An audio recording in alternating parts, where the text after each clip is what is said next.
not a historian. I usually write novels. I started out writing 3 novels, and then suddenly I became a nonfiction writer. I was trying to understand what does that mean, and I thought it meant to do historical writing to actually go into archives and look at original documents and not just lean on other books, which is what many historians actually do, which I found out later. They just read books from colleagues and then make up their own shit. To actually go into the archive is very time consuming, but I thought everyone does it. Actually, no one does. So I was looking at all the archives, and at one point I was in the archive of the memorial of the concentration camp of Dachau. So a very serious archive, because they host all the documents what the SS did in Dachau. So it's an intense experience to go to that archive and actually look at, because they wrote down everything, like the experiment the Nazis did in concentration camps was like written down because it was like pseudoscience.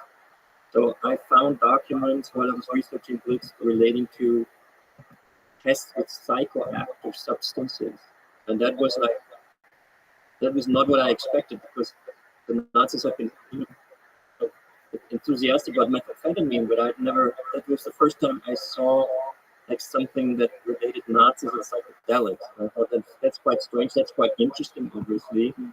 I need to get to the bottom of this. So I asked the archivist, can I see like all the documents? What did the SS actually do with psychedelics? Which ones did they use? Why did they test them? What were they looking for? And he said, well, I'm very sorry, but all documents are in America, because when the American military liberated Dachau, one of the things they do is they take a lot of documents, and they took all the psychedelic research done by the Nazis with them. So I knew I had to go to America, probably to the National Archives in College Park, close to Washington, the biggest archive in the world, find it there. But I didn't have time while I was doing Blitz. Blitz was also already a complete story, so I thought I saved that psychedelic theme for another book, and this other book is now being published as Trip. So before this, you had no understanding that the Nazis had used psychedelics. You only knew we all know that the methamphetamine used in Hitler in the 36 Olympics was rock.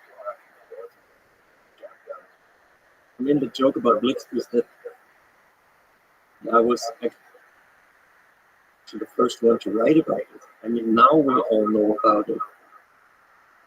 But before that, no one knew about it. Before 2015, when this book was published in Germany, the Nazis were still seen globally and also in Germany as this like pure movement that was. Like, I spoke to my grandfather when I was a teenager, and I was criticizing him for his involvement. I wanted to know what did he do, and he did some shit. And then he always said, under Hitler, everything was in order. Like, he praised that law and order aspect. And that law and order aspect of the Nazis obviously doesn't correspond to like a drug-using society. So no one knew that the Nazis were taking drugs until I found documents for Blitz. So, so I was not surprised to find more and more stuff what they were doing with drugs. But then I was surprised that they actually also used psychedelics, because psychedelics are totally new. You know, 43 LSD was invented, so this is kind of. I really was wondering whether Nazis were already getting their hands on LSD, which was just so new that hardly anyone in the world knew about this. So this is the story of Trip. So Hoffman, he synthesized LSD in 43, right? So was there any evidence of anyone using something similar to LSD before that? I know they studied some of ancient pottery from Greece, and they found ergot, which contains a similar compound to LSD. Well, ergot is the alkaloid of the fungus, which grows on rock. Okay. And so LSD from ergot, LSD is made. So actually LSD is not a synthetic drug as many people believe, but it actually is based on a fungus extract which grows on rye. And the Swiss company Sandoz, they produced only ergot-based medicines. Like they started after the First World War. It was like a startup. Sandoz was a color manufacturing company, and they made a lot of money after the war because everything had to be rebuilt in Europe. Stuff had to be repainted. So companies that made ink made a lot of money. So they invested in the pharmaceutical branch, and they hired one guy to kind of come up with an idea how to make money in the pharmaceutical world. This guy was Rothschild. He later became the CEO of Sandoz. And Rothschild was the first one to crack ergot because this fungus is quite poisonous actually. In the Middle Ages, this created mass hallucinations in Europe. Unwittingly, people were eating contaminated bread. We're having horrific visions. Actually, limbs fell off because this ergot is a very, very poisonous alkaloid. But as we know from Paracelsus, the dosage makes the poison. So that was Stoll's idea. You take a very poisonous thing, the ergot, and you extract, like you're still able to use the force that's within it as a medicine. This is how biochemistry, this basically the foundation of biochemistry. So Stoll was able to crack the ergot, and the first medicine he made was a migraine medicine, which came out, I think, in 1923 by Sandoz, very successful. So he immediately hit the jackpot. He became like the ergot god of the pharmaceutical world. So he developed more and more medicines with ergot. One of them, for example, is still used today in childbirth. It contracts the blood vessels after the birth so you can stop the bleeding. Otherwise, I guess the bleeding would go on much longer in childbirth. So Sandoz made the first effective medicine because ergot kind of makes the blood vessels kind of contract. Yeah? Weren't they trying to develop a drug to reduce labor when initially created LSD? Yeah, this is all the ergot research. I mean, the whole company was just doing ergot. So they were looking at all kinds of things that ergot could be good for, just to have new products on the market. So and ergot before, I mean, this is a company based in Switzerland, which is known as Vardis, like the fourth biggest pharmaceutical company in the world. Something, I mean, very successful company still. They bought Sandoz and now it's Novartis, but it's kind of the same thing. So Sandoz at one point needed so much ergot that they started manufacturing it in Switzerland. Like they went into a specific region called the Emmental, which is famous for its cheese, and it's also famous for its bad weather. So mold grows on rye anyhow. So they thought this is the right area to industrialize the ergot manufacturing, like the growth of ergot. And the farmers were like, we're always trying to get away from the ergot. The ergot is poisonous, and suddenly they had to make it. And the Swiss company paid 20 francs a kilo, 20 francs a kilo, and rye was only 7 francs a kilo. So the farmers switched to basically producing poison. And then, I mean, not poison, but a very poisonous mushroom, right? Like a fungus. Like, you don't want to eat this thing. You don't want to. That was the problem. You harvest rye, you make bread out of it, and there's like a little bit of ergot because on some of the rye, ergot grows, and then the bread is poisonous. That was the problem in the Middle Ages. So farmers don't like it. Now they have to produce it, and suddenly Sandoz in Basel, Switzerland, had huge amounts of ergot in their storage. And they needed to make more and more products to use the raw materials that they had so expensively produced in the Emmental. So Stoll hired further chemists. One of them was like Hoffman, the famous discoverer of LSD. So he was not looking for a mind-blowing drug or anything. He was looking for actually a stimulant because this was late 30s in Germany, Nazi Germany. A stimulant that was made from the nicotine acid diethylamide. No, it was actually a Swiss product, but from another country. Nicotine acid diethylamide was, I don't know the brand name. It had a brand name. It was quite successful medicine, and he thought if I take lysergic acid diethylamide. Lysergic acid being the acid within the ergot, maybe it will also have a potent stimulant. But they weren't looking for a stimulant actually for the mind. They were looking for a physical stimulant, something like Pervitin, like meth, like something that keeps you going. I mean, this was at a time when stimulants were, sought after. Not that they didn't have coffee like we have today. We just go drink coffee in the morning. They didn't really have that. That's why methamphetamine was so successful in Germany, because you could just buy it anywhere and you take a tablet in the morning, and it's like drinking, like being on coffee the whole time. So the stimulant was what he was looking for, and then like something came into his bloodstream. It's a bit, he tries later on, he tried to make it a bit mythical sound, somehow the substance got into his bloodstream and he felt like weird sensations and he saw different colors. So he thought, this is actually a very different type of thing. Like, what is this lysergic acid diethylamide LSD? What is it? So he did then the first self-experiment, which was kind of normal at the time. He took a very, very low dose, what he thought, 250 micrograms. But as we know today, that's actually quite a high dose of LSD. So he had an extremely strong experience. And he told this to Stolz. He always said, I just took this 250 micrograms. And, I mean, this is a Swiss chemist in a Swiss lab, and so he's like full on tripping. He tried to get home somehow. He was just like riding home on a bicycle.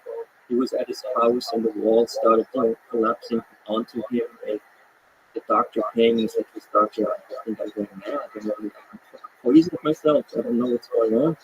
The doctor's like feeling his pulse normal, like eyes normal. Like on LSD, you don't have a strong physical reaction, you have a very strong mental reaction. So he had this, and the doctor just couldn't see it.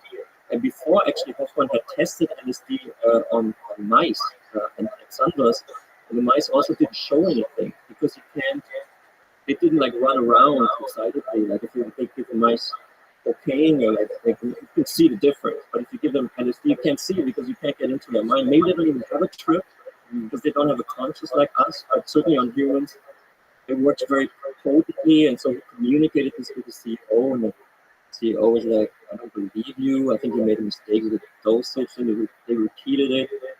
And then they actually created at Sanders, I think it's kind of funny, if you picture like concerted pharmaceutical Swiss company in the late 40s in Basel, they created an intoxication room. Like they made a nice room within the company. They called it Rauschraum, Rausch meaning intoxication in German. And Hoffman said, I got a very strong Rausch with this stuff. I don't know what this is.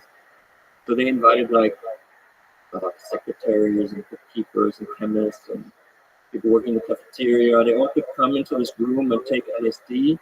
Like, the secretary is actually seeing the typing, what they would relate, and they all had a great experience. That's a funny thing because they had never had any bad.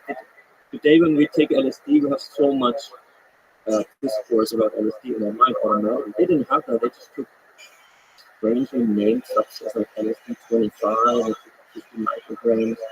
They wrote down, I write about this on church, and for the first time I feel connected to my fellow human being. I looked out and saw the clouds, like had ideas about connectivity and how we are part of the universe. Basically, like these kind of hippie LSD thoughts that we classically associate with, like they had them like very purely, like they just happened. So this is all noted down. And they were thinking. And this was in 1943. Imagine the situation here in 1943. It's like the height of World War II. People are dead, injured, traumatized. So they thought at Sanders, maybe this is gonna be like blockbuster. We give this. Then they tested it also on sick people in a hospital in Zurich. They gave it to like a depressed patient. I also studied these reports that a depressed Swiss farmer, like chronically depressed, he takes LSD. They took it like 3 times on a day. They released him out of the psychiatric ward because he was cured. He was good. He said, I'm fine. I'm not depressed anymore. So Sanders really thought they had a blockbuster. They thought LSD is going to be the big thing. And the big question obviously is what went wrong.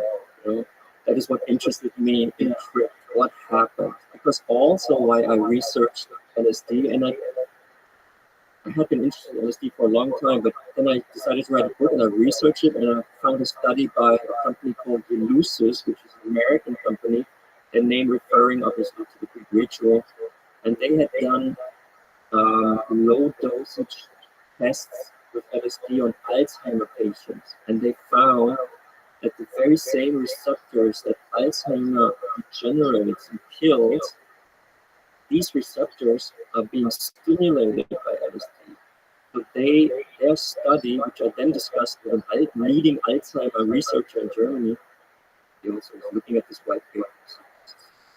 I said, so when is it going to happen? So it's a bit more complicated than you think, because LSD is illegal. It's not even, in America, I guess you have like, universities can do research. But this is also a new thing, when Nixon illegalized LSD in 1966, all the research was legalized. So could even research whether it's as dangerous as the government said it would be. So let me just finish this thought. I bring this white paper to my father because my mother suffers from Alzheimer. And as I'm saying to him, I'm writing this book, as you know, and I found this, and should we have a look at this? Because he takes care of my mother and is quite frustrated that there's no medicine available to him, but his doctor basically says, sorry. And he's a former judge. He was quite a high judge in Germany. He sent people to prison for drugs. So for him to even consider giving an illegal drug to his wife is a big leap for him. But, he's a rational thinking man. So he looked at this white paper, he studied it, and he said, you know what? In court, when I was in court as a judge, you don't know what is the truth, but you know what is a good story, like a credible story. That's how I determine as a judge what I believe. If someone tells something that rings true to me. Right now, I'm having a study that LSD is helpful, but also I'm having the law that it's illegal. Can you please find out the true story now? What is LSD? Why is it illegal? So from that point onward, I did the research that is in Trip, which was supposed to be called LSD for Mom, actually. That was my working title for the book. I think it's a better title. It's a good title. Yeah, it's a great title. So LSD for Mom, that was mine. I was who picked Trip. The editors picked Trip. My German editor didn't want LSD for Mama, which is the German translation, which I think is the perfect title. It's even better in German, LSD for Mama. He somehow convinced me to use a different title in Germany, and all, this is translated in many different countries, and they always go to the German. If the Germans would have called it LSD for Mama, it would be called LSD for Mom in America, LSD for Maman in France. But because in Germany a different title was chosen, the strongest stuff, which is a little bit different in German, the stärkste stuff, and every country was thinking, how should we call it? And I guess they called it Trip because of the success of Blitz. They wanted to have, but I think LSD for Mom is a better title. I think that's great. Because it's true, I was then really researching for my father and my mother, and I came back after all this research with the Swiss company and the Nazi connection, which we'll come to, I guess, in a second. I came back to my father and I presented him this story, and then he decided to actually try it, because he said, I understand now that LSD is not illegal because it's dangerous, that there are different reasons why it's illegal. These different reasons are explained in the Trip. So we spoke obviously to my mother also, because you have to get consent. Yeah. So she gave her consent, and she started using LSD once in a while. Not chronically, obviously, but like twice a week, or maybe the next week only once. Only low dosages. My father also took them. He never felt anything, because microdose, you're not supposed to feel a trip or intoxication. It just works in your brain. But my mother actually did feel it, because her brain is attacked by Alzheimer. So for her, that was like, the cheeks became redder, and she would look at us. One time, we also then did mushrooms, which is a very similar molecule, actually. Psilocybin is very similar to the LSD molecule. On Mother's Day, we gave her a little piece of mushroom chocolate, and she took it, and there was a newspaper on the table, and she hadn't even looked at newspaper as an object desire for her for about a year, my father then later told me. And she picked up a newspaper when the chocolate was working and started reading the headlines. And my father's like, this is a medicinal miracle. My father's really like a rational, skeptical guy, but it was amazing. So that is also what I read about in Trip AK LSD for mine. Well, it's so fascinating. There's so many people suffering from Alzheimer's in the world, and it's illegal basically everywhere except for countries like Portugal that criminalize everything. But yeah, I mean, dementia is like the pandemic of the future. I want to use that keyword pandemic, but to not allow our scientists to examine this properly. For example, in the pandemic, a lot of during the pandemic, like regulations in regards to developing medicines and vaccines, especially, were lower because we wanted the government, society wanted a vaccine quick. But so this is what has to happen with psychedelics now, because we are moving. Like in 2050, I read the numbers. They also like a lot of people with dementia. Like we will all know someone, or we'll have it ourselves, or it's going to grow exponentially, or at least a lot. So I think our society should actually shift its focus towards preventing that. Because when I spoke to the Alzheimer expert, he said, "Yeah, of course this could be. You could prevent Alzheimer. You would know like how to stimulate the brain." And so far, by 2050, 153 million people expect to be living with dementia worldwide, up from 57 million in 2013. In 2019, largely due to population growth and population aging. Don't they believe that Alzheimer's has something to do with diet? Isn't that what they're calling type 3 diabetes? yeah, and I think it could be true. I mean, the reason for Alzheimer is, you have to see it separately from the cure. The reason. I think I've come actually to the conclusion that sugar is quite bad for you, and I was quite a sugar addict. I really was. Like, I could not put down uh, I could not eat it because I love it so much. But then I just realized it's not good, and I stopped it. And it's actually possible to stop. I eat like a little bit, and it's actually no problem. So I think, well, there's a few reasons for dementia.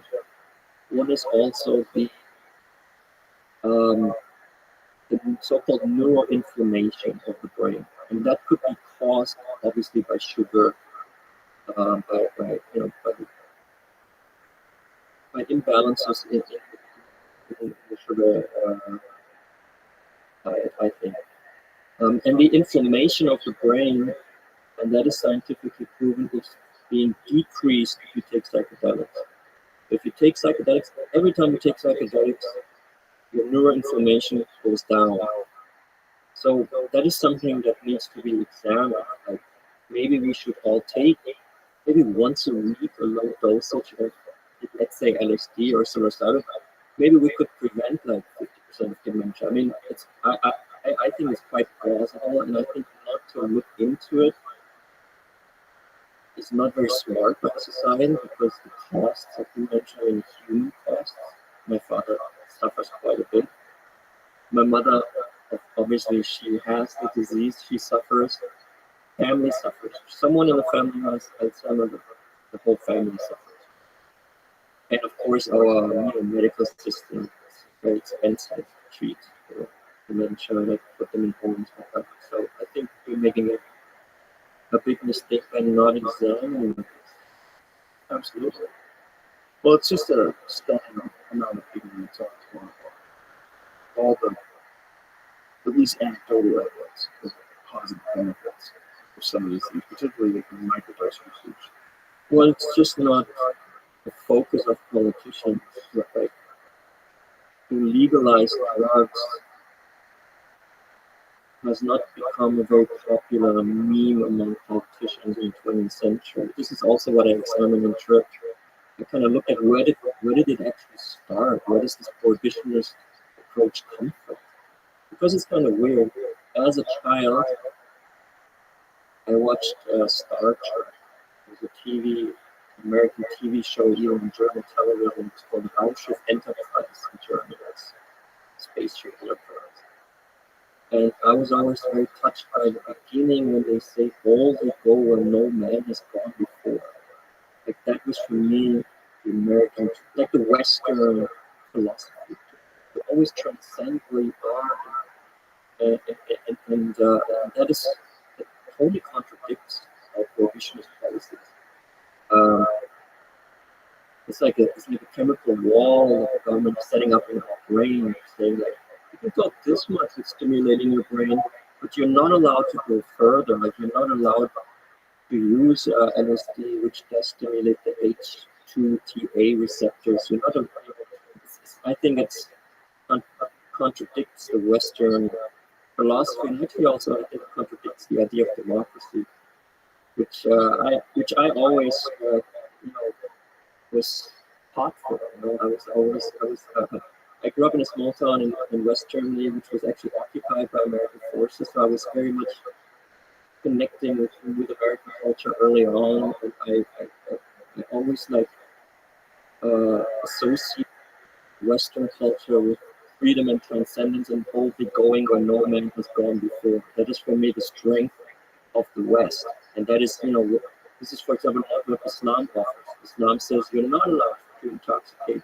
You can only believe in this. You cannot go further. This is actually the problem of all monotheistic religions. But for me, the West was always going beyond that. So I was curious, how did this happen, this prohibition? Like, who was there one person that decided, no, people cannot use this anymore? And there actually is one person, and his name is Harry J. Ansley. I'm sure you're familiar with the guy.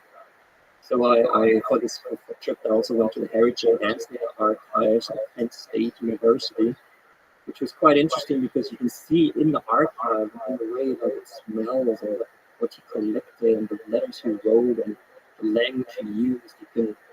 It's a very closed mindset. And he was actually able to convince Democratic and Republican presidents. He was like serving under, he was bipartisan basically. So his anti-drug regime that he was able to create, and he created it because the alcohol prohibition failed, and his Federal Bureau of Narcotics was about to be extinct because it had completely failed with the alcohol prohibition. And then he thought, I have to find a new enemy. A new enemy for him was actually cannabis, and he coined the word marijuana. Because marijuana sounds foreign, it sounds Mexican, it sounds something that we don't want in our clean, white American society. What was a Mexican black? It was slang for a Mexican black. It wasn't cannabis. Yeah, right. Yeah. So that is so basically what we could say is that, and unfortunately, Anthony was quite a racist. He was like he openly used words to describe Afro-American colleagues that shouldn't be used by white men, I guess, in like memos. This went all the way up to the president. But they always kept him because he was the man that defends America from the scourge of foreign influences, which is drugs in this case, from China, opium, from Mexico, the marijuana. So he was very good politician, basically, like an anti-drug lobbyist that everyone in Washington loved. And so the reasons for the prohibition in America is not that this Anslinger was actually studying LSD and finding out that this is actually dangerous and marijuana is dangerous. That's really, even though we're free in our society, we have to curb this. Like this is not how it went. Like, he wanted to attack the jazz scene, and he knew that the jazz musicians were smoking a lot of weed. So he's, it's very hard to make it illegal to play jazz, but you can make marijuana illegal, and you can target jazz musicians. It is kind of racial profiling. Why would he bring up the jazz musician? He hated jazz. He thought that I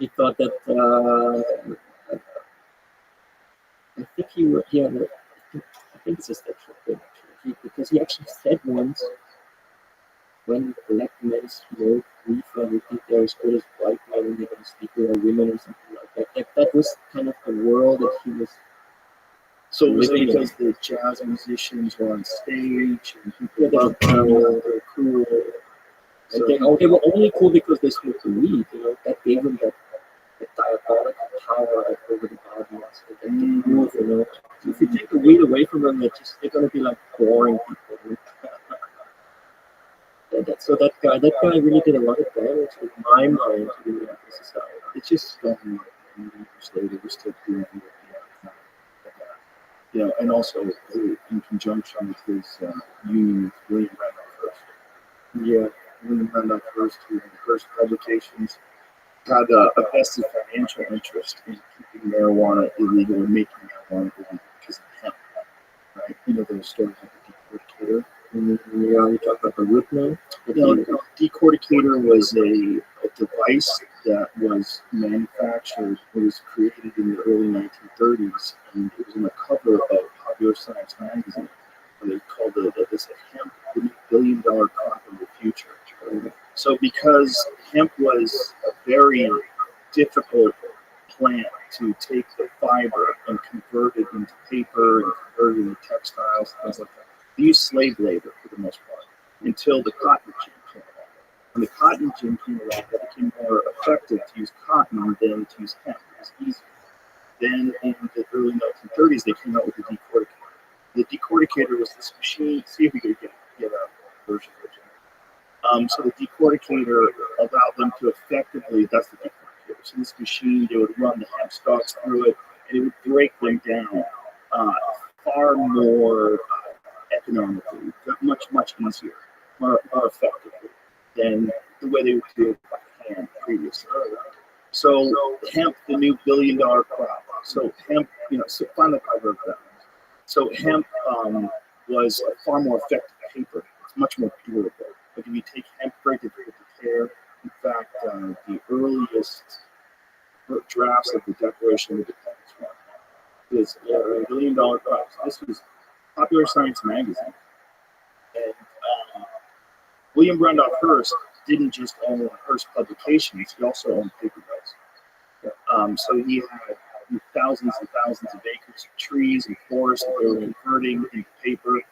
And now all of a sudden there was this new product that was going to destabilize his industry.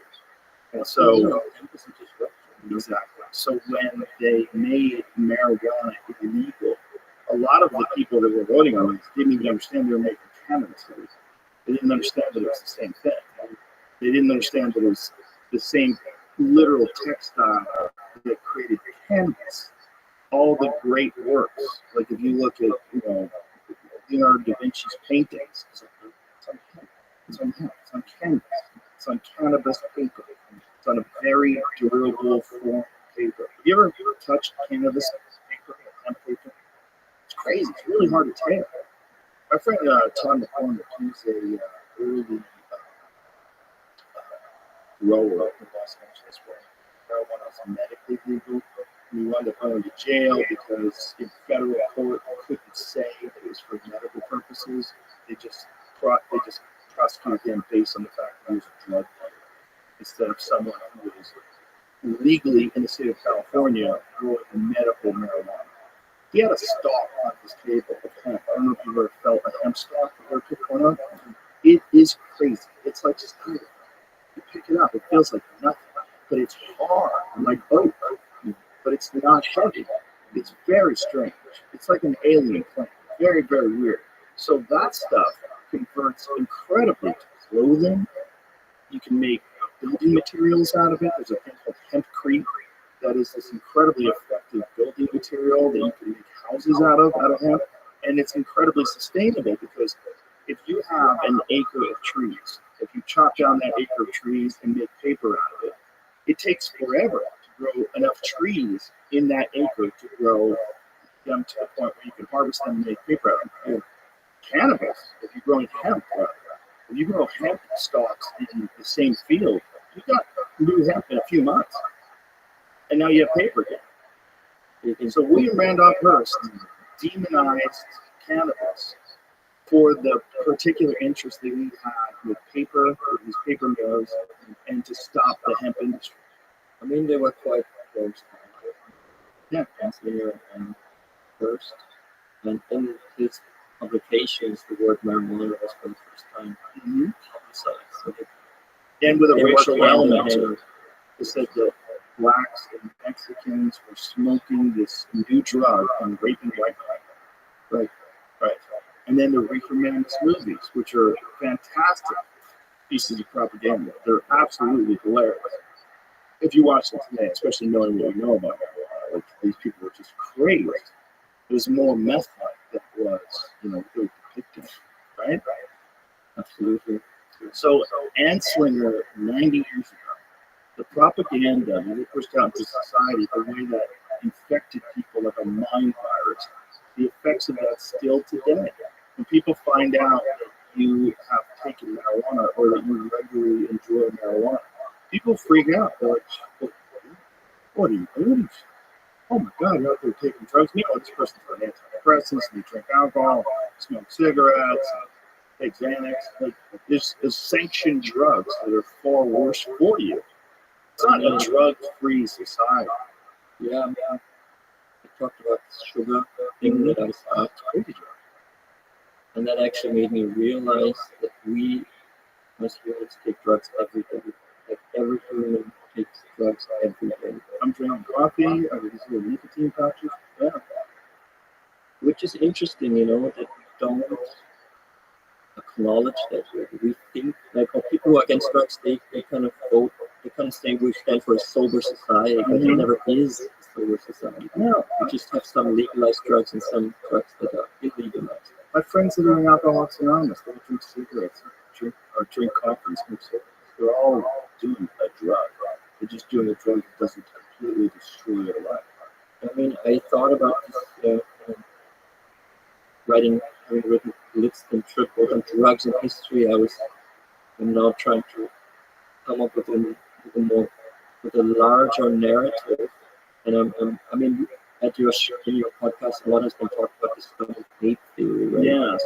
I think it's very interesting, and I think it's time for kind of a new world history, as you will. I think we actually are stone sapiens. I think that this cognitive revolution that happened in Africa, it's as Emmett said, it's not a theory. It's what is it? A theory is when you really prove it's a hypothesis. It's a hypothesis, but I think that a lot speaks for this hypothesis. I think it makes sense if you see that early humans were, for example, depicting mushrooms in drawings, that these mushrooms have some kind of relevance to them. Mm-hmm. And our edge, which is something that Harari writes about over other homos, like the Neanderthals, or also just monkeys, large monkeys, our edge was that we had this cognitive revolution. We had a neo cortex forming, and that we suddenly had an understanding about time. So we're not just living in the moment where we know there's a past and there's a future, but that creates a different language. And the different language, a more abstract, more complex language, like, for example, the apes. Apes can organize up to like 100, and the language kind of fails. Mm-hmm.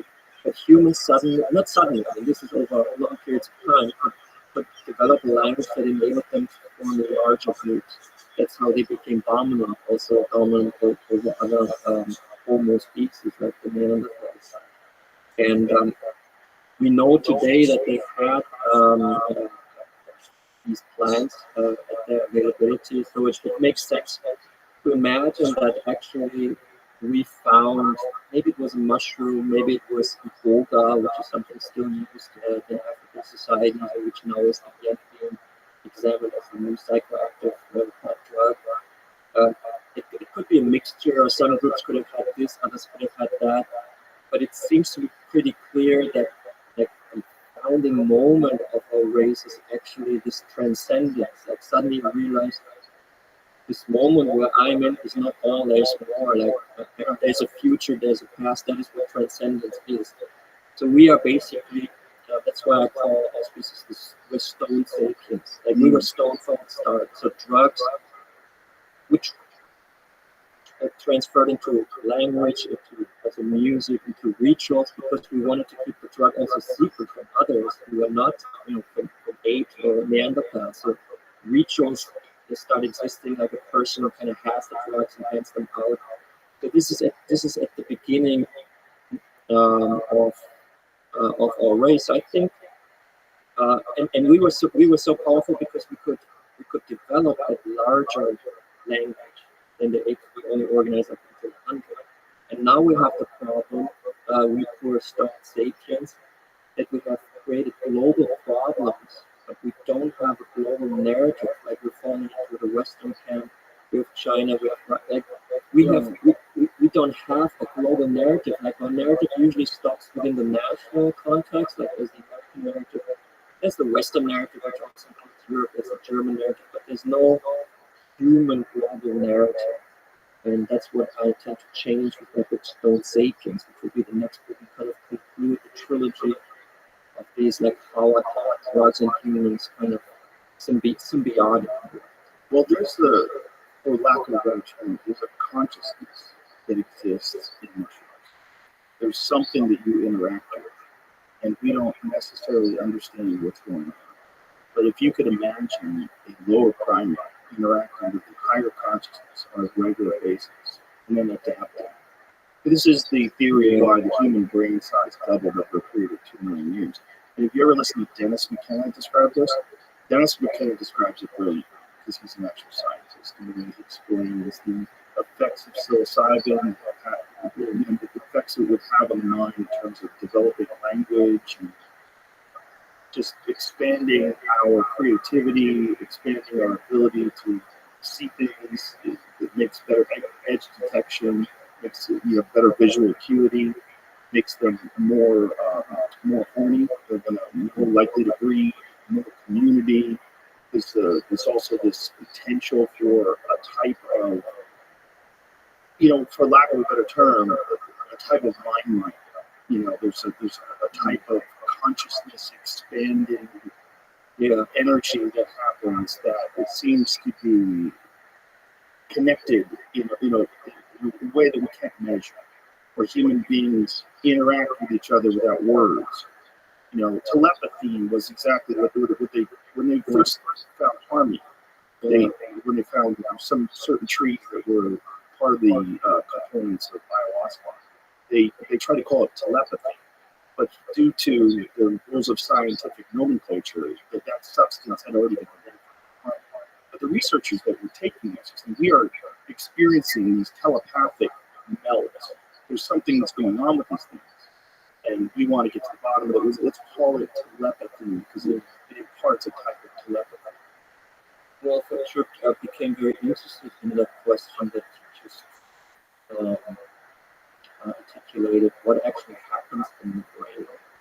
Because that is quite hard to figure out actually how do they work and what actually changes in the brain. And there's one researcher in Zurich, again in Switzerland, they're really experts on psychedelics actually, because they didn't sign all the UN treaties because they're like a more neutral country than others, so they actually have a little bit more freedom for research.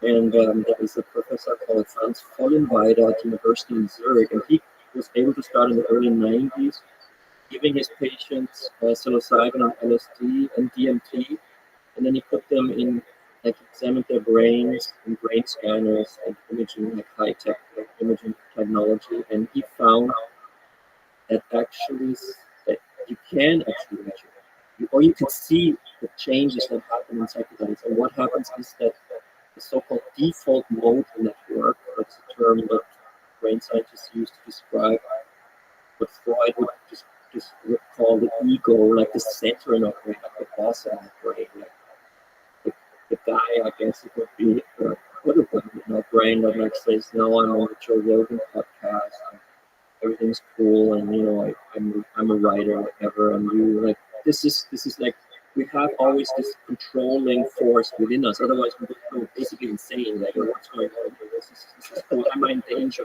Basically, am I in danger? Like, there's this thing with a ghost with the rifle, like that. So the default mode network makes sure that this doesn't happen, that we function, and it makes a lot of sense. And actually, under psychedelics, he could measure that this part of the brain gets a little less energy. So it's not switched off completely. I mean, if you take a lot of psychedelics, it might be switched off completely, then you have what's called like a full immersion experience. But if you take a little, it's also switched off like that's a little less energy. And that other parts of the brain, peripheral parts, are usually like following the main guy. They can communicate more on psychedelics.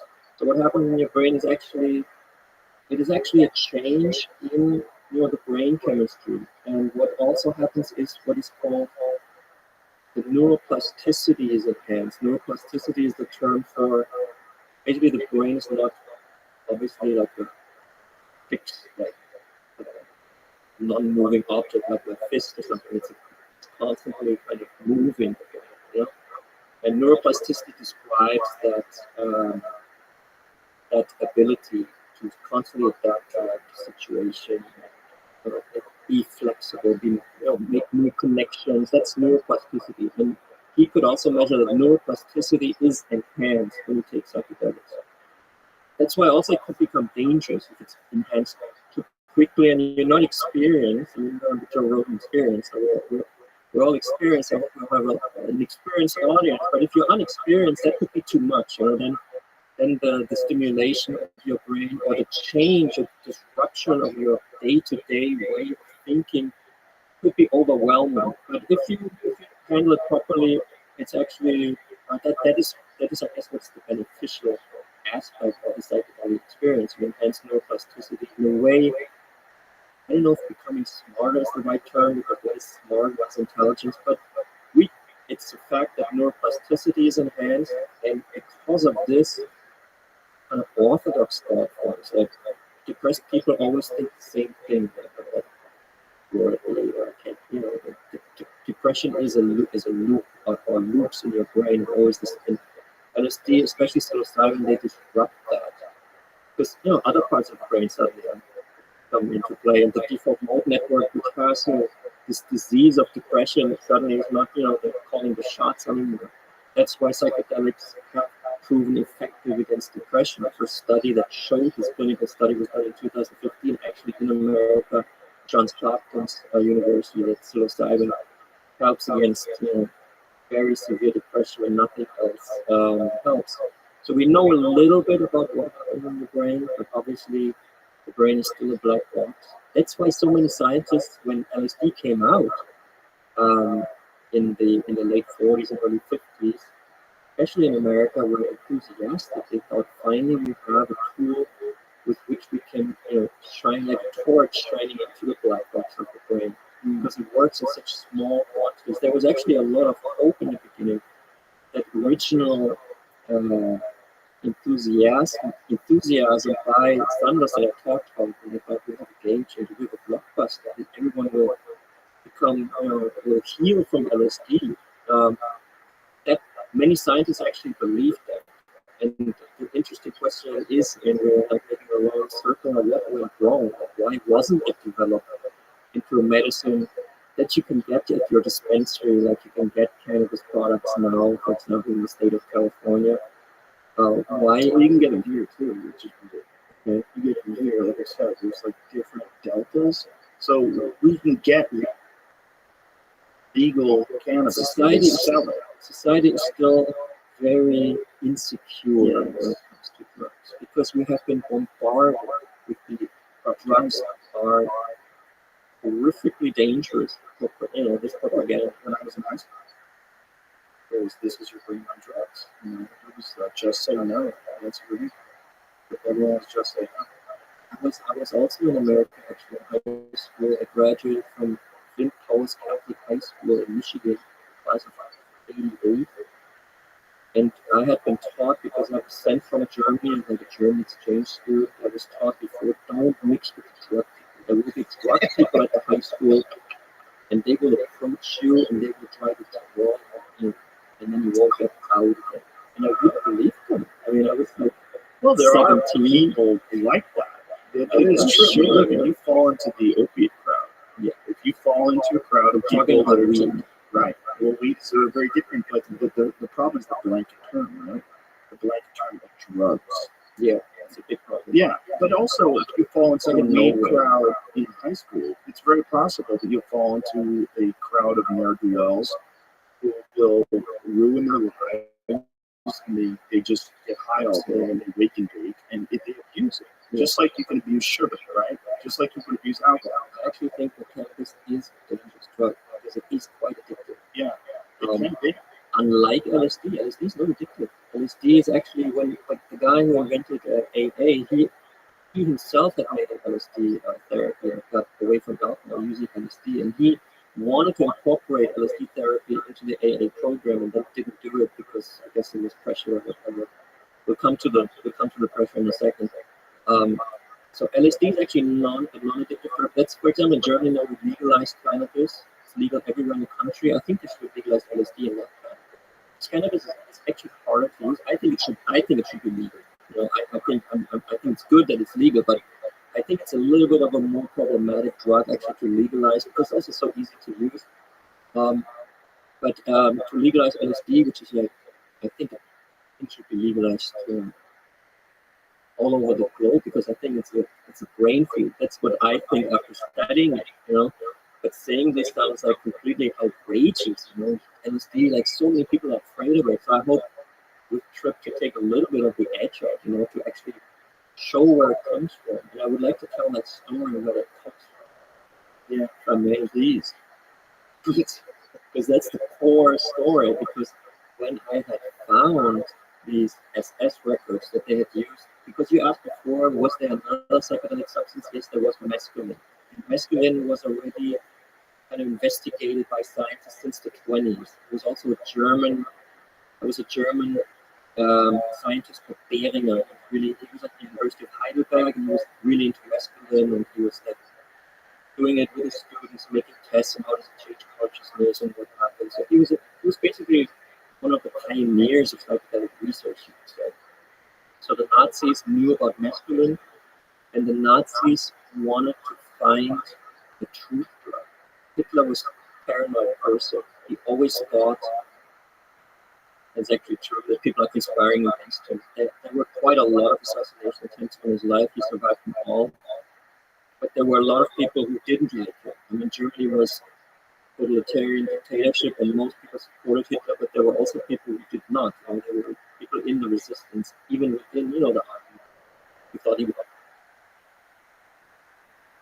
was an idiot. High-ranking officers who were a bit more brilliant than him and knew that he was running close to the ground. So he gave the order to find a truth drug. Like, it's the wet dream of intelligence. You give someone a substance and then you can control that person.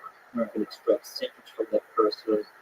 You can kind of, you can control a person. And the Nazis, the SS, even with their torture methods, have been unable to extract all the secrets they wanted to extract from prisoners, especially Polish resistance fighters have been very resistant even against SS torture. Like they wouldn't say, I got the job from the British intelligence.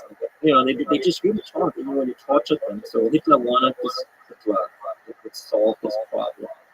And one man that was put in charge with this is a chemist called Richard Kuhn, who actually received the Nobel Prize for Chemistry. He was a brilliant mind, but he was a Nazi, so he didn't. Like many scientists left Germany, or writers left. Thomas Mann left Germany when the Nazis took power. But some people stayed, some writers stayed, scientists stayed. And this Kuhn actually became, he was really working for Hitler. He was developing a nerve poison, sarin, which was deadly for Hitler.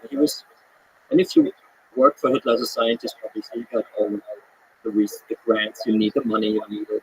You had a great time. If you sold your soul to the devil. So Richard Kuhn was in charge with finding the truth drug, and then the interesting thing is, because I was in the Novartis archive of Sundance, because I wanted to find the link between the Swiss pharmaceutical company who develops LSD and then the SS test the Dachau. Like how did the SS know? And did they really test LSD also in Dachau, or was it just mescaline? because they write in the reports that I then found in the US, mescaline and another odorless, colorless substance was being used. And LSD is that famous odorless, colorless substance. Like if you put a drug LSD in your coffee, you wouldn't even notice it, which is good for intelligence service. You want to dose someone without that person knowing it. So LSD was kind of perfect. But how did the Nazis, did they actually know about LSD? Was it LSD? That was kind of what I wanted to find out. And when I was in the archive of Sanders, I wanted to find papers, like did they sell LSD to this? I was curious to find something. The archivist, he was really skeptical of me because he sensed that I was up to something. Like, he was protecting basically the archive. Because the archive at Sanders is not a public archive. You go to the National Archives of the United States or the Federal Archive of Germany, it's a public archive. The archivists want you to find the information. They will reveal like the find book, which like has like it's a database that shows you everything that's in the archive. So you have it takes sometimes days or weeks to actually figure out what's out there. You have theoretically an overview of everything that's in the archive. But a company archive like Novartis archive, there was no find book. The archivist said to me, just tell me what you're looking for and then I will find it for you. Just basically shit, Because in a way you have to, it's basically under his control, the documents that he gives to you. You don't even know what's in the archive behind that guy sitting in front of you. And I wanted to see, like, I knew that Albert Hofmann wasn't a Nazi. I had known a lot about Albert Hofmann, and I never heard anything about him having Nazi connections, like giving LSD to Richard Kuhn or something. But I wanted to see what his boss, Stoll, the one we talked about before, had the whole, like the urban call, like, who was this guy? Because he, as the CEO, called the shots for Sandoz, the pharmaceutical company. And then archivists didn't want me really to see these papers. He sensed that. And I wanted to come again to the archive. Well, the first time I was there, I said, I'm always interested in LSD. We have so many beautiful products here. And there was like a showcase with all the products that Sandoz has made. And LSD wasn't one of them. I said, LSD is actually missing from that showcase here. I said, well, it was never a product. I said, it was a product. It actually had a name. It was called Delucid. That was the brand name of LSD. It existed, so it's illegal. So they have a difficult relationship with LSD. But the only thing he gave me were the original lab books of Albert Hofmann.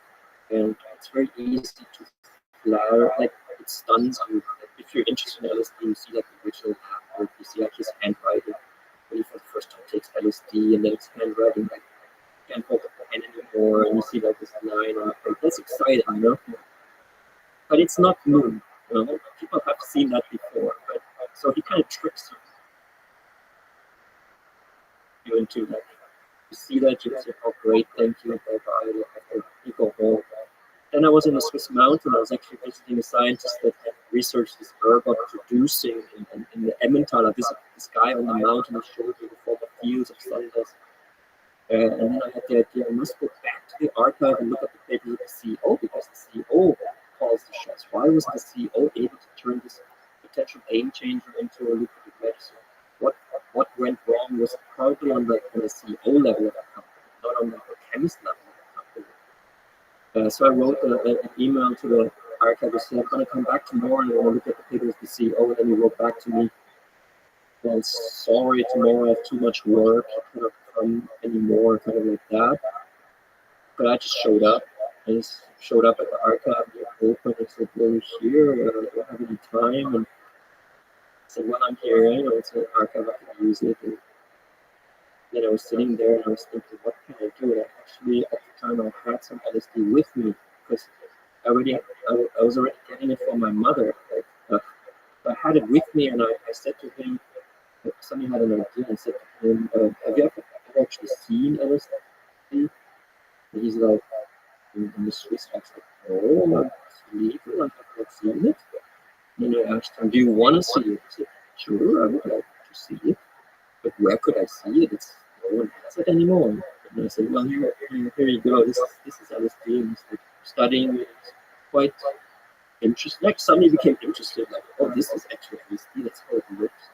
The LSD I had received had printed on it these papers the old logo of Sunglass. So like the chemist who had made this actually in Basel, it was made in a black lab, obviously. Kind of made a joke and we put like the logo of Sunglass on it. So this is the logo of our old company. How is this possible? So maybe it's like an homage by the chemist who made these. I said, do you want one? I said, what do you mean? I said, well, I'll give you one as a gift, if you've been so helpful to me. And he's like, oh, yes, okay, I'll take one. And I gave him a trip. And what was the dose? That was like 100 micrograms, which is quite strong. And I said to him, take it. It's legit. I said to him, take it like when you're in the beautiful Swiss mountains, like you're on a walk, maybe it's a good time, so interested in it. And then he gave it back to me. And for legal reasons, I don't think I can accept it. Okay, fine, give it back. And then he said, is there something you want to see me today? Because he was, we had formed a connection suddenly. I said, yeah, actually, I'd be interested in seeing the people of the CEO of Rothschild. Not a problem at all. And he went and he brought me a folder. Was it a successful mission? Folder, I can see that there's one.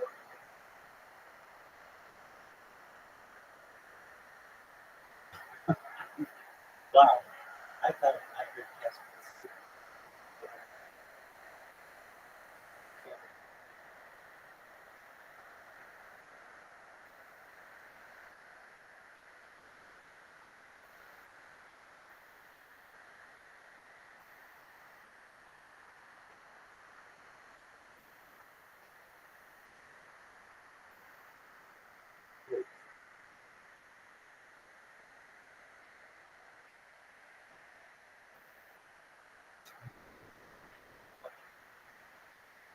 I did not. One man that Stoll was communicating with all through his career. And that one man, Stoll himself had learned under Wildstetter. Wildstetter was a Jewish German master of biochemistry, who was later he had to leave Germany, the Nazis were prosecuting him also because he was Jewish. And Wildstetter was this genius who also received the Nobel Prize and who found out that, Stoll's idea for potent plants you extract and then make medicines for plants, basically. Plants are very powerful, obviously. So Wildstetter was like the scientific father of Stoll. Stoll had one other prodigy child, and that was Richard Kuhn, who I then had been the leading Nazi biochemist. So Kuhn and Stoll, which I saw them in the letters of Germany, had been best friends because they had the same teacher. They had exchanged already in the 20s all the research, in the 30s, especially the ergot research. He was very interested in it. So now he has a job by Hitler to find the truth drug, and then Stoll says, we found this almost magical substance that even in microgram dosages has this strong effect on the mind, and Kuhn obviously became very interested in it. And I found a letter, maybe we can pull that one out. You can find it from 1943, October, where Kuhn, and I found this in the archive, this was the smoking gun basically, where Kuhn thanks Stoll for sending ergotamine, which is the precursor to LSD. It's like from ergotamine you do one step and then you have LSD. Received ergotamine in October 1943 from the Swiss company, and then the Nazis had their hand on LSD. And then it becomes very interesting what happens when the Americans find out about that. Because when the Americans liberated Germany from National Socialism, when they won the war, basically,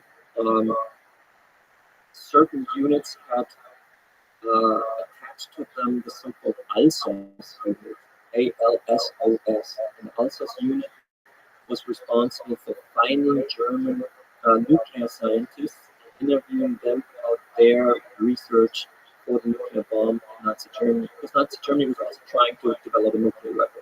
And the Americans thought that probably good in science, like everything they do, they fucking rock.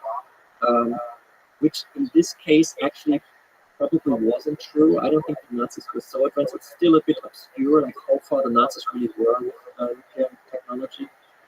But this ALSOS was in place, and the second job of ALSOS was to find out about biochemical weapons, because they also thought, rightly so, that Hitler had biochemical weapons. And one of the first scientists they interviewed was Richard Kuhn, because Richard Kuhn was a leading Nazi biochemist. So in the spring of 1945, he liberated Heidelberg after World War II. Kuhn is being, interviewed. And for Kuhn, it's a question of, will I cooperate with Americans, or will I go to the Nuremberg trial as like a war criminal? Because he could have ended up on the bench for developing sarin and nerve poison. So he, decided to rather extend his career. He later came to America, was teaching in America. So he told them about LSD. He said, we were very interested in LSD. And those experiments in Dachau could not be finished because there was not enough time. Dachau was already liberated. We were in the middle of finding out if I give psychedelic to a prisoner, can I extract his secrets? Can I fully control them? These tests take a bit of time. You have to do it with several. You don't do it in a day. So these tests were not finished yet, but these findings then were very interesting to the American military, because after the war, what started immediately, the next war, the Cold War against the Soviet Union, which is what the CIA was founded, which CIA called CIA Director Dallas, he called it, this is brain warfare. It's a totally new type of war. We have to get ahead of them, and they probably are working on brainwashing techniques. So we have to be, ready to defend ourselves against the Soviet onslaught of their brainwashing techniques. So the Americans learned actually a lot from the Nazis. I once went in Florida on the beach with my father, an SS Marine. It was in the 80s when I was an exchange student from Michigan to vacation with my German parents in Florida, and we spoke with this Marine, and we learned so much from the SS. And it's true, the SS, the German system was it was an evil system, obviously, but it was a very functional system. There was a lot to learn from them in terms of the warfare. So the Americans, because the Nazis were so interested in this truth drug, thought this must be interesting. We have to look at this. So they started first the American military, then the CIA started out to investigate, can LSD actually be the truth drug, can it be like a pharmaceutical weapon? So this is actually what went on. So what went on was the Swiss CEO sending samples to German Nazi biochemist. From him, the knowledge goes to the American military and intelligence apparatus that LSD could be used as a weapon. This is what really put LSD on the wrong path. Because there was also at the same time in the early 50s a lot of hopeful research at universities in America, like brain scientists. They were looking at it and it wasn't illegal. It was an interesting thing, but and the CIA took over the military research. First, with the US military, they had a professor at Harvard University called Beecher. Beecher was like the drug expert of the American army. He had also been in the war, and then he looked at the SS report from Dachau, and he made a report on ego-depressing drugs, which he sent to Washington. So he was kind of a knowledgeable guy that could interpret, how could psychedelic molecules be used as drugs. And then when in 1947 the CIA was founded, basically the CIA took over this truth drug research from the military. And then Beecher was sending his reports to the CIA. This was done by a guy called Sidney Garfield. I don't know if you've heard the name. He was the head of MK Ultra. MK Ultra was basically a program first to see whether LSD could be used as a weapon. And he traveled to Basel, Switzerland, because he had heard that Sunbus is also selling LSD to the other side of the Iron Curtain. There was rumor that the Soviet Union had purchased 20 million dosages of LSD. They flew to Basel with a suitcase full of cash and put it on the table of Stoll, the CEO, and said, I want the control the world supply for this, and here by buying the world supply of LSD, which was the second, your supply, like his intelligence told her that Sanders had produced in the book, I forgot the number, like 4 kilograms of LSD, and said, I want to buy the whole, 4 kilograms is quite a lot, because it's totally microdosed structure, right? We only made 400 grams so far. We hadn't even made that much. So he bought the 400 grams, and he set a mechanism in place that Stoll would always inform him. Stoll would not sell to the other side of the curtain. That's what Sanders had to basically assure him. Which was payback is Sanders can still sell all the other medicines in America. Doesn't have a problem with the FDA and the American. That's the pressure. And then like Gottlieb takes 400 grand back to the States and is now from now on always informed when like a scientist in an American university acquires LSD from Sanders, because they would not sell it openly in the beginning. They would only give it away basically to scientists who are still in the product development, because they still weren't sure what do we write on the package basically, what's the indication. So Gottlieb is basically in the private chair of LSD. He got all the information from Switzerland, who had LSD in the country. He had the most LSD, and then he had the idea to really look at how LSD can be used to manipulate people, basically. That was like the big goal. And that's not an easy thing to achieve. And the way he did it was he let all the universities in the country, over like 60 institutions, like 8 universities of this big country, he let them all in their special departments investigate LSD. But these tests are expensive. And what the idea Gottlieb had was, university tests are often funded by foundations, let's say the Rockefeller Foundation. Like a university wants to make like some pharmaceutical test series that goes over 2 years and involves all these people that have to be paid. It's expensive. It costs like, let's say $20,000 to make that one serious clinical test. So that money comes from the Rockefeller Foundation, for example. And the money first goes from the CIA to the Rockefeller Foundation.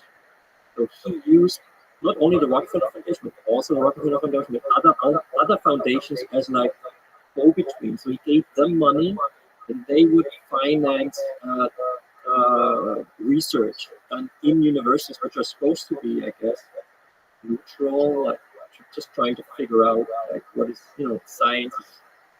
You don't want a CIA guy to finance your science and then kind of manipulate through that money how your research is being done, and especially all the results going back to the people who bring the money. So that he was very efficient in setting up this program, which then I guess was called MK Ultra, and but that's also that's how LSD really, that's what really went wrong with LSD. MK Ultra. Yeah, because it dominated the controlling force over the research, and a lot of research then was tailored to, like, there was crazy stuff happening. Like, there was, even in Canada at a university, I write about this in a trip, this guy, and it sounds like a Stanley Kubrick movie. Like, he put people on constant LSD and then had speakers under their pillows, which would tell them like single sentences. Like he was trying to see, can you like really drive someone mad with LSD, for example? Can you deprogram a brain with LSD? So these are very creepy experiments. These are actually human experiments. In a way, they were a continuation of what the SS started in Dachau, but much more sophisticated. And they were done on American citizens. Like part of MK Ultra was so-called safe houses.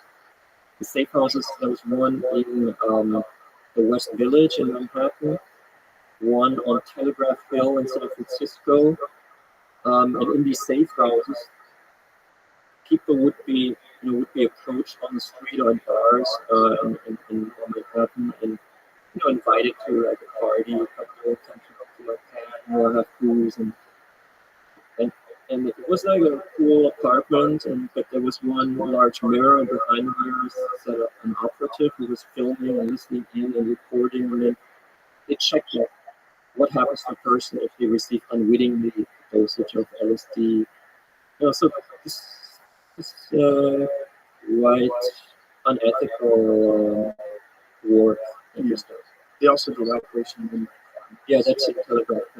so it goes off. Yeah, it was an apartment. They called it the pad, but they hired sex workers, which then got an additional fee from the CIA for giving their clients from them. Also, they received a fee obviously, and then giving them LSD. It was I think it was a stupid actually. I mean, it's kind of spectacular. Operation with my clients. It's great enough for them. It sounds good. Yeah, I mean, it just showed it wasn't very effective. What do you see that? Right. Someone, of course, has a little bit different sex on LSD.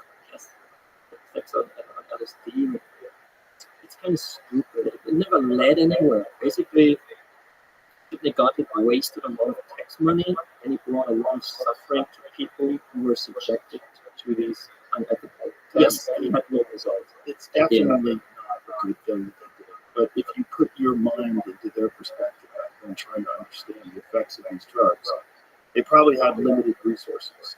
And without making these things legal and without like opening up the research to everybody, to this potentially powerful, life-changing drug. I mean, this drug could be something that could be used by foreign governments.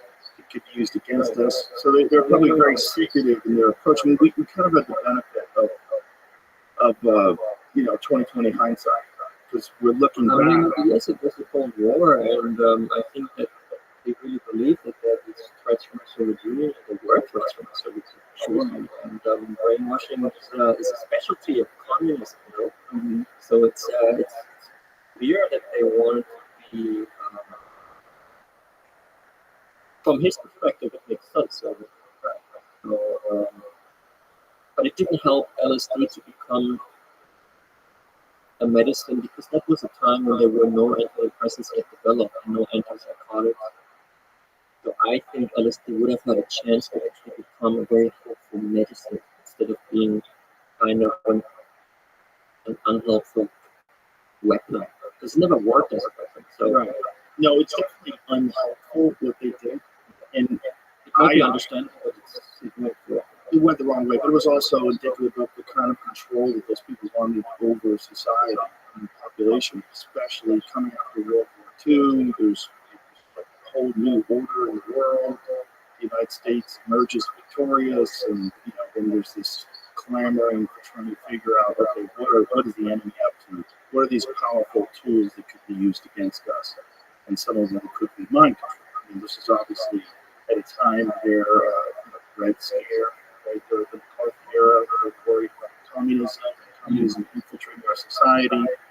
They're probably very terrified of things that disrupt them, which is what was going on in the 1960s. I remember a video of hippies in the 1960s. And what it kind of shows you that a lot of the stuff that we're seeing now with the disruption of society, it's very similar to what was going on in 1968 with the anti-war movement. The Free Palestine movement has a lot in common with a lot of other anti-war movements in the past, where people want peace and love. And back then, in the 1960s in particular, they were dropping acid. This is the Timothy Leary days, and tune out and drop out. So play this. 1968.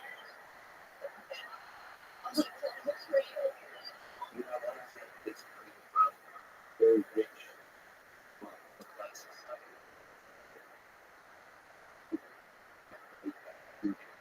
For themselves in a serious way. One of the first questions I ask is, what do you do?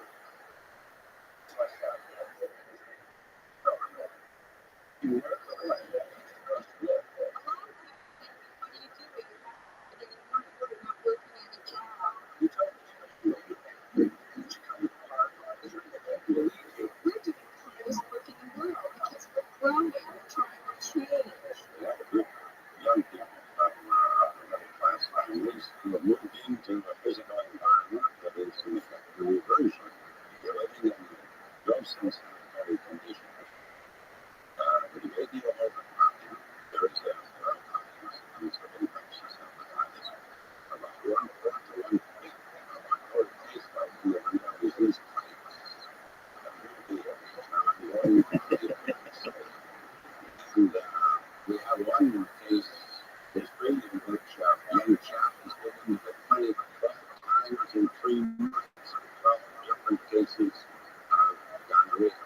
Okay, so that guy, that last guy, with the salt and pepper hair and the tie and the nice suit, those are the people that were from another generation, and we're seeing this younger generation completely dropping off society. And what was causing it? There was a lot causing the anti-war movement, but a lot of it was fueled by cybercrime. And they wanted to stop. They wanted to stop this radical shift in society that we were seeing from the 1950s to the 1960s. Yeah, there's an interview with one main aide of Rothschild afterwards. He was already retired, and he said that they couldn't make it illegal to be black. They couldn't make it illegal to go on rallies and be against the war. That was the American principle that you can go to a demonstration, but they could make it illegal to take LSD and then criminalize. Yeah. So it's kind of the same thing that Einstein started much earlier. Yeah, I mean, it's a cycle that repeats itself over and over again. I mean, whenever there's a powerful disruptor, it might be ultimately great for human brains, but bad for the power structures that are in place currently. They step in, they do their best to throw water on it. And what they did from the late 1960s into the 1980s, radically shifted culture. Everything changed. Music sucked, cars sucked, everything sucked. There's direct evidence that it had a huge impact on our creativity. If you look at the music from the 1960s, it was so radically different from the music from the 1950s. Something had happened. I mean, that's why John Lennon said we have to thank the CIA because they gave us LSD. But it is kind of interesting also, a young guy called Ken Kesey was working at a psychiatric ward in Menlo Park, California, and he was part of MK Ultra basically. I mean, he was a guinea pig. He received $75 US for taking LSD. And then he took LSD, and his default mode network was had less energy, and he said suddenly understood the crazies. You know, he was walking through the psychiatric ward and understanding a lot better like what's actually going on in the brain, and that's when he had the idea for Cuckoo's Nest. Which made him so much money that he then decided to stop riding and buy a bus and drive around the country with his friends and teach LSD. So it's kind of made like a career change. Yeah, I could see how the powers that be, I could see how the CIA become we have to stop. We have to stop. It's going to be the downfall of society, certainly a downfall of people that are in control of the government currently. And these people are necessary to be in control of the country because we are in a Cold War with Russia. We just got out of World also War in the hot war with Vietnam. I mean, that war was taking a big toll on the American society. And suddenly, you have people sitting there and saying, "Oh, I'm not going there." Right? But that creates that created a strong counter reaction by the regime. Yes. Just to legalize LSD. More LSD, and what's really unfortunate is that if that had not happened, who knows how transformative those substances would have been to society globally. If there was a great reckoning in the United States, if we understood things, if we got our act together, we really cleaned up all the problems of society and did so on an egalitarian plane. We recognize that there's work that can be done here. We can make life better for everybody. Have everybody recognize that we are literally all in this together, and we are all connected. We need each other, we are a part of each other, and we should treat each other, all of us, like we are a community. I think that's the globalized narrative that we need. It's the only way we survive. Yeah. I mean, this is the perspective that astronauts have on the space station. They look down at this ball and they go, "This is so crazy that we're fighting over imaginary boundaries that we created lines on Earth." I think it really is a problem with our language, our communication skills, because we can only create a discourse within the United States. Possibly with the media, we have Joe Rogan experience. You have a discourse, and you have a discourse in other nation states, but there is no global discourse. I mean, maybe when there's like a Olympic Games, that's a type of global discourse that's happening maybe right now. That's why people kind of like to watch it right now, because they feel we're connecting like from all over the world without being in polar aspects. We doing sports together. Isn't that nice? You know, We because like when you opposing teams hug each other, we make friends. Yeah. we need positive global communication because we have a lot of negative global communication. We have two very prominent wars right now, and a lot of other conflicts, and we have global problems the heating up of the planet, which leads to refugee floods and crisis and migration. I mean, we have a global theme, but how do we talk about it? There's no global government. Not that we need one, we should have one, but there's no global. Basically, there's no global. There's nothing. You know? Right. I don't necessarily think global government's the rule because the problem is whenever people have control over people, they just want more. It's like everything else. So if you have money, you want more money. If you have power, you want more power. You want control, you want more control. And it makes it easier for them to stay in control. If you had a global world government that could tell people, no, you can't move to Switzerland where the laws are different. You can't move to Costa Rica. You have to. The laws apply everywhere. It's a global world order. We decide what we can and can't do, and we're not deciding it based on empirical evidence, fact, objective analysis of reality. We're doing it on the basis of what's the most effective way that we can control it and govern. I think that's like a horror scenario. It's a horror We scenario. might be moving it. Well, we're in it right now. We're back. You know, there's the rational, logical, but understand the consequences these days that are fighting against it and talking against it. And then there's people that are saying we need centralized digital currency to keep China. Like, Jesus Christ. We're leading ourselves into a position that's very similar to many other positions that societies have faced in the past, including ancient Greece, where where they developed democracy, the Eleusinian mysteries, and then all that stuff got made illegal. And then society crumbles, things fall apart, it's no longer the center of intellectual discourse in the world, everything goes away. They threw water on it in the 1960s with the Psychedelics Act, where they made everything Schedule 1. They locked people up that were anti-war protesters. They figured out a way to squash this sort of new movement of thought. I think it would be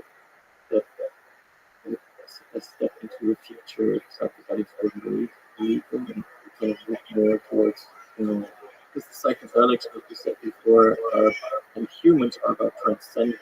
It's about basically including the other and not being afraid of the other. And fear of the other leads to violence against the others. Right. The psychedelic is moving in the opposite way. Right. So it is, you know, obviously not a surprise that it's legalized, you know, the psychedelics. They're dangerous. Yeah, They're dangerous to power. They destroy. So, But it's great for everyone. That's the crazy thing. The people that are making it illegal are the people that haven't experienced it. That's why it's crazy. Because it would be beneficial to them. They are human beings with a finite lifespan. Their experience on Earth would be greatly enhanced if they had the perspective of the psychedelic. well, if I was Chancellor of Germany, which I will never be, but if I was, I would make a psychedelic year after high school, after opportunity, actually experience the substances. I think it would be very good for societies to think about rituals or mechanisms for discourse, like what you said about the mysteries of Eleusis. Mm-hmm. That was the defining ritual of ancient Greece. The Athens society would move there in September. Like they would go there, they would have this experience, they would talk about this experience. Yes. Because of that experience, they could relate to each other, they could relate to the planet that they live on.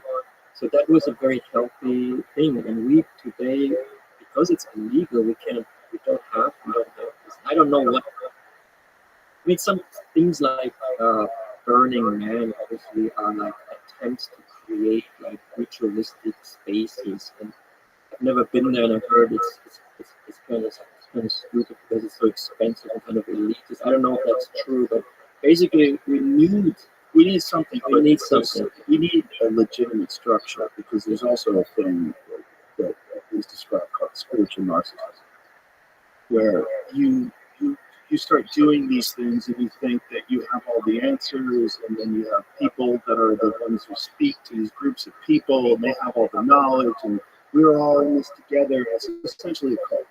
And it's really easy to run a cult if everyone in the cult is naive and they're looking for a leader, they're looking for an answer. Maybe they've had a listless life that lacks in direction, and all of a sudden someone comes along, and through this ritual we can all transcend, and it becomes What are we a lot going of to bullshit. do? Well, we need real shamans. We need actual legit shamans. And the problem is that term is in our society is much more often, right? That term is it's silly people that are in the jungle that are doing voodoo. But we need someone who is a legitimate psychedelic experiencer, who has a genuine goal of advancing consciousness and advancing consciousness and doing it in a very responsible way. One of the things that we would have to be careful of if you have something like a year of psychedelics, schizophrenia. We don't understand. I didn't say we should take, take like for a straight year, but maybe a year Yeah, like you could take the possibility. Well, Some kind of structure, maybe a place you can call. Well, I think we need structure for everybody. I think that's really the goal of this thing, is to develop a sensible, objective structure based on actual research, based on a real knowledge of real clinical data on dosages, a real knowledge on which compounds are more effective for which particular ailments. Ibogaine, which you talked about, Ebola, very effective for addiction. My friend Ed went over to Mexico and got into Ibogaine. He cured it. One time. Yes. I've known many people who have had real problems with pills and not with one Ibogaine experience. So there's a lot of different things that can be done that can benefit society tremendously. But it has to be done responsibly. It has to be done with real knowledge. And that real knowledge is going to be available if they open everything up to real research. And instead of being biased about things, let it be open to everyone to have an objective analysis of what is actually going on, have the naysayers and the people that are converted, everyone debate this and try to have some sort of an understanding of what is good, what is bad, what's the right dose, what can be done, and what is the most effective setting. Because setting, the part of the ritual aspect of it is important too, because you're setting an intention before you do these things, which is why a lot of these people that are serious users of psychedelics, they don't like the concept of microdosing, they don't like the concept of recreational use. They think these things are sacred and should be used only in this one particular way. And I think this conversation would benefit everyone in society, including the people that want it illegal. That's what's ironic. The people that want it illegal, they are just human beings. They're just human beings that are trapped in this paradigm. They're trapped in the world that they live in. They're trapped in the momentum of their actions and all the life that they've lived up until this moment. And I mean, it would also give the Western societies a tremendous push. And psychedelics were allowed, and it could be research, and it could be, it would probably encourage like a cultural flower. Like now we have kind of a decay of Western culture, like Western society is in crisis, and we don't really know how to get out of it. And the current recipes given to us by the camps that are now also competing for the U.S. presidency, they don't really solve the problem. I mean, we all feel like in the last couple of years, more and more people feel that something's wrong, that something should change. I think somehow people are ready for a revolution.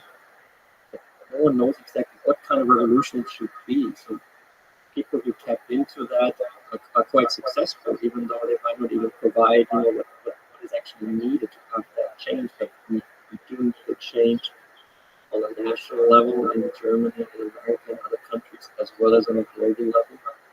And I think opening up our societies to psychedelic research and psychedelics, I would be curious to see a society which treats itself with that liberty and relaxation and curiosity. Right now we're all tense. And we're saying no, this is the chemical wall in our brain. I just don't think it works for democratic Western free society to have a chemical wall in the brain. It's a contradiction. It keeps us back from really developing a society that is much better than the current society. The current society is pretty shitty, actually. We really moved into it, and we try. But there is, of course, ways out. But there always be so We're talking about one right now. I mean, this is what's crazy. This isn't THX. These are actual substances. We're talking about it now, and coming west of this choice that he's the leader of the free world. Maybe today we're in the leader of the free world, and we're going to start a psychedelic revolution. Well, I think it has to be done everywhere, whoever you are. They have to demand freedom. And if you have freedom over your own consciousness is what the chaos talk about. That means nothing if you don't have freedom over your own consciousness. Especially freedom over your own consciousness with substances that have been shown to have dramatic harm. So there's a lot of drugs that are very good, positive drugs that people use on a regular basis, but if you take too much of them, you will die. So we know what the substances are, we understand what the correct dosage is, we understand what the LD50 is, and we know how to prescribe them correctly. We should apply that same logic to psychedelics. I mean, Albert Hoffman was thinking about this in the 50s. This was another document I found in his archive. He set up a memo to Steuer, writing that Sanders should now focus on these psychedelic substances. We should examine all the possibilities. We should create new compounds. We should become psychedelic pharmaceutical powerhouse in the world.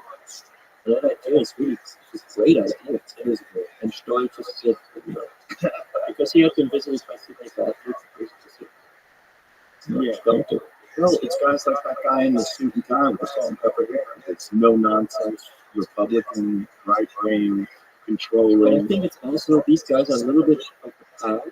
I mean, I'm quite surprised, for example, in America, I got approached by different camps of trip in a very positive way. Because I think somehow that anti-drug rhetoric is losing ground. Yes. Well, that makes me a little bit optimistic. It's losing ground because of these. So the narrative up until the end was against this and then also people are saying, no, actually not really. And then you have the positive effect that it has on people suffering from post-traumatic stress disorder coming back from that, which is really massive consequences, right? The mainstream media really is about they're probably with everything. Well, they're essentially a propaganda network that is passing stuff off the news. It kind of comes from I mean, certainly does. I mean, you kind of set the tone. Absolutely.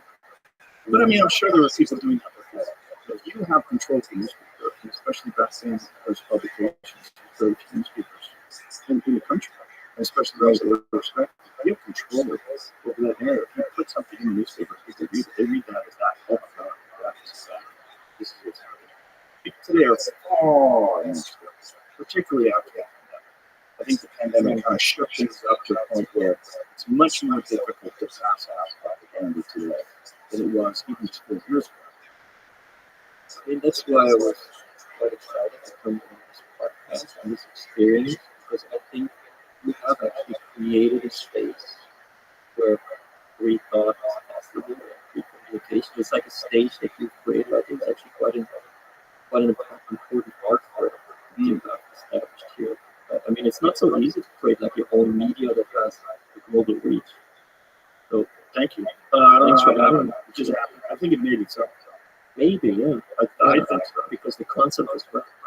Well, I think, look, I'm the one who's the host of it, so I can ask the judge. I do not think I'm really responsible for this thing. I think this thing wanted to be made, and it made itself, and it did it in a very sneaky way. It did it in a very sneaky way where originally it was just me having fun with my friends. Just with a webcam, me and Brian, and then Eddie Bravo, and Tom Spur, and all my friends. We just come over and just talk, just have a good time. And then it started to be where it got enough downloads where I could contact someone like Graham Hancock and say, hey, tell me about ancient civilizations. Come on my podcast. Anthony Bourdain, everybody travels. And then it became much, much bigger. And it sort of, I genuinely believe it tricked me to make me. When was the breaking point? It is very gradual. It was very gradual. I'll tell you when I worked. I think it was around 2011 or 2012. I was on stage in the Chicago Theater. And I was doing comedy, and I asked the audience, I was going to tell a story from the podcast, and I said, how many of you guys listen to the podcast? And it was just 3,700 people cheering. And I was like, I'll never forget that moment. So I was like, oh. One of the things that I used to do, and I still do, is I don't look at the numbers. I don't pay attention. I don't pay attention to how many downloads. I'm not like feverishly checking what's good and what's bad. I don't look at like what the retention is when people drop out. I don't. That's not up to them. My job is to just have an interesting conversation with people that I'm actually excited about talking to. That's my only job. So the way I book it, I completely book it based on my interests. I don't have a publicist that's like examining trends and this person's popular. I don't do any of it. I think it made itself. I think it's a trick. I think it's like the muse. Like the muse sort of like brings these ideas into your head. And I think the universe gave birth to this thing. I know it's a stupid hippie thing to say. It sounds ridiculous. But if anybody should know, it's me. And if anybody should want to take responsibility, be proud of something, it would be me, right? But I'm not. I feel like it's not really me. I feel like this thing wanted to be made. And I think this is one of many of these things that want to be made all around the world. And that's why podcasts are developed. And I think there's a hunger for honest discourse, good conversations with people that exists everywhere. I think that's why podcasts are exploding. That's where you don't have a gatekeeper anymore to your ability to discuss frustrating things. Well, you shouldn't have gatekeepers. You should have someone who the narrative that you're pushing out to the world is heavily influenced by the people that are advertising on your channel. Heavily influenced. So there's certain things you cannot criticize. There's certain things you gaslight the media or the public into believing is a good thing when it's probably not really a good thing. You will say things in a very biased perspective. You'll attack particular individuals. You not just attack political individuals, you'll attack them with a very specific narrative that's repeated over and over and over again to the point where they make these compilations of these media pundits saying the exact same thing over and over and over again. This is not news. This is not real discourse. This is not real human beings discussing things and trying to figure out what's right and what's wrong. This is propaganda. And this is most of what people get. And inside that propaganda are some real news. There's actual specific information about the weather. There's actual, real reports about conflicts breaking out overseas, and all sorts of different things. But at the end of the day, it's not real conversation. So real conversation was able to flourish because people had this hunger for it. And they didn't even know they wanted it until they got it. I mean, it's thought when we first started making a podcast that everyone was moving to a much shorter attention span. And that most of the things that were going to be popular in the future were like 10-minute things, like very quick things. Which is like a lot of the truth today with TikTok and Instagram Reels, and, all these things that people like short attention spans. It just captures you and it gives you nothing. You just keep scrolling and looking. And we thought that's what people were moving to. So then podcasting. And podcasting along with 3-hour conversations with scientists that get 50 million views. And people are like, okay. So it's not that people aren't intellectually curious. It's not people aren't they don't have this want to be engaged. They do. Everybody does. They're not being fed correctly. I mean, it's also one of the beauties of being a writer, literature actually. I decided to work on a book. I think that anybody who's going to have a very large space in which I can develop my thoughts and my narrative. That's why I'm actually active in this field. I think there might be some ways between the podcast and literature because they both go into the long into conversion into something. Absolutely. Yeah, absolutely. I mean, literature is the ultimate, right? Because the amount of time it takes for you to ponder the sentences and the paragraphs and putting them all together, the order in which you say things, and the way you captivate and compel the reader. It's very similar. It's all coming from one mind too, which is also very similar. When I hear you talk about podcasts, and then listen. This entire one human being is talking about your analysis of all the data, all the research you've done, all these books. It's not really in most places. But people want that because they want to know, well, what did this guy find out? What does he know? And how does he know it? Let me listen to him. And along the way, especially when we're having a 3-hour conversation, along the way, let me hear say some crackpot things. Let me hear if you say some things like, oh, that guy's kind of true. Oh, that guy's not really thinking. Oh, that guy's kind of full of shit. Oh, he's saying that, but there's no way he really thinks. Okay, now I'm suspicious. Now I can look at this filter it out. So I think we should talk a little bit about blitz for Nazism. Sure. Yeah. I thought that's why you had me here. I thought that would be like your subject of fascination. Oh, it's part of it, for sure. I want to talk about it. You know, I just was interested in talking about it. So, I mean, maybe what you're talking about, that's all the Jesse Walter show. It was kind of funny to me because that was really speaking to an audience I usually don't speak to, but it was great. You know? Yeah, well, They loved the book. they're willing to take much more chances on Fox News, you know, and other media. Well, I think they started with Tucker Carlson. So the Jesse Waters thing is interesting because you've got to scratch the surface. Yeah. So tell me about this. You want to know? Well, first of all, what was the creation of Ukraine, and when did it start getting utilized by military? Well, there's like a rumor going on that it started at the Olympic Games in Berlin 1936 because an American, Afro-American athlete, Jesse Owens, was running faster than the white Aryan German superheroes, jumping further and winning some 5 gold medals. The rumor was he must be on something. Similar kind of Amsterdam, like the jazz people are only so good because they're on something. Right. But it was like, was he on benzodrine? Because benzodrine was an American product that was already available.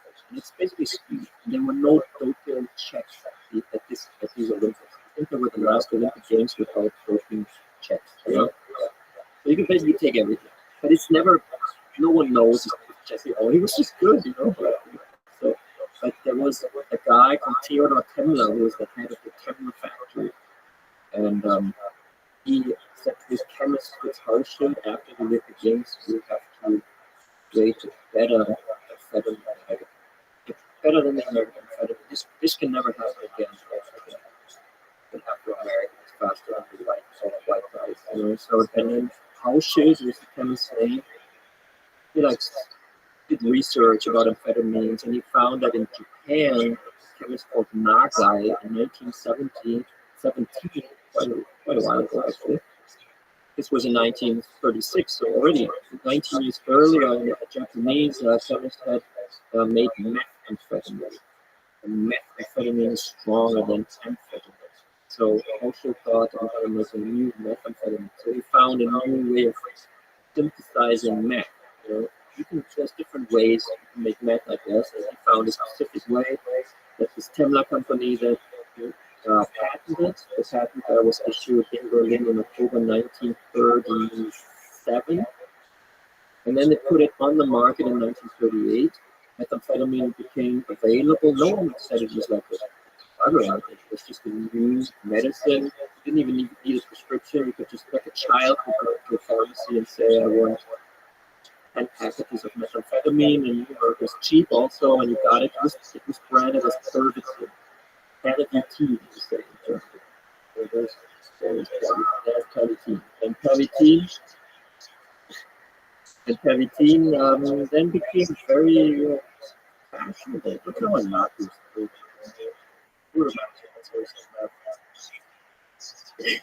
No, I think this could already be, and I'm going to get to this in a second, for the military. But first, it was a drug that was just on the market in the civil society. There was no war yet in 1938. 1938 was actually kind of the height of the Hitler regime. People loved him. There was full employment. I mean, there was oppression against the Jews. But if you were like a narcissist, you thought that was good, basically. So the problem was, well, I mean, many problems, but the The reality was that it was like steam engine, like it was, the society was really working, everyone had a job, everyone was taking part. So that also created, it was basically a modern capitalist society that also created a lot of stress. You always have to compete. You have to go from meeting to meeting. Like the German economy was booming, but people loved coffee. There was no coffee available because Germany didn't have like colonies like France, or they could bring in coffee. I don't even know if there was coffee. Probably you could get it somewhere, but it was not a normal thing to like go into a cafe in the morning and have a coffee. So this methamphetamine became very popular. Like workers used to in the factory, they could increase their output, and party people used it because this also it boosted your ego. So it was, you go into a meeting, an important meeting, you take a bit of meth before. So it wasn't stigmatized, it was just, they called it performance enhancing, substance. So that's a neutral term. They made studies at universities showing that there's actually good against anything. Also gets depression, and it would increase your sexual drive. And it was like, people thought this is the greatest thing, basically. There was no studies being done yet on addiction, which obviously is a problem of meth. But also we have to understand that this meth that Tenra produced is not the crystal meth that's being produced in a trailer somewhere in the southern state. So I don't know, it's a different, it was made by a pharmaceutical company. The way I found out about Palpatine is actually a funny story because I didn't know anything about, no one knew anything about Nazis and drugs. I said, like in 2010, I'm asking a friend of mine who's a DJ in Berlin, Alex is his name. I said to him, what should I write about next? What should my next book be? Because I'd written 3 novels. I don't know, what's write the 4th novel. I said, write about Nazis and drugs. I said, well, but they didn't take any drugs. I said, how do you know? No one's ever talked about this before. He said, well, yesterday I received Palpatine. I said, it's Palpatine. He said, well, it's methamphetamine from the so-called Third Reich. Third Reich being a propaganda term like Nazis who said that's the so-called Third Reich. How did this happen? He had a friend who was an antique dealer, and in 2010, this antique dealer in East Berlin had purchased in an apartment that's where people died. Like, then the antique dealers come in, they take furniture, they a little. Like, he bought a medicine chest. He opened the medicine chest, and there was Palpatine inside from the 1940s. And that antique dealer was a friend of Alex the teacher. He looked at it and said that the package contains methamphetamine. So he took it with his partner. They were curious, And I later met this guy and he said for 1 month we took this heavy tea and it was like so great. And he said it was not too strong, made us happy, we were very happy, we worked a lot, we had great sex, and it was like great. And then Alex, the DJ, being very interested in all kinds of drugs, he also took it. And he told me this in my writing tower in Berlin. He said, after the first heavy tea, I just feel like something's coming on. Increased energy level, and then I took another one. And these are kids which were like 70 years old, and they were still fun, they were still working. And then I took a third one. My writing tower was right at the river in Berlin, and there was like a big ship crashing by, and I felt like this ship with big engines turned on. The sheets like the push of the engine moving the whole big ship forward. That's how I felt after 3 tablets. It's insane, And I googled it, and there was like just a little on the internet. There was one medicine historian told me about an unknown guy, but I did a research who had written like a 2-page thing, like the German Blitzkrieg, which is the German word for speed war, like the Nazis' strategy how to lead a war. It was only possible because of methamphetamine, because of this heavy tea. And I read this, and I said, this is easy, maybe I should write about this. And I contacted, it's a very odd story, I was about it, and I contacted this academic, it was at the University of Ulm. I traveled down there and back. It's actually a lot more to find. I just didn't have the time because he's investigating all kinds of things. This was just a side project of this. And he gave me the signatures. in archives, you get a signature. Every document has a signature. Gave you like the signatures where I could find like all the documents on meth during Nazi times. This was in the military archive of Germany, which is housed in Freiburg in southern Germany. Germany is a decentralized country, so not all archives are in Berlin. For example, military archives is in a small town in Freiburg. The military archive is almost bigger than the town. You know? The German military has done so much shit, you know, in the first 3 years. We lost 2 world wars. So that's world record for sure. So, and everything that the German armies did is, you know, documented because the Germans love to document. Everything's written down. The military archive is huge. And because I had the signatures from this guy, he basically took the legwork for me. I could look at all the files, and then I realized that the German army was using methamphetamine. And it's another interesting story how that came about, because Professor called Ranke, he was the head of the Institute for Defense Physiology of the German Army. And basically, his job was to enhance the fighting capability of the soldiers. So he was researching in 38, how can we combat fatigue? Because he said, not the Russians are our biggest enemy, not the British, not even the French. You know? The biggest enemy is fatigue, because you get tired in the evening. You fight the whole day and then you need to sleep. What a waste, you know? It's not good. He's looking for the way to beat this enemy, sleep. Again, when Cavitin came onto the market, he started reading studies done by universities, and they very clearly show that meth, and I think this is an experience that people who have used meth probably would sign, you know, you don't sleep as much, you know, it keeps you awake because all your dopamine is released, so your brain is basically in a fight or flight mode. Whereas methamphetamine makes you extremely alert over a very long period of time. And then at one point, obviously, you get the urge to take it again. This is how the addiction works. But he was not, you know, looking at addiction problems. He was just looking at, does it really work to keep a soldier awake maybe for 2 hours longer at that? Because there's the same from Napoleonic times, the last 15 minutes of the battle, that's the decisive 15 minutes. Like who wins in the end wins, you know? So if you have something that keeps your men awake for longer than the enemy has, then you have a price advantage. So he made tests. I don't know. I have just photos of it in my book Blitz, where you see like the young medical officers, like he was working in an institution that was breeding medical officers for the German army. So he gave these young guys placebo, methamphetamine, coffee, just to check, and like, can they stay longer or not? They could. They could actually, they were more active. Like these tests started at 8 p.m. and went until 10 a.m. And the meth people, like, they were awake the whole night. You know, they were filling out. But then he had tests, like you could draw things or repeat orders or like some mathematical questions. And the meth people were like going at it until 10 a.m. and then some said, and now we want to go out. And now then they wanted to party. But by the caffeine people, I don't know if you can see that image. It's kind of funny. Pull that up. Like the Your mic's on.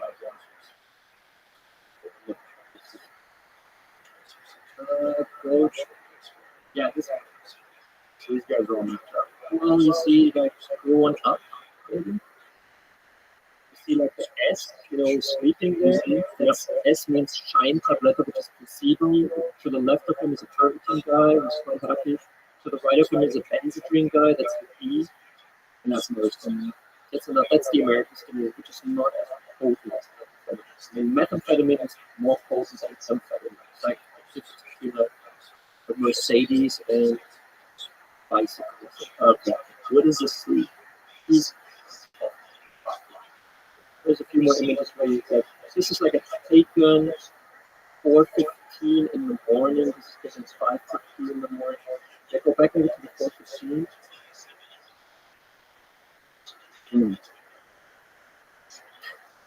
Well, I mean, here we see photo. I mean, then you obviously looked at the results of those people just later in the day when the S person is like yawning. So you see in front of him the perfect person, but he's not yawning. He's like ready. Yeah, he's ready for the next questionnaire. He can't sleep for like another But the day. guy in the back there that's a clean his head is down. In the far right? Yeah, I might study. But in any case, maybe go one picture down. Yes. And like, that's how the test executed. So he saw that with if you take 2 times 6 milligrams of PVC on the right there, that like eye, and people they don't show any fatigue at all. He basically came to the conclusion it does work, it does keep you awake, and he also found out something which is he found out that on net you are less capable of solving higher complex questions. So that keeps you up, but it makes you a little bit dumber. Like things that are really that demand abstract, very abstract thinking or more complex things, you're not better at. Is it because math sort of rushes you? Yeah. And also you feel too good about yourself, so self-criticism is lowered. And he concluded that this is perfect for the German soldier. It makes you awake longer and makes you a little bit more stupid. Because a soldier just needs to follow orders. He just needs to shoot for a long time. And so he got all excited about it. This was in 38. His last test was in 39, and Germany was about to invade Poland September 1st, 1939, beginning of World War II. And he said to us, his superior was in the Americans called the Surgeon General, German, which is the name, but the highest medical guy in the army who determines basically at the end of the day what is given to the soldiers. So he wrote to his boss, and this was kind of an old school guy, the boss, like he was stuck in the First World War, and he read the reports and was like, what do we need to use a chemical to enhance? And he didn't get it basically, so he said we're not using this in the attack on Poland. And then at Rothschild, the professor really believed in me. And I read his war diary. Like every officer was required to write a diary to the war. In his war diary, you can clearly see that he himself became addicted to math. And he writes about it so great. I don't even understand how I could even do it a day at the office without math. Why is not everyone taking it? But then, like a few months later, it's like I feel very depressed this morning.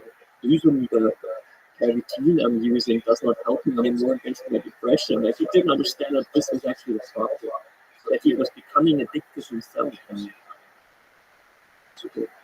he became quite unhinged. But he was like the meth guy of the German army. But he was still doing his job.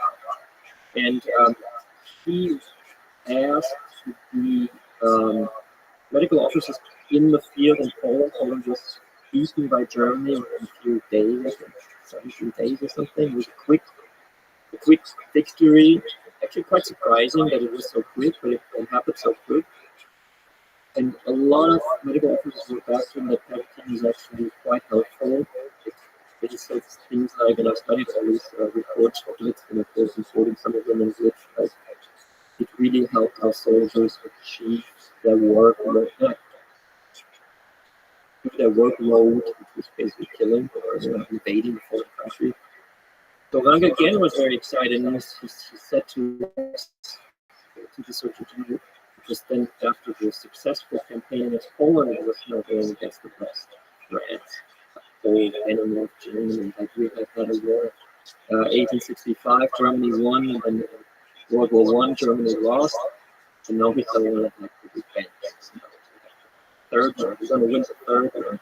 But his high command was saying, let's please not do it, because the French army, like all army, was supposed to be the best army in the world in the late 30s, early 40s. Like they were really proud of their army, the French, and it wasn't good, but everyone thought it's good. And they also had an ally, which was very powerful, Great Britain, the world's empire. Right? So these two powers to attack from Germany, these two powers was considered insane by the high command. Like they thought Hitler was just a lunatic. Hitler wanted to attack the West already in November 1939. Like Poland was beaten. the German military actually needed a lot of repairs, because even in a successful campaign, you need a lot of machinery, you need a lot of people. So everyone said, let's not do it. Let's just, get back on track and develop a strategy which we can win against the West. Because they knew there is no strategy. Because that was exactly what happened in World War One. Germany attacked from the north of Belgium, and there was a stalemate, and then Germany lost, because Germany is one country and cannot win against so many countries. So it's not going to work, And Hitler was very stubborn. He said it will work, but it blocked him. There was even a coup attempt in November '39 against him, which failed. And then he had a breakfast meeting, February 17th, 1940, with three kind of revolutionary tank generals from Manstein, Guderian, and Rommel later becoming a very famous tank general, came to Hitler in Berlin in the Reich Chancellery and said, we have to speak in peace, because we will not use the tanks as everyone expects us to use the tanks, which is kind of more in the back, backing up the infantry and being like the backup guys, heavy guys like that. Because we will use the tanks in the front and make the tanks kind of overrun the enemy. He's a crazy god. He loves crazy gods. So he's like, this is a good thought, but not where are we going to do it? He said, we're going to do it in an area. And also, I also sent an image. I don't know if you need it, but it's interesting. They decided on an area which is the Ardennes Mountains. And the Ardennes Mountains is a mountain range in Belgium, which is exactly between the north of Belgium, where the Western Allies were massing their defense forces, and France, where the French also had a heavy defense. But in this mountainous terrain, it wasn't heavily fortified. So they said, we're going to go through the Ardennes Mountains within 3 days and 3 nights, but we can't stop at night. Because if we stop and kind of sleep at night, they will know that we're there, and then they will come from the north and the south, and the Pincer will destroy our chance. So we have to, not stop. And within 3 days and 3 nights, we have to reach through Belgium, the mountains, the French border, town of Sedan. We have to get there, because then we will be faster. Because they will still be stuck in the north of Belgium. We will be faster than them, and we will race through all the way to the channel, and then we will be in the back of them and destroy them. So we have kind of surrounded them. This is what Churchill later called the sickle club. And this is the sickle club.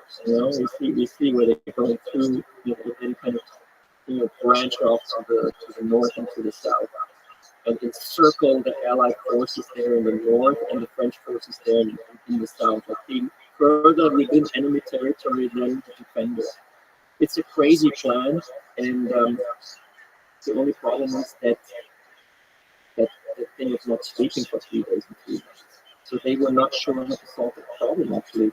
And Hitler said, this is not a problem. The German soldier is so convinced of the ideology of National Socialism, fighting for me, the Führer. They will not sleep. I didn't sleep in the First World War. Hitler was a soldier in the First World War, and he claimed that he was awake and he didn't sleep and stuff like that. So he kind of said that the ideology will make the normal German soldier into the superhuman soldier who doesn't need to sleep, which is bullshit, obviously. Everyone needs to sleep. Not because you're convinced of an idea, you don't need to sleep. And another fact is that actually soldiers were not convinced at all. The German army was the German army. Of course, there were many Nazis in the German army, but at the beginning of the war, there was just young guys. They were not like turning for Hitler. They were actually quite pissed they had to go to war against the West. But they were scared. Like I read reports on mass depression before the attack started. People just said, "We're gonna lose. This is not possible," because to launch a successful invasion into enemy territory, you needed 3-to-1 superiority in manpower and in weaponry. The Germans they had less people, less soldiers than the West. Their weapons were not as good. For example, the tanks were not as good as the British tanks. It was basically, there was a lot of doubt that this madman plan by these 3 young revolutionary generals and Hitler supporting this madman plan would actually work. But then Ranke thought, this is my calling, and this is my hour. And he presented is findings that actually you don't need to sleep for 3 days or 3 nights. On meth, it's possible. If you give enough meth to a person, you can stay awake 4 or 5 days. So suddenly his findings became very interesting. He was invited to the high command. He was giving lectures. He wrote a so-called stimulant decree. I don't know if you want to see that. I found that also in the archive of Freiburg. It was the first official paper by an army where the soldiers were basically invited or ordered, or it was suggested to them to take powerful synthetic stimulants, this is the stimulant decree. It says, for example, this was distributed to all medical officers, so they knew, how to use the meth. But for example, it says what you could give if someone took too much, like then you give like sleeping. So it also says it's quite interesting what are the side effects. The side effects are aggression. So that was like a desired side effect, right? So Danko was suddenly very popular. He was on top of the world.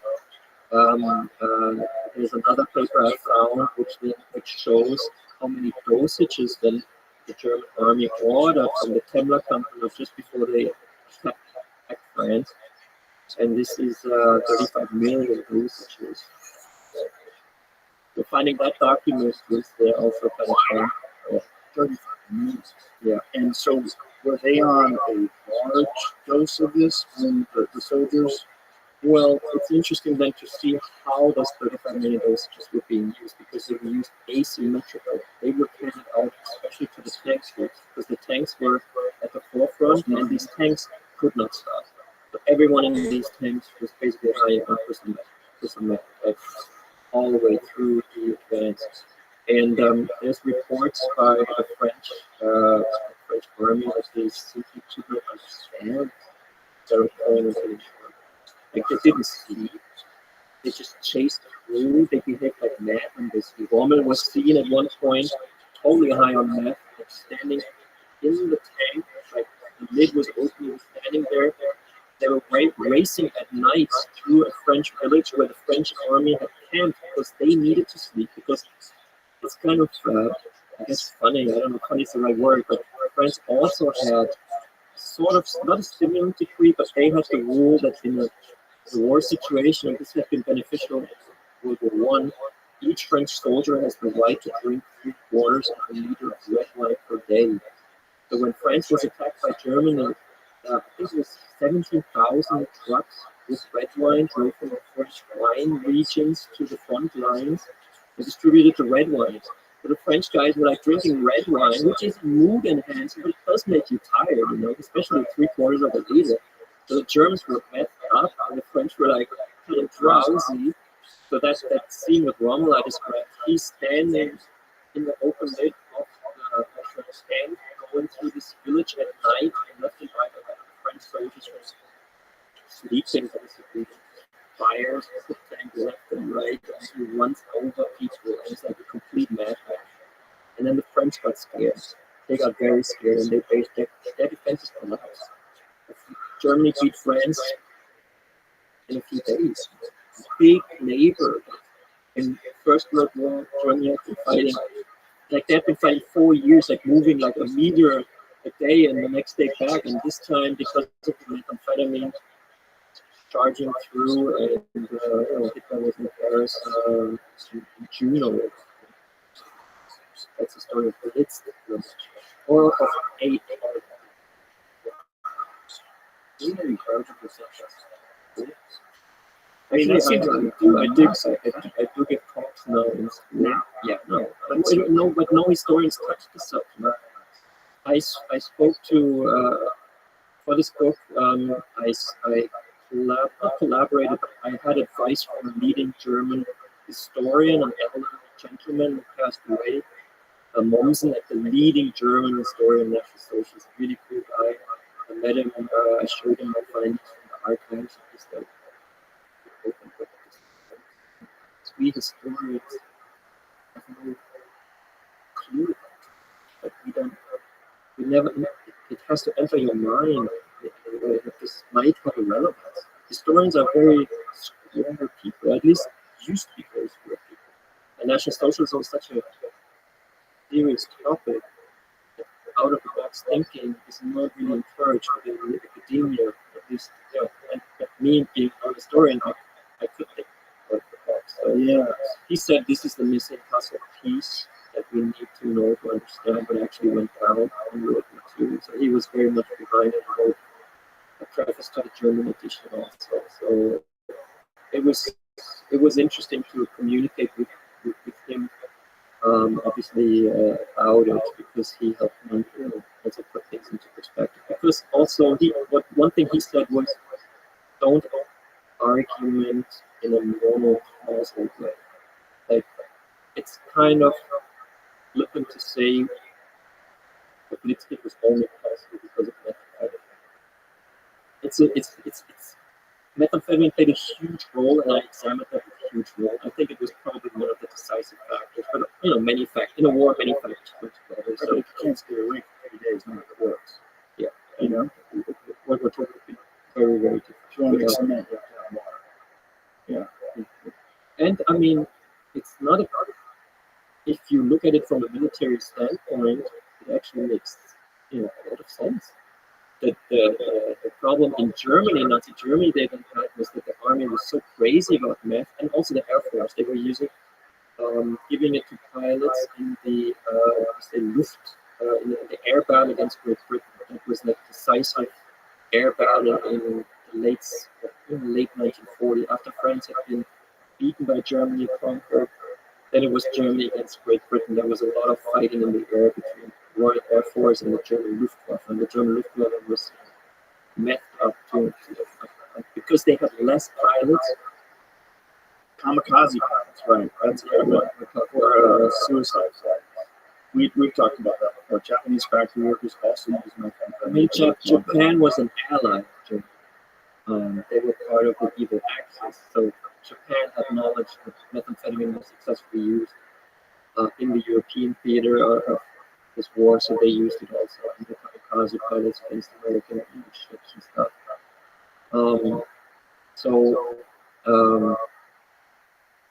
Where were we?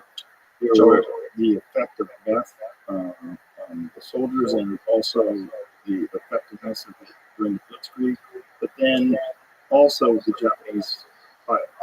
That the Japanese were using it, kamikazes were using it. I mean, I wanted to talk about something that became a problem in the German military, because then suddenly there were guys, for example, the so-called Health Führer, which is like the minister for health in German. Nazi Germany was called Health Führer. He was like an enemy of Peletier, because he said, he used the old argument, we are superheroes anyhow from our genes, because we are a superior race. We don't need stimulant to perform these miraculous acts on the battlefield.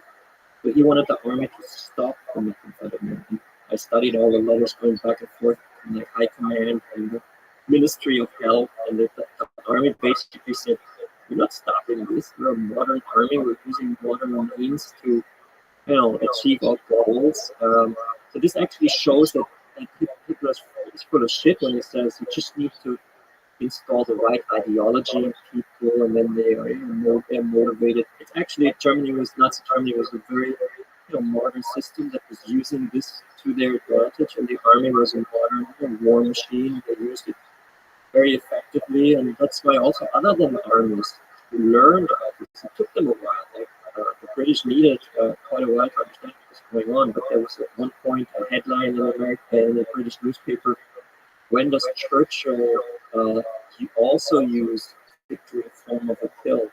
Because in an Italian newspaper in the fall of 1940, there was an article on the German Luftwaffe using the pillola coraggio, or like courage pill, which was this methamphetamine. So then the British became like, we have to examine this, and they actually made tests in England comparing methamphetamine with amphetamine, and decided that for the British guys, for the English guys, amphetamine is better because that's so strong.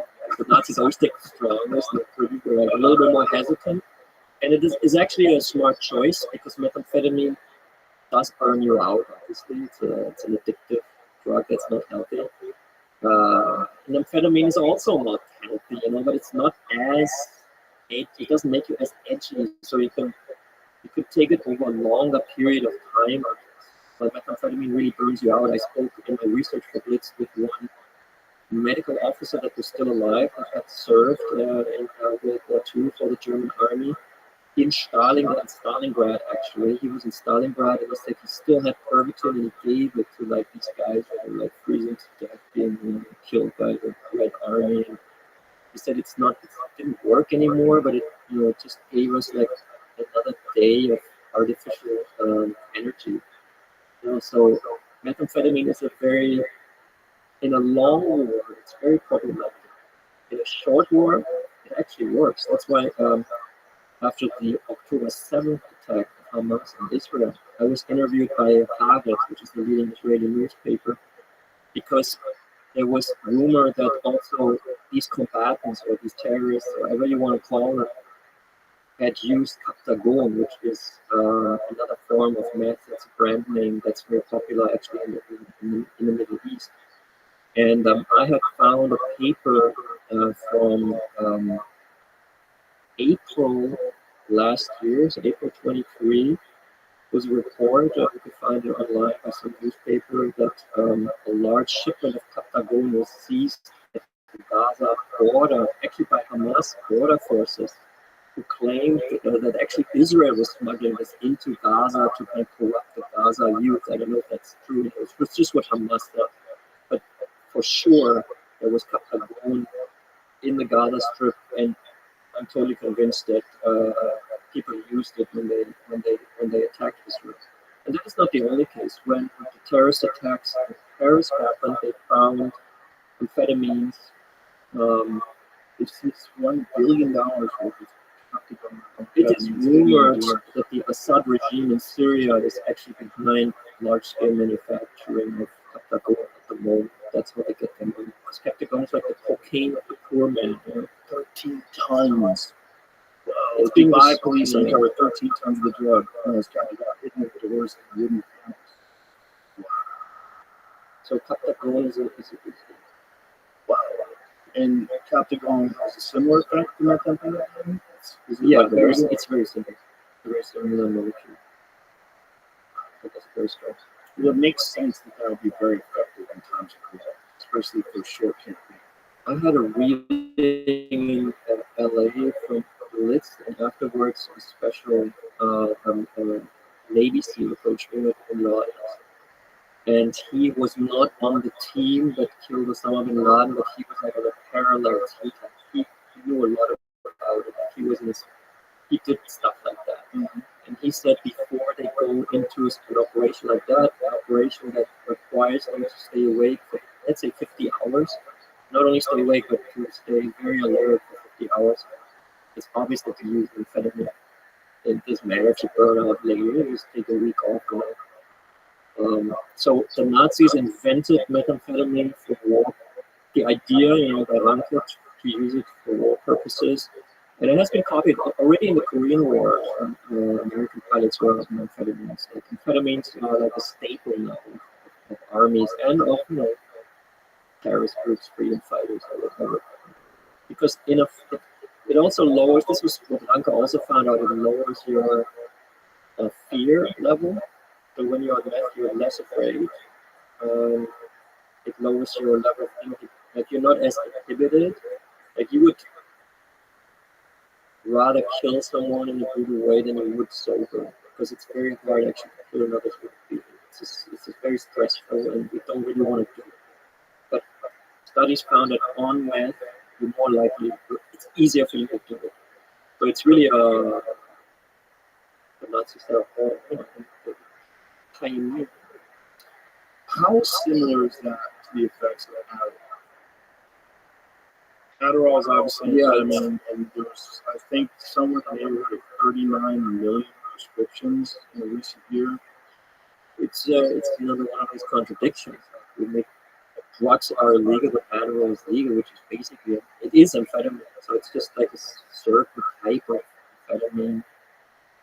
I know quite a few people who are addicted to these types of pills, and it's not a nice addiction. Because it's also, it's legal. Like the psychiatrist doesn't take this, so you function. You need to take it. You need to take it. You should take the medication. I'm very sorry I came from sober. It's so amazing. I don't know. No, I But mean, I know many people, especially journalists. I know a lot of journalists and a lot of writers who use well, to be productive. I would say why not? If you want to pay the price, if you're using something that's maybe bad for your brain, maybe makes you addicted, but maybe you think you write better. So that's like a chance that some writers take, like who wrote through electric sheep, or through Android string of electric sheep. The prototype, yeah, right. He was using a lot of amphetamines. I heard that Jack Kerouac wrote On the Road like in 2 weeks on amphetamines. Mm. So I mean, drugs are basically neutral. You don't become a Nazi soldier when you take amphetamine. It creates a certain state in your brain. You release all your dopamine. You're highly alert. You might be very creative, but you also might write a lot of shit. Because your self criticism is low. So Kerouac, being a very good writer, he wrote the wave. He was just writing this on the road. I have friends that have tried amphetamines, particularly Adderall, and done stand-up comedy. And they say it's absolutely terrible. It's terrible. Because you lose that subtlety. You lose the subtlety, you lose the connection with the audience, and you're not having fun anymore. It's like you're not being silly, and your self-criticism is out the window, so you think everything you say is brilliant. No, I mean, but some people find it very beneficial for productivity, which is interesting. It's like they are. It probably depends what you need to do. It also depends on your self-control, right? If you have the amount of self-control and the amount of objective analysis of what you're doing with your life, to recognize that what you're doing is detrimental. Can you manage that? Can you figure out how to back off? Can you figure out how to take time off? Can you figure out when to use it and just use it effectively and say to yourself, in a very disciplined way, I'm going to take X amount for this Adderall stuff because I have a deadline. I'm going to get this done. I'm going to do my best. And afterwards, I'm not going to fuck around. A lot of people can't do that, but a lot of people can, I guess. And it's sort of like all other drugs. We should sort of figure out what's the dose, what's effective, what's not effective, and also strategies for helping people get off of it, like I would. I think having any kind of legalization strategy. So if they legalize drugs in this country, I think it has to be done in conjunction with a treatment strategy. And I think that treatment strategy is out of that. And yeah, absolutely.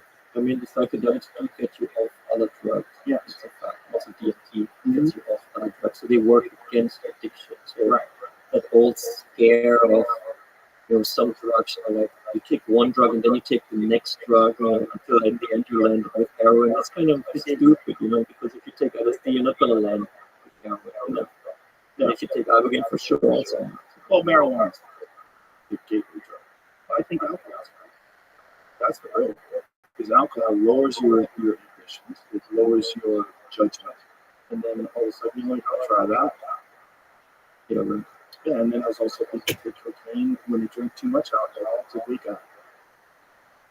Yeah, I spoke with an Ibogaine researcher, Deborah Mash from University of Miami, and she found that alcohol and cocaine together create a new metabolite in the body. And that is the one that many people go for. It's like 1 + 1 is 3, basically. So you won't get that high from alcohol alone. You won't also get that kind of cocaine alone. Most people don't take cocaine alone. They always drink when they take cocaine because they want that particular form of metabolite of intoxication. Interesting. Obviously, very unhealthy. How do you say that word? Yeah, right. Caffeine is a byproduct of concurrent consumption of alcohol and cocaine as metabolized by the liver. Normally, the metabolism of cocaine produces two primary biologically active metabolites: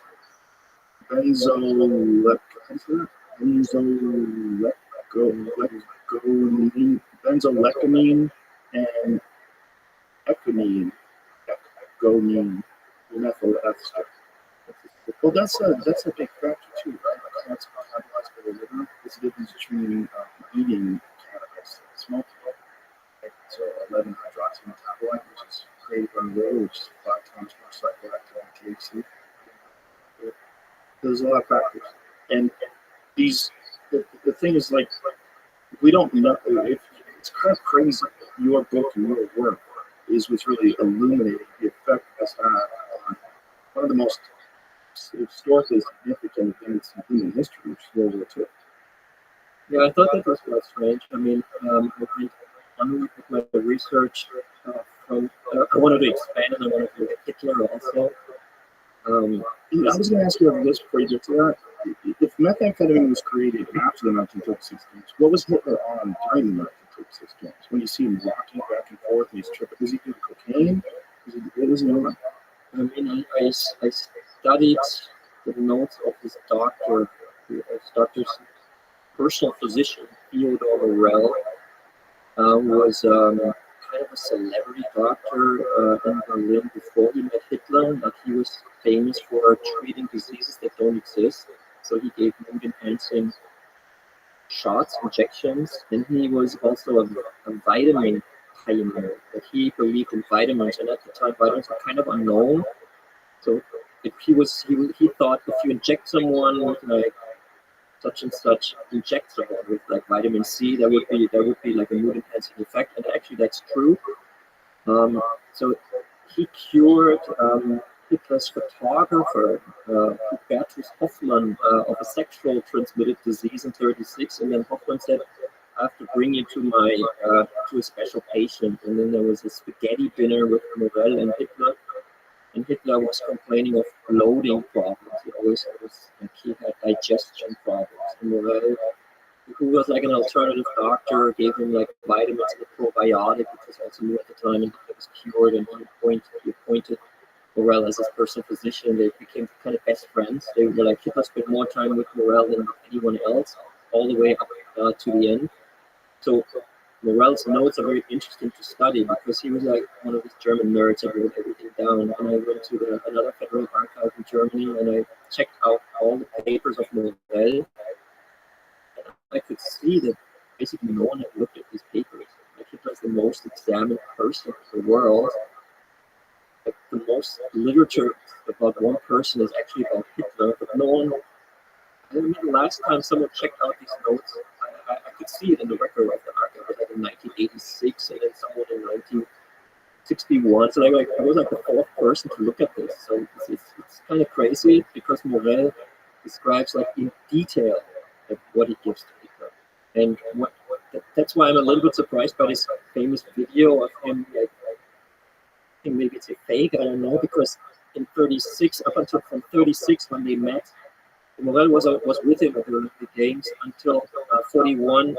Basically, Hitler only received vitamins, vitamin C, vitamin B1, and sometimes glucose, like sugar, was injected. So maybe he was on a sugar rush, because sugar is a strong drug. Because sugar immediately kicks, in the brain. So, but there was no like heavy substances in '36. Not that Morell wrote everything down, so I don't think he would. Morell's introduction to you was what year? '36. So it was at the same time. Yep, a little bit before. So the introduction was before the Olympics? Yeah. Is it possible that he was taking something without the knowledge of Morell? No, because Morell was very protective of his patient. He called him patient A. And before that, Hitler had like an array of like specialists. Hitler didn't like specialists in general. Like, he didn't like. There was Karl Brandt, who was like the highest SS doctor, and he wanted to be like the personal physician of Hitler. But Hitler didn't want like an SS guy to have so much knowledge about his body. So he always kept Brandt at bay, and then Morell was like perfect for Hitler because Morell was like this kind of chubby, good-humored kind of house doctor with the crazy recipes and the crazy injections. And Hitler thought, this is my guy, basically. And Morell became, like, Morell's wife was very much against that. Her husband became the personal physician of Hitler. She said to him, like, we won't spend that much time together from now on. We have to take this chance and want to be the person. He was like a celebrity doctor before, so now he's the personal physician of the Führer, the most powerful man in Europe. So Morell very much controlled what Hitler took. Hitler didn't take anything that Morell didn't talk about or authorize or anything like that. He was his doctor. He was always there. So I see basically three phases in Hitler's drug taking. From 36 to 41, it was mostly these vitamins. And Hitler was never ill during this time. Like he had a pretty good health in general, except for the bloating, because he ate wrong. Or he was a vegetarian that basically ate like bread and sugar. So that's very unhealthy for your gut. These days. They didn't know that. So he was always farting basically. That was a problem for him. And Morel kind of cured him with the probiotics and then the vitamins. And, Hitler kind of moved around to this kind of treatment, and he was very successful also. He was very healthy, he won all the wars, like he was on top of the world. And then in 1941, Germany decided to attack the Soviet Union. And also the Soviet Union kept the campaign against Russia was very successful in the first 3 months. A lot of methamphetamine was given to the soldiers, just like the attack on France. They overran the Red Army like crazy. Like within 3 months, they had huge territorial gains. They were in October 1940. They were already standing in front of Moscow. Like they could see, like one officer could like look with his binoculars. He could see the tram, like the last tram station of Moscow. He could like see that. So they were right in front of Moscow.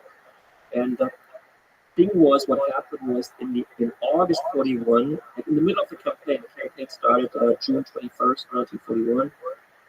So August 41, they were already that huge, gained a lot of territory. But Hitler, for the first time, became sick. He had what they called the Russian flu. Like he was, camping. The headquarters was moving with the troops, so he was, maybe drank bad water or something, and he had the Russian flu, which made him stay in bed. He had very high fever. He was like diarrhea and vomiting. So he was really not in a good shape. So he said to Morel, and Morel wrote all of this down. Like I was sitting in the National Archives in Germany, reading all this stuff, and I really felt like a fly on the wall. I could look at things that no one had seen before. Like he describes, like Hitler coming in, sitting down, the decisions that had to be made that day. Hitler saying, "I need something strong in vitamins." I mean, Hitler was lying in bed, and the generals were deciding on that important military briefing how to further advance. And the generals wanted to move towards Moscow, and Hitler wanted to split the troops and go to Leningrad, which is now St. Petersburg, and to the south.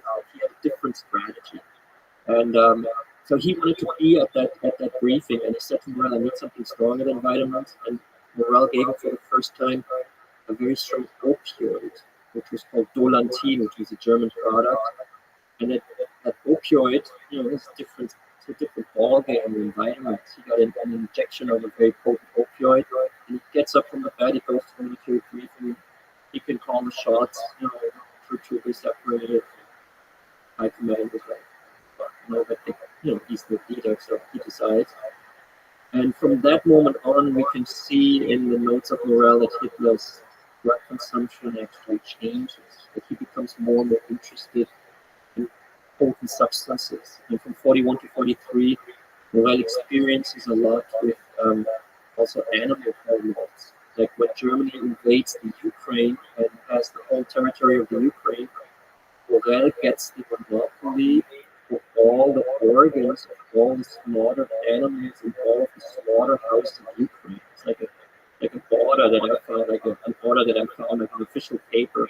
All the organs of all the slaughtered animals of all slaughterhouses occupied Ukraine would go to Hitler's personal, the Führer's personal physician. Huh? Was that for touring? Yeah, I mean, he had like his own pharmaceutical company by the time. Morel in occupied Czechoslovakia, where like his chemist was like getting offal and organs and thyroid glands and all kinds of very potent things, and then making like concoctions with it. Like there was a famous liver concoction, like from pig's liver, and Morel's problem was that at the time, 43, it was a war economy in Germany, so it was very difficult to bring new medicines onto the market. Basically, it was not possible, like all the tests that usually are done in peace times on new medicine. So he said this to Hitler, like, I'm developing all these new medicines from all these organs, and cannot bring them on the market. I cannot help the German people to stay in this war because this is bullshit. I, the Führer, will be your guinea pig. I will test all all these dubious concoctions that you make. And then because when I take it, every German, can take it and we kind of bypass all the regulations. And this is exactly what happened. The guinea pig, like hormonal concoctions for Morel. So it's really an insane story that is beautifully documented. So you can like read like train wagons going from the Ukraine, from the German army, like very scarce. It was to have a whole train wagon because they need to ship, wounded soldiers back or ammunition, and he just, required like whole train wagons filled with this offal from the slaughterhouses and all the livers of all the slaughtered pigs in the Ukraine. And then the army was like, we can't do this. We need these wagons for like war sensitive stuff, and then Morel would run to it. So the army is blocking me transporting these precious materials that have turned into drugs for the common good of the German people that become the border. And then the wagon was going through, and then Morel was creating these concoctions. And Hitler actually he took too many of these weird things. His health started deteriorating in 43. But he was quite healthy to 41 to 43 when he took all these organ things and all these hormones and crazy stuff. Today you would send the doctor that prescribes you that stuff to prison. But there was no checks and balances like Hitler just took because he liked Morel and he liked to experiment. They were always talking about new enhancement of the body. It was a whole Nazi idea, to become more powerful, more strong. But he was interested in these things, and he actually his health started to deteriorate. And then by 43, he had already become quite a different man. He aged quite a lot, and then you can see it if you compare the young Hitler with like just 5 years later, it's like 20 years old, And then in 43, because he's doing so poorly, like his chi, you could say today, and the physical energy was like really down. To get like one pig liver extract injection a day, you can imagine how you're gonna feel like after a year. So it's not very healthy. So it diminished. What was the goal of the pig liver extract? Did they just enhance energy?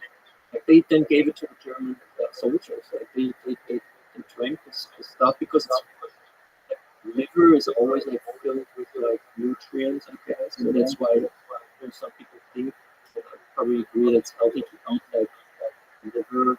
I think like an ounce of liver a day is probably good. But injecting pig liver. So Hitler, technically speaking, wasn't a vegetarian at all. Because he was using all these animal, supplements and was consuming in his mouth.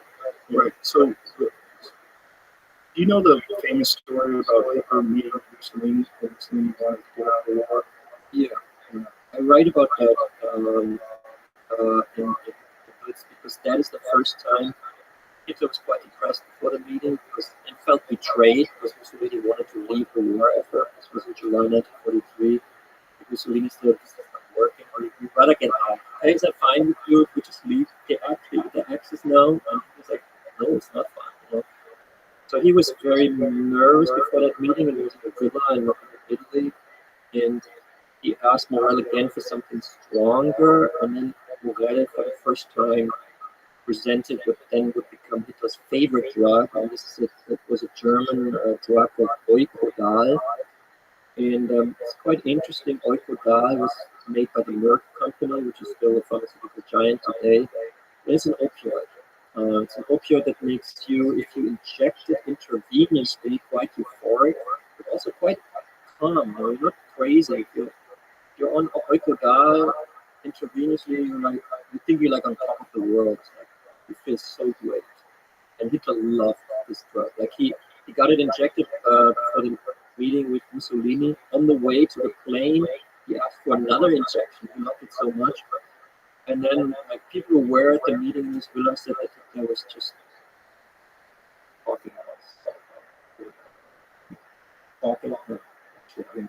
we're having a conversation. Yes. Hitler and Mussolini did not have a conversation. Hitler was talking for 3-4 hours without stopping.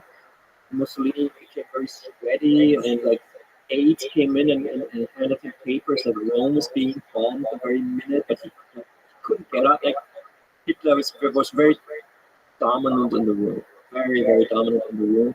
And from that moment on, Rothschild became kind of his favorite drug. And now comes the fun. When Germany lost, a lot of patents were also lost from Germany and became possession of America. And the patent of Rothschild also traveled to America. And Rothschild is oxycodone. So what has created the American opioid crisis is the very same opioid that was Hitler's favorite opioid. Sold in America as pills, crushed and sniffed, whatever, check. I don't know. Hitler was injecting it from the start. He didn't fuck around with pills, because pills, because he still had these stomach problems. He didn't like medicine to go orally into the. He didn't like it too long. You don't know. You take something now and it's active in 45 minutes, and not good. The injection is the immediate effect. So that's what he wanted. He would go to a military briefing when the war was 44. Generals were just, the war was lost. They came from the eastern front. People were dying. It was over. They came to the meeting to tell Hitler, basically, you want to save your men now. But Hitler on oxycodone, on Rothschild, as it was called then, had so much power in the room, had so much charisma. He was very charismatic early on, but he had lost his charisma in the meantime. Through Rothschild, he could reinstall his charisma, being good in the room, and he would and I read a lot of witnesses' reports from generals. A lot of them wrote books afterwards, or made notes. What happened is that if they were with Hitler in this room, they were convinced that Hitler knew something that they didn't know, that he had a wonder weapon up his sleeve, that he knew that the war would turn around, or he would win, the Germans would win in the end, because he was so convincing on this Rothschild. So Hitler was very clever actually in using that drug for his horrific vision. And you can look at, you can examine this day by day, by studying the papers of Morel, and then also studying other accounts. It's always good to look at more, not only have one source, but there's quite a lot of it, so it is quite surprising. It's fascinating because if you think about how much is written about Hitler and how much Hitler has been studied, that they didn't study that. It's totally good. It has such a profound effect on the way you think and behave. It does. I mean, there was one, we all know that on July 20th, 1944, it was the most successful, I mean, it wasn't successful, but almost successful assassination attempt. The bomb by Stauffenberg blew up in the headquarters in the east, Operation Valkyrie, was called, was a code name. And afterwards, Morel rushes in, the doctor rushes in. He was quite injured actually, which Nazi propaganda later said that the Führer was not injured. He was quite injured by that detonation. He was sitting there, and the bomb was on the other side of the table leg. And the table leg was quite thick, so the table was thick. So he was very lucky that he didn't die. He had hundreds of splinters in his body, and his eardrums were blown and was bleeding from his ears, and he was totally, he was. I mean, he was injured, And Morel immediately comes in and gives him Rothschild, because in the evening Mussolini came for a meeting. He was already in the train. You could see an hour later, on top of his game again, joking with Mussolini, and the other officers lost a leg, died. So and then actually from that moment on, that's July 20, 1944, until the very end, May 8, 1945, the war ends. So that is his heaviest drug consumption. Because then he's really, this is the most intense time. One of the things, for example, that happens is that to treat his blown eardrums, which were connected with heavy pain that he experienced, the new doctor came in. Giesing was his name, and he had cocaine. He brought cocaine, which was a legal product at the time, also by Merck. Germany was importing the coca leaves from Peru mostly. And then Merck cocaine was supposed to be the best in the world. There were even product forgers in China who would replicate the Merck label with the Merck cocaine. Merck cocaine was the best cocaine. And this doctor came in and he wanted to give the cocaine because it was something to numb the pain, basically. It was an anesthetic. And Hitler was like, I don't know more of this stuff. And Giesing writes this down. I found these documents actually in Washington in the National Archive. Hitler demands to use cocaine, like he wants the doctor to brush it into his nostrils, which is the most effective way to take cocaine, I guess. And then he's like, finally I can think clear again. And the doctor realized this is a drug guy. Like, once he gets like onto a potent drug, he like completely embraces it and wants it more. So Giesing became very, tried to get the Pope away from Hitler. Hitler demanded more these cocaine treatments because I could feel finally I can breathe again and I don't feel like injured anymore. And actually on cocaine he developed the strategy of a second Ardennes offensive. We talked about the mountainous terrain of the Ardennes of Belgium in 1940. And Hitler wanted to do it again in late 1944, like a surprise attack. And like his generals, they couldn't believe it. It was a ridiculous idea because the Americans were already on the continent. Like, there was no chance it could have worked out. It would just mean that a lot of people, a lot of young German soldiers are going to die. That's what it meant, the second Ardennes offensive. But he had it on cocaine. You can see very clearly, like Morel, and Morel didn't like this. He didn't like this other doctor coming in with the cocaine. Like the doctor started competing. It's called the doctor's war because one guy gives him cocaine and Morel gives him oxycodone, which is so Hitler was kind of speedballing in August and September 1944 and made very crazy decisions, very bad, very for the Nazi war, very bad decisions for the world. It was good that he was so far. I actually spoke to a British historian who told me that he had investigated Anthony Beaver is his name, great colleague of mine. He had investigated the British intelligence's plan to assassinate Hitler, because obviously there were these plans. Right? They had realized in '44 that it's actually not good to assassinate Hitler, because he was already so off the rails that he weakened the German war effort. Let's say Hitler was assassinated, then let's say Himmler becomes the Führer or something. Himmler, he was also a total freak. Like he did 2 hours of yoga each morning because he thought the Aryan race is connected with ancient Vedic. So he was into yoga. He was not into drugs. But let's just say they would have had an efficient leader, would have been more dangerous, basically, to the Allies, and keeping totally drug out like Hitler. So they wanted him to stay fucked up. It was better.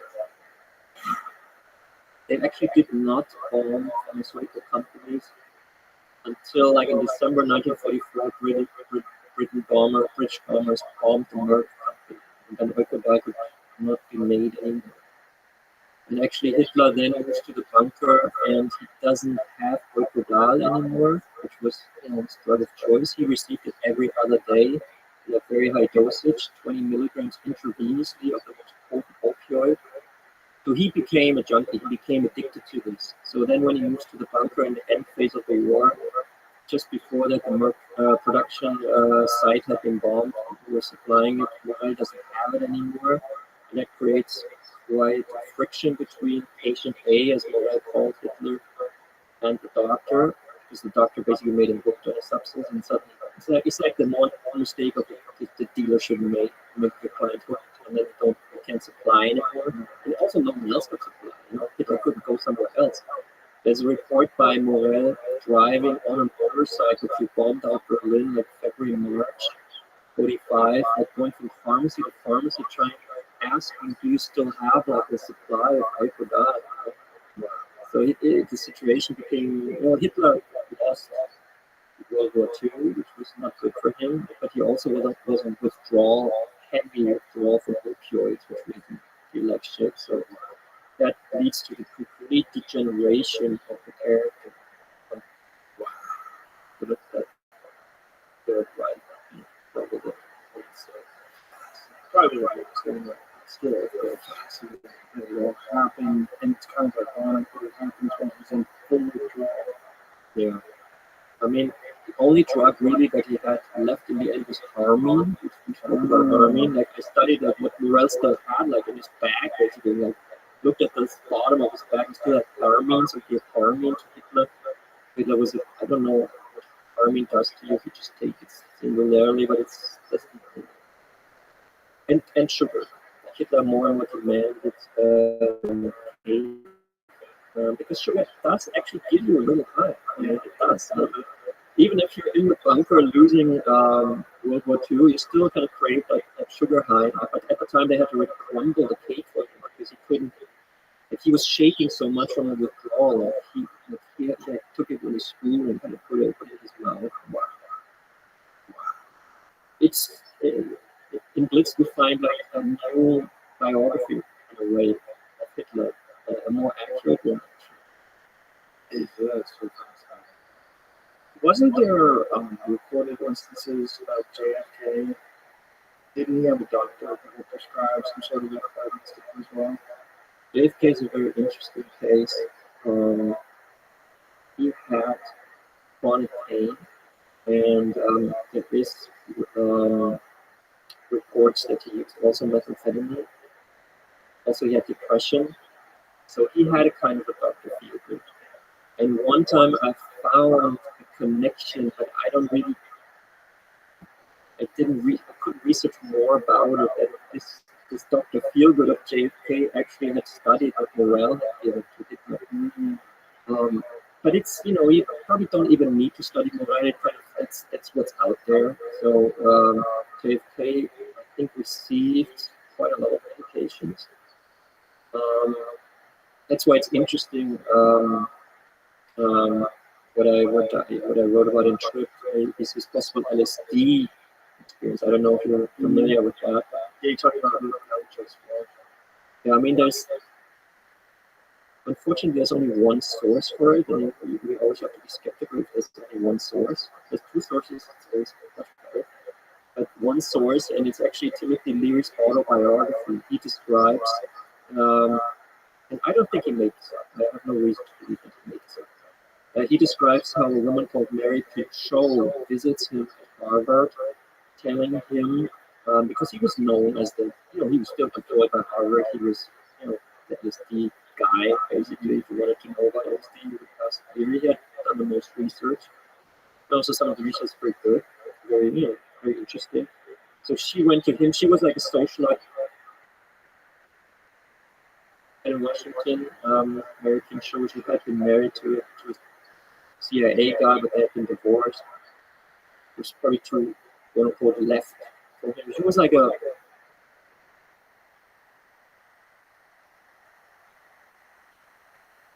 more like a peace person, I guess. And she was also a very good friend of JFK. They were rumored to be lovers. She was in the White House a lot. He took her to functions. But she was a part of his life. And she visited Leary, saying to Leary, I have a very powerful friend. This was in April '63. And I want to do the experience with you. And Leary was all but she didn't disclose. She didn't disclose who this powerful friend was. Leary said, yeah, I'm going to come with you. We're going to do it together. And she said, no, just give it to me. I want the stuff, LSD, and I want to kind of get some guidelines from you. How do you do like a LSD session? So they had this, Leary told her a bit about what he thinks what should be done. Said and said it. JFK shouldn't do it when he's doing the press conference. He should do it when there's maybe he doesn't have to go on camera anymore. Maybe it's in the evening in the White House. So she takes the LSD, and then there's no record that they actually took it together because There's just no record. There's her diary. But we'll come to her diary in a second. What happened was a little bit later, and you can pull that up on YouTube, you could see that it's quite interesting. Kennedy gave his so-called peace speech at the American University, which is,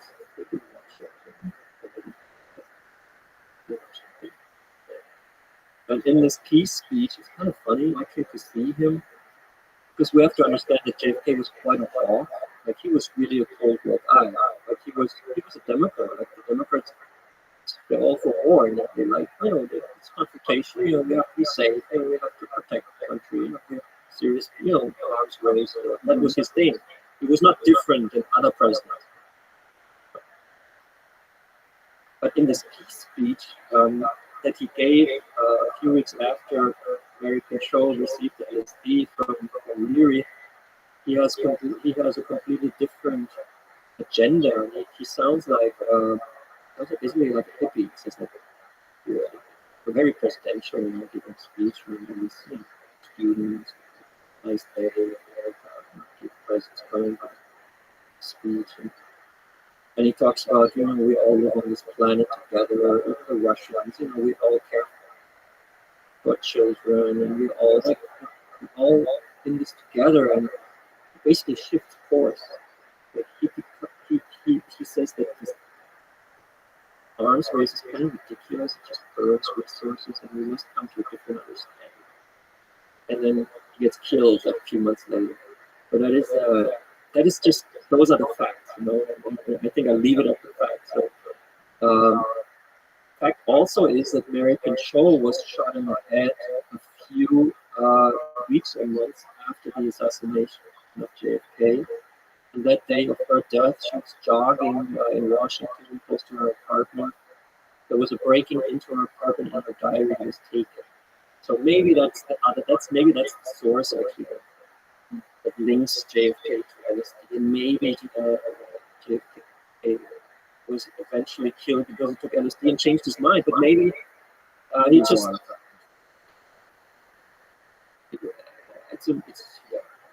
obviously. I mean, it's kind of a mystery why he was killed. But maybe that change of mind, becoming like saying like conscience was which pisses off a lot of people. The military industrial complex where like base their whole thing on the arms race. Maybe that becomes a very big threat and must be eliminated. But maybe he had a change of mind for sure. Maybe because of LSD, maybe because of the love making of American Show. Maybe they were just smoking joints. They were seen. There are sources for that they had smoked joints in the White House before, but I don't know if cannabis would kind of bring about this change of mind. But LSD certainly could, because default mode network, which is very clear, is on 7% less energy, other parts of the brain. Maybe we should. And also the realization that anybody can change things. Yeah, he literally has a responsibility to express himself in that way. Absolutely. He really is. Thank you very much. This is a fascinating conversation. That was just 3 hours. Isn't it crazy? It flew by. Thank you very much for all of your what you've done by just the network stuff, just explain. So illuminating, so interesting. And I really hope everybody goes out and buys your books. So Tripped and Blitzed is the other one. And are they available in? Thank you. Are these available in audiobook as well? They are, but I do encourage everyone to read. But they are available. It is great to read, but sometimes people are stuck in traffic. It's a great way to consume information. Thank you very much. Really appreciate you. Hopefully we'll see each other again. Yeah, let's do it again. Well, when is this next book you're working on? Stone Sagings will be out, I think, in the fall of 25. Okay, in the fall of 25. Come on back. Let's do it. Thanks, I appreciate you. All right. Bye, everybody.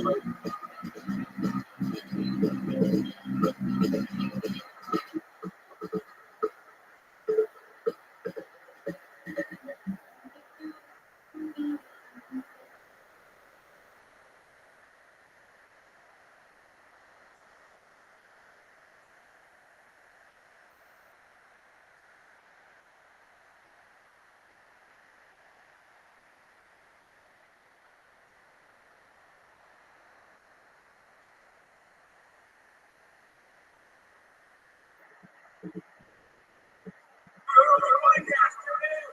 job. Good. And experience.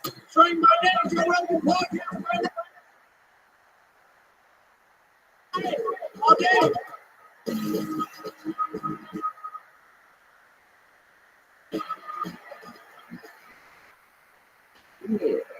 What's up?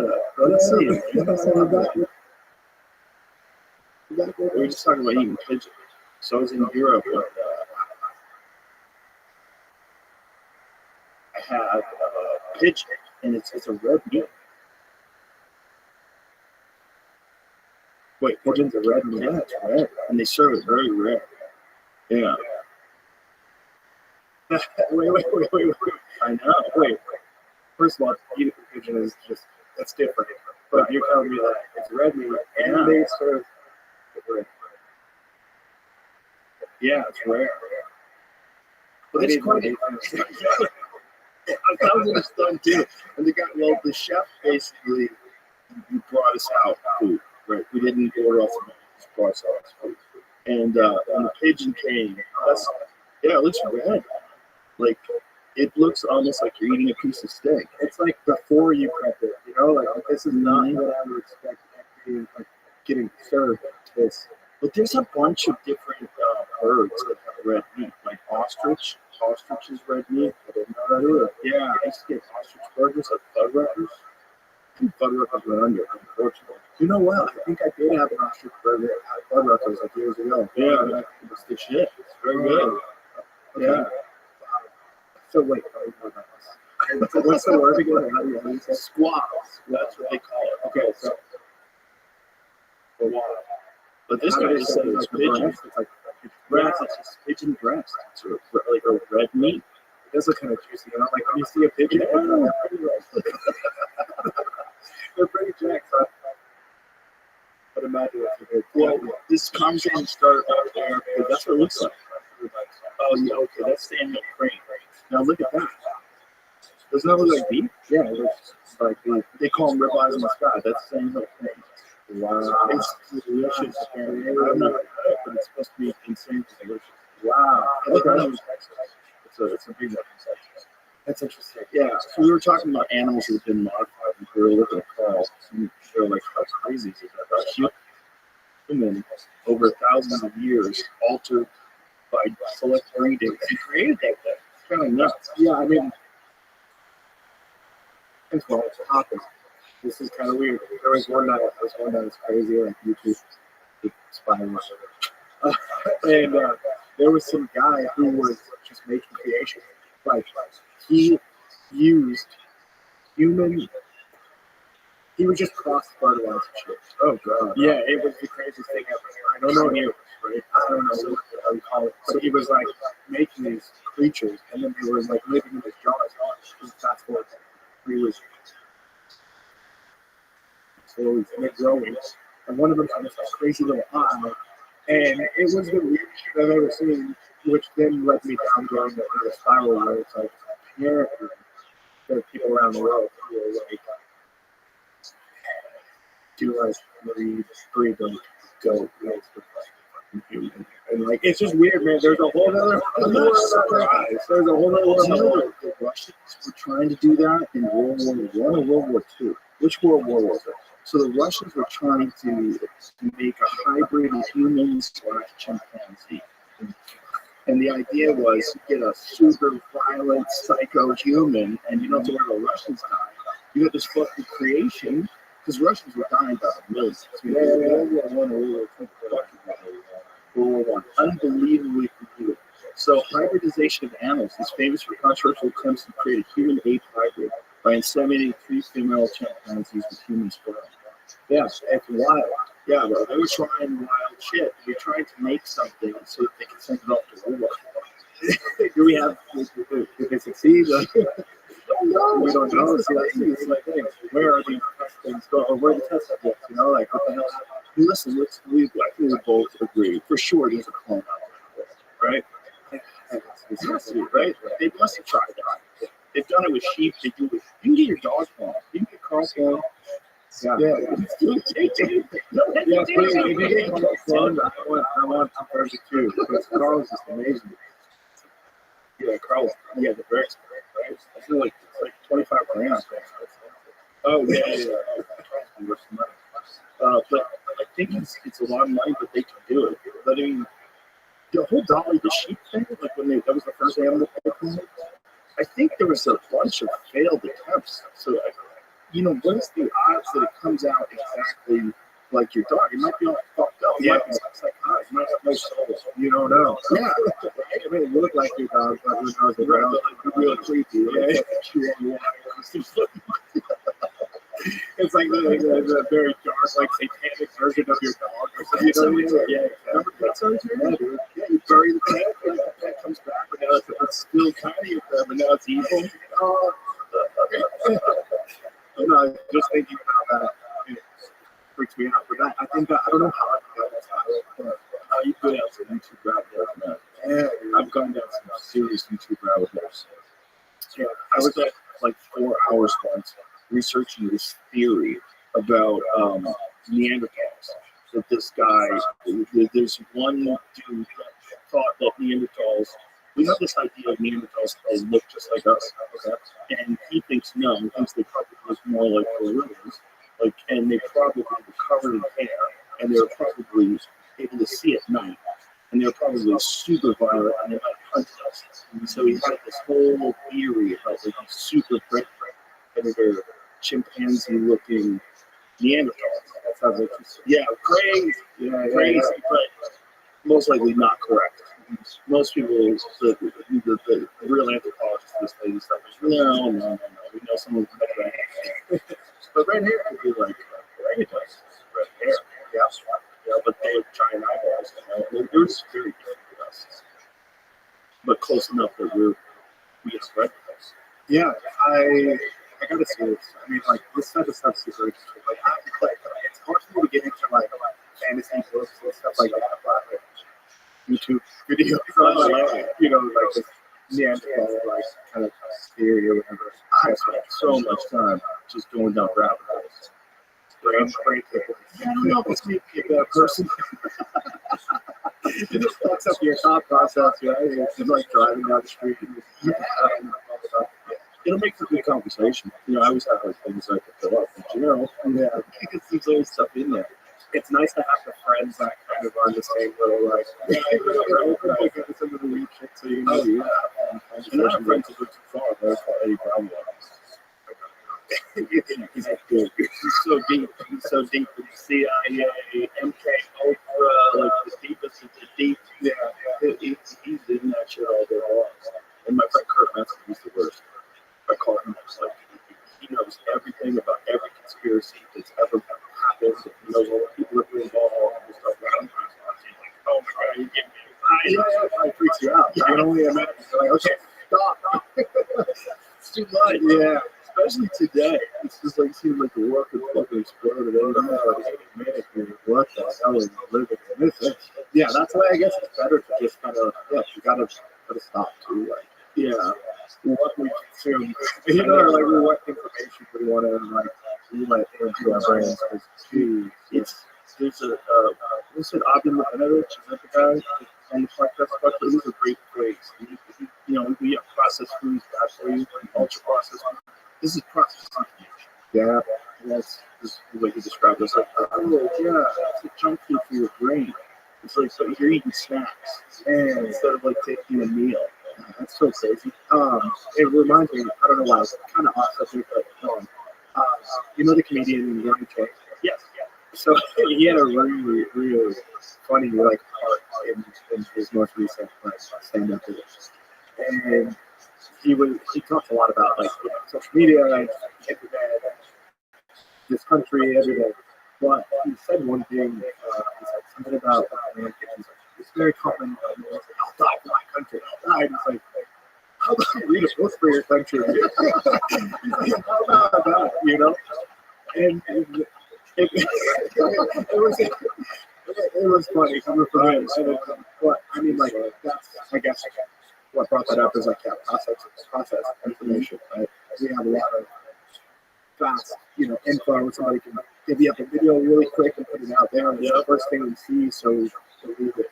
you know, like something can go viral and see it a bunch of times, and on to the next thing, and they're getting this information, but like it's a lot different than like, okay, let me pick up a book or like a couple things and actually read it and see if these things, right, you know, align. And like, okay, now I can come up with and then get closer to the truth and actually understanding the history, how these things are figured out, how this is formulated, what led to that, instead of just the article or worse yet, like YouTube or TikTok.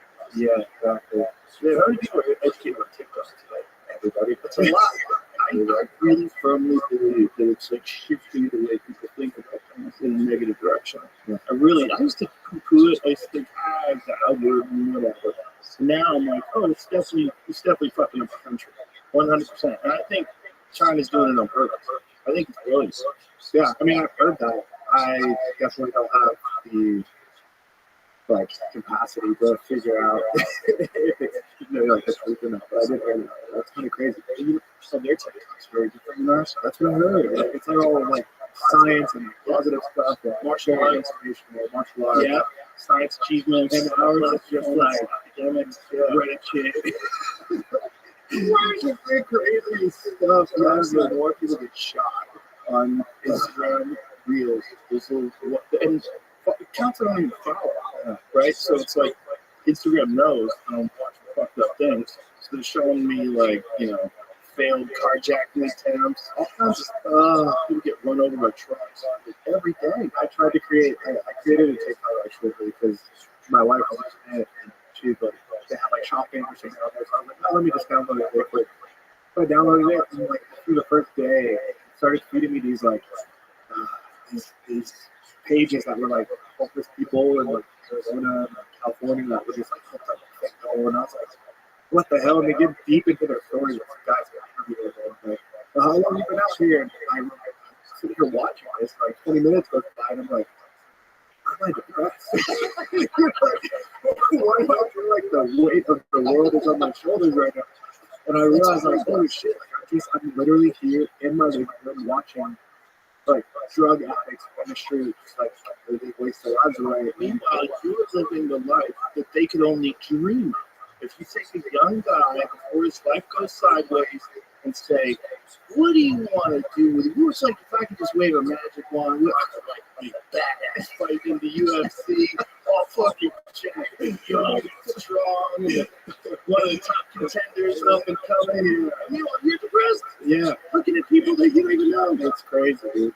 It's crazy. I think that's how they do it to us. Because no matter where you are, there's something that you can watch that'll freak you out, bring you down, just like change your mindset, slow you down, whatever it is. I was talking to Sean about that, and he was saying that just scrolling through TikTok or Instagram, stuff that doesn't have anything to do with him. He goes, I just get this like mild form of anxiety. It's like a mild case of. I'm like, I do too. I don't know why. I think part of it for me is I know I'm wasting time. I know I should be doing other things. I'm fucking busy. Every time we watch people get shot. Why am I watching it? I can't stop. I just keep fucking scrolling. Yeah, especially if you're taking a shit. Oh, that's the worst. I don't even want to take a shit without my. I'm like, I take 1 hour shits now because of my phone. Because of my phone. It's like I can't just get in there and do the business, dude. I gotta actually leave my phone outside to just do what I'm there to do. But if I bring my phone in there, it's a wrap. It's a wrap because if I don't have my phone there, I'm a group of Dobby until I take a night.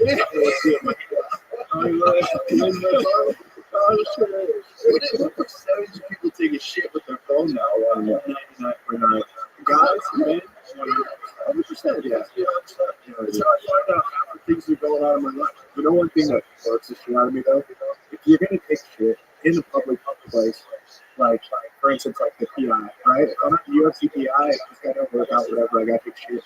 The guy next to me, you fucking phone down. Like, don't blast it. I don't want to hear what you're listening to. I'm trying to watch my shit here, you know? Tell me to go into a Bluetooth earbuds.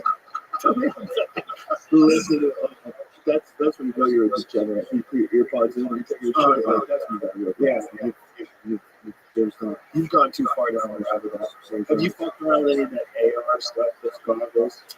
Augmented reality. Only like the Quest. I haven't tried the Apple Vision Pros yet because I know as soon as I try the Vision Pro, it's over. I'm gonna be wearing those things like because when the Meta Quest came out, like when I first had it, like couldn't get me off the phone. It's incredible. Like look around playing these games, taking off.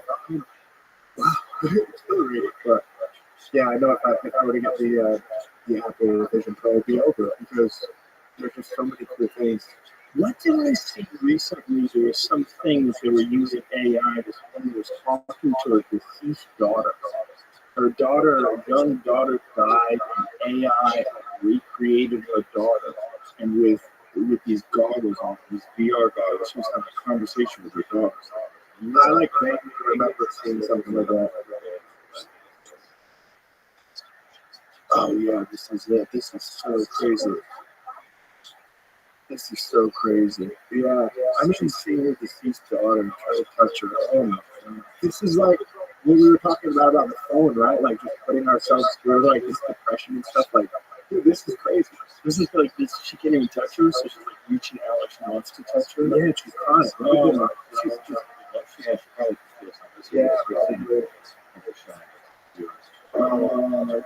Oh man, look at that. I mean, maybe a version of it that feels good to her, you know. But like, this could be, you know, this could be so bad. God, it's so sad. Oh my Man, God, we're so close to the Matrix. we're so close. We're in. I think we might be. You know, Michael Ballas was saying yesterday.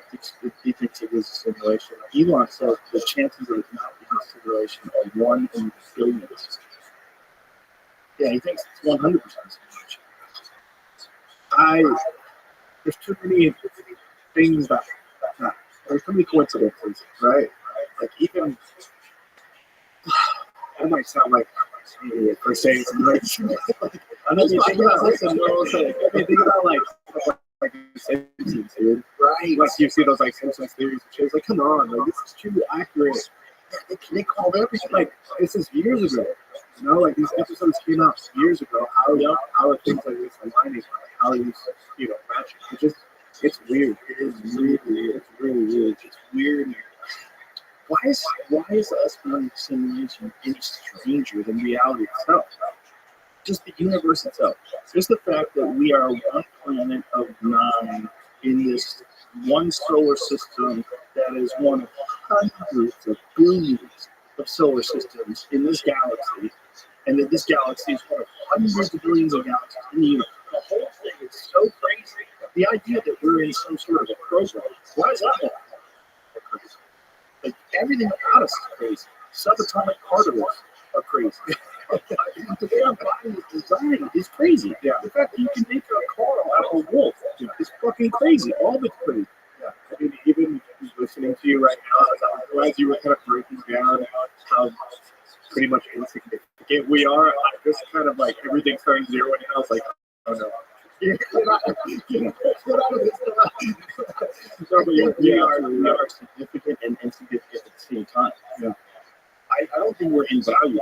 I don't buy things like the people that are like really dark about it all. I'm like, oh, life is meaningless. It's like, no, I don't think that's true. No, right? There's anything that's meaningless at all. Yeah. You know, like you said, there's an equal like significance and insignificance. Like when you look at the grand scheme of things, you zoom out, we're kind of can't even see us. You know, if you're from an airplane, you look down, you can't even see the humans, right?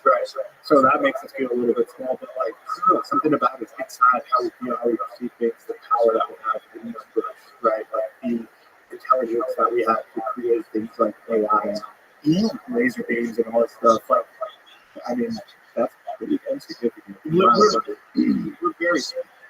We're just a part of the whole thing. The whole thing is just infinitely massive. And we think of ourselves as small because we're just one piece of it. And we're like, I think we're a critical piece of it. And I think what we are is like the purveyors of creativity. And I think creativity is like a thing that's in the universe that forces intelligent animals to make things. And I think we're like an antenna of this creativity. And then we put it out there. And then eventually we're going to leave this planet. We're going to go to other planets and colonize and put that stuff out there in the world. And probably not not even in the form that you and I are in right now. Yeah. There probably was some hybrid form. Some cyber form. There was an episode, I forgot the gentleman's name. Man, super intelligent guy. Super guy. He was talking about the different forms of like civilization. Yes. How interesting was that? You know about Dyson spheres? No. So they believe this is just a theory, but they believe that when a civilization reaches an incredible level of technological proficiency, they're going to be able to develop these enormous structures that capture all the energy of the stars. Okay, so literally surround the stars with the structure, and they think they might have detected these structures in the universe. Now, these structures are just theoretical, okay, Dyson spheres, but they believe through there's a thing called the James Webb telescope. That's the most powerful. So this most powerful space telescopes is now they're getting information that they think might indicate that these things could be a Dyson sphere. So what is this? So right here in my galaxy, what is that? Just a exactly. See me as an art. 60 Dyson sphere candidates. Look at that. That's the one that says candidates. Yeah. This is from May. So they found these things amongst there's these, I don't know how they detect why they think this is a Dyson sphere, but if it just makes sense that if civilization can go from being hunter-gatherers to being people that fly in airplanes and look at VR and enter into the matrix like we're clearly doing, that if you just keep that going 1,000 years, 1,000,000 years, you're going to get to some insane level of technological ability. You have to. Yeah. Like, you absolutely have to. Yeah. So maybe we are just like kind of in the beginning stages of like, you know, there's humans elsewhere in the galaxies far away, like some Star Wars type shit, right? And we just haven't got there yet. So we're close. I mean, we're seeing how close we get with everything. That's what Terrence is. I have to watch that one. I've seen little clips, but I've got to. They're both good. The first one's great because it's kind of gross too. And then the second one's great because Eric Weinstein is like a legitimate genius from Harvard. Sort of settles down and explains what's incorrect and what is correct. And some of the stuff is very correct. Some of the stuff is really faster. He's clearly just, but he's like self-taught. Okay. Sometimes when you don't have peers correcting you, you got you have to have actual. It's like if a martial artist, like, move, bro. You're like, try that shit on me. You know, it works in the streets. It works on everyone. But Terrence has this brilliant idea about that. What happens is you have a star, and then the particles they eject from the star are what creates these planets. And when the planets get to a certain distance from the star, when they develop that Goldilocks zone, he goes, they eventually develop people. And he thinks it's like people. It's like when you see like crops growing, it's the time of the year, they're bringing in the soil, crops growing. And they're far away from the sun, they're people. And they're making people. And that this is what happens. And then as time passes and the society it survives until it gets further and further from the sun, it has to develop the technological ability to keep the planet hospitable. And then it goes even past that to the point where they develop these things like Dyson spheres. And they develop the ability to manipulate the environment, create black holes. They develop the ability essentially to create new universe. Yeah. It's ultimately over hundreds of millions of years or whatever it takes. So he explained this, and then someone decided to step in and kind of like that's incorrect. Because that's just a theory, and it's a fascinating theory. And Terrence has a lot of like really interesting ideas, but that was one of the most interesting ones. That like every solar system, the reason why we see it here, the reason why when they look at the Webb telescope, it's kind of planets in the Goldilocks. And he thinks that this is just a normal occurrence. That these planets, as time goes on, our planet is getting further from the sun, and eventually the sun will run out. But as time goes on, as our planet gets further and further from the sun, it's not going to be hospitable. It's going to get to a point where it's like Mars, and Mars at one point in time was hospitable. Mars, they think Mars has water on it. Mars might have even had life. We don't know. Like, it could be billions and billions of years ago. Wow. Yeah, so this theory is pretty wild. Like, all this stuff is just basically particles that eject from the sun and then eventually coalesce and form a sphere, form a planet. And initially, these planets are like very close to the sun, and they're insanely hot. But as they get further and further out, they reach that Goldilocks zone. That's when they start developing life, and then ultimately develop a very highly intelligent life. Wow. Yeah. Do we know where this theory came from? I think that's Terrence's theory. Terrence has 97 patents. What does that mean? I don't know. Because apparently people that have explained it to me say you can actually just file patents, and the people that are working at the office, they're not sophisticated enough to know, especially in various disciplines, as to whether or not what you're saying is real or actionable. Is this something that you can really have? But they're like a file. Okay. So tell me. Yeah. Wow. But the idea that every solar system eventually has a planet that gets to that spot where it's just enough so it gets water, just enough so it has all the things that's necessary for life. Then, really cool. Then you think that the planets that are farther and further out, that have the super intelligent, the ultra advanced species, what they do is they come back and help us. They come back and fucking you know what I mean? Like, they give us a little crash UFO here and there, they give us a little this, give us a little that, maybe even manipulate us. That's the ultimate. The ultimate theory. I mean, that sounds kind of cool, right? Well, just like Carl, he looks very different from the fucking wolf, right? But we look very different from all the people on the planet. Like, there's so many varieties of humans. We're very similar to dogs in that regard. We can all breed with each other, but yet we look very different. So you can take like a golden retriever and they breed with a poodle, or a Labrador, you make a Labrador poodle, but they're still dogs, right? But they look very, very, very different. But that's only dogs, right? Like, fish and bass all look like bass. Zebras look like zebras. There's something about us that's fucking real weird. And you can attribute it to climate and different environments you grow in, and some of those changes have to have taken place now too, for sure. But if you buy into all this Anunnaki crazy shit, the reason why we are so different from all the other primates is because they introduced their DNA to us. Yes. So like that you created us out of lower hominins. Right? Yeah. Which is so fun. It's super cool. Yeah. I mean, like, it's so fun to look at if it's true. I've looked at some of that stuff a little bit before, but I didn't know how much to get too deep.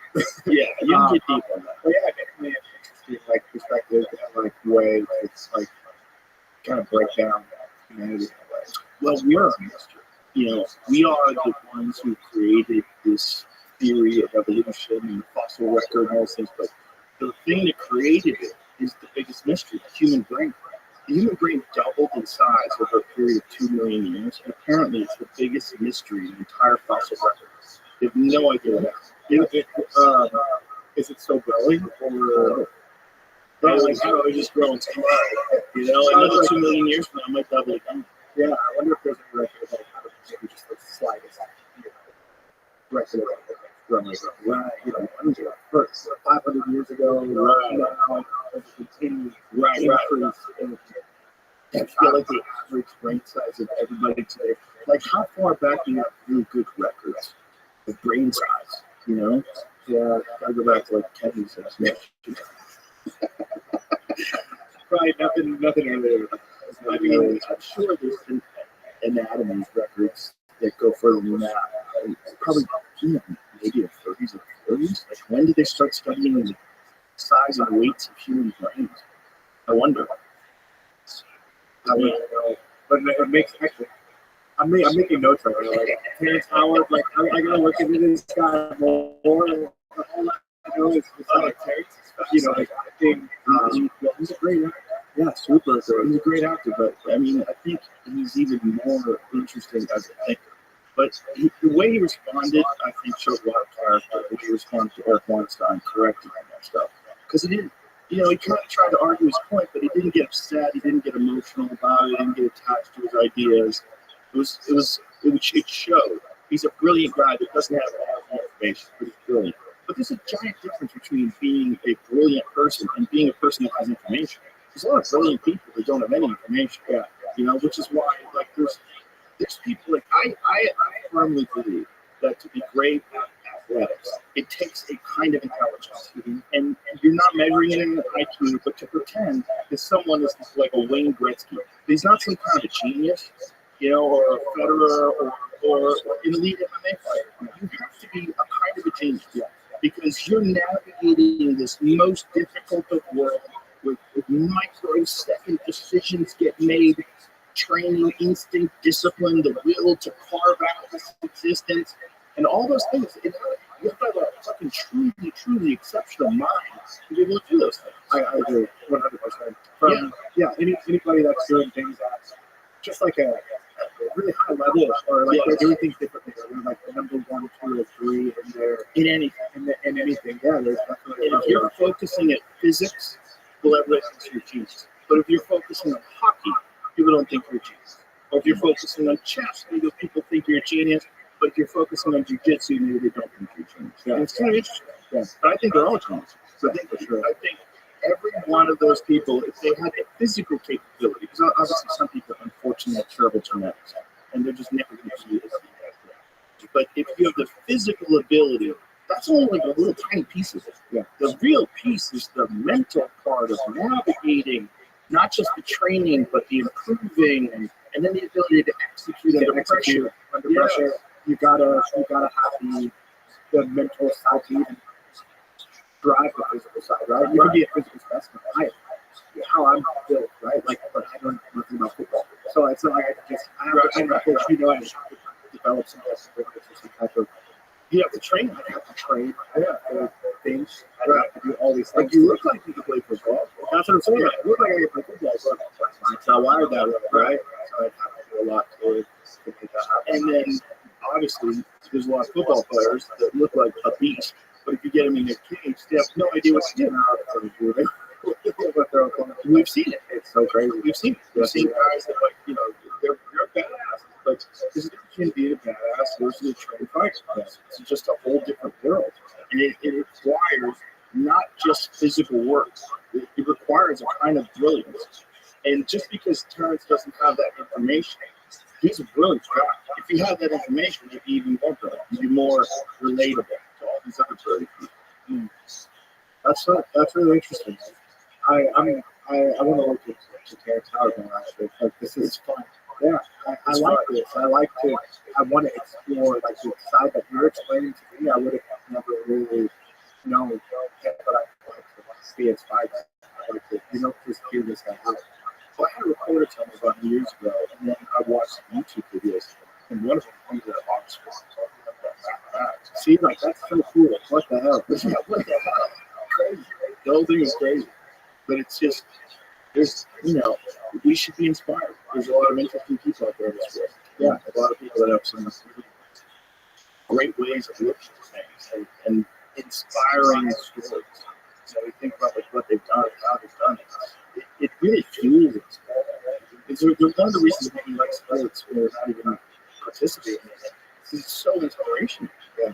If you watch a great fight, someone wins, you're like, oh my God, that was incredible. You leave, you're like energized. Yeah. Or magic shows. Comedy shows. Yeah, honestly, dude. Pretty much anything. Yeah. Anything that, requires that. Right? Yeah, you get energy from it. You really do. There's a type of energy that we humans get from each other.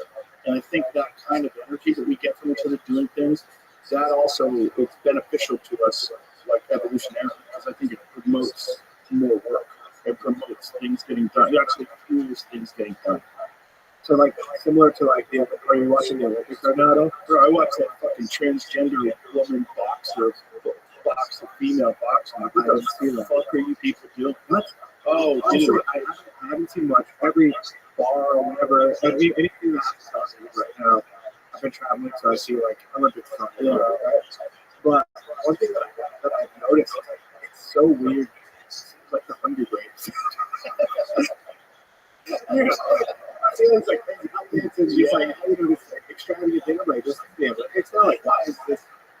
It's so different now than what I ever remember. Well, the Olympics is a giant scheme. Like there's two things going on simultaneously. Okay, you have the best athletes in the world participating in their disciplines. That's happening. And then on top of that, you have enormous amounts of money being made, and none of it's going to be. It is a giant scheme. So the kind of people that are putting together that ridiculous opening ceremony with a bunch of drag queens and the Last Supper and all that, yeah, well, I didn't understand that. Nobody understands it because it's not made by athletes. It's not made by the Olympics. It's made by the people that are in charge of putting the Olympics out. So they're the ones who are reaping all the money and sucking all the trash out of these athletes. Not only do they do that, but then you go to places like Brazil. And so if it's going to be in Brazil, they built this fucking enormous place for it to participate in, with all the different arenas or different roads.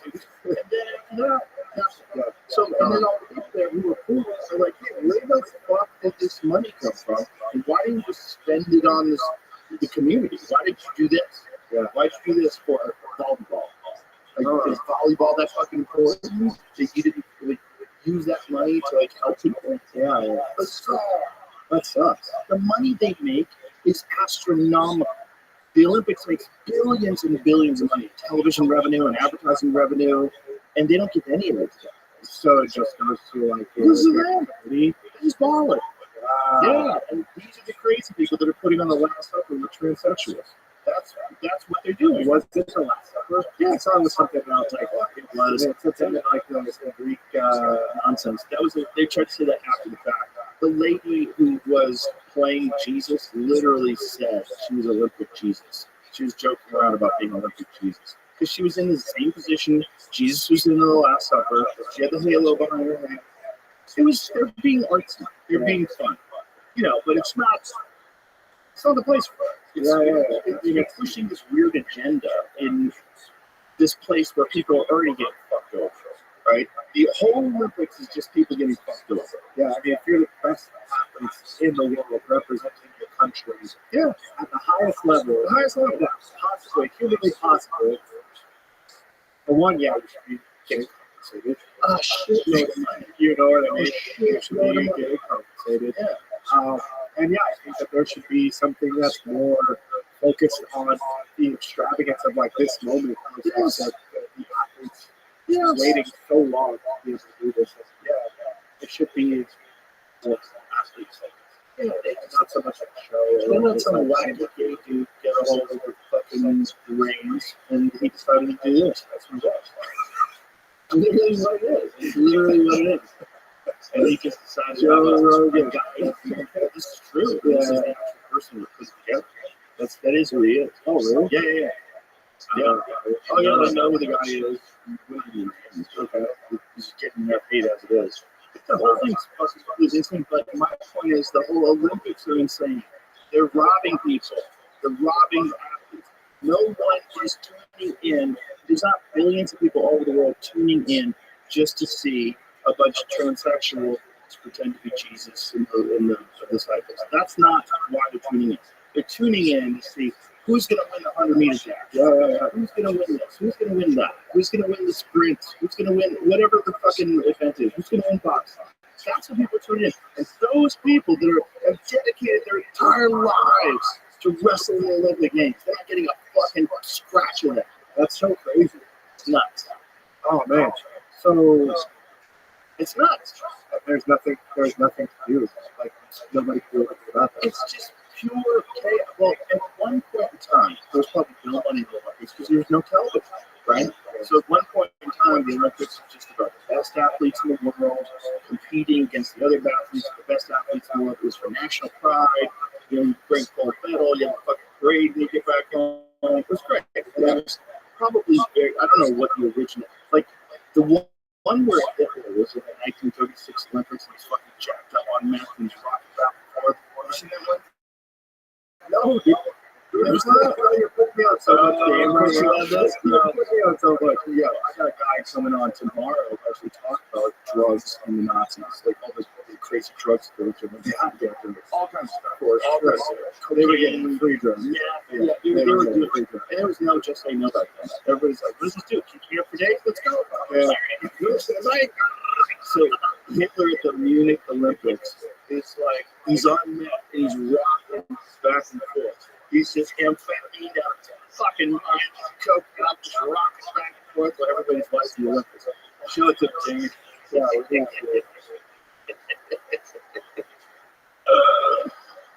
we played this like, oh my god, look at him rocking, dude. Look at him going. He's going. Oh, what a maniac. Going. That dude ruined it. He ruined that mustache forever. Yeah. Just rocking back and forth. Wow. Back then, how many sports were in? Was that 36? 1936 or 38? 36. How many sports were in the 1936 Munich Olympics? Because now, there's everything. Rhythmic gymnastics, shooting, yeah, triathlons. I don't know when it started, but there's only a certain number of events that they like put a new one in that case. Oh, really? That's why I lost that. Like skateboarding, surfing, or something. Is that always been the case for many beginners? How many events were in the 1936 Olympics? So, because I know that they might have put a cap on in the future. I don't know if they had a cap on it back then. My point is, back then, like in the Jesse Owens days, you know, when Muhammad Ali won the gold medal, like those guys weren't doing that for money. For Ali, it was like a way that he could transfer into professional boxing. And, you know, with Melvin Taylor, you know, Whitaker, those guys got fast track. Mark Breland, all those guys were medals then. So they have a lot of stuff, but not as much as they have now. I wonder. See if you can find how many more events are there in 2024 than there were in 1936. But the point is, like, everybody who did the Olympics before television, they just did it for national pride, just like winning the nationals in wrestling. Or you do it just for the glory of it. 32 sports, 329 events, and 32 sports, including 28 core Olympic sports, contested in 2016 20. And then what it used to be in like 1936. 29, wow, 25 events. So it's slightly less. Gotta love AI. Yeah, it's nice. Get your own things. The Olympics were also considered controversial because they were held to showcase the Third Reich and Adolf Hitler's theories of Aryan supremacy. All jacked up on cool. Yeah. Oh my God. What a bunch of maniacs. Yeah. So my point is, so back then, there was no television. There was no one was making billions and billions and billions of dollars. So the Olympics started with very pure intention. Yeah, the pure intention of just, being the best. But somewhere along the line, it became this fucking enormous business, and the athletes never got cut in. And no one's ever spoken up about it, by the way. What are they going to do? They don't have power. No one has any power. Yeah, that's true. The TV networks don't have a chance. They're just stealing. Imagine that was the case with the NBA or the NFL or the UFC. Imagine the athletes got zero money and everybody else is driving around with Rolls Royces, living in Vegas.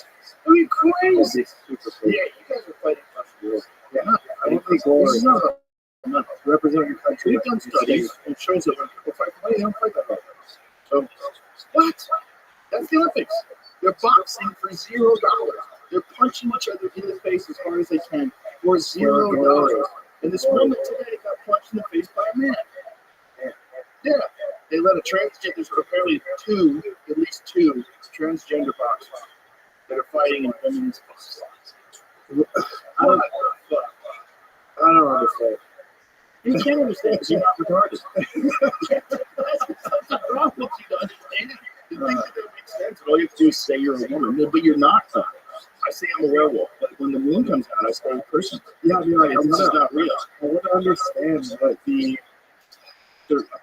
from their part, their reason. Sure, you want to think that there's some part of this, like there's probably some sort of a reason. Like, oh, if they explain it to me, like, oh, I see your perspective. Yeah, I want to see your perspective. It doesn't exist. It doesn't exist. Because that perspective would gray the lines, like, well, why not just let all men compete in women's sports? Well, men would dominate, and that's why you have Title IX. There's a reason why men and women's sports are separated. It's not fair, right? It's the reason why the UFC has weight classes. You're not fighting because it's not fair, right? All these things are put in place to make things as fair as possible. Weight classes, gender distinctions. We're talking about. They may be intersex. Wait a minute, is this today? July 30th. But there is an athlete that they were saying was a male athlete that was competing. Riley Gaines posted it on her Instagram. What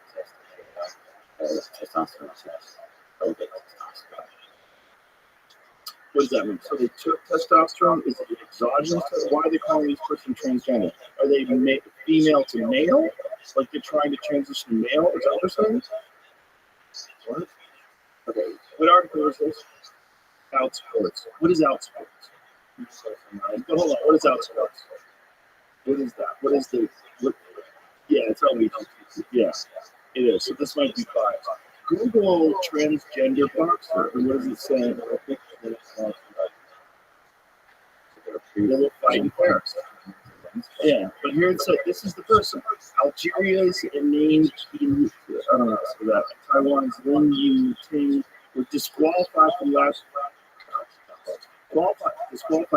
year's Women's World Boxing Championships after failing gender eligibility tests. Okay, that means they're transgender. That Outsports is a biased website. It's unfortunately it's kind of propaganda about this kind of stuff.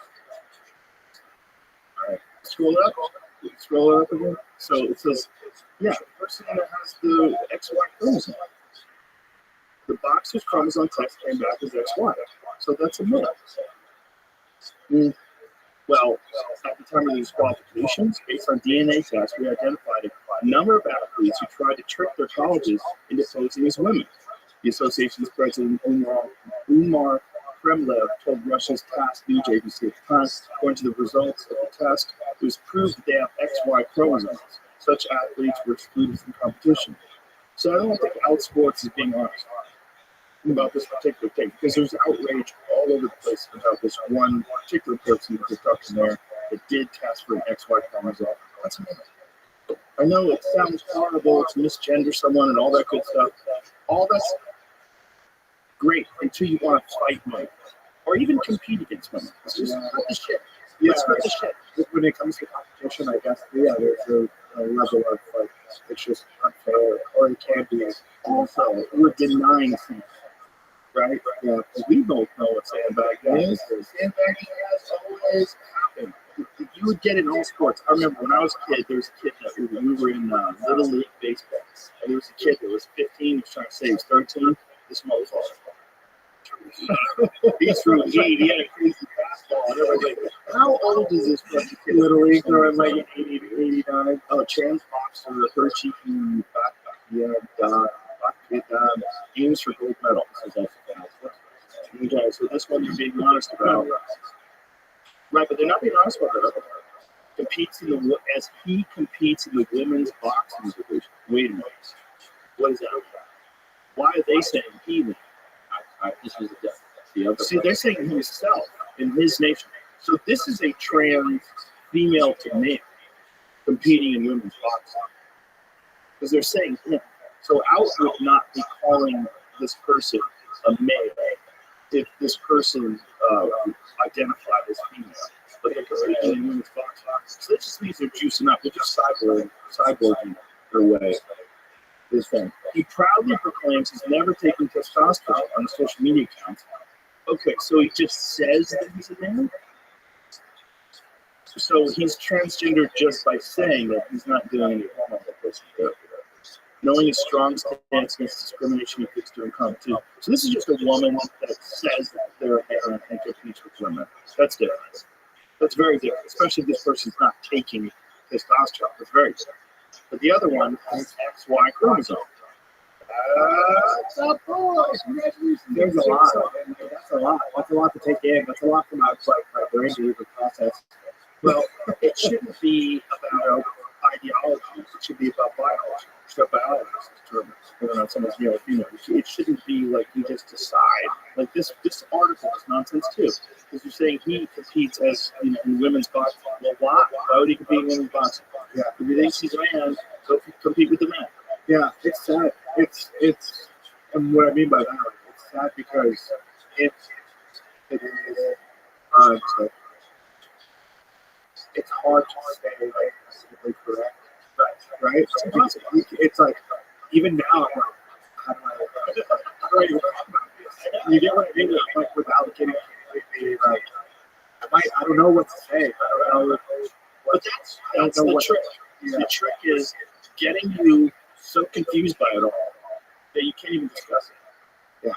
And then you just sort of allow it to go. And go, well, it's not me. What am I going to do? Yeah. Yeah. Pretty sure. This is, that's Lucy's. That's a great. Those are good. Ooh, it's good, man. The espresso's good. I like it. Great. Yeah, that's a little thing. Yeah, Kraken has a nice flavor. Yeah. Not bad, right? Wow. Okay. Yeah. Probably banned from I wonder if nicotine's banned. So speaking of which, we should probably get to the whole story. Yeah, let's do it. Yeah. So, you were slated to fight. Was Jamal Hill, yeah, and which was a huge fight for you and for him. And explain this for explain in your words what happened. Okay. Yeah, so I was scheduled to fight Charles Hill, co-main event, UFC 303. At the time, it was when Connor was still, going to fight Chen. So, in preparation leading up to that fight, I was,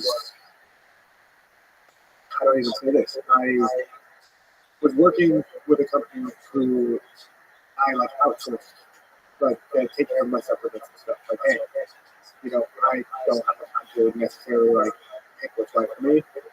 But these guys, I trust them. They promised me, and they did your blood work. They did it. Yeah, blood work, everything. I trusted them. I'd taken their stuff before, passed drug tests before, so there was nothing for me to worry about. And then it was brought to my attention from the owner of the company who was in my house, and pointed out something that I was thinking shouldn't have been, but it was sent to me from their company. They mentioned, they sent a letter to the UFC. As soon as I took it, I had to announce of the UFC, and I was freaked out. I was what the hell? I didn't know. So this stuff that you were taking was a part of it was a stack of things. It was So let me. I want to get this I want to get this correct, because this is the first time that I'm speaking about this publicly. So the most simple way that I can put it is I was outsourcing my supplements. I was sent a blended supplement that I was not told that I should not take. And the company knew that I'm a UFC fighter, that I'm under drug testing, all this stuff. So they knew that. And someone from their company sent me something that I shouldn't have taken, and there was no heads up, hey, this and it just, and I continued to take my supplements as I've been doing. And then when it was brought to my attention, hey, you shouldn't be taking this, that's when I really alerted the UFC. So this is DHEA. DHEA. And it wasn't even, it was and a blended supplement. So DHA was inside of a vitamin type supplement that was sent. And we should also point out DHEA is not even performance enhancement. So it's not like you could get any kind of advantage. It would help your health. It's kind of stupid that it's illegal. Yeah, I mean, there's like, when I looked at stuff from like the RADA list or why they banned it, it just doesn't really make any sense, you know. Or it has any type of performance enhancing benefits. I'd have to take it for a long time and it still wouldn't how you do anything, you know. Yeah, it's not a steroid. It's not like some crazy shit you take off like EPO or something. Yeah, exactly. So I don't understand if you told them that this was an accident, given the understanding that this is not the kind of accident. Why did they suspend you? Okay, so UFC, which is awesome, they've been so helpful, like Donna and Jeff and even Hunter was like so grateful for them. But they had to suspend me. They gave me a 2-month suspension because my test did come back positive. As soon as I told them, hey, I just tested on May 4th, so I haven't gotten the results back yet, but this is what I just found out. I'm taking, so it's probably going to come up on this test, so keep a lookout. Like, keep an eye out. So then they're like, okay, they like expedited my test. They called me, hey, we need this test back. We need you because I was supposed to fight. And so I'm obviously this is like, I'm panicking. I'm like, everything's could go down, and I fucking didn't do anything. You know, right now, the biggest moment of my life that I've been prepared for is in jeopardy. So UFC expedited the test. They come back, and Donna called me. She's like, okay, exactly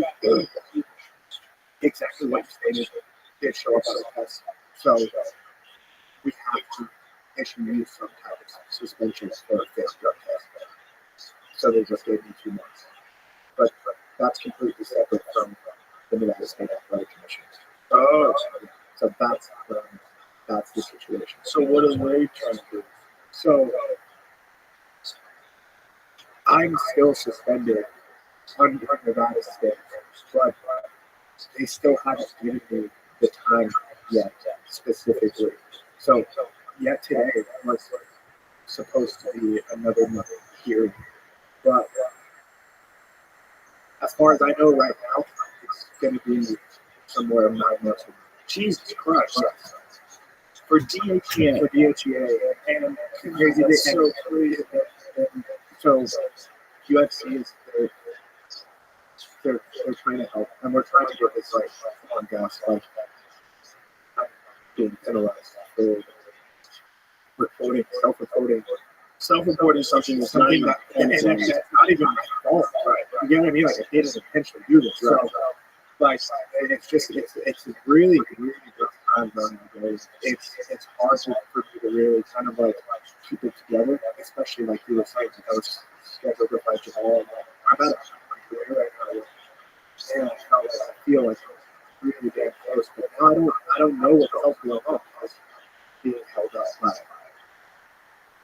by all this stuff. Yeah, you are really getting close. You're really, really close. And every time we see you, I was really looking forward to that fight because I think that's a giant test. You know, Jamal, the former champion, yes, and he's going to be angry coming off that loss to her. Yeah. So you're in limbo right now. I'm in limbo. And how many months ago was 303? 303 was May. Okay, so you're in July, and so you still don't have an answer yet. And if it's 9 months, would it be 9 months from today? So you could get eligible in 6 months from now. Yeah. So you could maybe do December 3rd. No, 9 months. No, 9 months from the day of positive test. I think that comes out. I think that comes out in February. Oh, okay. Yeah, like February. So I wouldn't be able to fight until next year. Yeah, dude. And so like. Then you're so close, and you're so close. Heated up division. Things are moving. You know, guys are fighting. Dude, I mean, like, even to not fight this long. I mean, I don't think people have. It does so much for me, like, financially. Like, Yeah, you know what I mean? sure. Like, dude, I got a mortgage. Like shit's. It's been such a huge thing on It's also a momentum. Yeah, not fighting. I mean, And you're in your prime, right? yeah, dude. When I even think about it, like it brings up so many different emotions. You know, like I do my best to work through it. I've been training my ass off. You know, I've tried to do everything that I can in this time to just stay prepared and just even if I know that I'm going to be fighting next year or something like that, like I'm just like, okay, I have to stay strong. I have to keep progressing. Right. I have to continue to be better every time. Yeah. Well, you were after the Smith fight. You're so hot. It's like on that level where like this guy might break through between championship. You're in that range. Yeah. But that's where I'm headed. Like I'm so focused on whatever it takes to get the championship. And that Jamal Hill fight was like the way that I was looking at it. This is my way to prove that. Yeah. Really, I mean, hopefully that fight can get rescheduled, you know, because my biggest focus right now is, I want to fight I know that it's going to be a great fight that everyone's going to love. Yeah, I know that that's a striker's life. Yes, and I know that I have to, like Jamal, you know, maybe like if that happens first, then that'll still keep me in that position of like talks of like, okay, now you're ready for it. Who knows what's going to happen? Who knows how many fights it's going to take before you can get that fight right? That's the one to me in my mind that I know. That's the one. Unfortunately, Jamal got injured. Yeah, and so he hasn't made that fight too. That whole cards, that fight switched some days, right? Yeah. So when you think about, I think Jamal had a knee injury, right? Yeah, like something pretty bad. Yeah. And so that, who knows what's going to happen with that. That could take him out for many months. I don't know if he had surgery. What was the extent of Jamal's knee injury? I believe it was like a severe meniscus tear. Yeah, something like that. But yeah. So, have you had any knee issues? Yeah, like when I was 15, I broke my knee. Oh no! I was going crazy. Some guy had some steel toe boots on, and I'm just swinging around and kicked my knee and broke my tibia. Oh god! Jesus. Yeah, and then crazy thing, I kind of was on court with the guy I was playing with, and we were close to Mexico, so it was like shitty in this, but it was like Southern California, really close to the border, and I was only 15, 16 at the time, something like that, and they were like, Terrence is like, I don't know, I don't have anything, but my leg is the size of a football right now, fix it. So they like shot me out with some type of drug, put a brace on me and gave me crutches, and they're like, peace. And I had to drive from Southern California to Vegas, which took us at the time 2 days because we had to make stops. Because I was in pain with a broken leg. Nothing had been on my God. We were young, so my friends would stop at like Walgreens or something, get a bunch of complex and do the drill. Here, drink this. Here, you know, like just trying to flip me out because in a pain with a broken leg. Oh my God. Yeah, it was crazy. So yeah, broken. Like nothing. So that healed up. Good to go. Yeah, I'm good now. Yeah. It's kind of amazing when you think of how many fights you have, like you do with no knee injuries. Wow. Dude. Yeah, thankfully, it's been really good. I feel better now than I ever have. Like everything's strong. This is great. It's a great time for me as far as like athletic progression. So dude, you were so good on Smith fight. Oh, thanks. I love that fight. I love that fight. I was one of my favorites. I watched it back. That off speed when you hit that uppercut. Ooh, that started. You know, the crazy thing. Like, I'm glad you pointed that out. I don't know. I think I started that in the first or second round. That was something that I was like doing intentionally. The reason why that's my favorite fight is because from start to finish, I was 100% locked in, zeroed in. I still remember that now as if it were yesterday. So, that hit so like I didn't finish it because I was just locked in. There was nothing like overly emotional. I was really it seemed like and, I didn't feel emotional. It seemed like everything was just lost strategy. Yeah, hit my shots wisely. It was a masterpiece. And it's one of those fights where there's a certain time in a fighter's career where they make this breakthrough. And you go, oh, he's right there. Like, they're right there. Where, like, I want to see that guy fight. I want to see that guy fight all these other kids. Yeah, that's what I'm asking. Yeah, and that division is, it's interesting because Alex is such a dominant champion, but there's not a lot of compelling challengers for him. It's Ankalaev, who I think is going to be next. I think they're pretty much saying that. Yeah, it makes sense. And then Jan Blachowicz, of course, because his fight was pretty close with Dallas. I think it was a split decision. Yeah, I think so. Yeah, and he's, for whatever reason, not being considered. I think a lot of people looking past Blachowicz because he's older. Yeah. But you can't. I mean, you can't look past anybody, right? Look how far Oliver is. Right. And I think, yeah, it's crazy. You can't overlook anybody. Well, it's elite level. Yeah, there's so many of those. But Blachowicz and Jan, Blachowicz and Ankalaev fought to a draw. So those guys are like right there. Like there's so many. It's tightly contested fights in that division. Yeah, I think I'm not like shitting on anybody or saying that like I deserve this for anybody. I'm excited for it. I just want to give the fans that fight. I want to get myself that fight. You know what I mean? Like just for the experience. Like, I don't care to shoot any takedowns on this guy. I really don't care to shoot any takedowns on me. And I think that it's like, and there's really, when you have two guys that strike like we do, and are skilled, we like we're thoughtful, everything's precise. It's not just we're not going on and sling and bang, but yes, it's nice button push. Yeah, it's not that. So there's two guys that with no and just get in there. Yeah. It could have been the first, second, but it also could go five because you're going against the fucking Warriors. So I just think like, and how he's still doing his best. He's still at the peak. He's kind of like, because I'm doing my best. I'm getting to the night and you get these two guys at the highest level. And that's a sick fight. That's what I'm saying. That's a sick fight. That's what I'm saying. So like, hopefully it continues to win. Hopefully, I'm not suspended for that long. If I have to fight someone else in between minutes, okay, I understand. If it's Jamal Hill, if he gets back and they book us a 5-round period, it's like, okay, who's winner of this and like champion? Okay, cool. I'm down for something like that.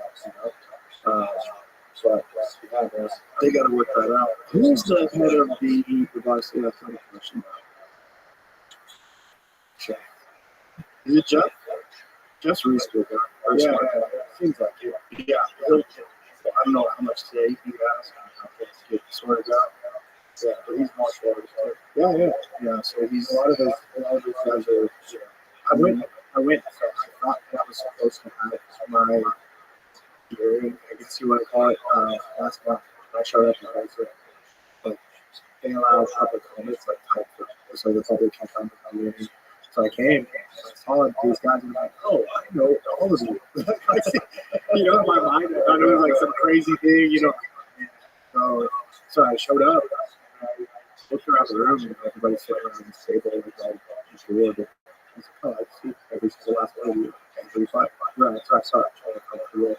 And I kind of like let them know, like, hey guys, I'm here. I think that my cases today, they're like, no, it's not. I was like, okay, well, I just, hopefully you guys can kind of look into the facts and just see that, this is not my fault. Not only not your fault, but not going to help you anyway. You took DHEA for a couple months. It doesn't mean anything. Yeah, it's not going to do it. Not even for a couple of months. Oh, they don't. there's no way that's gonna give any performance enhancement. I hate people. It seems like logical heads would go, oh, clearance. Yeah. If you have to suspend it for 2 minutes, yeah. Let's get it right back in reschedule fights. We've got so many big fights coming up. Back to Spear to Salt Lake City, which is, I think Salt Lake City is going to be Holloway and Lee to Yeah. I was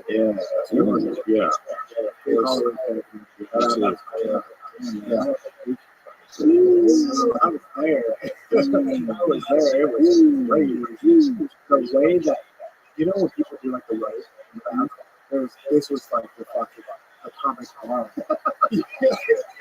Boom, dude, everyone, last second, like it's crazy because it's like, okay, you watch this fight, like, okay, cool, it's not stop this. The bag of Gaethje comes in, he's swinging, and it's like everyone's still engaged, right? Because they're fighting, so then like as soon as that hit, boom, the entire get chills just thinking about it, like being over. It was so crazy. And Max versus Totori is going to be wild. It would be great. That is like wild. He's so savage. Which brings me to what I was going to say about Jamal. I'm very sad that he hurt his knee. I certainly know him better, but I did not like him taking that fight with you so quickly after getting saved by her. No? I don't like guys taking fights real quickly.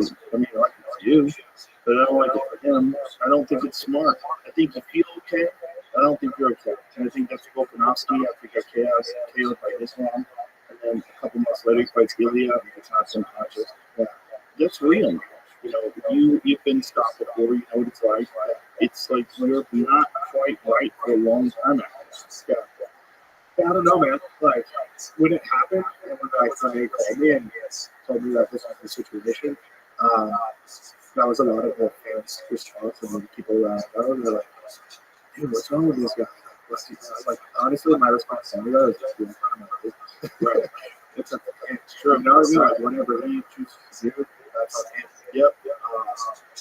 But I mean, it does. To me, it seems like him. I mean, he seems like someone who's very like. Okay, headstrong. Oh yeah, that's him. That's very cool. You. I mean, really, look, he might be fine. I mean, he got clipped and dropped, and then he got beaten up and he was on the ground, and he stood right back up afterwards. Maybe he didn't get a concussion. Maybe he just got dinged. Who knows? But like guys like Mirko Krokop in Pride, he fought Kevin Randall. He got KO'd back, real bad, and then he fought again 25 days later. What was it was all around like? Who did he fight? I forget. See if you find Mirko Krokop. Then he eventually fought Randall again, and then choked him. Damn, I remember like getting first introduced to MMA and seeing Krokop throw his high kicks and just folding people. Folding the body. So we've got Kevin Randall. So he loses to Randall, and he fights Ken O'Hara, and then he fights Oyama, and then he fights Alex Emelianenko, and then he fights Josh Burnett, and then he gets a rematch with Kevin Randall. So look at the times. So April of 2004, and then May. I'm not playing. It takes a month break, comes back in July. Yeah, they fight in August, and again in October, again in December, and then again in February. He fights Mark Palmer. Holy shit! Oh my God, those guys were getting after it. And back then, right? Oh yeah, 100%. 100%. Yeah. And back then, those guys weren't. They were like the whole thing of Pride back then. They didn't get called until like 2 weeks before the fight. No one even knew who was on the card. No, they're all like, it was all like everybody just like training. Yeah, they're just like guys were training, and then they get a call, and it's like X amount of money, and they're like, do that. Yep, I'd show up, and you a lot of you get paid in cash, right? Yeah, I'll go get that. Hey, $250,000. Like taping cash buttons to their body. Yeah. I did hear stories about that. There were a lot of stories about that. Man, what a time. That was a wild time. That'd be cool if there was well, it would be cool if there was an organization that was competing with the UFC at that level. Yeah, like that Pride was at the time. Like Saitama Super Arena. That's like high super arena. I think it's 90,000 people. It was full, full for and then, you know, the scandals, the Yakuza, all that stuff, you know, just kind of goes away. But at one point in time, they were bigger than the UFC. It was huge. It was huge. It was huge here too. Everybody watched it, especially martial artists. Everybody wants to hear him. He was the champ. And Fedor, he was going through his prime over there. Yeah, when I got in there, I think I watched 4 or 5 in the UFC. And at the time, it wasn't live, right? But I had to go buy a DVD from Easy Records or something. It's like, yeah, of course. Sometimes there'd be a pride event, and you'd have to stay offline because you'd find out that there was also, it wouldn't air for a while later, like days, maybe even weeks. Yeah, that was before I wasn't even that deep into the game yet. I was just watching like CDs and YouTube videos. I think it would happen sometimes live, and you know it would be live in America, so you'd have to watch at 4 o'clock in the morning. Yeah. Were you one of those guys? Let's go to jiu-jitsu. They were in house. That's pretty sick. Well, speaking of jiu-jitsu, I'm going to compete at World Masters. Really? What are you doing there? It's the end of Vegas. The only thing that makes me nervous about stuff like that is guys, your level, it's like right there, a shot at the title. Like you're a fight or 2 away from a potential world championship fight. Yes. And then you're gonna let them do that. It's not gonna happen. So you say that? No, it's not gonna happen. I mean, like, so this is something that I'm trying to just do for myself. To I've been training like dog, you know, like without being a perfect. So I've been training like a dog. And I just like it's not serious, right? It's not like I'm putting everything on the line because I'm doing this thing. It's like, no, dude, I kind of just want to get in there. Khalil, you're a savage. Once you get in there, you're going to be great. Are you lying to me? No. I'm gonna be clever, but I think it's a little bit different when it comes to like going in here and competing with the expected. For me, the reason why I made this decision is, and I mean, it like it's $170 something whatever to register, right? I could just say the last month, but I think it's another way for me to get out and hang out with the fans, dude. Like, you have a lot of fans in this community as well.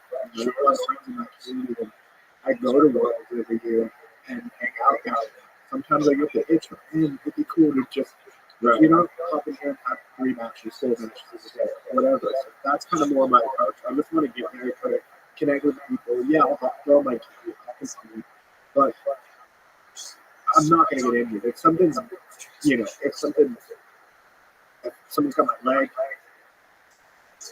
ankle lock, something like that, like, okay, let's maybe I'll tap. It makes me think about Cut Swanson. Remember Cut Swanson blew out his ACL in a competition? I didn't know that. Yeah, I blew out his ACL in a competition. It was going to be, and it was, you know, when it was a couple years back, and Cub was, you know, doing really well. And for sure, it slowed him down. See, now you're like freaking me out. I mean, I've thought about it, right? I've thought of it. Dude, I'll tell you right now, don't do it. It's not worth it. Listen, you probably will be fine. But if not, and it's another videos people have sent me over the last week of dudes getting heel hooked with their leg breaks, snaps, like hard, loud cracks. I'll show you something. No, dude, I hate that shit. Yeah, no, I don't want to know. The leg lock game right now is so high. It's so high level. No, people leg lock. I don't know what. I don't think you can like inside heel hook. There's just a bunch of things that the problem is the friction fatigue. Yeah, creates this unnatural control. Yeah. Yeah. I mean, I'll give it more thought. The other thing is it's like scrambles. In scrambles, yeah, you know, because scrambles in the gym and scrambles in training are different. Yeah. Competition. Yeah, you're way more like you're gonna push 100%. Okay, more explosive. Yeah. Weird stuff out. So weird. The guy shield right there. Yeah, right there. It's right there. I would say, fucking don't do it. So sure. Don't do it. Competition really easy. Doing it. Please. Listen, imagine you do that, you blow out an ACL. Yeah, then I'm able. Yeah, it makes no sense. For no reason. It's not right there. I would not be snowboarding. I would not be doing any of that. Okay. No nonsense. Don't fuck around. Well, there's no reason for nonsense right now. You're right there. Yeah, you're right there. You guys heard it, Joe Rogan just popped me on. Thank God. I'm glad you listened. And a lot of here's the thing, like, oh, you said this, you should do.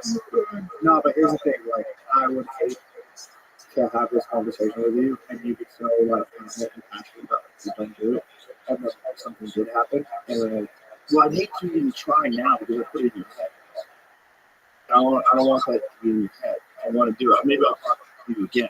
I'm trying to like, you're gonna be fine, dude. You're awesome. I'm sure you're in complete control. These guys can't fuck with you. What's up with us? We're really happy.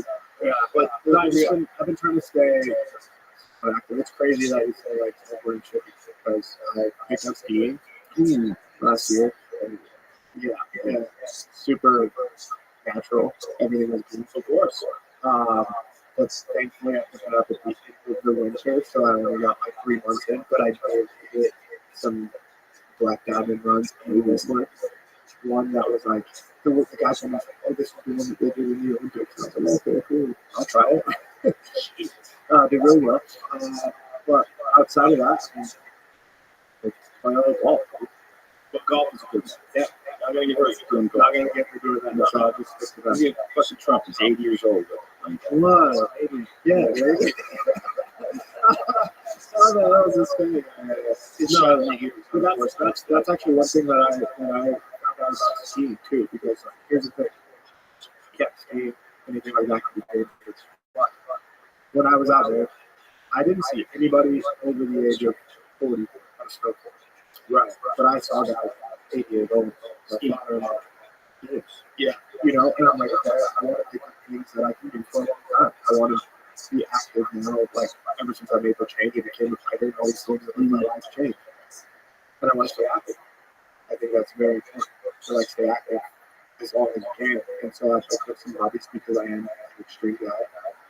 Skiing can be an extreme sport. Yeah, you know, but it can also be very chill. So things like golf and skiing have been. I stopped skiing a couple years ago because I wiped out, and it was not my fault. I was going around town, and this lady didn't know how to ski, and she was kind of like sliding into the trail, and I had two decisions: either plow right into her, fuck this lady up, or fall. And I chose to fall. And I didn't have much control over how I felt because I was like at the end of the turn, and I slammed my head. The back of my head, definitely got a concussion. But also broke the top of my leg. It's called an insufficiency fracture. Okay. It's where the top of your shin hits your cartilage. Okay. It still fucks me to this day. And yeah, at the top of my shin, like at the top of my tibia. Oh, that's where I broke my leg. That's where I broke my leg. Same spot. Yeah. Right. Mine was not bad. It was just a crack. But I went to the doctor and I had something going on. She's like, it's not. This feels fucked up. Then I did the X-ray and everything. Oh, yeah, like. Yeah, there's nothing to do about it. This new video said 6 weeks, but I'm like, fuck, ski. And I was like, the rest of the day, I tried to get on the ski lift and I fell because I was so dizzy. And I tried to get up, and I had a hard time getting back up. I had to stand me up like an old man. I couldn't get up. I hit my head hard. And I remember when my head hit, when I heard the bang of my head hit the snow, it was like icy snow. I remember thinking, oh, that's right away. Yeah, that's a good feeling. That's good. Yeah. Taking blows, yeah. That was like harder than I think Rabbi kicked me. Yeah, it was, oh, fuck. And I was just dizzy the whole day. I was thinking about going to the doctor, but like, let me just see how I deal with life. Yeah, I don't know what they would do for me. I was in the hospital, I was going to room. But I knew I got it. How's it it's been crazy good. Well, I just had my knee still functions, and so that's kept me from doing jiu-jitsu. Because it's just, I don't want to get injured. I'm 56, and as you get older, injuries take fucking forever to come back. And I've had a couple of problems with this knee. I had surgery on it, and then one time I fucked up my MCL about when I was about to get on stage. So I was doing these shows with Dave Chappelle at Stubbs during the pandemic, and they're bringing me up to stage, and I'm turning the recorder on the phone as I'm walking up these cement stairs. And I wasn't paying attention because the stairs kind of turned, and I stuck like the top of my foot as I was like stepping up, and I kind of healed with myself, and like hard, painful. Yeah, I went on stage and my leg was shaking from the pain. And I was terrified. The show was great. People probably didn't even notice they were in the front row. It's my leg shaking. Yeah, but So you got this Netflix special thing coming up? yeah, that's coming live. up. No, You're it's gonna- live. It's live. It's live Saturday night. Like, where do I find it? On Netflix? It'll be on Netflix Okay. Saturday night. Yeah, Yeah, I'm excited to see that. it's gonna be I fun. was actually kind of looking at some stuff, like knowing, like a few weeks, month in advance, I'd be here. I'm like, I want to see some Joe Rogan like comedy shit, but I couldn't find a lot of like recent I'm gonna stuff. put some of it online today. I'm gonna put the Netflix thing today. I'm gonna put it online, but I haven't done a special in 6 years because I was supposed to do a special right when the pandemic broke out. Okay. So the pandemic broke out in March, and I was gonna do a special in August, and then everything just shut down. So I was like, what the fuck? And so now I just came here, moved, bought a club, started building my own club. Oh, yeah. Saturday 9 o'clock Texas time, 7 o'clock Nevada time. Okay. We're gonna have a watch party after Should be fun. I'm gonna have some friends over. I'm excited. Yeah, I've been liking comedy over before lately. Like, It's a good relief for a fighter. yeah, I'm such a serious guy, sensitive and serious. I take everything on heart, but I've noticed that like just opening up and like watching other guys do stand up and stuff, it's really fun. Just being able to laugh about some shit. Right. Yeah. Yeah. Actually, after I saw this show happen, one of the first things I did, Ronnie Chang invited me out to his show. Oh, Yeah, he was in the show. He does jiu-jitsu. I don't know if you know that. Oh, Yeah, how long have you been doing it? a few years now. I think he's blue belt, purple belt. We trained at the PI. We rolled. Super cool. Had some good rounds. He filmed like the little thing that never got released, but yeah, that same day he's like, hey, I'm having shows in Vegas. I have to do this shit. Like, I'm not. Okay, I'm so cool. So funny. Yeah, sure. Nice good dude, man. Yeah, I'm sure a very funny guy. I love his angry comedy. yeah. It's so good. He's angry and everybody thinks we're stupid. So stupid. Like his napkins part, like he was like saying something about his napkins, like just always so many fucking napkins, and like screams. It's funny. It's very relevant. This is fun, dude. It's a good time for comedy. Yeah, but it's also whenever the world is about to be on fire, and everything's going crazy everywhere you look, it's a good time for comedy. There's just so much shit to talk about. Yeah. Damn. So now I'm not gonna do jiu-jitsu. Don't do it. Please don't do it. I wouldn't ski either. But you don't ski. You're just too close. Yeah, You're too close. You're too close to like one of the most important things that a combat sports athlete could ever possibly achieve. You're Yeah. so close. The UFC champion is the greatest fighter on earth. There's no ifs, ands, or buts about it. In that weight class, the UFC champion is the greatest fighter on earth. The only thing that you can contest that is with, okay, ONE FC has some elite fighters, Bellator has some elite fighters, PFL has some elite fighters. There's guys out there that are really elite that just so happen to have been signed by other organizations. But MMA fighters at a championship level, ultimately are the best fighters. Yeah. And you're that close. Yeah. So just stay Keep training, keep training, stay focused, keep improving. Every time I see you, you're better. Yeah. It's obvious that you. I remember when you came back from China, you fought Eric Anders. Yeah. You love it. I love it. I'm not like, when you bring me up on other podcasts and you talk about that, I'm like, fuck yeah. Dude, because I'd seen you fight before, and I knew you were good. But there's like something. It's like, what the fuck? Yeah. Like, this is just a monumental, to see like numbers. Like, you went up like 3% or something crazy. Yeah, and then even in that fight, it was like 75 low kicks landed, like things like that. It was the smoothness to it, too. Yeah. There's a technique. It changed me, dude. Yeah, I mean, we don't think about about it. Yeah. It was like one of the best things to and, like my heart is still there. It's still a huge connection. Did you go back? I went back after this new fight, but I went back for just pure like let me just get recapped in. And I went there and that's where me and I dropped everything like we were like Thai ceremony. It was really cool. Oh, that's cool. Yeah, so we just kind of like I haven't been back since the pandemic, so we went back. Just I needed it, you know, because I've been focused on just training.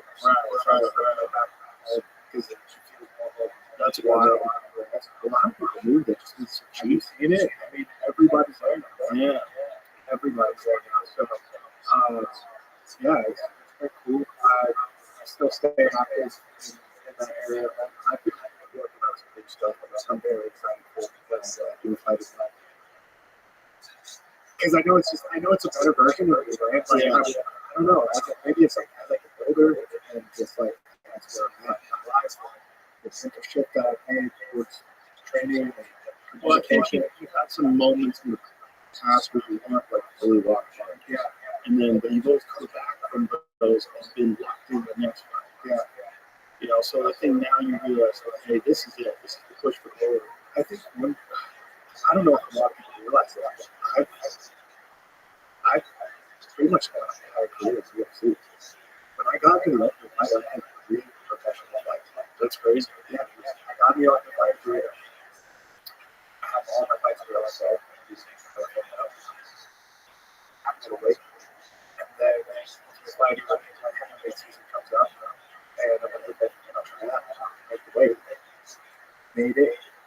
Then got the contract. All of my fights, besides the first 3, have been in the UFC. So like, yeah, they have some crazy ups and downs, but I feel like now I'm at a point where It's a crazy place to be. crazy place. So many guys are coming in now in the UFC like 21 fights. 21 5, 15 and 0. You know, like Yep. they built, you know, they kind of built their style. Start through all the adversity before, and then they get the big show. It's like, no, there's no way. Like I was kind of born in the big show.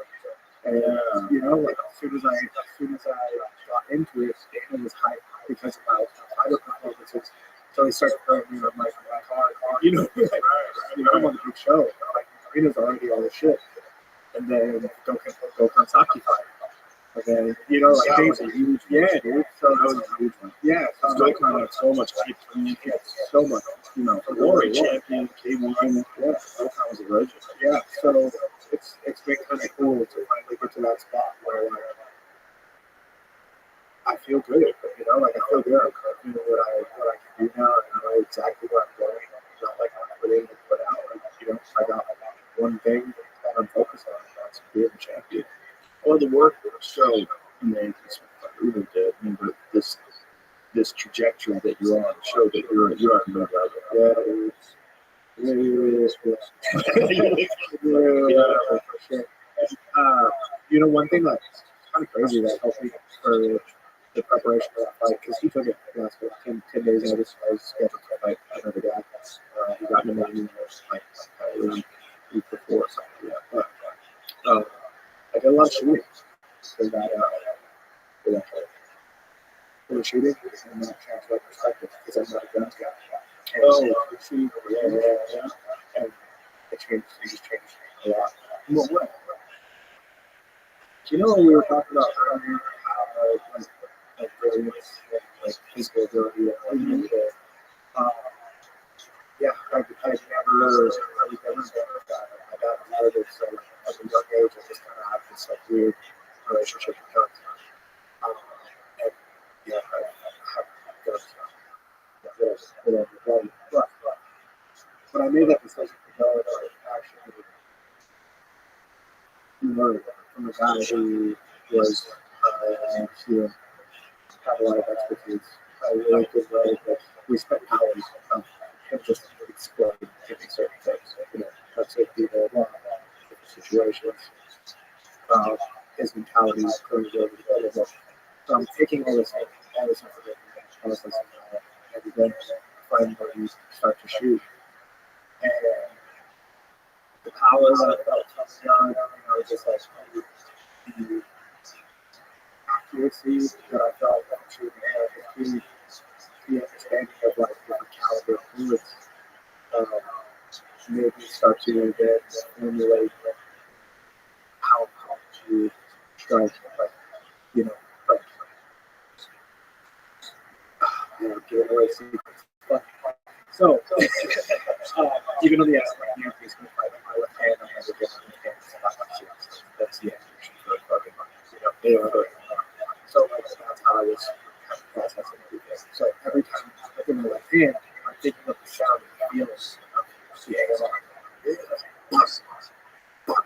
You know, like, yeah, feeling the target, whatever. Just, okay, what do I feel like fucking loaded?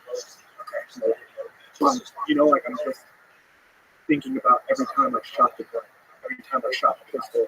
It's like I was like, yeah. So like it really, like, I was able to kind of pull from that experience and bring it in a fight, but then also not only that, I was also thinking about like the things that this guy was telling me when it came to like with their combat or their clean buildings. So like just emotionally, it's so crazy. Even before the fight, my strength and conditioning coach Lorenzo, he's big shit about ex-military, but big on children, big on self-defense.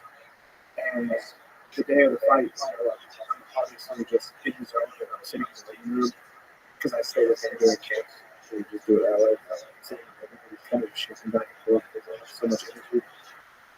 And he knows that I've been putting in my experiences from shooting into my training. And it's crazy. I was sitting there, dude, and have my hood on too, inside. Like looking back and forth.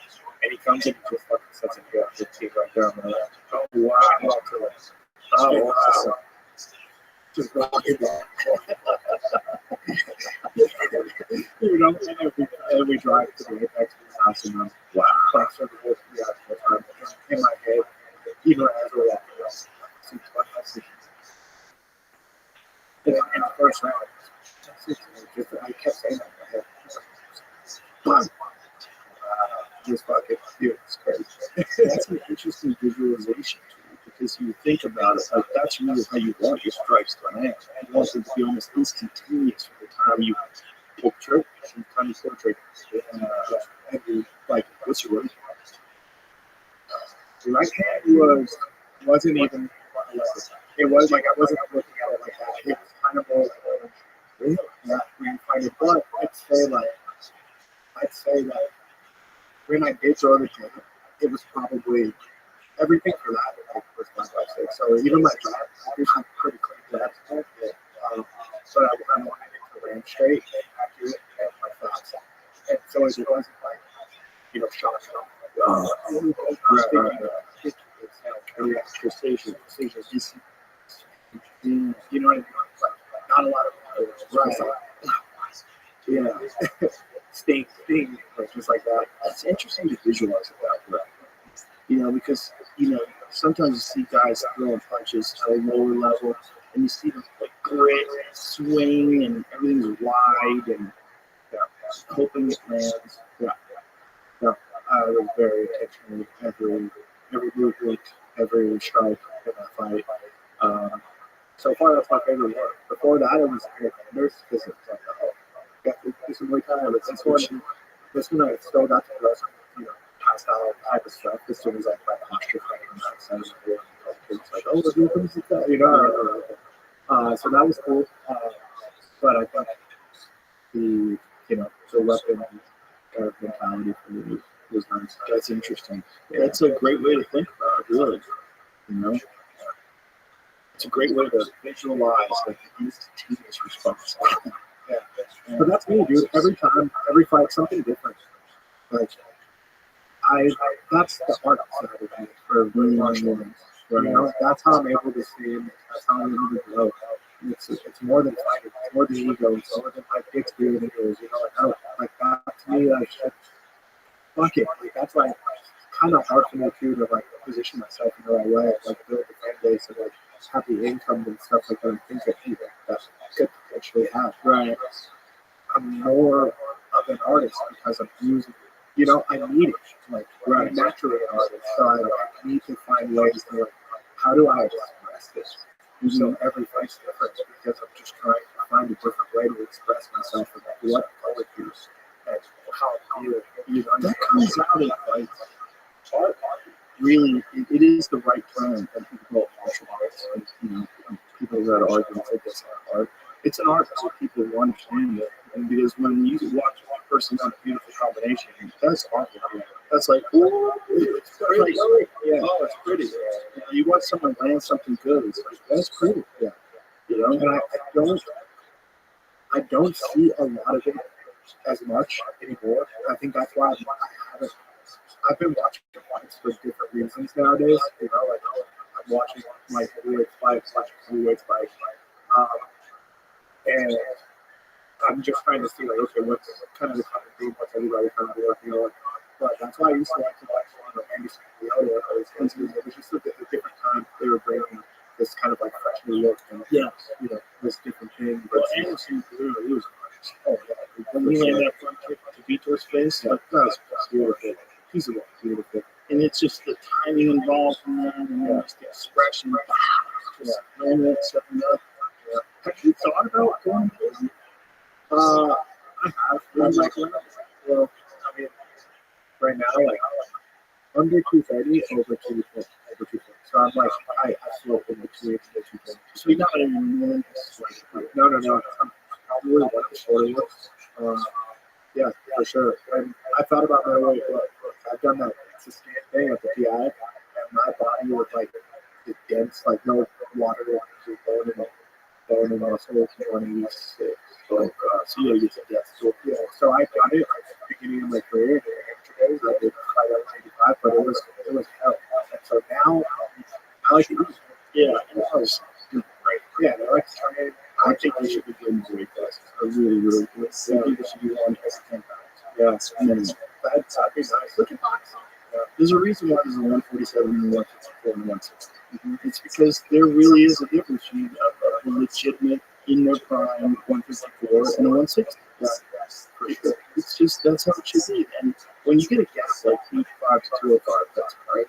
That's too big. That's a big jump. That's really big. It's too big. And then another 25 pounds. I mean, 205 to 265 is not. There's weight cutting. It's trash, dude. I don't like it. I still like it. Okay, so I'm around 230 but I still don't necessarily cut weight. Like, I make sure that I gradually go down. I keep my food consumption the same all the way to camp. Really? The only thing that changes is my intensity goes up, which causes my weight to go down. So I sit in the sun 30 minutes maximum. Oh, that's great. To lose 1 pound. So that's why you're so physically from gifted. Yeah, dude, I don't. Yeah. And that's why, like, 5 rounds for me, like, I feel like it's going to be nothing. Because I train year round after weight. When I rehydrate, I keep 25 no matter how I used to carry the weight. Right. So when I'm doing all my drills, when I'm running and I'm jumping, I'm doing all of the stuff that I'm going to get better physically, that same person is the same person that's stepping in the cage. I hate the idea of expecting yourself to perform at the highest level, but for the last 2 weeks, like you're completing in the last day before you expect to be at the height of physical performance, you're dehydrating your body and brain for everything. It doesn't make sense to me. It should be like it should be. I honestly, I don't fucking cut it. That's great. You know, I don't like it. I don't think that it gives anybody the advantage. I really don't. Like a guy who, I'm going to cut down to 155 or wouldn't walk around 190. That's fucking stupid. You know, like you're going to be the bigger guy. Who cares? Like, you know what I mean? Like, you're also going to not be able to take shots. You're not going to be able to take shots as well. Long term, you really want to do this. You really want to be able to do this stuff. That it's not going to be good for you. You know what I mean? But I can only imagine like a smaller level, or at a deeper level. It's probably best. Do you think there's a reasonable way to stop weight cutting? Because when WWE fought the UFC, with Ari, I told him, you know what I would do? This is what I would do. If I was running the show, I'd get rid of weight cutting. I'd figure out a way. It's like, how? What you do with the weight cutting? I would blow them up. Stars are supposed to be in. No one's gonna give a fuck if Alex Morgan is the champion at 225 or 210 or 215. No one gives a fuck. He's the champion, right? We all know he's the champion. So let's find out what he actually weighs. What do you weigh when you're healthy? What do you weigh when you're healthy? Like you do when you get down to 206 or 207, and right before you cut the last round to go 206. What do you weigh? Let's find that out, and that's what we should be fighting at. We should have adequate weight classes so that like you don't have an elite fighter that's starving himself to get to a lower weight class because he's really not big enough to compete at 20 pounds above weight class. And this is, I know that one instituted some sort of hydration testing. That's the yeah. What do you hear about it? So I can't give like an educated, like I don't have all the facts right now. But from what I've heard is that like from the fighters that I find in one, they just say like it's very shit, and also like they can, for instance, like they test your hydration right here in your to be able to if we detect that you're dehydrated, we cut it. We're not using to dehydrate or cut weight, and chug a bunch of water and just don't take taste. You get what I mean? So like just so that looks clear. I don't know. It's really weird, but it doesn't seem to really. So there's some shenanigans. There's some shenanigans. I think that one thing that people that they could do as far as this weight cutting thing, just how they randomly test us. We don't know when we're satisfied. We don't know when it's coming. Lay us through. Yeah. And we have to be in between. Mm-hmm. Give us like a 10-pound allowance. Right. You know what I mean? So it's not like you fight at 155 and they came and tested you at 190. When Alex fought Izzy, he weighed in at 85 and then into the cage at 226. Yeah. It's crazy. That's absolutely so much depletion. That's so crazy. It's so crazy. That's so crazy. You know what I mean? Like, yeah, he gained a lot of weight, but also like how much. Let's look at the other side of it. How much did he deplete the day before he was supposed to fight? Is there a lot of time in heavyweight or middleweight champion? And when Izzy knocked him out, maybe that's a fact. I'm almost positive that a lot of knockouts and shit do happen from weight cuts. I think so. Yeah, and then like our ability to go X amount of rounds, blah blah blah. Like I think that it all plays a factor. Especially with the inability to use IVs. Yeah, because they say that the brain takes the longest time to rehydrate. You rehydrate your body in 24 hours, but the brain takes in 48. Yeah, they do a good job at like giving us all the stuff, you know, like all these liquids and things like that. Like, they do their job. UFC always does their job, but there can be some type of change made. Hopefully there is. You know. No one is thinking about it at all. There's no attempts at all. It's just the culture. Yeah. It's like people are just, okay, this is what we do. Yeah. I mean, it's happened that way for so long that they just have this in their head. Yeah, why would you change it? I just think there's a lot of things that could be done differently, and I think the hydration is a real big one. I think that's a giant one because it's so bad for the performance of the athlete because it's going to weaken you 100%. Yeah. Even if you victorious, you look awesome. You look less awesome than you would look if you didn't have to dehydrate yourself 24 hours. Mm-hmm. Period. Yeah. Also more dangerous. Also kidney problems, organ shutdown. And the instances that I know that people died from MMA, there was one in Russia where I died from but apparently has like some sort of pre-existing condition. But I know at least 2 guys who died in Brazil from weight cutting. Wow. Yeah, we see it, right? We see these guys go out the night before, you know, or the day of. Yeah. I think a lot of it is because of the weight cut. Speaking of hydration, triggers. What's this? Kickflip, octane, CBD. I have to read the ingredients. It's like a data. It's legit. It's good. This is yours? Your company? Yeah. Well, I'm one of the owners of the company, but this one I came up with. Me and my friend Cam. It's called Concentrated. It's good. But this is all choice. This is all legit, clean ingredients. And not too sweet, right? No, not too sweet. It's spice to it. Yeah. I think if the UFC was going to do anything differently, that would be the first one that I would say. The second one that I would say, pay structure. Pay structure for sure. I knew I already talked about that before. Also, I don't like the win bonus. That's what I meant. That's what I meant. Like, I think the win bonus thing is like, it does suck. I did hear you talk about that. I forgot what episode. I think it was with Francis. Yeah. I agree. Man. It's pretty rough, you know, especially about it sucks. Bad decisions, and that's like you get half the money. Crazy. Yeah, crazy. Especially a split decision. That's nuts. Yeah, you know, like I'm grateful, whatever, for what I make, but I do think I would do a lot less. It's just not or fight for the show.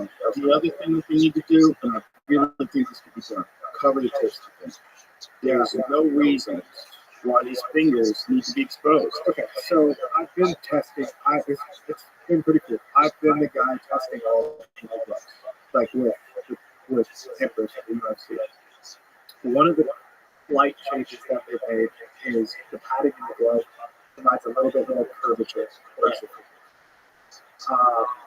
But yes, covering the fingers, I think, would be something that would prevent all the eyeball. That's one of, I think the eyeball right now is probably the scariest thing in the yes. Getting hooked in the eye. I got hooked last camp actually preparing for Jamal Hill, and like cut the entire eye, eyelid, and I was like, this is the scariest shit ever. Yeah, I think that should definitely be. It's possible, but it's not going to happen anytime soon because all these new gloves, like, I don't get it. When they said they were going to have new gloves, they seem real similar to me. Trevor Whitman, in my opinion, has the best gloves. Yeah, I think they're the best gloves. And they had some sort of, there was some negotiation with Trevor, but he wanted more money than they were willing to give Trevor. I don't know. But I think it should be different than that. I think it should be like Trevor Whitman gloves, but where the fingertips are, I think you cover it with just a piece of leather. Just a leather? Yeah, with like a little sliver and edges. Yeah. So it gets a wrapper. Yeah. By the finger. Exactly. Why would you say it? Like, exactly like it is. Yeah. Yeah.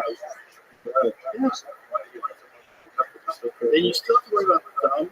Yeah. But that's going to cut down. Think about the percentage that is cut down on fingertips. Yeah. Because a lot of them are this. Yeah. Right? We see it. We don't want to see a lot of things. So if it's this, but if it has that, it's not going to go in the eye. If it's a cover. In the cover, look, you never grapple like this. You never close your fingers together ever. So what would it prevent from grappling? Nothing. What would it prevent striking? Nothing. But it would prevent eyeballs. Yeah. It seems like a pretty clear solution. Yeah. It's just crazy. Like anything, right? There's just a lot of it's like politics. Yeah, I think that is one of the things that could change the higher view at the round table. It's like, yeah, I don't know either. We've heard all the time, you go at high placing this thing, let's make the same glove and just do it a little bit differently. Well, it's better. Everybody says it's better. Yeah, but it's not light. It's not perfect. It's like it's 3.5. Oh, half ounce? Yeah, half ounce. Resume is a little bit different with the strap. Different. Inside of the knuckle cups, That motherfucker. here is okay. So, like, if you do throw like a it's like, it kind of makes me want to punch like knife style. Right. So that's no. Yeah, it's more protective. You can feel the or like the you can feel it. Really? You can feel it. I can't. That's crazy. Yeah. So yeah, it's a decent look. The only thing that we kind of had some issues with in the beginning because I saw the Rothschild fight, the logo was coming. Oh, really? Interesting. So I've been testing that and kind of just doing round after round. Just like in the cage, rubbing it on the canvas, rubbing it on the cage, getting it wet, Vaseline, whatever, to just make sure that these logos are because that we can have that. Right. And that's yeah.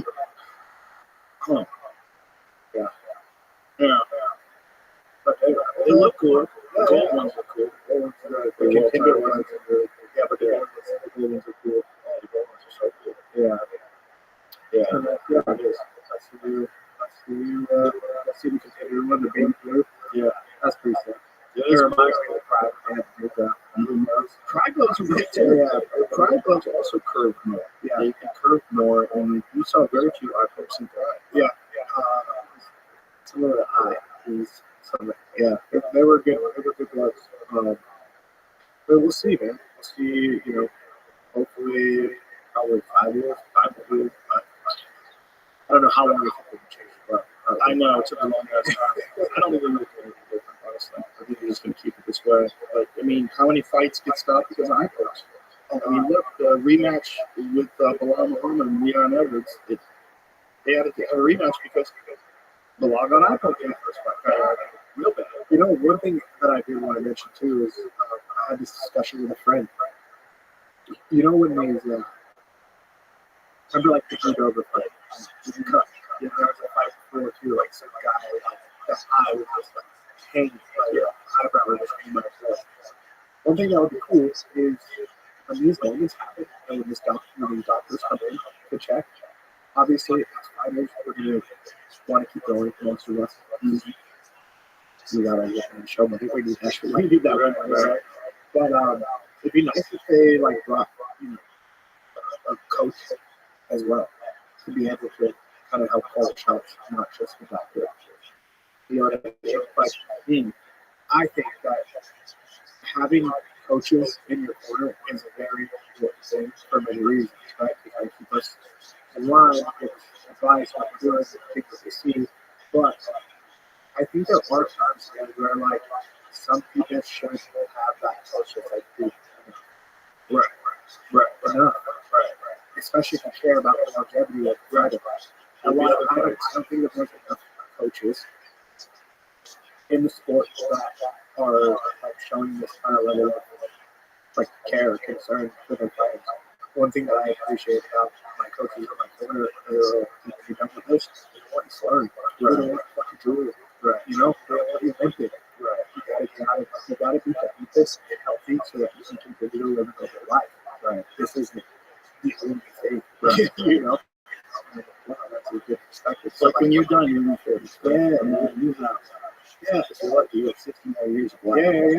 Yeah. You know, like, it doesn't have to be that way. You know, you don't have to be this barbarian. Right? So I think that, like, for instance, if I had a cut like that, obviously I'm gonna want to keep playing, but that's a bad fucking cut. That's like moments away from like your eyes going to be exposed, get punched one more time, right? Depending on your opponent. So like having like another person kind of be able to come in and tell if I help you, but it's over. It's over. Yeah. Because we care about you. Yeah, you need money. Yeah, but let me make this call. Yeah. Not the doctor or you know what I mean?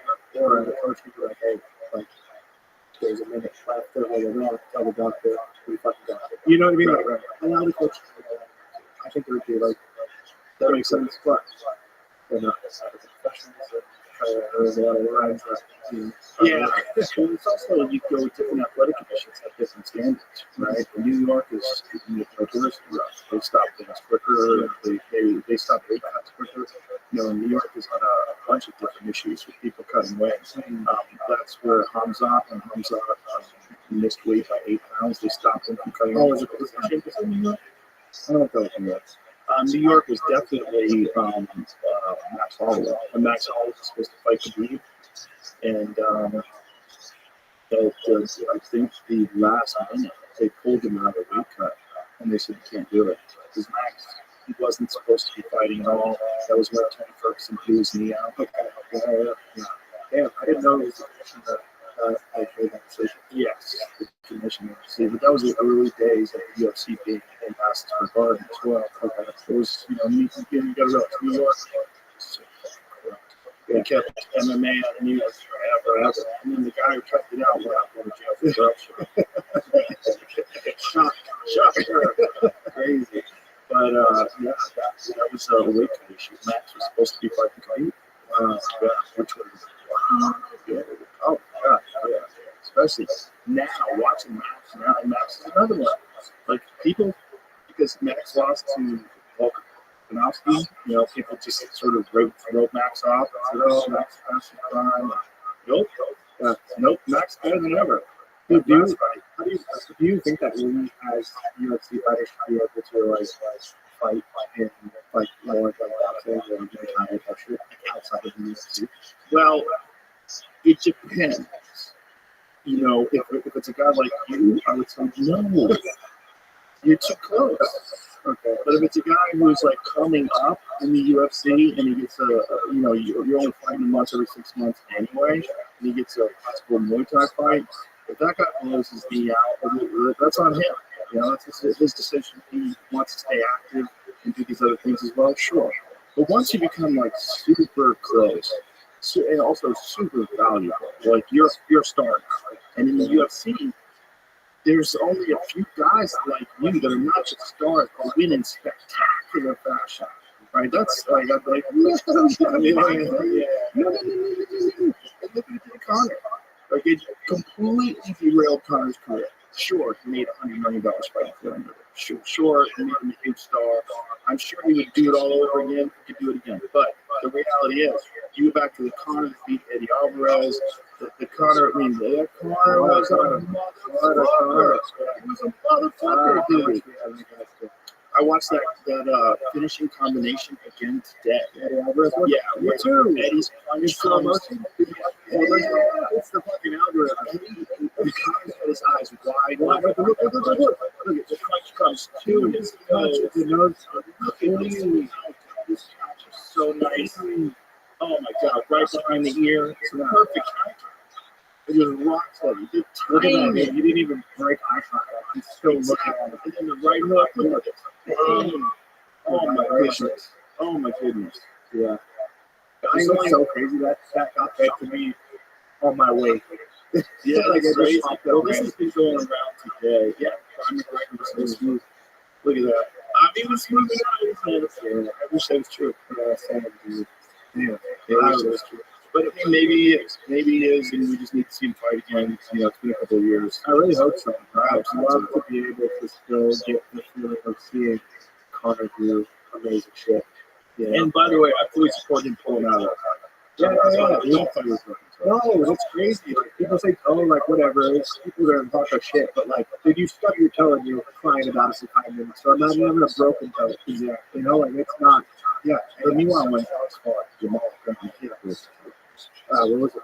Broken, or was it broken? yeah, the broken picture still going into that fight. Ain't going into it. Yeah. I mean, well.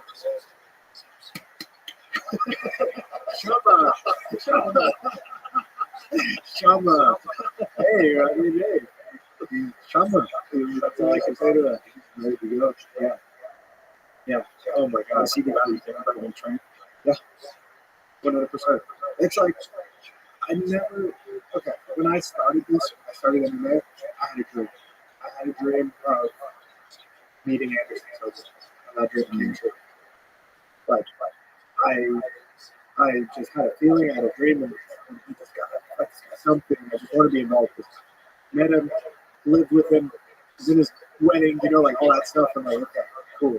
And since then, I haven't had a real, like, a dream, like a vivid dream, until I started seeing, hey, they're coming to the light heavyweight division, and you know, all these things. And like, now, yeah, I have a dream. And like, my dream is to put on like a very, very good fight against this guy. Like, something that, like, no matter what, fans are just fucking love it. It's going to be memorable. It's going to hopefully go down in the Hall of Fame, you know, like something like that. Like, yeah. So, yeah, it's about, and, you know, and motivation to train and to get better and to be a better person, to be a better man.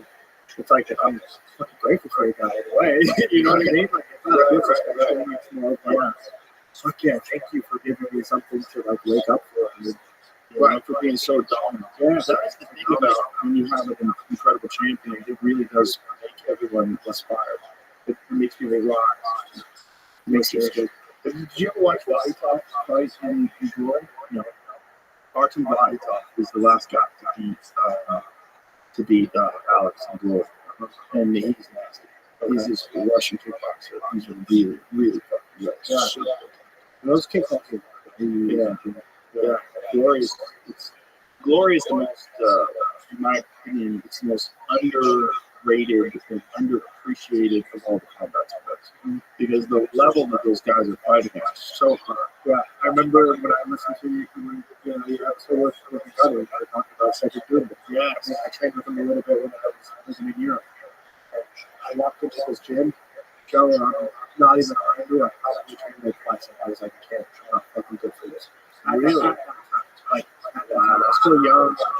This was, I think it was, could have been, it was around the maybe before. But I walked into this gym in Belgium, and it was just full of dogs. Essentially, was there, it was training. And the way these guys were drilling, I was fucked up. My legs, my arms, because they're blocking their offense, defense drills at full speed. You know what I mean? Big gloves, shin guards, and then back, forth, and back, and forth. full speed. Full speed, back and forth. And it's just non-stop. I think the class was like an hour and a half. Like the training session was like an hour and a half, something like that. I remember leaving and walking home in the cold. And I was just like, I'm supposed to fucking, you know, they knew like, so I thought I was I came here to train. Right. I went to Belgium to train. Show up the next day, I do it again. Wow. So the way that these guys are training got are like aspiring glory fighters and current glory fighters. It's different level, man. Wow. It's different level of ability of like what they can take. You know what I mean? Like pain tolerance and just like their routine and just what they're conditioned for now. What's the difference between the way they train and the way the guys train? Okay, so I'd say like guys don't necessarily small arms.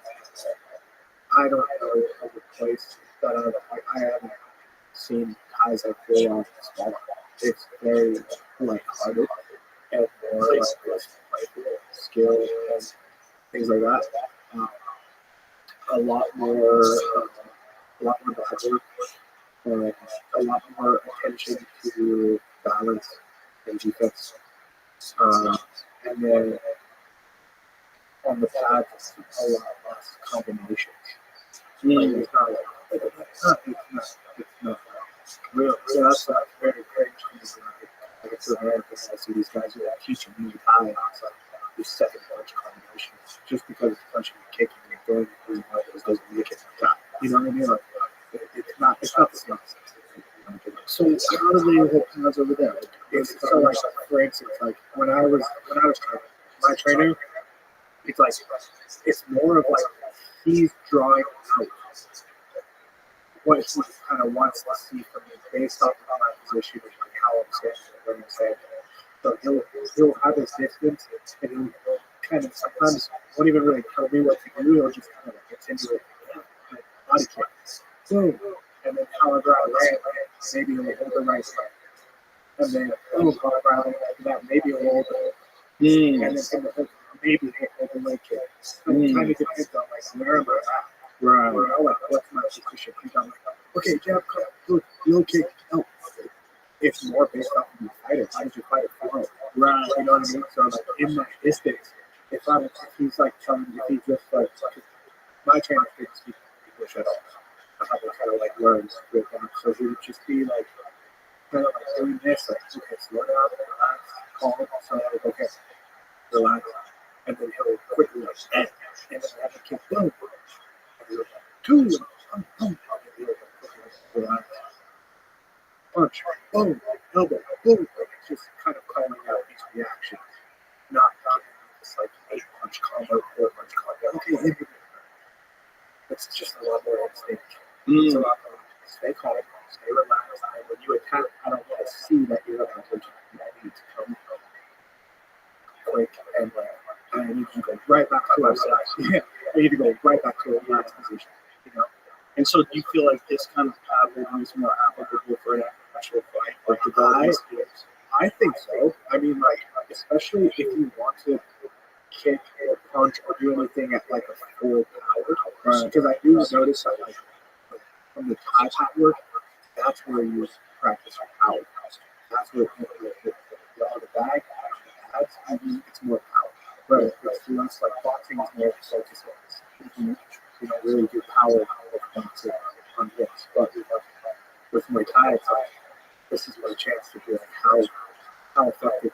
left kick at 100%. Where I'm like trusting my strategy to catch it.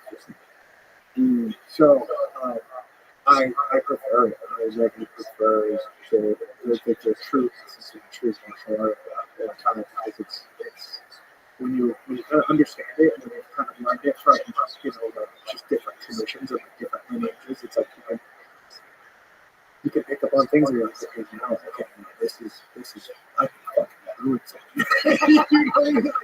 Like if I have like relaxed up here and I'm standing just like an arm's length of this guy and I just want to really relax the kid and be on balance, I can do this.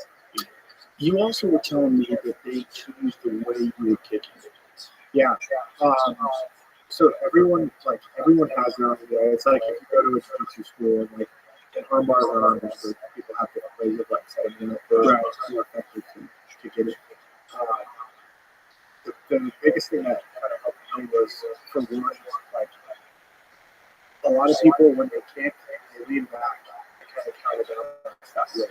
And my trainer always like he always had the extra drive the pressure forward. I actually always try to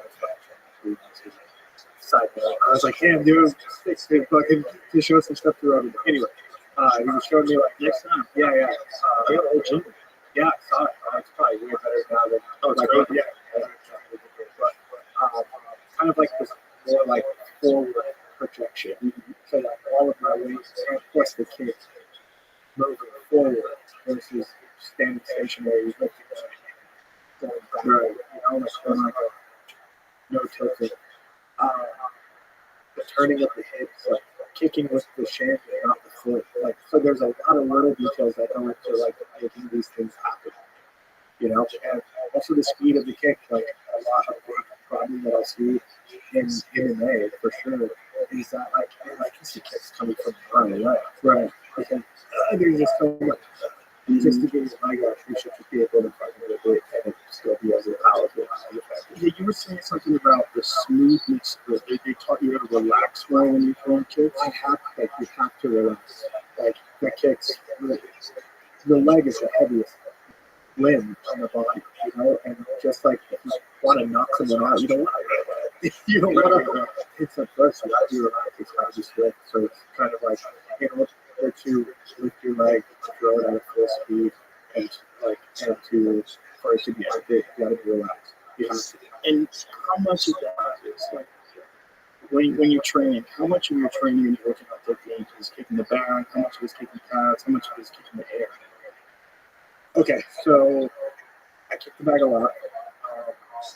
I have a bag at the house, and everything's usually like slow, just getting my body to move and comfortable lifting my leg and just be effortless.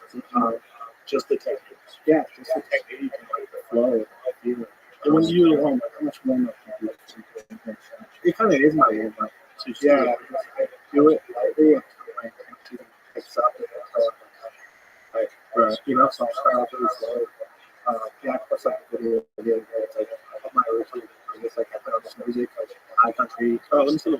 Yeah, it's actually, if you pull that up, you'll see like that's kind of my daily, my daily routine. So I'd say a lot of my training, like probably 60%, is just like shadow boxing, light guide work, working on balance.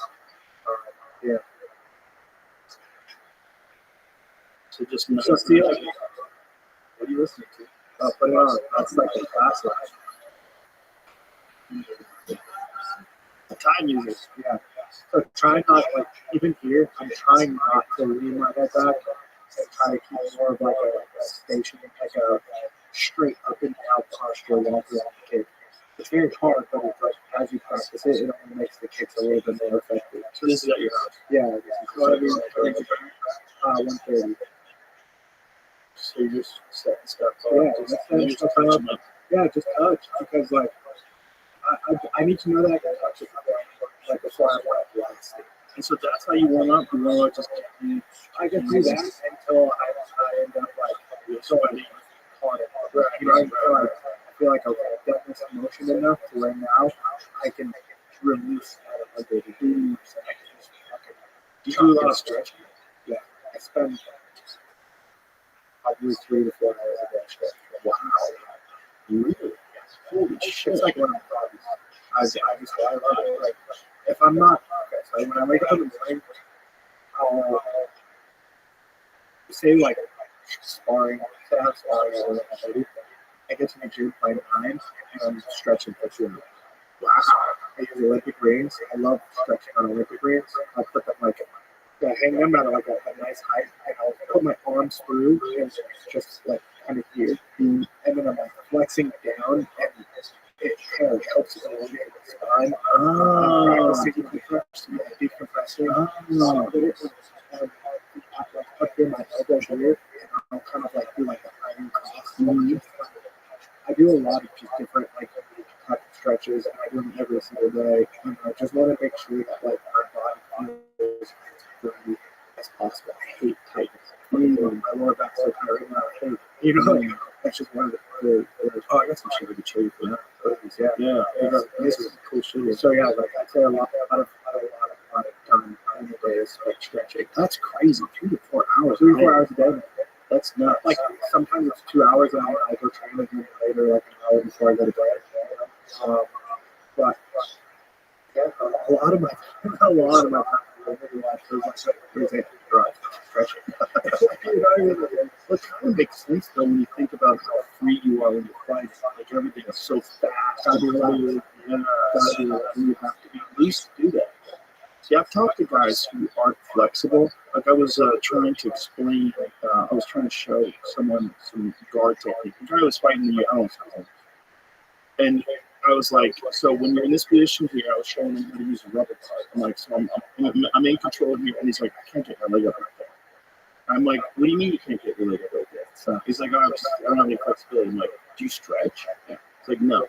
I'm like, you don't stretch. You're a world-class fighter and you don't stretch. I'm an old comedian, and I'm showing you that I can do this. This is crazy. You should be able to do this. Like, this is not a thing that's hard to do. Yeah. I mean, sometimes, like, especially right now, I think really hard to do rubber but wow. Okay, so the other day I'm working out. I do these, like, Saturday workouts. I have my friends. We do, like, a boot camp, like, circuit thing. It's something for me to stay active. I do it with my friends to, enjoy it other lifestyle. A friend who's older guy, and he was doing amazing with squats. And I was like, just banter. You call that a squat?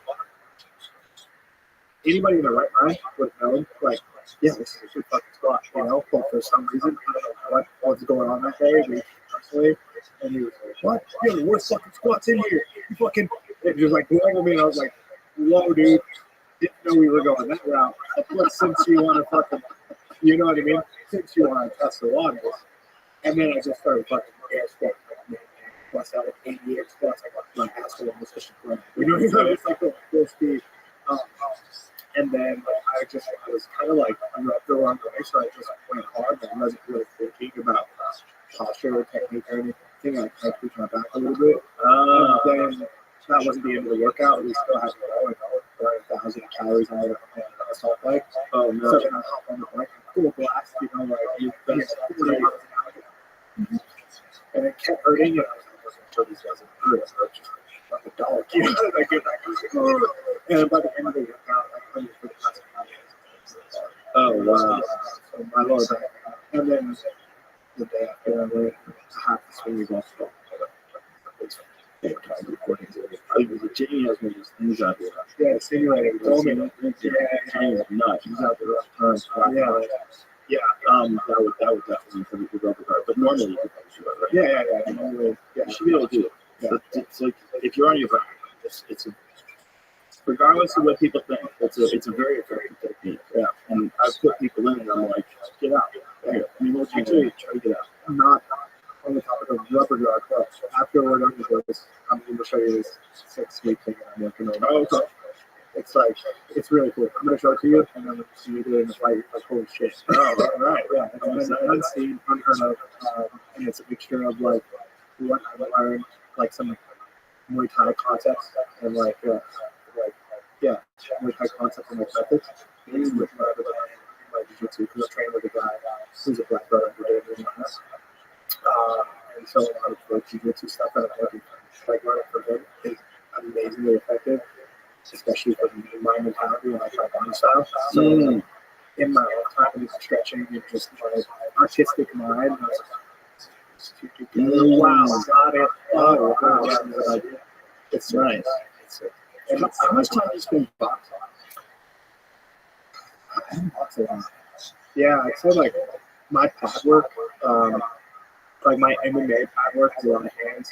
Not necessarily like boxing, just kind of like MMA boxing. But I mean, I would love to do more boxing. I just noticed that when I focus on boxing, like I have in the past, I just get a little bit more flat-footed. You know, and because of my nature and my spirit, I'm just willing to stand and get. Right. You know, and I'm like, I'm on counters, I'm waiting to go, I'm to wait and slip and react to it. But so you know, sometimes can put me in a little bit of a bad position. But if I find the right boxing trainer that kind of understands it and understands my style, I can see it being effective. But I haven't found it. So you just put it on. Yeah. Well, listen, man, I'm bummed out that you're going through all this bullshit, but I'm really excited to see you back in there. Really, especially after well, I've been a fan for a long time, but the Anthony Smith fight, so it shows me that you are right there. I'm right there. I hope, you know, Jeff sorted out.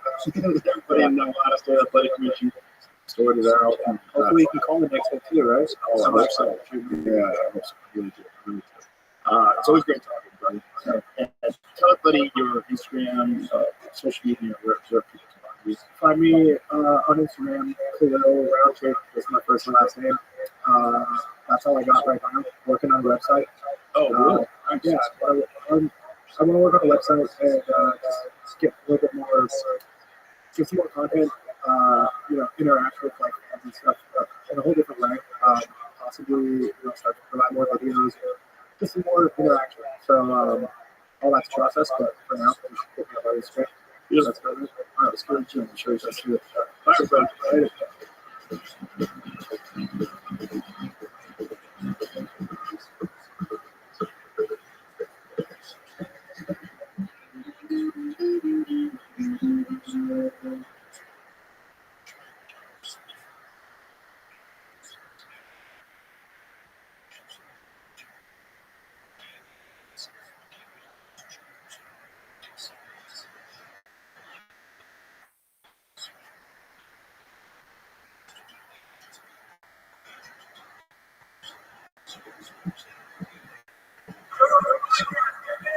Good job. Good job.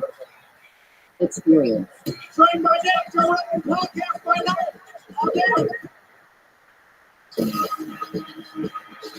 I have to announce, because Netflix announced this, a Netflix special that's live Saturday night from San Antonio. Oh, this is going to be live. And I'm going to see you tomorrow. Oh, yay. I know. Yeah. It's a lot of fun. I've seen your set. It's really fun. It's tight. It's good. It's like a very other. How long has it been since you dropped the special? 60. Seriously? Yeah, I was ready to do one in August of 2020 when the shit went down. So when the shit went down with the COVID stuff, I was preparing. So that was like March, right? I was preparing to do one in August. And then I didn't stand up for like 8 minutes. And then we started doing stand up here again. And then changing a lot of movie stuff that I don't know much about. And I sort of just really enjoyed fucking around and just doing comedy for good. And doing it at the club. When the club was it's just such a fucking joy to be there all the time. It's like I get anxious to get back there. I can't wait. I was there at the night. Yeah. And I was there with my protege Trey. We're in the rooms. And I'm very much like, okay, this is a good house. If you respecting the space, because I'm not. Tim Dillon's there, who I was with, Ron Walker's got my right, Tony, the crew, and then I hear the voice, and I was there. Right? And I'm like, oh, fucking shit. And I'm like, all right, super cool. And I hear him say, yeah, when you get to be my age, you either have diarrhea or you're constipated. So when I was on Tucker house and my son's like, Mom, you've never been more personable. I go, yeah, that's because I shit myself. And I'm sitting there, I'm like, okay, here's your opening. And I go, you stole that line from the president. And she goes, what? No, you said that there. That's the winner of. And then I'm talking to her. She didn't know you. Of course she did. She's a secret, right? So I'm sitting there, and the thing is, look, you hang out with like part of your app. You hang out with Elon. You hang out with like these major figures. Who do I get? I'm like the Make-A-Wish kid who's got a cold, and they're like, we can get you big Smith. Maybe let's fit, right? So I'm chatting with her, and she's going on about how God is the book of Esther, which is a Jewish story from the Old Testament, the story of Purim, which I learned when I was in Yeshiva. And she's going on about Rothschild, when the character is trans, and she's got a dick. And I'm like, they didn't teach us this in Jewish school. She's like, you didn't know Rothschild was trans? And I'm sitting there, I'm trying to keep up with her. I don't know what she's talking about. She's off the rail. She's the whole time I'm like, holy shit, Roseanne's young. One of my favorite videos from the store. You can find on my Instagram, Jim, of Roseanne dancing. She's smoking a cigarette and dancing while the "Get It Together, Bitch" sign is illuminated in the background. It's such a fucking great video. I've been hanging out with her, and it's like one of the biggest things. Oh, she's such a character. Yeah, because the thing is, if I make her laugh, it's like the show. Yeah.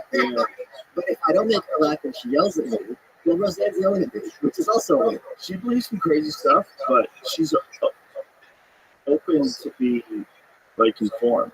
Yes. You tell her that this is actually what she doesn't like dig her heels in. Like I try to explain to her contrast.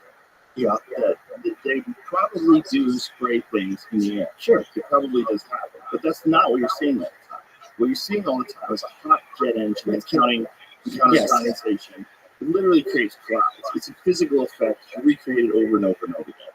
That doesn't mean that people don't spray shit in the sky, and it doesn't mean that they haven't experimented with things. Because they're already talking to you about experimenting with weather modification. Like, first of all, they have some data, and some data that they have is actually from 9/11 because of the contrails. So the contrails, when they stopped being a thing because they shut the entire air travel system down in the United States. For how long? It was a couple of days. It was just more than that. Yeah, it might have been a week. How long It was a there? while. So what happened was the Earth's temperature actually increased. The temperature in the United States increased by a measurable amount, right? So it's very small, but it's measurable. It's because there's no clouds. So those clouds that those planes create by flying overhead all the time, those things are consistently blocking out the sun to the point where it actually changes the temperature of the Earth. So one of the things they found out about boat travel, shipping containers, these gigantic ships, when NATO imposed 2 days. So when they imposed new environmental restrictions on these giant cargo ships, once they did that, they found that the surface temperature of the ocean actually increased because they weren't prolonging pollution over the ocean so much so that it creates like a giant haze that actually measurably blocks the amount of sunlight that goes through it. So ironically, like in trying to cool the ocean, right, we're decreasing our carbon footprint, it actually increased the surface temperature of the ocean. But that also gets into the whole thing about how it's not necessarily about the temperature increases because there's more like the equator than at the poles. And it's not necessarily bad if you're going to get things slightly warmer. Maybe it's the speed that's the issue, but they have to take that into consideration. As long as there's any change, maybe it's the worst. Well, it's also a business. This is where we have to be really careful with this stuff because I'm very environmental conscious. I love wilderness and earth and the ocean. I love all that stuff. There's a bunch of things that we should address as human beings. The biggest one, unfortunately, is that we've decimated all fish life in the ocean. Somewhere in the neighborhood of 94%, is that what the number is? 94, I think it's 94% of all big fish are missing. The differences between the numbers of 100 years ago versus today, it's down 94%. Wait, hold on, what do you mean by big fish? Like whale sharks? No. Tuna, fish that we, all swordfish, all these different fish that we commercially capture. Those things are it's a fucking disaster. And it's not a lot of the 90% of the largest fish in the ocean can take you overfishing, unsustainable overfishing. So the real fear is that if we keep going like this for another 100 years, there's nothing left. And it's very difficult to impose these restrictions on these boats that are in the middle of the ocean that are from other countries. Well, the other issue is bycatch, where like, you're killing a lot of fish that you didn't really want to capture. And also you remove the predators that prey, explore the population over here, and then the rivers front lawn, the cascade effect there. I got 90% numbers, because how would they have had that data? Well, fish markets. Right. So if you talk to anybody who's a sushi chef that's ever been to the famous fish markets in Tokyo, they're so amazing. I was only in Tokyo for 2 days. I just gone in, I did the weigh-ins, I was out of it. I was like, gosh, get up and find a for the fish market. I didn't care. I fucking killed myself. It's supposed to be incredible. I was just like, I can't really. Oh, no, I'm not kidding. No. You know the guy who goes to Japan once, and it's like you gotta go to Japan? That's me. I've been to Japan. Unfortunately, I was there very briefly. But that's not just just for the place. Yeah, it was beautiful. I loved it. I loved the audience. The audience at the fights were so respectful, and they were so knowledgeable. Like if someone passed guard, everyone would clap. I was like, wow, this is wild. I was really angry at all the misconceptions that I was taught about Japan and Japanese people. Like, I thought that everyone would be like a robot.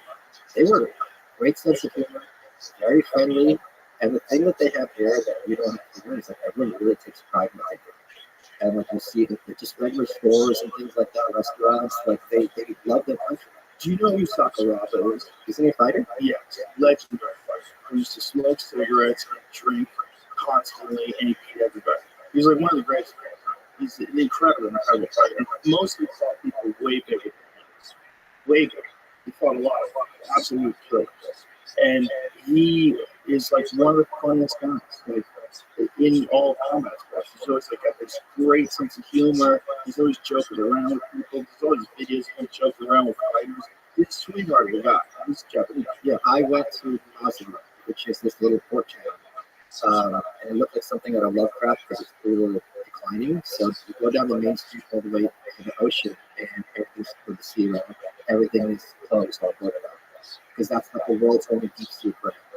I don't know if I ever got to go over there. How do you do it? How's the deep sea aquarium? How deep is the water? The thing is, the fish are, I guess, they're caught with bycatch because the issue is the pressure. Like, you bring them up, their eyes explode, their stomach explode. Yeah. I don't know how they had things like those tanks. Like, the tanks are not pressurized, it's not possible. But they had a lot of insanely cool shit there. So the fish are captive. I maybe these are fish that, but no, some of that fish are like don't want vertical. Some fish vertically migrate, right? So you can think to the one that's in the Mandalay Bay with his Vegas. Yeah. Fucking place. This is the only one. This is the only one. This is the one in Mandalay Bay. Holy shit! Look at that. That's silicon. Yeah, that's the one that was extinct. Right. For about 65 million years. So it's just an amazing place. And the thing is, right around the corner, there's something. What a cool fish that was. That was an old fish. Yeah, that fish is from like the beginning of its life. And they've got lobed fins. There's only 2 fish that still have lobed fins. You see how there's like the fin is like it has to stick out. Yeah, the fin doesn't attach directly to the body. There's a lobe. So them and one fish are doing about that. Yeah, coelacanth, I think it has bones around because there's a lot of these animals. One of the weirdest ones is like there's an animal that became an elf bones of the land animal. Right. You know what about that? The horse is like a hippo type thing. Weird fucking monkey thing. That thing people wear. It was a carnivore. Yeah, well, that's a carnivore. No, which is nuts, right? But they kind of they're sweet about it. They don't eat the whole bitch ass. It's not the squid ones. What do they eat? Giant squid. Oh, and they shoot sonic lilies and like boil them up. I don't know. Yeah, sperm whales sonic lilies and they boil them up. Really? Like a sperm whale can kill you by just vibrating. Like there was a diver with them. They could fuck you up really bad. Oh yeah, because they're like 80 feet and they're huge. Their entire body, like all the nose is to have this. Yeah, there you go. Whoa, who's the prey debilitation hypothesis for the big bang theory? The theory states that sperm whales can produce ultrasonic noises that are too high in frequency for humans to hear, and that these sounds can create shock waves that can injure prey. However, some studies have not found evidence to support this theory. There was a Can you show diver. more? There was a diver how it happened. Like, this is part of Blue Planet around those BBC. Well, it kind of makes sense. Yeah. I mean, especially when you look at the size of the mouth and just the noises they make. How cool is this? I have a sperm whale tooth for my shaving brush. You know why is it? That fucking thing's in his hair. And that thing used to be on land. And it's like, man, I'm going to go hang out here. There's that meme about the fish went to the land and you watch go back to the sea, but you're not as good as you were before to go kills, and you become a penguin, it's a whole thing, but you can ride either. It's a whole thing. No, but it's so the thing I want to talk about in Mazur, there was this little sushi place that I spent 15 minutes looking at this place because another thing I shot at. IRIS, in Japanese and Google Maps. And it's just a dude and 2 tables, and he's been there for 30 years. And he goes to the fish market, he marinates the fish, it was one of the best experiences of my life. But they were having so much fun. The waitress, it's like him and the waitress. And she goes, she got her lip broken. She goes, every morning he goes to the fish market. Serious face, and picks out the fish. And he was delighted and like try my food, like puts joy into his mind. You saw Jerry Cruz. I put in my phone, I like you better than Chiro. And he lost it. Well, Jiro is probably like the guy now where all the other, like, sort of incognito sushi places that are legendary, they're like, hey, what the fuck? I think Chiro seems like it wouldn't be fun. It feels like you're taking a test. Because he's so serious. Because he's so serious, yeah. So this guy was more fun. Yeah, and the thing I found is a lot of these high-end places, you should better than I do, they're not all stuffy. A lot of times they know how to have a good time. Oh, yeah. Do you know what Wagyu Mafia? Where's that? Okay, Wagyu Mafia is a Tokyo establishment, and they did a hop-in Oscar at Pasta Bar. So Pasta Bar, you know, Phil Franklin, he's the guy that owns sushi. He started here with sushi bar. He branched out to his own thing, which is sushi by scratch, and he also does this other thing in town called Pasta Bar. And at Pasta Bar, they brought in this Wagyu Mafia guy. And they like put on a tough show. Like this is It's fun. It's fun. Right? Yeah, everyone's having a good time. It was so fun. It was so silly. Yeah, everything was silly. They feed you sometimes, and it's like they blow gold dust over the air. It's not stuffy at all. So he's like the complete opposite of Jiro Juice Sushi, but it's same. But Jiro is not what Japan. I thought Japan was going to go Jiro. And then he's making like if I don't like the food, just stabs and stuff and stuff. yeah, but like dude, it's like fucking hanging out. So it's just like think about like the craftsmanship, like seriousness. But there's so like the economics of the place, I don't understand because they have these big like built like office buildings like a Harris Square in New York. And we have 13 floors, and each floor has like 6 rooms. And you take an elevator, and it's a guy, no windows, 2 tables, and a bar. And I grew up playing games like the guy in the armor shop. Like he's always there. Like I don't know what his life is, but he takes pride in his cocktails. There's just rooms with black people. I don't know how he stays in business, but there's hundreds of them. And it's so. And everyone's the thing that angered me as a former worker. You're out at night, everyone's out on the streets, everyone's blasting, everyone's having fun, and it's perfectly safe.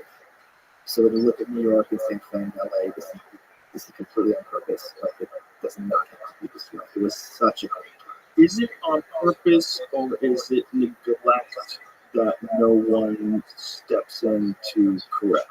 If you're arresting someone 30 times and putting it back on the street, like that's on purpose. Right, but that's the officer doing that. And That's this not is the police department, and the prosecutor, and the district attorney.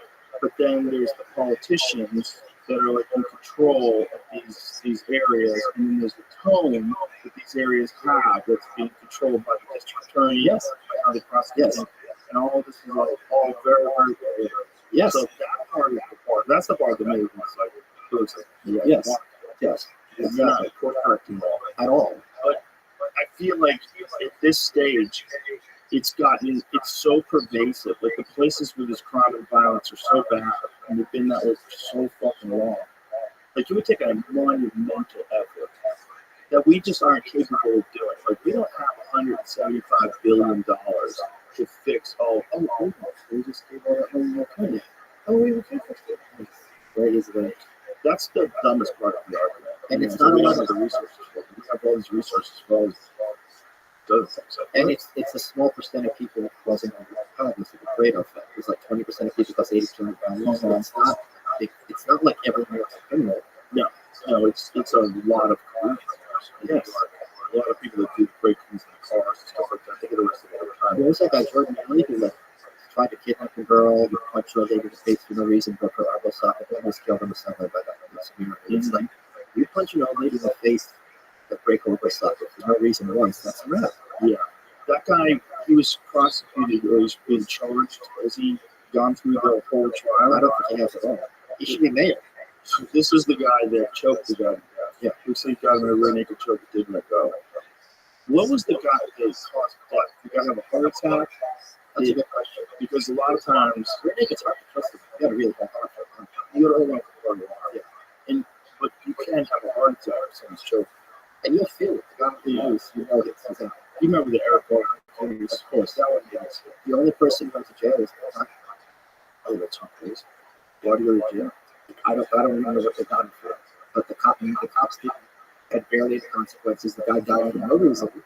No, I mean, the guy was just selling loose cigarettes. Right. I knew a dude in Guinness. It's horrific. It's horrific, and it's also, it's like they try to pretend that wasn't a joke. Like, come on, you know how to joke. But even if you joke, He's selling something. it's not that loose cigarettes. It's not, and it's like, what is it? It's interfering with the business next to it where he buys the cigarettes. What are you gonna do? You know, is it the worst problems and stuff wrong with Yes. some guy who's an entrepreneur? You don't have to buy the cigarettes for that. You don't And have he to. wasn't in the store. He's just selling loose cigarettes. Like if somebody doesn't have enough money for a pack of cigarettes, but they have enough money for 2 cigarettes, this guy was selling 2 cigarettes. And I also think it's insane to make cigarettes more expensive on purpose to screw with food with it. They do? That's the point. Wait, these sin taxes, yes. Oh, I see. They want to make it really hard to buy cigarettes. Yeah, they want. Well, it's just like just being that can be steal money. That's really what it is. They know you're hooked. So No. It's not the tobacco companies that set these selling prices. It's the government. They want it as expensive as possible because the idea, like Bloomberg says, is so it's harder for people to commit to this habit. that's interesting.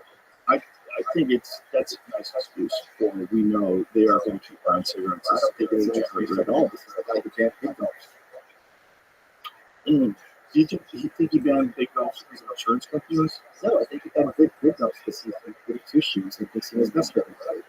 But when I hear things like that, I'm always like, what's the financial incentive behind that? Because insurance companies could be like, you know what, people are dying all the time, and one of the big causes is obesity. And one of the big problems with obesity is people drink like shit. Like this is why you get like this is why they made seatbelt laws. They didn't make seatbelt laws to make it safe. They make seatbelt laws because of insurance companies. No, I think okay, they were saying it's seatbelt laws because guys can fit into like fatties. I'm like, all right, I think there's an eugenics thing going on here. I can see it. No, it's I mean, they're trying to outlaw big dogs. I feel like first of all, fuck you. Right? If I'm a big dog, I know it's bad for me. You know, if you outlaw big dogs, you don't outlaw that Dunkin' Donuts Blizzard thing. You know that one? What's like 1,500 calories? No. It's probably like thousands, but it's 186 grams of sugar. Is that what it is? What is it's so crazy. Is a dude did a YouTube video and he shows the actual sugar that's in the drink next to the drink. It's fucking It's like 3 big ones. And you think because you're drinking it, it can't be that bad. yes. Big Macs are funny. Yes, The Big Macs are fucking like grass-fed meat. oh my, the thing that's insane is 14 donuts. I've had. How's that? Like, It's so great. They just filled it up with sugar. Jamie, see if you can find the video. It's only 1,000. That's not the Blizzard, though, is it? The Blizzard's the big bad guy. See if you can find a video of a guy showing the sugar content in the Blizzard. There's a video this dude does it online. Yeah, that's it. Right there. Look at all that fucking sugar.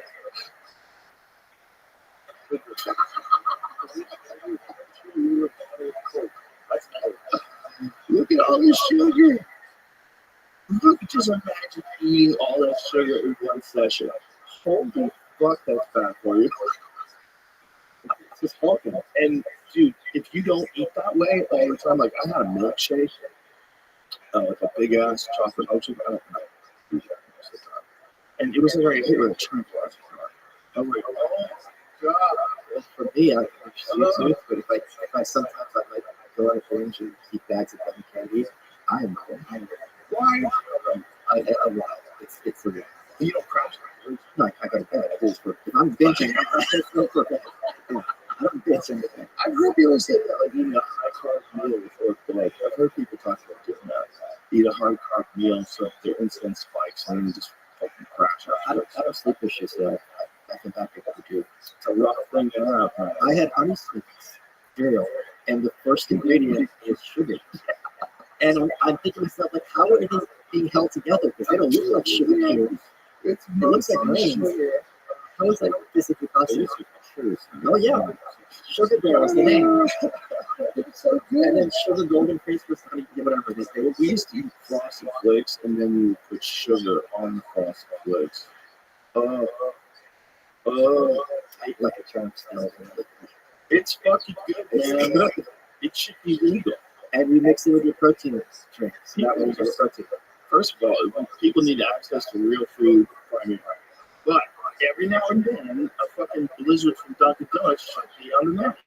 If you want to, you should go to. It's ridiculous. Well, you want to, you know, I love tiramisu. That's my favorite to do. And if I'm stuffed, it's the end of the meal, and they you know, it's an Italian place, and you open up. But it's also kind of crazy because like tiramisu, I love key lime pie. I can have like 3 bags of candy. Like it looks like because it's cake, you think, oh, it's not that bad for you. It's like it's just it's insane. Tiramisu so much. Yeah. Oh my god, so good. Those lady fingers, they're dipped in espresso. What about in those steakhouses where their chocolate cakes at 1,500 calories a slice? I'm like, how are you doing this mathematically? American steakhouses, like they are trying to kill you. They're trying to stuff you as much as possible. Like if you, and I mean it in the best possible way. But if you go to like in town, like say you go to Eddie V's, you go to Eddie V's, you get the lobster mashed potatoes and the real. You can't stop eating. You cannot stop eating. They have the calorie counting, Do they? which is useful. Oh my! I don't know. They make it a little tiny numbers next to the food. The fuck out of here. But if you know, if you go to another country, we don't eat like this. Like we eat this. Wow. Yeah. You know, we have China's pizzas. That's why you should go to Japan. Oh, very much. I had whale egg glaze. Oh, It was really good. no. Oh, that's weird. Apparently whales are poor people feed them. Wow. But they're all homers. Why are you eating our homers? Well, you're in Japan. Japanese the Japanese food. I wonder how It's people pretty always sick. think girls are super smart. But you know, it's just because they can communicate, and it's we have a weird definition of intelligence, right? Because we really favor things that can control their environment and change their environment, build houses and structures. Not necessarily ants do that. We don't think ants are smart. Yeah, but we do. It's a dude thing. No, we don't. I think they're smart in a weird way. Well, there's still. It's not just their skill. They know how to make these chambers that ferment leaves. And Sure. like the leaf cutter ants do. Yes. I was watching that last night so quickly. Because there's a video about how to survive. Because the fungus that's in the leaf cutter is probably not the same species anymore. It was the fungus that's outside. Right, so intelligence is not the right word. You're right. The right word is capable of incredible order, and they have a pattern in their mind they follow. Much like bees. But you don't have to teach bees how to make bee hives. They make bee hives everywhere, right? All over the place. So so they're making structure. What is it? There's some animal with the pufferfish where they gave them like vitamins, where they gave them like or something, and the patterns all changed. Oh wow. Like they gave them some SSRI, something or whatever it was, and they changed how the like spider webs realized that it changed. Oh yes, they That's what definitely it was. did that with spider webs. I saw them do a bunch of different things they do with spider webs, and one of them looked at LSD. Okay. LSD. The spider's like, I got his legs and 8 eyes. remembers when he was like a shitty shopkeeper. Oh, yeah, there it is. Yeah, thank you. Yeah, there it is. It's a normal marijuana. Yeah, so it's terrible. Benzene upper. I don't know. That's not benzodiazepine, right? Benzodiazepine is what's up benzodrine? Caffeine's all over the place. Chloral hydrate. Who's been high on chloral hydrate? What's chloral hydrate, James? How weird is that they pick chloral hydrate? Then why wouldn't you want to pick alcohol? Well, you thought you showed it, right? Right? Yeah, Sedatives. Short-term treatment of insomnia. So is benzodrine an upper? It must be. Benzos, that's a thing for the 70s. Well, I think that's benzodiazepine. I think yeah. I don't think that's benzo. Is that a benzo? What is a benzo? A benzo is an upper. Is it? I thought it was because benzo. Oh, the benzos are depressant. That's the so that's benzos. Or people say the term benzos. What's a black beauty? Because that's what they always say take it. Is that speed? A lot of guys took speed and played pool. It was a big thing. The guys who play on amphetamines. I know one time the Go-Go's took a bunch of downers and they before sitting down. Oh, that's okay. Yeah. What kind of uppers? Yeah. Dextroamphetamine. Yeah. Okay. These guys who would play pool on this, it makes them sleep endless. Well, because it's like brilliant. No, but you're like an adolescent. Either or not, but you know, you're crazy focus. I'm sorry. Why you stay focused? It's the same reason why I don't do that. I've never done it. If you think of cocaine, that having been to Japan, that First of all, cocaine's illegal. Second of all, I think I like it. no, you would. Yeah, sure. No, you would. Not to the extent that people really know. It's Really stupid stuff. Yeah, I'm not really interested in that. But I would recognize that this is probably a lot of fun. It's not. But how come Some people say it is. I don't know. It's not fun at all for you. It's not. It would not be fun for you. I promise. Have you ever heard the Buckcherry song? Cocaine? Remember that song? That song makes me want to do drugs. The idea comes a lot. Let's play the song. Okay, I fucking love Buckcherry. There was a friend of mine told me a story. He was in Alcoholics Anonymous, and the dude from Buckcherry was there. Yeah. And this model went on stage, and she was telling her sober stories, and she was saying, I was just doing coke and just fucking all these rock stars, and he goes,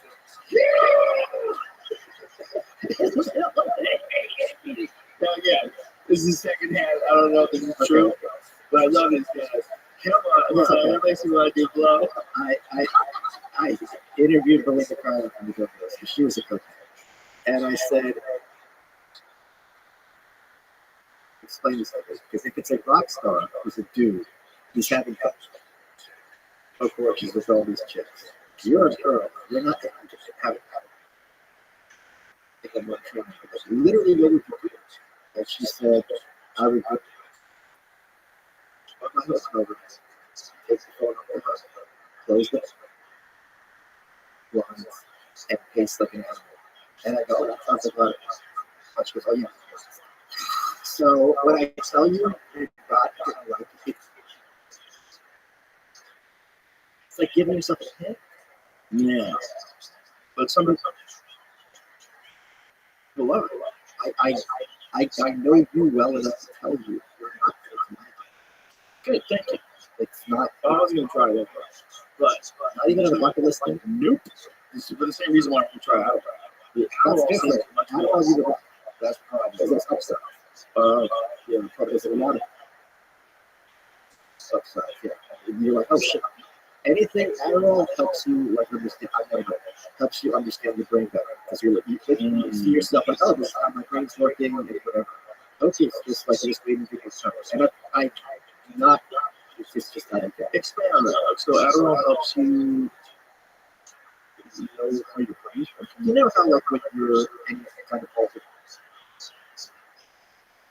consciousness, you realize that your brain has a character of its own, and most people on perspective just take their thoughts for granted. But people, like with psychedelics, it's like that. Realize, okay, there's ways I can have different perceptions, different focuses, different sets of self, and things like that. Right. Adderall, I understand, is like that movie Limitless is based on Adderall. I thought that was based on other shit. New Vigil? Yeah, Pro Vigil and New. Maybe I'm wrong. Point being, when you take it, you supposedly are super focused, but you realize, okay, I can find through like the speed of my thinking. So that's fascinating. And your brain has like other life with the speed. If at least I medical professional you know, on a regular basis. Yeah, and it's I had a friend who got hooked on it, and she was like, this is bad. It just seems to keep them going all day. Right. High achievers, Right. everyone. Hope doesn't do that. And a lot of college students. A lot of college students. Yeah. There used to be cocaine for kids. Now they're not. I've asked friends who've done on stages with members, and members are really fun on stage. They're all with What really about? yeah, like, it's not having fun. Too tense. Yeah. Just not like silly. Not like You gotta wait. You're wired. You come to your job. Yeah, that's what I'm saying. You're like, oh. I'm surprised you don't want to just try this out. Yeah. Yeah. You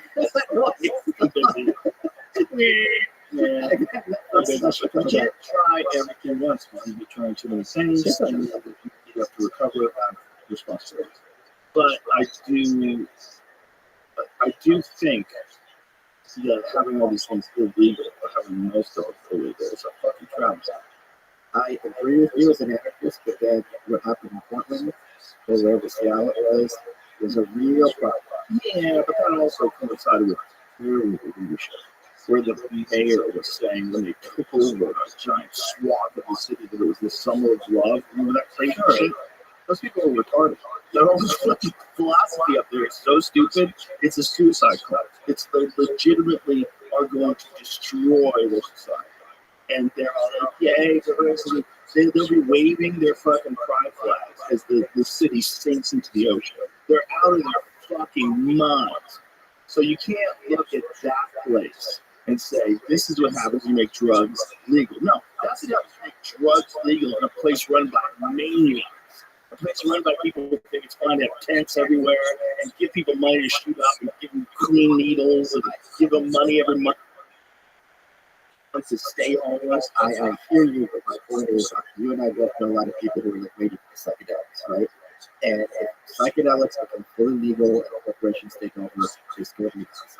I think if corporations do the psychedelics, they'll probably have a different approach to how they interact with humanity. If the CEOs and all these people realize, like, you are going to die. And if you're wasting all your time trying to squeeze as much money as humanly possible out of every person that interacts with your company, you're not living a harmonious life. And it doesn't mean that you can't make a lot of money and sell things, but you can make a lot of money and sell things with a psychedelic capitalist perspective, where you're not trying to do evil, you're just trying to do prayer. I agree with everything you say. But I'm saying there's plenty of people who, if they start getting on these drugs and being introspective, they're not going to like what they see. And there's going to be a lot of things that come up, and it's not going to be an easy transition toward a better person. It's much harder to do a good bourbon.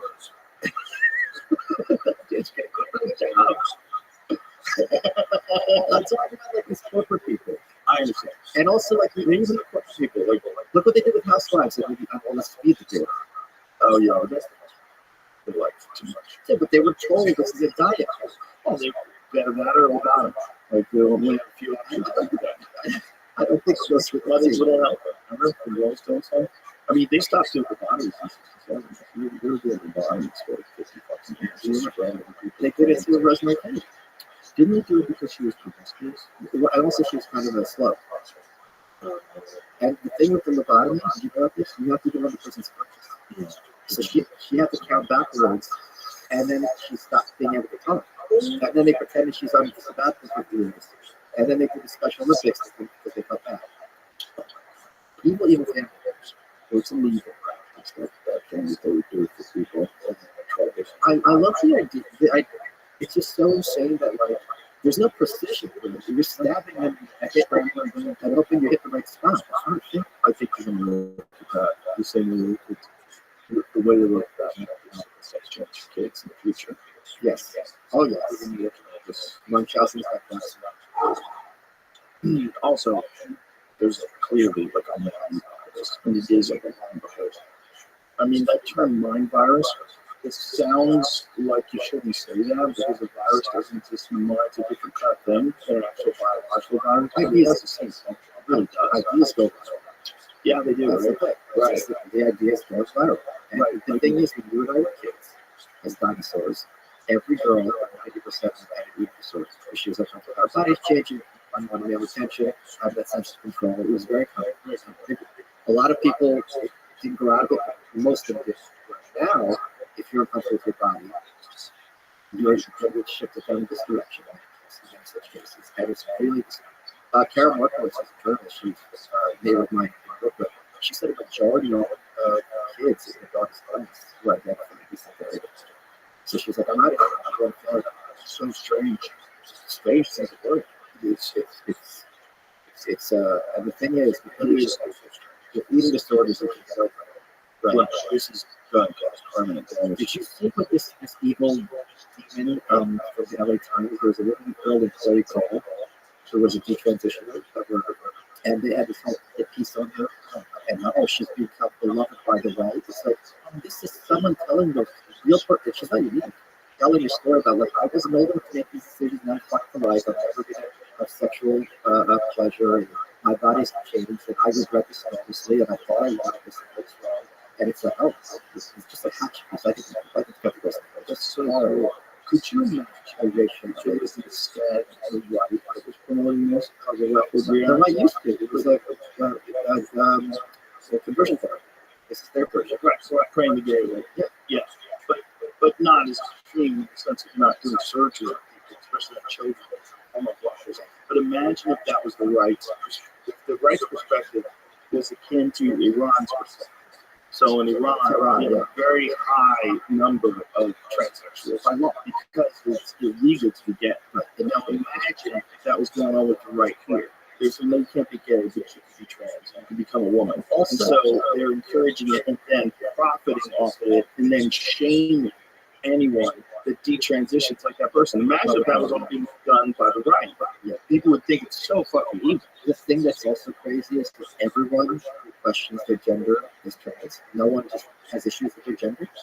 Everyone with that, there's a lot of data that shows that if you let them just leave it alone, you let them go through puberty and become an adult, they usually become gay. And then a lot of gay people are like, yeah, this is homophobic. This idea is homophobic. This idea that these people are actually in the wrong body. No, they're gay. I also talk about this a lot. There's this complete, insane pretense that taking hormones, if it's the hormones of your own gender, has no downside. So if a male takes testosterone, he's not going to have any bad side effects. If a female takes estrogen, there's no bad side effects. When women are pregnant and their hormones are a mess, it's all upside. But they pretend that, like, oh, if you just give this person hormones, it's only going to be a good thing. It's like, not just gender. But the blockers are crazy. Because they are literally chemical castration drugs that they would use for pedophiles. The same drug. But also, Joe, a lie that you can just start puberty later. It's a lie. Absolutely a lie. You will be altered forever. And you will I never develop. I'm proof if your growth is stunted as a kid, you don't get to grow your full height later. There's a window. Same thing with learning language. These kids were feral and raised by wolves. They don't need to become scholars. They lose the capacity to speak. Right. So the brazen well, you can just start puberty later. You can gymnast. Imagine. See, this is why people are so weird. Because, And why is this crazy? it is crazy. If there's kids who have mental illness of some kind, let's get them better. Right. And everyone's different. Right. Everyone's different. And the solution isn't necessarily give a girl a mastectomy when she's 14. That seems insane. You know, there's a new one called Neuter, and they remove, if you look at the Barbie or Ken doll, Oh, and Joe, you know why I made that dry room? Because you know it's here. Oh my. This is what happens when you put the Deborah cellular. Really? How many people have you done this? Here in Austin, you guys very proud of yourself. Oh, God, it's so weird. no, it's very good.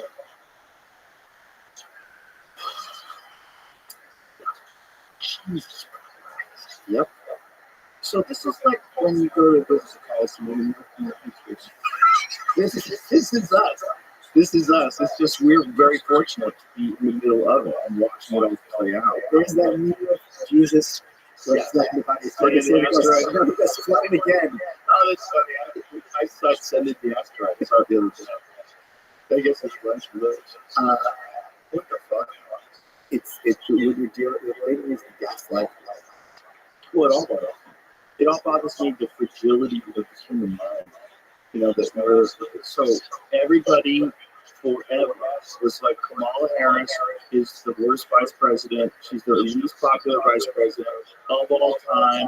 And then in a moment in time, all of a sudden she's our solution. She's our hero. Everybody's with her. All these social media posts about her. Try Googling a negative story on her. You won't find one. So, ta-da! So, they've been doing this live for years. So in 2019, our pal Tessie absolutely moved her in that second debate. And if you look at charts at the time, she's kind of, obviously Harris has been doing okay. First debate she comes out, Joe Biden, you're a racist. The Democrats were looking for an alternative to Bernie Sanders that wasn't Biden. She starts going up in the polls, right? Second debate comes out, Tessie, being the line, goes how to roast the pig. Just completely slaps her. Not only that, she's no counterpart. She goes on Anderson Cooper and she's like, well, I'm a top 3 candidate, so of course they're going to take shots at her. That's her answer. She immediately starts going down in polls. It's that day, you can see on the chart, I have on my Twitter. All the articles at the time that did an autopsy on Kamala Harris's failed campaign didn't mention Tulsi once.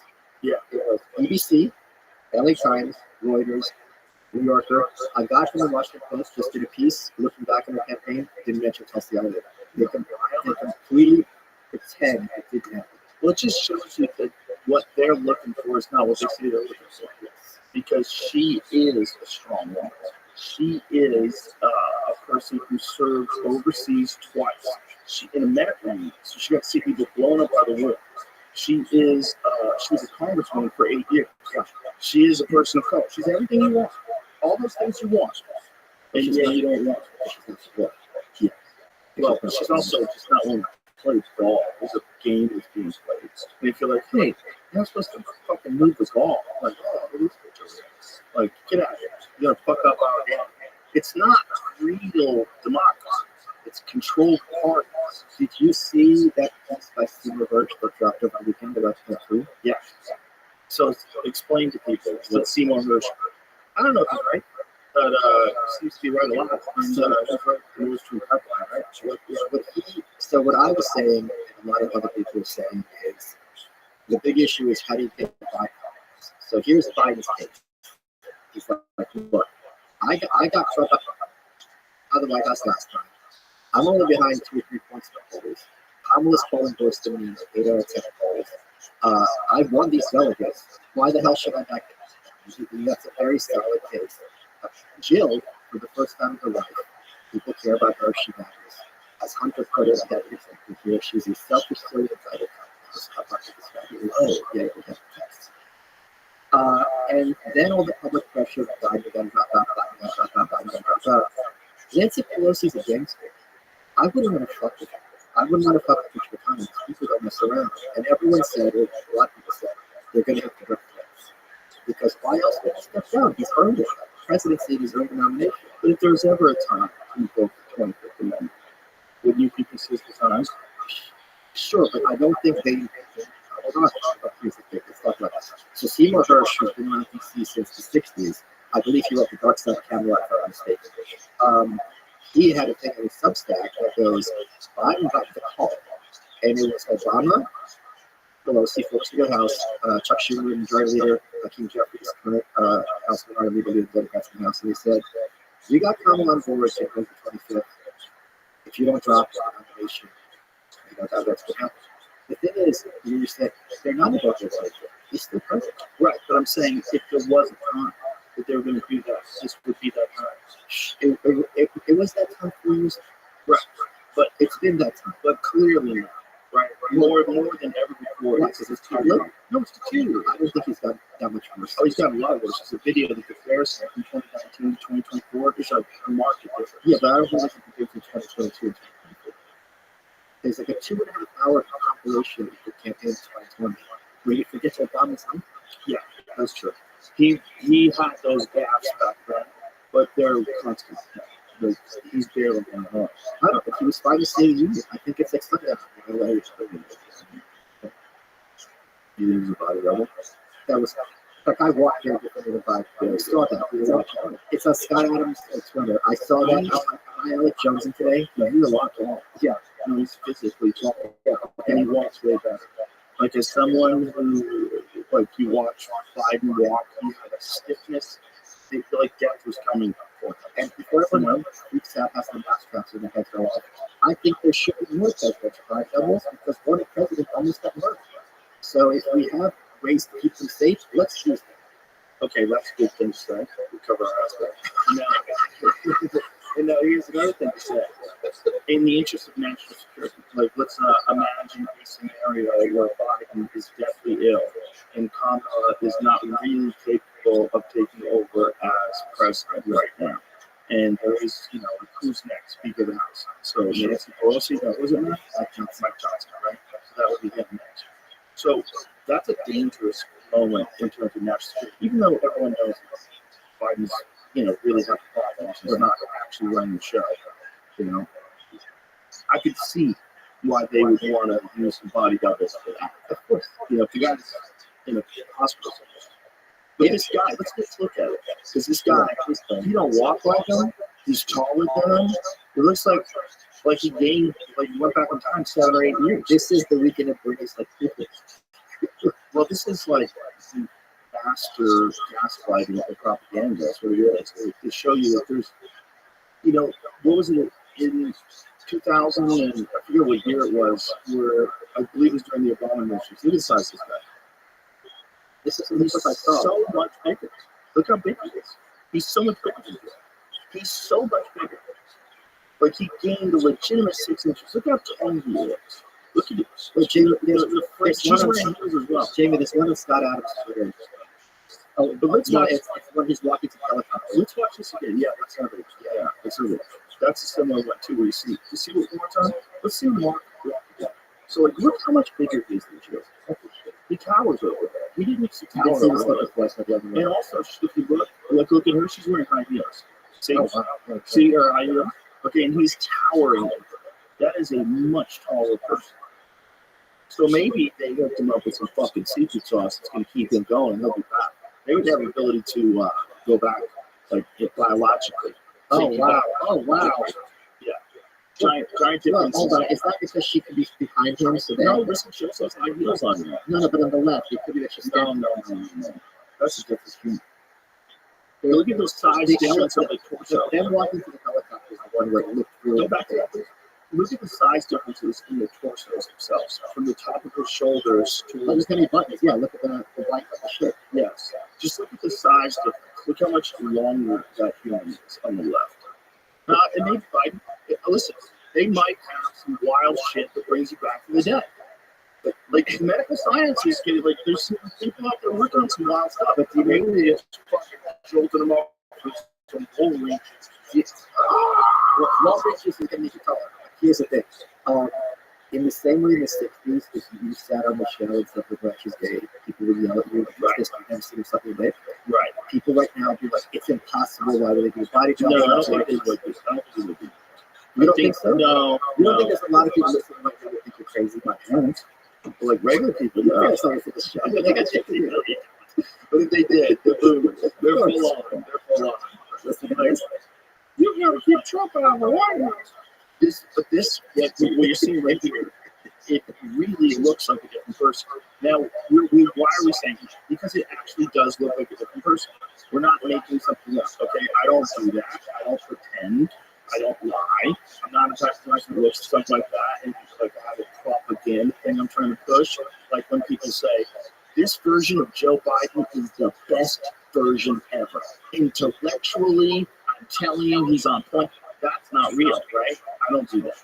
We were also told for years that these are selectively edited clips and deep fakes. That's No, we call it cheap fakes. Yeah, cheap fakes. She's got them cheap. Very expensive technology. What was money to use? The cope with the debate, first I heard people say it was the fault of the lighting. I don't know what kind of lighting, unless it's the kind of space laser. What kind of lighting makes you say you do better? Then people said the mic was fucked up. Well, if the mic is fucked up, why can't you breathe? So it was amazing how all the explanations can explain what we all saw with the Well, you know, we got. I know everyone's doing this because this is how everyone's done this. But I don't think you can do it this way anymore. I think this political gaslighting they do is genuinely bad for them. Not just bad for everyone and bad for the entire civilization, but genuinely bad for them. You can't do that anymore. because You can't just say it. Everyone knows it's not true. everyone. God, so many people do, and so many people your age and my age now. All right, I think everyone who, like right now, everyone who's 40 and under is fucking super skeptical of almost Not everyone. A lot, but not everyone. You're right. I'm correct. But there's many more than during like my parents' age. Infinitely They were more. Infinitely. You You know know why? I knew. Yeah, Eli. Yes, that's a big part. I always make this point. You don't need a majority. You only need an majority. As long as there's one, if that little kid who said that emperor has no clothes, Yes. as long as there's one outlet where you could be like, this seems a little weird, then all of a sudden the truth can come out. Or at least with good questions. The dude has literally saved free speech. Yes. And that sounds so stupid to some people that are against it. Like, oh my God, you think that Nazis and hate speech and listen, it's not good that people want to type racist things. It's not good. It's not good that people target specific human beings. It's not good.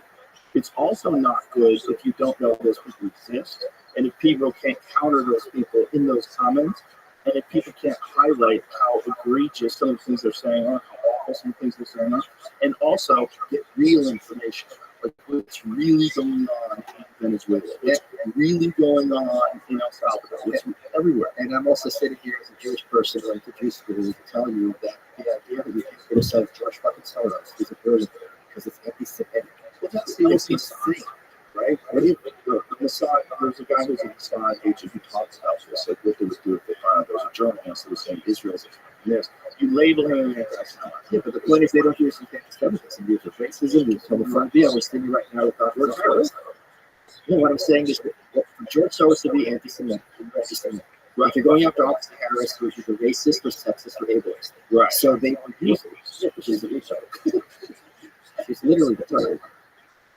I mean, Ukraine is a country in Europe, and Russia is a country and a powerful country, and Russia invaded Ukraine, and that's really important so it can be observed by others. I think of her as America's wine mom, because it seems like she's 3 deep by noon, and she's got the 3 phases of wine mom. She's got happy drunk. Oh my God, this cereal's got a rabbit on it. It's so great. Cackling. Then there is trying to talk at work, where you're trying to make sense, but you don't. Space is around us all, and unites us all, inspires us all. And then there's, I'm being stern, so you don't realize how plastered I am, and I'm making a point. I'm really broke to me. Now I'm going to go upstairs and don't knock on the door because I'm going to pass out. So those are the 3 ways she talks. Those are the 1 ways. Do you think they have any? Because there was a guy that was speculating that some of the things that she says, the way she's sort of disconnected sometimes. I don't know what she rambles. I don't know. She did like certain anti-anxiety measures. I do not know if it's true. She didn't find that. That would make future president. She's gonna win. She can win. She absolutely can. I do not think she's going to, because the more she talks about 2020, how bad we have to be when you can't even. if I were, she couldn't even compete with the mayor of Stockton. I feel like we are in this very bizarre time where people are giving in to the bullshit in a way that I've never suspected people would before. And this is one, they just want no Trump, no matter what, and they're willing to gaslight themselves. To see that, and by the way, I think Hillary, if Hillary jumped back in, if Hillary jumped back in, I think the problem was also the money, because there was the $250 million in campaign fund. Running works for it. She didn't get it. Right. So that's part of the problem. But I feel like Hillary if she won the popular vote in 2020. I've been saying this for years. If she would have been one of the Michelle Obama could do it if she wanted to do it. You don't think so? I think that's kind of just these arguments. I think it's a boomerang issue. I'm not saying that she would be awesome at it. But I think anyone can. Yeah, whoever the number. Like, even Chris Christie could have won. I would have thought Trump getting shot with elections over. It's like, really? The memory hold that so quick? You would have thought Trump getting shot would have had 8 years of corporate journalists talking about hate speech causing violence to be like, let's take a step back. And it went for what, a week? They did take a step back for a little bit. You want to talk about his memory hold? Yeah. With the insanity of that was Elon who put up. Like, if you Google President Donald, it says President Donald Trump. No, I tried it. What happened? They fixed it. It said President Donald Trump. Okay. Well, he had a screenshot. So Yeah. I mean, it's based on a lot of things, right? Or what people are searching for. I would imagine that the assassination attempt on Trump would be the first one that you would see. Yeah, the assassination attempt on President Trump, because that's the most recent. Yes, But it's not. and most newsworthy. But it does show it. You just have to type it all in, which is interesting. Because that little difference between what you can find and what you get presented immediately has a huge shift in the way people access information. And this is Robert Epstein. The creepy one, the documentary which you're watching. Yeah, and this thing is very real. And what it is like if you try to Google certain negative stories, it will overwhelm you with positive. It'll take a long time before you get to the negative. Yeah, how can you explain this? Here's how they tip the scale. Yeah. If I Google Hillary Clinton and I happen to Google fairly positive stories like the first 10 results, not the gossip page. If I Google Donald Trump and Google just use 7 negative stories, it's going to move the needle a little bit. Quite a bit. Like if you're a person who's on the fence, I think Donald Trump's on the fence. And then you Google and then you start reading some of these like pieces that they've written about. It'll change your perspective. You really think she's going to do this? I'm saying it because she could. I'm not saying it because I think she's going to. I'm not saying I want her to. I'm just being honest. Like I can see her winning. I think she's going to lose a lot of black people. Really? I don't think they're going to go into the never found that it's Biden. When Trump came out at 50 Cent, the man, was dead, the only N-word and everything. Like, didn't censor it out. Everybody's like, oh, shady one. It happened so quickly, the shift from, oh my God, they shot him, to fuck him again. It's like, if people are questioning whether or not he actually got shot because his ear healed, and I got to tell you something else about it. He was on, who's the Fox guy who just died? Stu Hart, a couple of years ago. And he goes, Stu, that's the N-word. You know what the N-word is, right, Stu? And Stu's like, oh, it was nuclear, the nuclear word. And I was on the Blaze next network for midterms, and Trump calls in, and he's like, that's the N-word, nuclear. I'm like, are we really doing this right now? That Trump's talking about the N-word and it's nuclear? Yeah. It was nuts. it's hilarious. What is this? Trump did not want that to but rather the country say, so is that fake? Those videos are fake. When he walks out.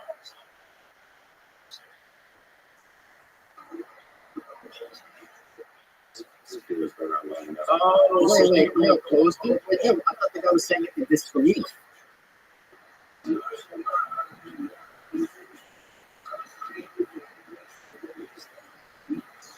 That's him going out. Because it says under the explanation of text. When I say that. Oh, it was not. It was fake. Oh, they faked it. Oh, damn it.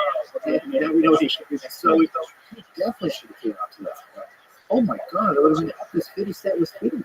50 Cent had his face at his concert. So he had he has that image of him in the back, and he put Donald Trump's head over his body.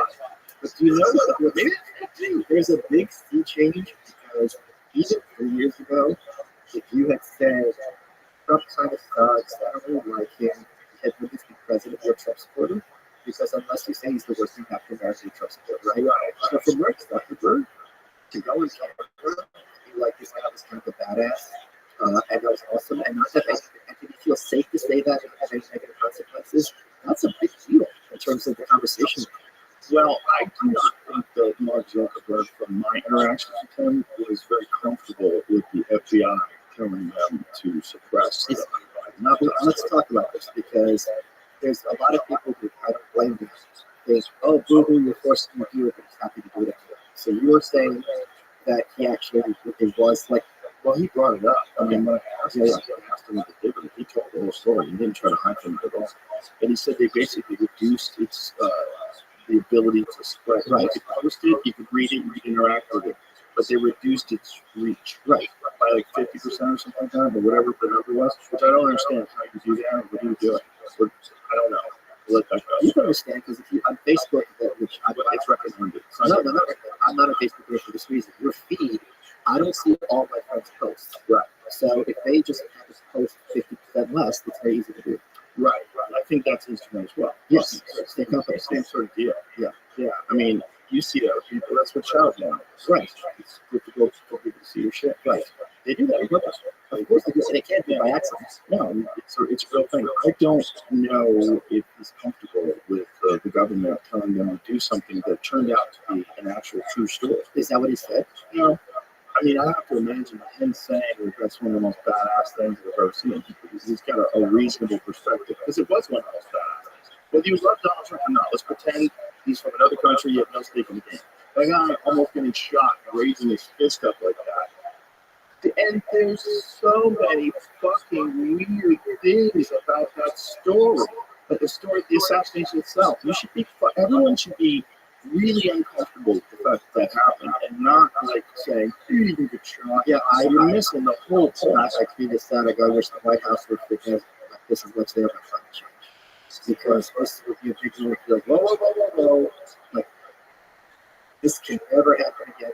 But when Steve's police got shot, they were like that, and he went back to business. Like, things should happen. Also, why would they stream? They don't stream these campaign things. They do things. Does they do it a lot? Oh, yeah. They do it a lot. Oh, yeah. See, it does work. Not seeing. CNN, that's one. Yeah. I found out some problems for this too. What were they saying? They were unclear whether it was actually here's the Bible. Or a fragmented portion of one. Oh, so it could have been a ricochet. Yeah, because I know there was something that got hit. There was a video that I saw of a railing that got hit. So it might have been a piece of the bullet that hit his ear. But also, how are we not seeing this kid's social media? Right. Also, did you read the story about the examination of his house? That it was completely scrubbed. There was no silverware. It was like spotless. Like a team went over it and scrubbed it. Oh, wow. Yeah. Also, did you hear the story about how someone using ad tracking, so they can find out where you're going just based on ad tracking. That they found someone from a building near the FBI offices was regularly visiting this kid. Seriously? Yeah. Yeah, find that video about the house. I'm trying to see. We also can Let's name the video of the house first, and then we'll go to. But also, just Listen, MK Ultra was a real thing. I think they don't do that.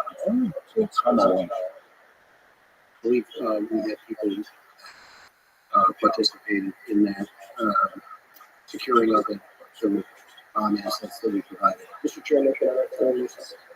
Yeah, I'm looking at that. Okay. On the night of, since then, none. Did you get any reports from any of your agents of anything fishy? I was briefed on. Was there any silverware found in the home or trash? I had nothing to do with that. I was good. I guess we did just one. So that's a very incomplete. Las Vegas shooter? Yeah. Just basically for stuff talking about. Yeah. There's a lot of those that we go, what the fuck is that? What is that? Why did you? The fact that we're talking about January 6th for years and this is just like, Yeah. It's that is known to a lot of people. And you think about it, really, but this is a president of anything that come out. oh, it's all fun. It's fun. It's weird. The whole thing is weird. This kid had these devices and remote controls for detonators, like very sophisticated stuff. He had 3 overseas bank accounts. Is that true? Yeah, I didn't know. yeah, find that out. He had 3 encrypted accounts. Yeah. This stuff I read. I hear you. The point is, this should be what CNN and Fox News have done. Oh yeah, Like this should be the standard. right. It should be like Remember OJ? We knew about Judge. What's his name? What's the judge's name? Alito? Yeah, we knew about Judge Alito snippets. Like every detail of that trial was success. Here it's just right. Well, we still don't know something that's conquest. or there was 80 Congress people had sexual harassment suits that are received. How about 51 former intelligence agencies? Zero consequences. On the Biden laptop is bullshit. And zero consequences. Yeah. The oh, did it? It just says it might have been a link to phenomenon the news. Also, why he has accounts. I'm trying to understand. Okay, see what you get. So it's hard to know what's true and what's not true. It's hard to know what's bullshit, what's not bullshit. But what we definitely know is that they knew about this kid and Bess, that he had a rangefinder. They saw him walking around with a rangefinder. That somehow or another he got up on that, that they knew he was, and that they saw him with a rifle and didn't shoot him. Yeah. And he got off 3 shots before they shot him. I heard he took horse first. No. So, Luna's definitely right wing. Interesting. Maybe he's another Trump. But he was registered for the Republican Party, but he donated to some the whole thing is really spoiled, and it just makes you wonder. What about that whole slow proof bullshit? What the fuck are you talking about? It's too dangerous to be on so good. You know, that's like there's another reverse though. Even if not, it's not figured out. It's the president. Yeah, I mean, they had their kids. They were looking. They saw what he was doing. Here's the thing, though. Like, I gotta put this up. Well, he's going back to Butler to giving it out. Yeah. It'd be really funny if this place kind of like what she's asking for it. You know what I mean? If they get him again, Yeah. like, come on, this stuff is thrown. It's not, yeah. It's not interesting. We did not have a script. So iron sights are Oh, yeah, okay. Things that are sides. Okay. so you didn't have a script. But it wasn't a long shot. It was like 150 yards. And if he went center mass instead of a head charge, I would go. I mean, I don't know if Trump wears a bulletproof vest. But that's a good, yeah, that's a good question. Yeah, At this point, hopefully he does. But if that guy just shot center mass, he'd hit him. He would have hit him. I mean, you're dealing with the variance of this, right? So the bullet, if the bullet did nick his feet, it might have been a piece of shrapnel. Who knows? But it definitely shot someone behind him and killed him. did you see Joanne Lee? What she said. Biden survived COVID, so Oh, yeah. it's basically kind of like the same. Yeah, they're so gaslit up, they don't even know what the fuck they're saying. They don't even know how ridiculous it is. And Saki's there, so Yeah, same thing. Yeah. Same thing. because she knows better, so she's just like, oh shit, I gotta play ball. Yeah. How does she have a worse hairline than Joe Biden? How is that fucking possible? The whole fucking online pundit thing is so strange. Or excuse me, on television pundit thing is so strange. Well, wait. Well, it's just like it's That's so clear. Yeah. So It's not Joe, it's not us. When we were in the 80s, when Pat Sutton dug in, got arrested with the Iron Sheik, people were like, what? He's not actually from Iran, it's not a terrorist? Like, that was a moment. Don't you remember? yes, I do remember. So for a lot of people, or they'll tell you, you don't know that this celebrity takes steroids for getting 60 pounds in 10 months for this movie. Maybe he just got good genetics, and it's just like, guys. But that's what people think. Yeah. What's on their screen is they think their screen is a window. Right. and they've been infantilized. Yes, over decades, this bullshit being pumped in their face. It's so funny how few people even know what gun control is. And the government really did try to make assassins. They tried honesty on their own people. Oh, yeah. I've said this, I think, on the show before. You can go after the president, the Republicans, the Democrats, the universities, journalists, whatever you want. Only when you question the CIA and crazy person. Everything else is fine, it's on the table. CIA, it's a crazy person. It's just like, Yeah, you must be. You're looking after your best interest. and even if you told them Google everything on true, or not absurd, and they look it up themselves, they still won't turn it. Well, they'll say that was so, they don't do that. That was the 60s. People are just Crazy. oversight. It was racism. Yes. There's oversight. You can't do that. You don't have to worry about it. Yeah. I mean, that's, you want to talk about what the deep state is. That's a deep state. The people that can pull strings that aren't elected officials. J. Edgar Hoover. Yeah. He was more powerful. He was accountable to nobody. And everybody Didn't you address and that? that's the definition, right? It's one of those things that they put out there. This is this is after he died. But you would think someone's always going after someone's secrets. You want to have a few secrets of his own. Well, yeah, I'm sure he has some. Especially back then. I'm sure he has some secrets. It really is Which is a good thing they put him on ornament. Or maybe it's a bad thing. Yeah, he was a lot nicer. Maybe. Yeah. Or maybe we've gotten his hair. Nixon could slap him in the way off this. Maybe you start really using some other information that he has. I want to make a plea Okay. to the president because I know he doesn't. Which one? I know he doesn't do this show, but I know his staff does. So Donald Trump at the Libertarian Convention a couple months ago promised to free Ross Ulbricht if he gets elected. Did he really? He made this commitment. So I'm saying to the Biden administration, you can make a fool out of Trump. You can take this issue off the table. It's probably going to be the margin in New Hampshire. There's a lot of people who lost scores in tech circles. You can free Ross Ulbricht today.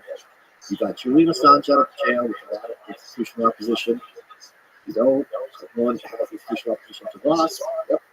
He's not killed anyone, not accused of killing anyone. He's doing double life. He's not a violent criminal. There's no considered recidivism. So, Mr. President, make an asshole out of Trump. You say Republicans promised Democrats deliberate. You can free Ross Ulbricht today. Can you respect? There's a lot of weirdness in that case, too, right? Yes, there is. There's a lot of weirdness in terms of entrapment. Yes, and he's it's as if he killed a bunch of people there. Double life is crazy. So this is something that would be very easy to do and get a lot of people support, or at least stay open. So Silk Road is a way that you can buy pretty much anything. It was like a black market website. Yeah, you could buy pretty much anything. It's like torrent, but drugs. And plus, their murders were higher and stuff too. I think they were, yeah. He's not going to go charge for it. Well, it's not one of the things that he had signed off on someone getting assassinated. That's one of these movements, and that's not what they charge him for. No. And it's like, if that was the thing, why are you charging him for that? What did they charge him? I don't even remember. What was it, Jimmy? It was some bullshit. Ulbricht was charged with engaging in a continuing criminal enterprise, narcotics conspiracy, conspiracy to commit money laundering, conspiracy to commit computer hacking.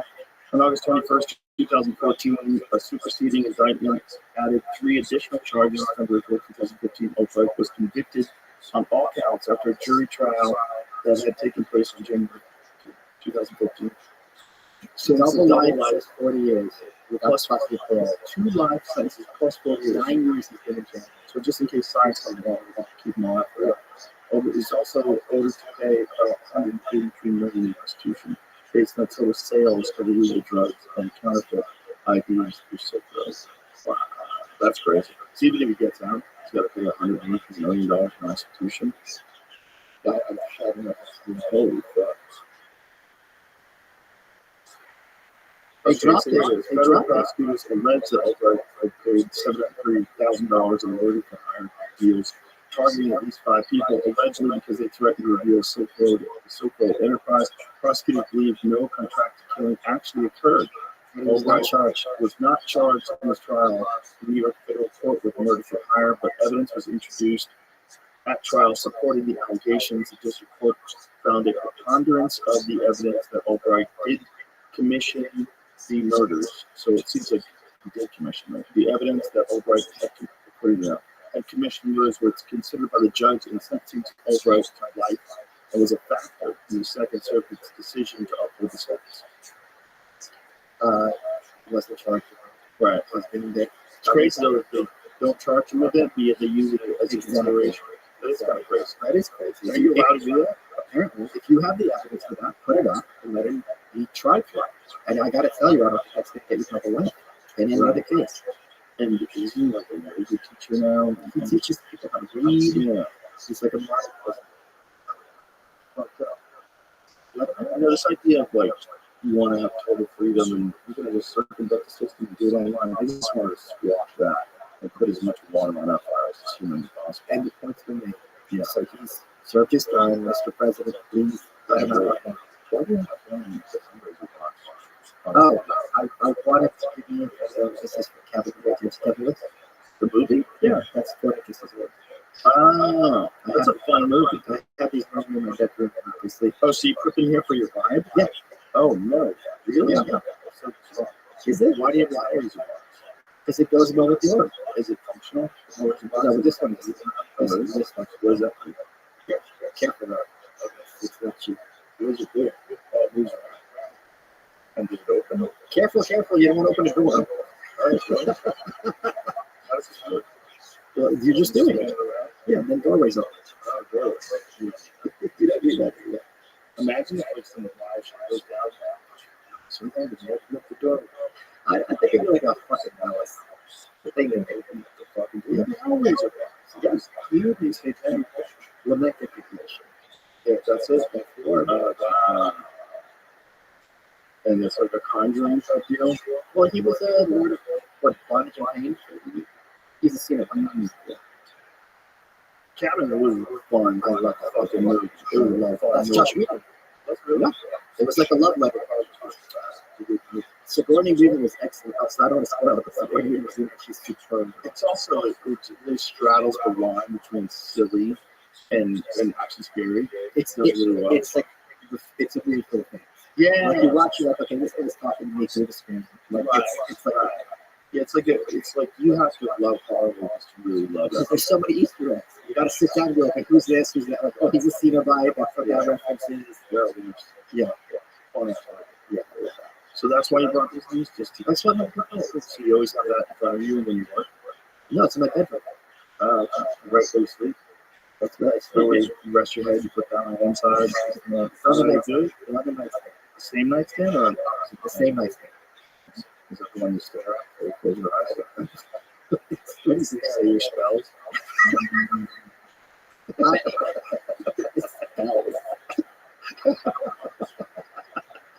And that's how I love it. And then I go to sleep. Look, there's so many people online because everyone's so skeptical and because conspiracies are so fun. Everyone thinks that everything's the can. Yes. You know, everyone. Like that was what people thought about the Prince Charles bill or King Charles. I like the King Charles bill. Like someone's fucking with him. Like that guy's like that's a subtle dig on the history of the UK Empire.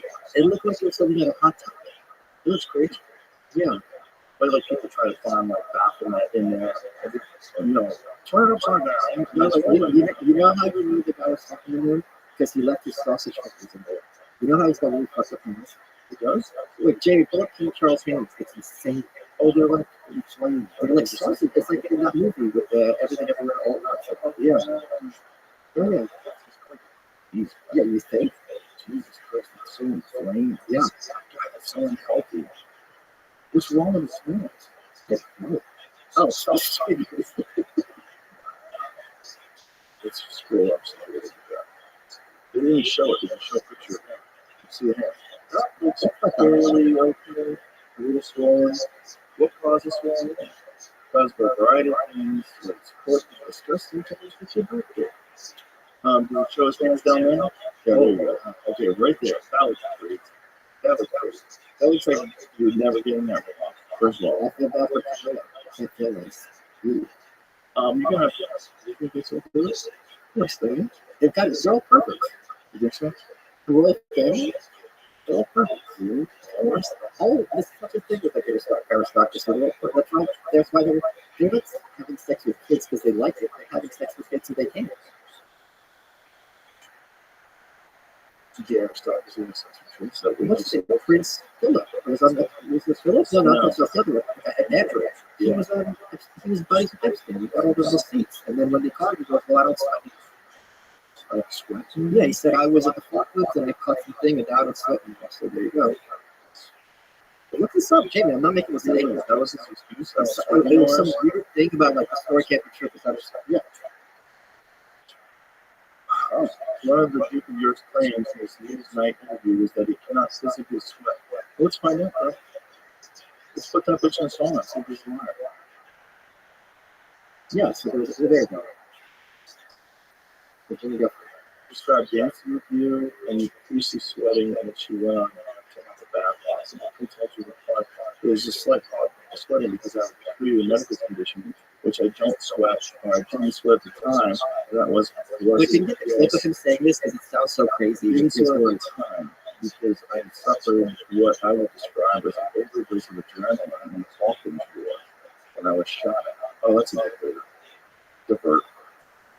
That's crazy.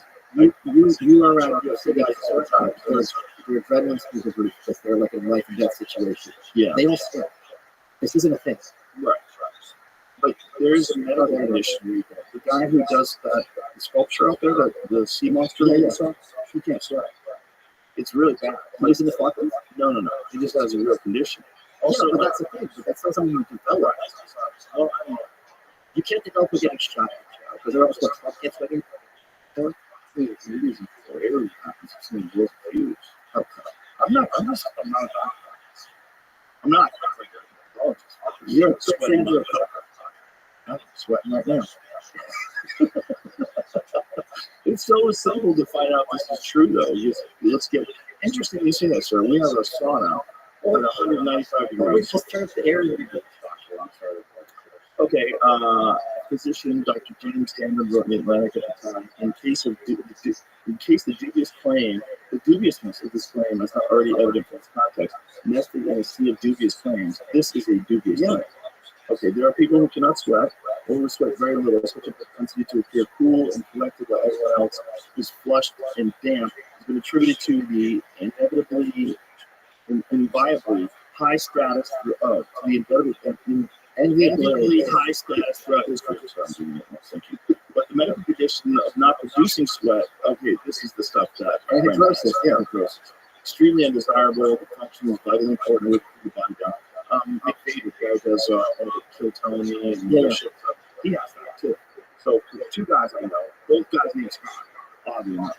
Scott, who made the incredible artwork, and Scott, who does other artwork. Both of the guys like legit sweat, but they didn't. You can't develop it. That's certainly not it's a thing. Like there's some people can't get paid, which is really bad. It's not a temporary condition, such as Hamblin includes a temporary inability to sweat with defined medical precedent. Okay. So it's bullshit. It's bullshit. It's pure bullshit. Yes, but he just wanted to make that as a nice little clip that we're going to try out.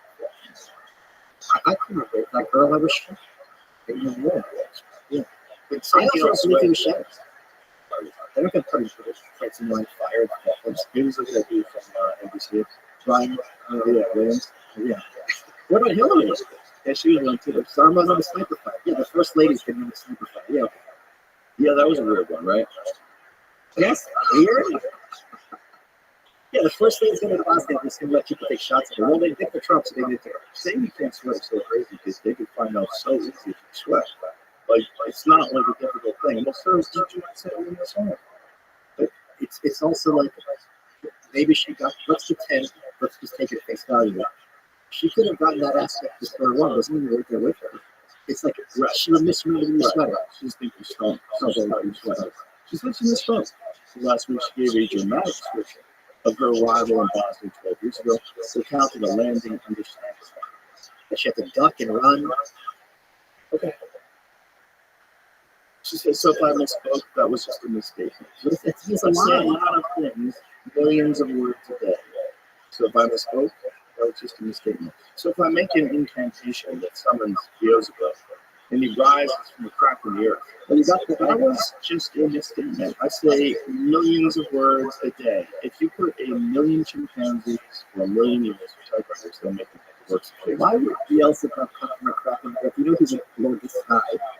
I remember when we were sacrificed, there was supposed to be some kind of greeting ceremony at the airport, but instead we ran with our heads down to get into the vehicles to get to our base. And there is footage of her landing there, like her flowers, like kids.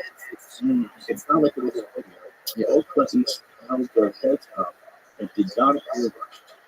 So the video. Oh yeah, because I didn't know what the whole You know, 8-year-old Bosnian girl presented her with poems and later greeting U.S. troops. So it's just, you believe that thing about all the monkeys? You leave them alone with the typewriter for a million years, they compose all the words of Shakespeare?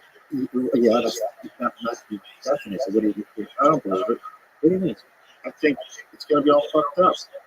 But if you do it long enough, infinitely, every person You'd have to find all the works of Shakespeare. Joe wrote it. What Shakespeare? You'd have to find all those words. There's no way to write those letters in that order. If it's infinite, yes. Right, that's the whole point of the infinite makes sense. I think unless they evolve, if it's infinite, then the monkeys grow up to become humans. And If you're hitting piece of land, eventually you're going to perfect. Yes. Just as time. Yes. Yeah, they take trillions of years. Right. One day. Right. The end. Period. Imagine. So imagine like our proof of intelligent life is just proof of infinity. Like, oh my God, it's got an incredible book, a guidebook for human beings. It's really just a bunch of space monkeys pounding out a typewriter for fucking billions of years. It's called the automobile. It's like one space monkey figures out paper, and then another space monkey finds a typewriter that an alien civilization has dropped off there, just sort of like they do with us with spaceships. And they just crash land. I just dropped them off a typewriter. I just read a story of this monkey who was in a zoo with for like 50 years. He finally died. It's really sad. When I read the story, they said it was originally being raised by someone at their house, and they took it to the zoo, and it's just like, and they bought it at pet store in New York. Like a chip? Yeah, that's what I was thinking about. I'm like, who thinks this is a good idea? Yeah, there's a lot of nutty people out there that don't understand what chimpanzees.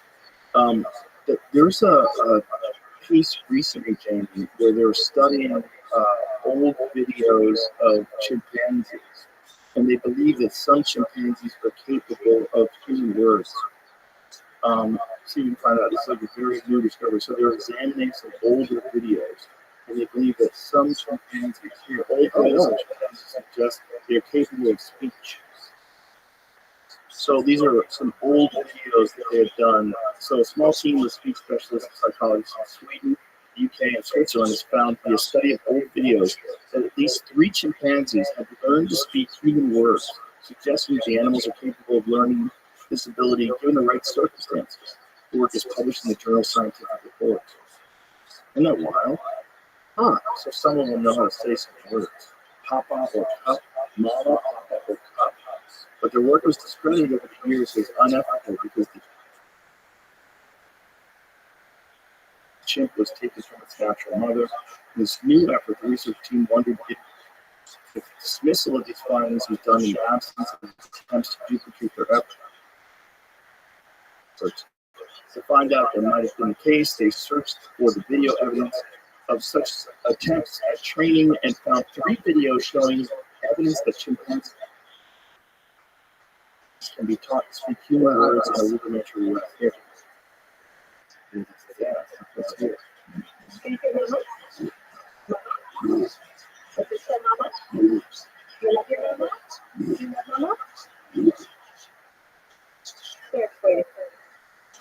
That's just a grunt. No, I'm saying mama, dude. Yeah, but it doesn't know what that means. Well, let's see it say everything. It says cup. That's kind of like It sounded like mama just mean if you can just Good boy, John. Love you.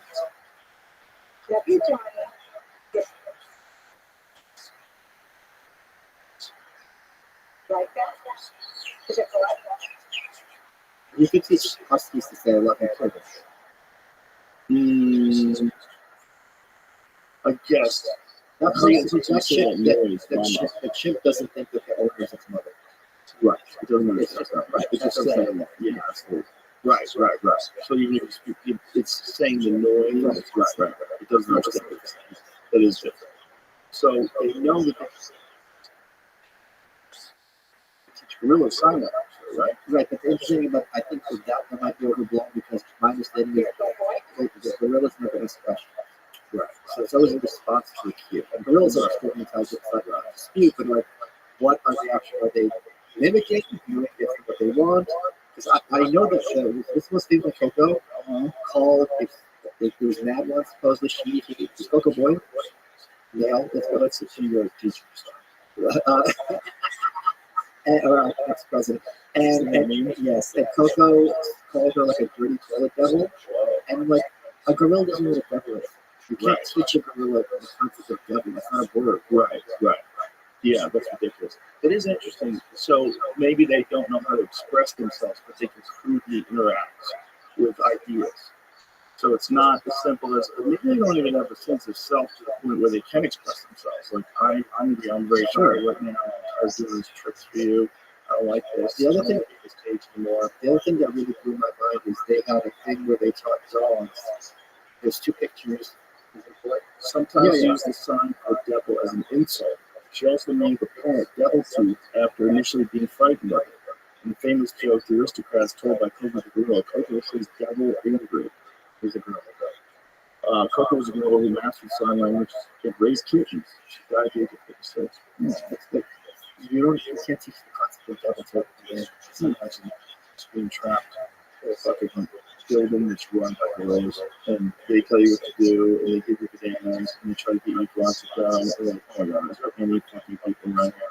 And how bad would that suck? Well, that's how bad it's like for Coco. No, it didn't, because they think, because dogs think of us as the same thing.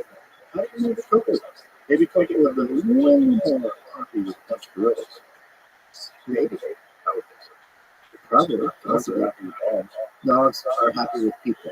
They're really happy with Dogs Some want to be dogs. around people, yes.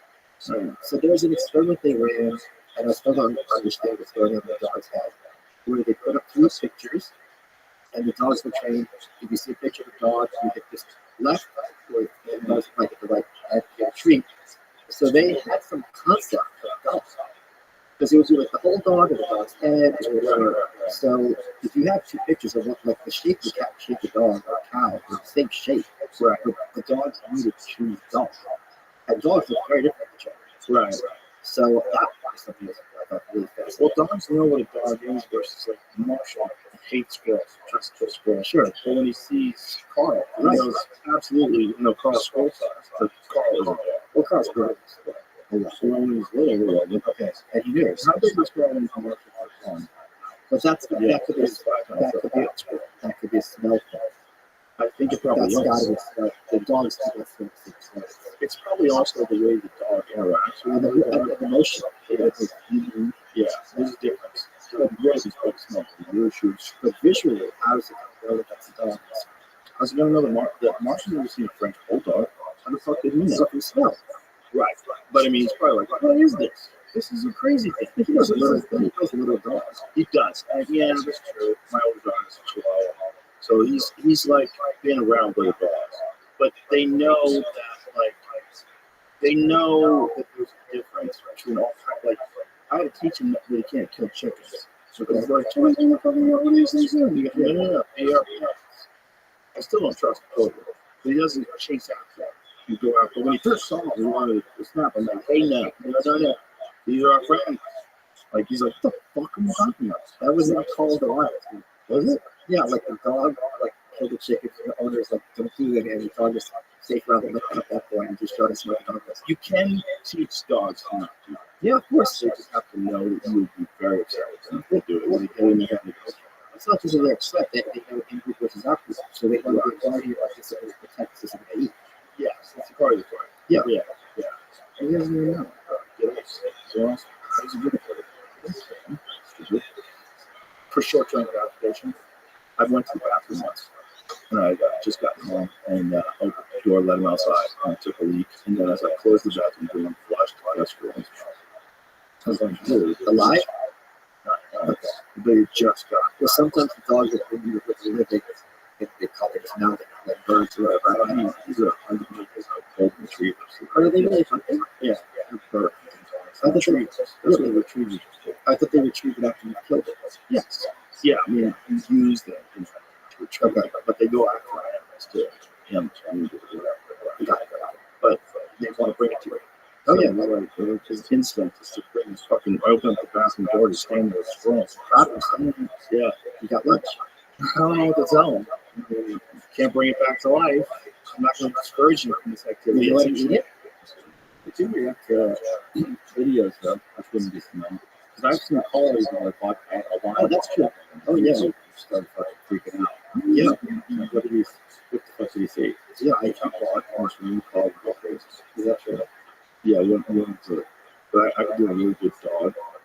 So it sounds like so I get a low growl. Call it like, I'm great. If I do a That really sounds good I was having so much fun. he's the best. I love sketches. He's fucking he rows himself back too. I know that he's got like champ. He leaps through He's the a air. little fun. They're only bred to be fun. Yeah, so if a dog could talk, probably me. No, give me food. Give me food. Yeah, Give me food. give me food. Oh, not right now. No. And they think your whole day spent going hunting for dog food. Exactly. They think you need to get dog food. That's what they think you're doing all Well, day. you kind of do. In a way. It's not all dogs. They're going to learn. But it is weird that like our thoughts of intelligence are based on communication. Like I wonder if we could just like see they think they're going to be able to do that with AI. It's one of the more interesting things about AI. I think they're going to be able to decipher dolphin languages. Because we're right now, we know they talk, we know they have accents, we know they have dialects. We don't know what they're trying to do. What if they're like really racist against the killer whale? There was a bit on that, like the spell show. Yeah, about how the dolphin that was racist. Wasn't it a spell show? It was some one of those spell shows. But I mean, well, they're also good fighters. They're not just one. They kill babies so they can make sure the woman keeps breeding. Life is the women fuck as many as the male dolphin. Yeah. Okay. So they're protectors. They might be my kid. Who knows? It's not your kid. Yeah. Female lions do that too? Males. The male cats. Oh yeah, they kill. They kill the kids. Yeah, but the female lions are but dolphins do that because intellectually, dolphins realize, oh, I fucked her. Yeah, I think female cats can have more than one parent. Right. Yeah, I think so too. Yeah. Yeah, that's it's so interesting. Like, I would wonder if, in the absence of human beings, like imagine if something came, some magical switch got popped, and human beings disappeared from the face of the earth. I wonder how long it would take for an equally intelligent animal to emerge, if ever. Because we haven't been around that long. Something like this. No. 50,000 years? Well, let's push it back a little more now. I'm also some new humans they're discovering, like the dense oceans, which I don't think they even discovered them until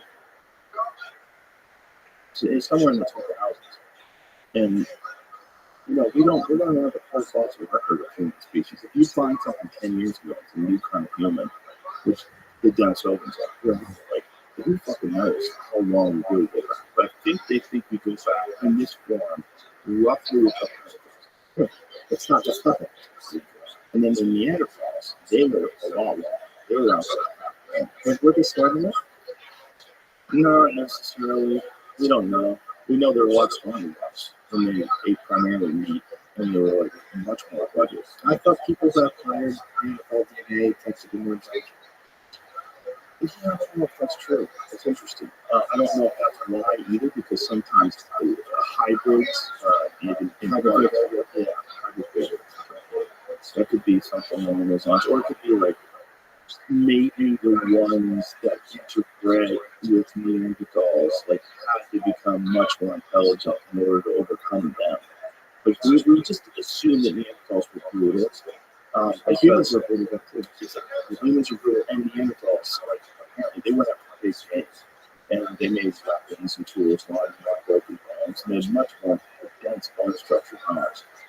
only makes sense that they're doing it. If they're doing it, so they're probably ruthless in every regard, and we probably not kill them off. And we probably merge them in some sort of way too. But I think the merge was almost all Neanderthal males, and then Homo sapien females. I think that's Isn't like virtually everyone has a big chunk of info DNA? not everyone. Mostly white Europeans. Okay, yeah. Africans generally don't. Oh, yeah. It's just interesting that all these different kinds of humans existed, along with like that. But I was just gonna say, yeah, I think they find out that he was actually just like a dwarf. no, that was some speculation by some haters. It was. There's some anthropology haters. You really struggle. This is bullshit. It's not. I think it's pretty much been established because of the amount of bones that they found. That this is a very specific. Yeah. Okay. And they think that it's very specific. Also, there's a legend of things in the. I think it's Vietnam. They call it the Orang Panda, and there's this small, hairy man. He's been a legend forever. Well, I thought that was supposed to be what the orangutan was based. But the orangutan was found here recently, in the 1840s, something crazy. I think it's early 1990s. Yeah. Something That's interesting. I think the Orang Panda is an actual really tiny person, a tiny hairy man. But I think orangutan is hairy man of horse. Interesting. I think so. Maybe they're related. Maybe it's just like the etymology of the word. Really, but that little creature, that little hairy creature, had been talked about forever, and everybody thought it was bullshit. But everyone has like elves, nerves,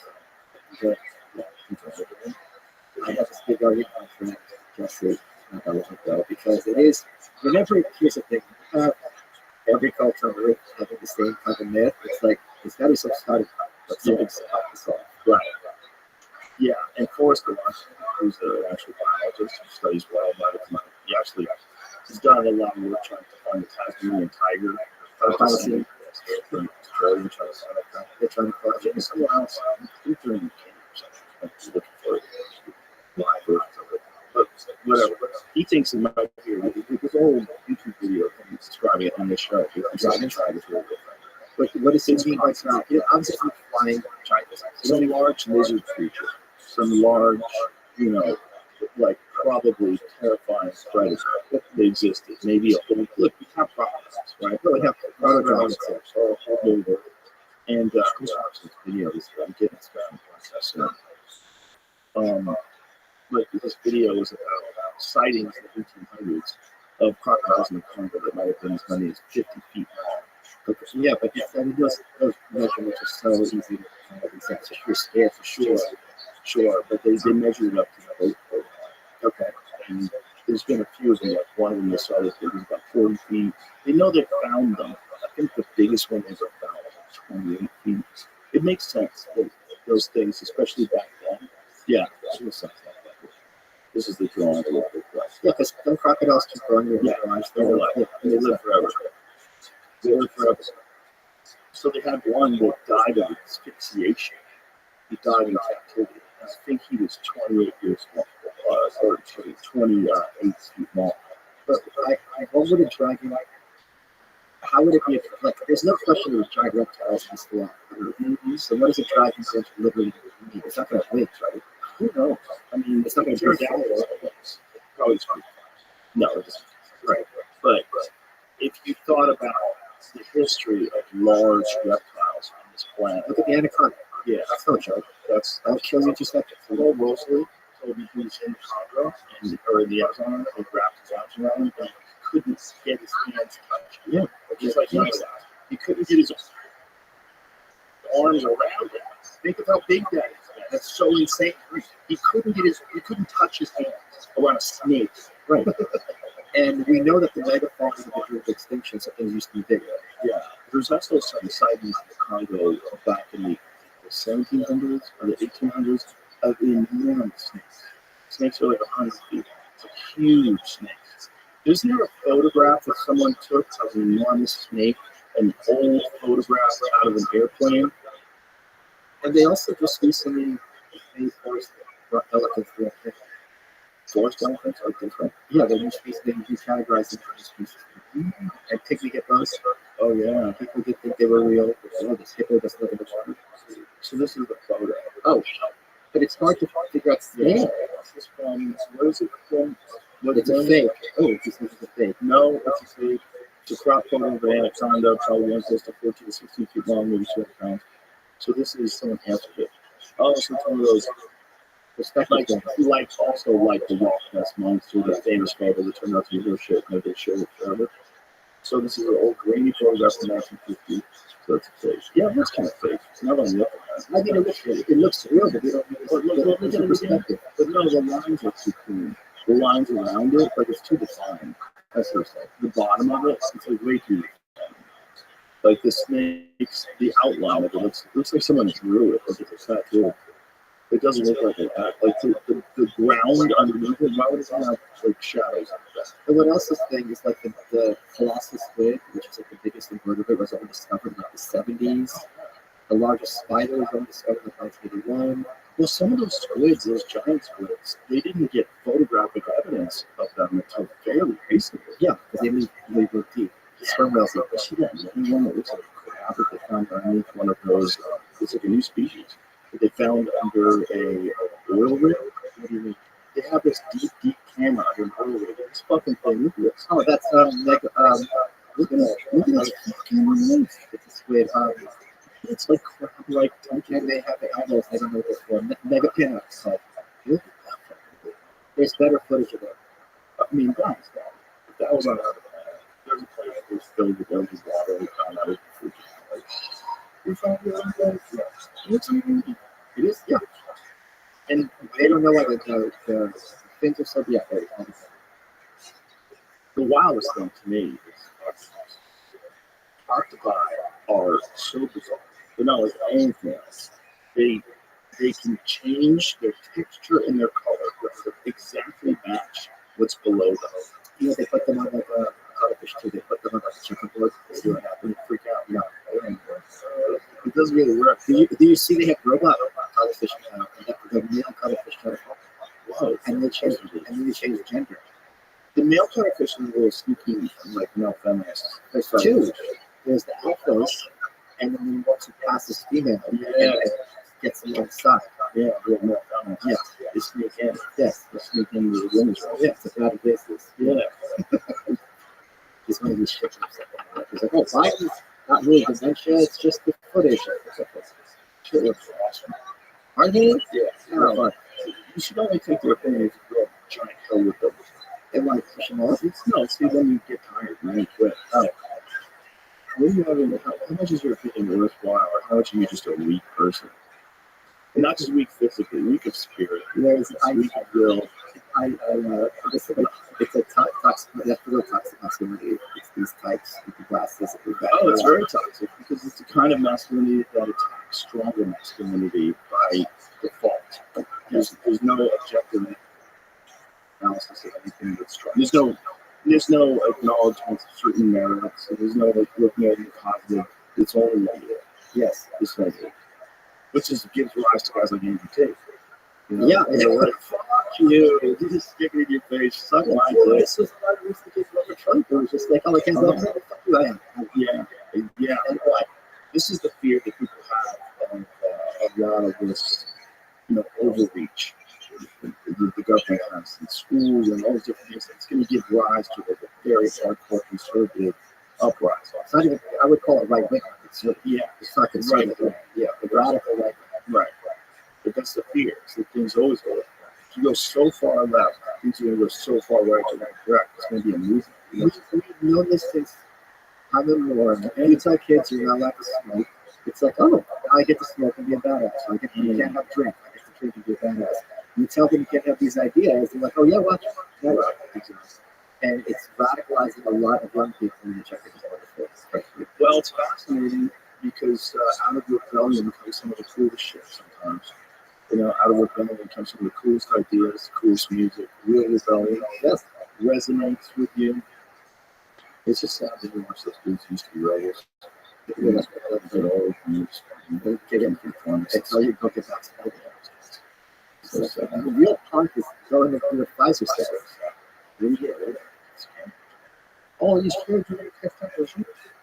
You know who the worst medicist is? Oh, sorry. I don't know anyone who's fallen this hard as shameless as he was like my guy. He believes all his things, which is crazy. You think so? Yeah, I believe all the vaccine stuff. Oh yeah, yeah, he does. He believes all this stuff. Zero food cannot do it. We shouldn't be a part of society. It's unfortunate. It's just like I don't know who he's talking to and what conversations he has. So everybody knows. You know, and I'm not saying that I'm like an expert in any way, shape, or form. But I was very lucky to have access to a lot of people. You know subject. I had access to a lot of people that explain things to me in a way that I was like, oh, well, I thought, oh, so how do they get that information? What? That's the rules? And the more you know about that stuff, the more you question these things. Everything in our society, if there's a narrative, like, someone's going to be running, whether it's green energy or whether it's pro-vaccine, whatever it is, it's a money thing. It's not a public health thing. They're not really concerned about climate change. They want to make sure that you're concerned about climate change, so you vote so that they can get these fucking things through and they can get more and more control. I had Dr. Drew on my show, and a big moment for him is he's not a Joe Biden doctor, he's a real doctor. He, when COVID was hitting, he was asking very basic medical questions because there was just like things that so deep, and randoms were yelling at him. And he's like, I read your I'm not a tinfoil hat jackass. I'm like, this is just basic medical ordering stuff. And I'm not even saying they're wrong. I'm saying, how did you get to this conclusion? Right. Like, are we certain this is the best approach? And the blowback, people already forgot how insane that blowback and how censorious the regime was in terms of, and here's the thing, if there's an emergency, let's this asteroid in the Earth, let's brainstorm. Yeah. Like, what's gonna work? Let's try this, let's try that. Like, we got an emergency. We're not gonna know right away what's gonna be the best solution. But the way you're gonna act is like, no, this is the only way. I don't care if you have a negative vaccine test. You need to have a negative COVID test. You need to have a vaccination pass that's a year old to go to this restaurant. It makes no sense. The whole thing is very strange. It must have been surreal for you. Like, what target? Oh, yeah, it's very good. It was also so weird because the thing that they were targeting me on was so dumb. It was so I listed a list of things. I watched it. They all went after this one thing. Boy, that seems odd. Just the way they went. You remember how they went after it? They went after it as if Joe Rogan goes to Petco, right? And you wore like a big snip disguise who recognized you, and you grab the horse paste and you inject it yourself. So inject. But that's kind of like what the oppression was. Where it's like, worst case scenario, your quack doctor told you to get this, right? Worst case. But what's really crazy is that they did it with that particular drug. Right. And knowing the history of that drug, the fact the guy won the Nobel Prize on it for humans, knowing the fact that it's been given to billions of prescriptions. And here's the thing: if they cared about being honest, saving lives, they would have been perfect. And there would be no consequences for these people, and the climate subject would do this too. Well, it's also should be an understanding of why a person got through it easy and why some people don't, right? Yeah. Because I'm not like that. I got it. Okay. Let's get our tinfoil hat. Do you think Biden would have last year? It made it grow. If you get it when you're 81, you grow. It's still growing. Maybe I gotta go. Maybe we should get some of that shit. I don't know what to believe in. I don't know. It's so hard when you saw the letter that was written. It didn't have the presidential seal on it, Right, and it wasn't a signature. No. So there's that, and then there's no video, saying that until far later. Why would you even test it? Like, if he had symptoms like, you think it's the flu, you would treat him like the flu. It's a good thing to say. So he's got COVID. Like, oh, If he wasn't wearing them, shut it down. and this idea of COVID from taking Shut it down. It's COVID. We'll give it to you first rate. Well, also, it's like, if you're 81 and you get COVID, it's not looking so good for you. Like, I don't care if you're the president or somebody else, but it's a bad feat. I read something. Read it, might not be real. But they had given up 10 doses of COVID. And then one of my friends was a doctor and was like, that is way more than you're supposed to use something. Like, why would they give them that? I don't know if that's true. Because that might be something. Here's the thing. We're dealing with so much misinformation, so many trolls, so much bullshit. It's so long. 6 doses of Paxlovid on Saturday. And according to his doctor, his improving study. 5 to 81 tested positive for COVID-19 at campaign in Las Vegas on Wednesday. Self-isolated is home dose are receiving the oral antiviral pill. How many are you supposed to take of those? 6 doses. That seems What is the side effects of the Paxlovid? Is there any side effects? you would change your life into a selfish study entitled Only according to science. That's the way it is. My favorite video is from Absolute Debate.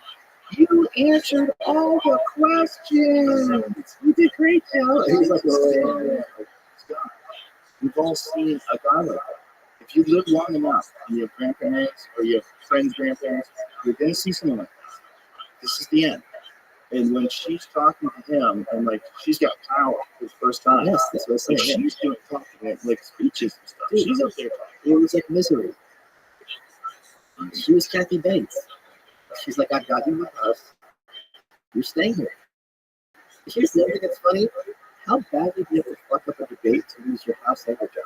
Like, that is, I think, historically impressive. He's getting kicked out of the White House. Oh, yeah. But still, he's allowed to be up to the end, right? Yeah, but, you know, they're not renewing the lease. Once he got called, I think he's changed. Yeah. Yeah, because he's got on these new drugs. He's gonna say, listen, guys, give me a chance at this. This stuff that made me grow 6 inches, like, I haven't got it. And not only do I got it, better than I've ever been before. I sent away for this drug that was like 6 inches, and it was a fraud. I'm still at 4. Well, you can't get those things done with like stretch you out. Oh, it goes a guy called, what's his name? He's brilliant. It's the guy. He's like this power level. Oh, I saw that guy. Yeah, you deleted it? Yeah. Oh, just out of that shit. Yeah, he was a giant guy already. Yeah, he was like, what, 280, 6'2"? Yeah, And he thought he was small. So he goes, like, that's why this happened. And he was away from his family for like a year. Got my knees done. Was that his? Yes. Yeah, that's great. There's a lot of people who have done that. They've got their legs and even their arms. They get their arms left. Well, if you're going to get the legs, otherwise you get the fingers. Unless you were using a crazy long arm. And isn't it the thing where you can't ever walk? You can't run anymore. No, we thought that too. You can't. There's a guy that takes it down. That guy is done, and he shows the difference, and you see him sprint. That man's name was Joe Biden. So quick. He grew 6 inches in a week. This new one, it's just way better. It's just a pill. It's Paxlovid. 6 doses, 6 inches. Imagine if it cures COVID, but you grow an inch. It's your own experience. Also, Paxlovid. It'll get you taller. You get that horse face.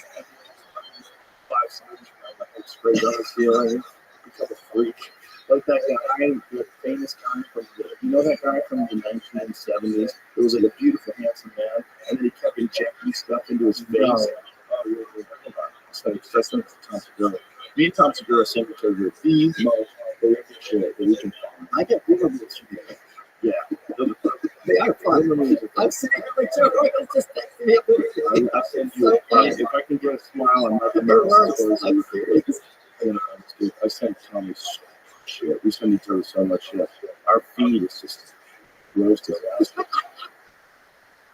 Oh, this is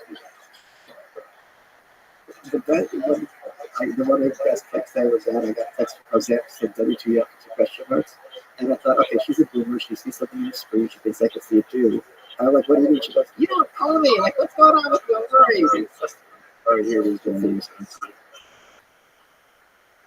What this guy's doing. I guess this is all.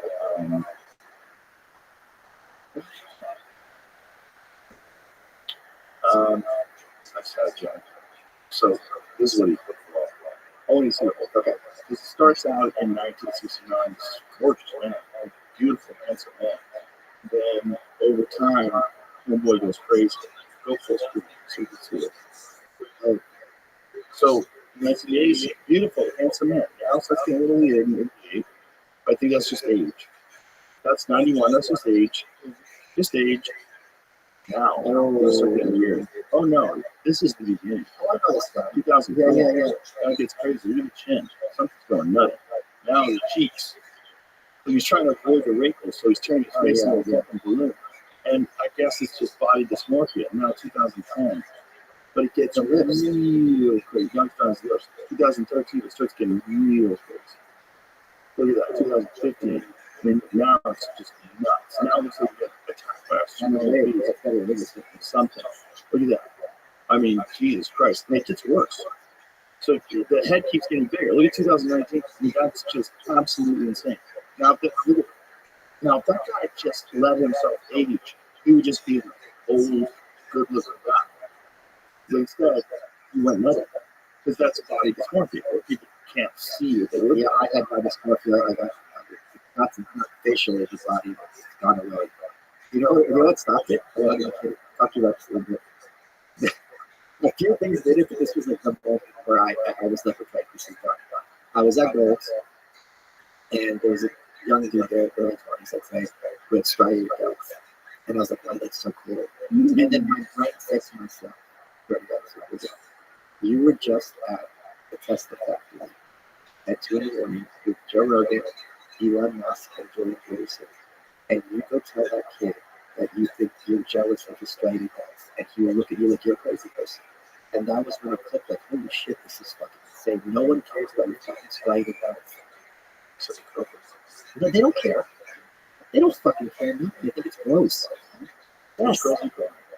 They don't like that bodybuilder goes at all. When we were at, do you know what else it was? When we were at the mothership opening night, this guy came in, I don't remember his name. He was a bodybuilder, like in his 50s. The chillest dude. Really nice, very friendly, no attitude. I'm sure you know what I'm talking about if you can get on the stage.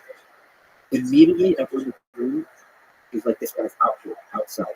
It wasn't like this guy's cool. It was like, he's not one of us. And I saw the energy change, and like, holy shit, if this was something people thought was awesome, everyone would be treated it very different. Well, it depends on the group. Of course it depends on the group, but this was the normal people don't look at that as freakish, not as average. Like when girls have those huge implants, at a certain point, it's not hot. It's just like there's something wrong with you. Right, you went crazy. You went crazy. Yeah, and that's what that is. Yes, I went crazy. Yes. But isn't it interesting that there's something wrong with us where we can't see what we really look like?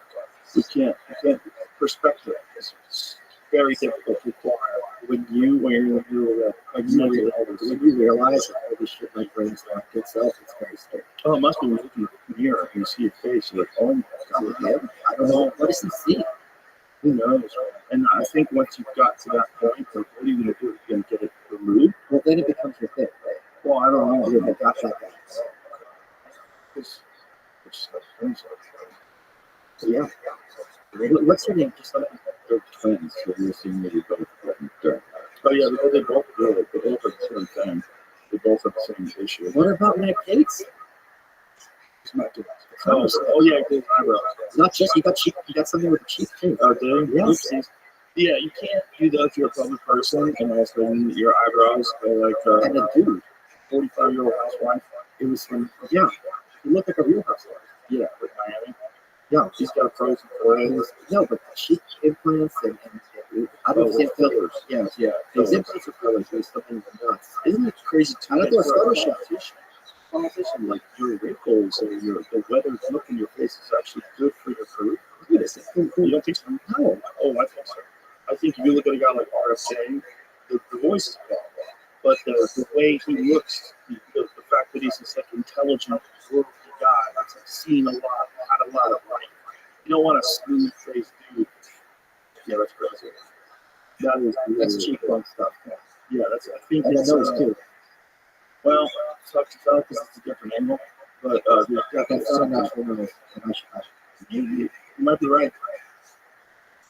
Wow. But the forehead eyebrows are crazy. Okay, maybe the nose is special. But that is a crazy look. That's a crazy look. But the thing is, like, he used to go the chubby. So I'm sure in his head, he's still always going to be that chubby slob kid, even though he look fine. Yeah. But it's like, yeah, like, with these bodybuilders, it wasn't get bigger. They're never happy with, like, dude, you hit 240, just like, you're fine. You know how we can save society? We should have I like the yeah, and then have a reality show all the Congress people, the cameras that follow them, all and get to know the real them. Well, it's called See Beagle. you in the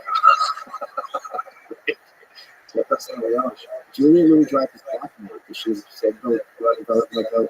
We won 5 Indians for show that politicians are listening to that's blocked. But it's but I don't blame her. But it's true. It is true, but is it? I'm blaming this black people.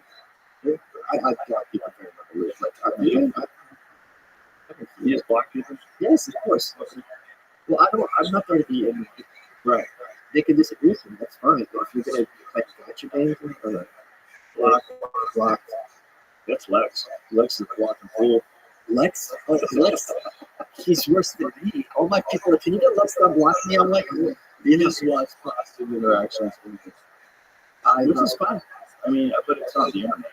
But I guess you could cultivate a place where you only have positive influences. or you could have negative in the sense of respect, right? Or negative in the Right. or like the thing is with the internet, whenever there's a question mark against me becomes like an improv show, and like as any improv show, it's just torture. It's just like these are not funny. Like everyone says the same stupid lines. It's rough. And don't get me started with the boomers. My God, What do you mean by like if I say, is it just me or is it blah blah blah? Like, why is my body at my age still making farts? And the things that they reply, some of them are very funny as farts. Right? Some of them are just relax. And I avoid question marks. Well, they're like, yeah, no shit. And they love to express themselves in this very strange way on social media. It's a strange way to interact. They love it. I do, like, if I go to someone's feed and all the comments are just hostility or suck, fuck you gotta block these people. You don't know what you're. Yeah, you don't want it. And it's not. I don't know who these people are real people. There's a I few of think those there's a people. lot of people that fuck a lot. 100%. But there's also, anytime there's a politically charged issue or a person who is engaging in politically charged issues like you do, you're going to have a bunch of bots that are attacking you. And a bunch of bots on your page, a bunch of people that aren't real people. There's a lot of bots. And I'm sure you're aware. I thought that was nonsense, and it's not. And I've seen enough receipts that it's like, holy shit, this really is a thing. Well, you know that FBI guy, former FBI analyst who said that he estimated that somewhere in the neighborhood of 80% of all accounts on Twitter were bots. 80s? 82. Oh, yeah, I don't know if he's right, but I know that it wouldn't supply anyone with the information necessary for him to find out whether or not it's more than 5, which is what they were thinking. Somewhere in the neighborhood.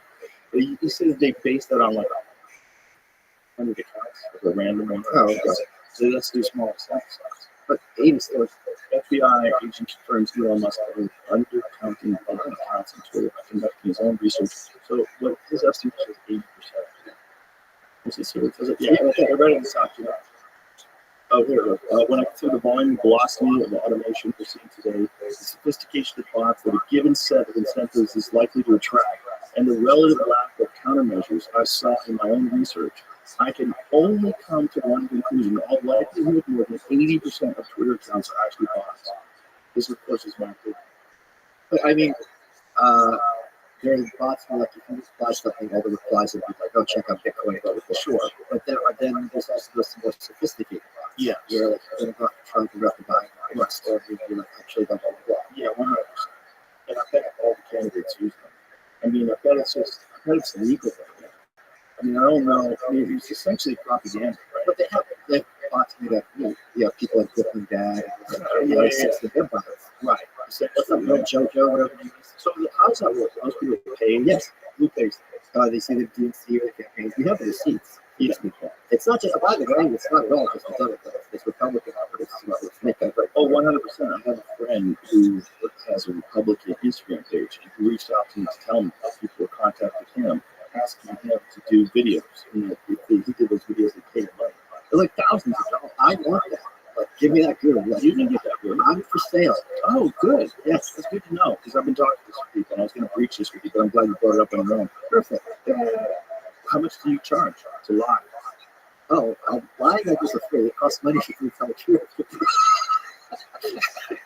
Like propaganda, if you want to be a bot.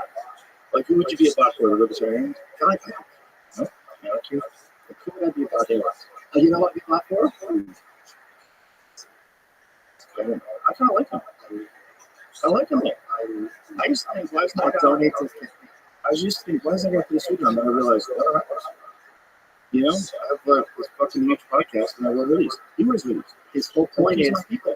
I shouldn't be taken seriously because we have a senator. And I gotta tell you, for me to say something positive, politician takes a lot.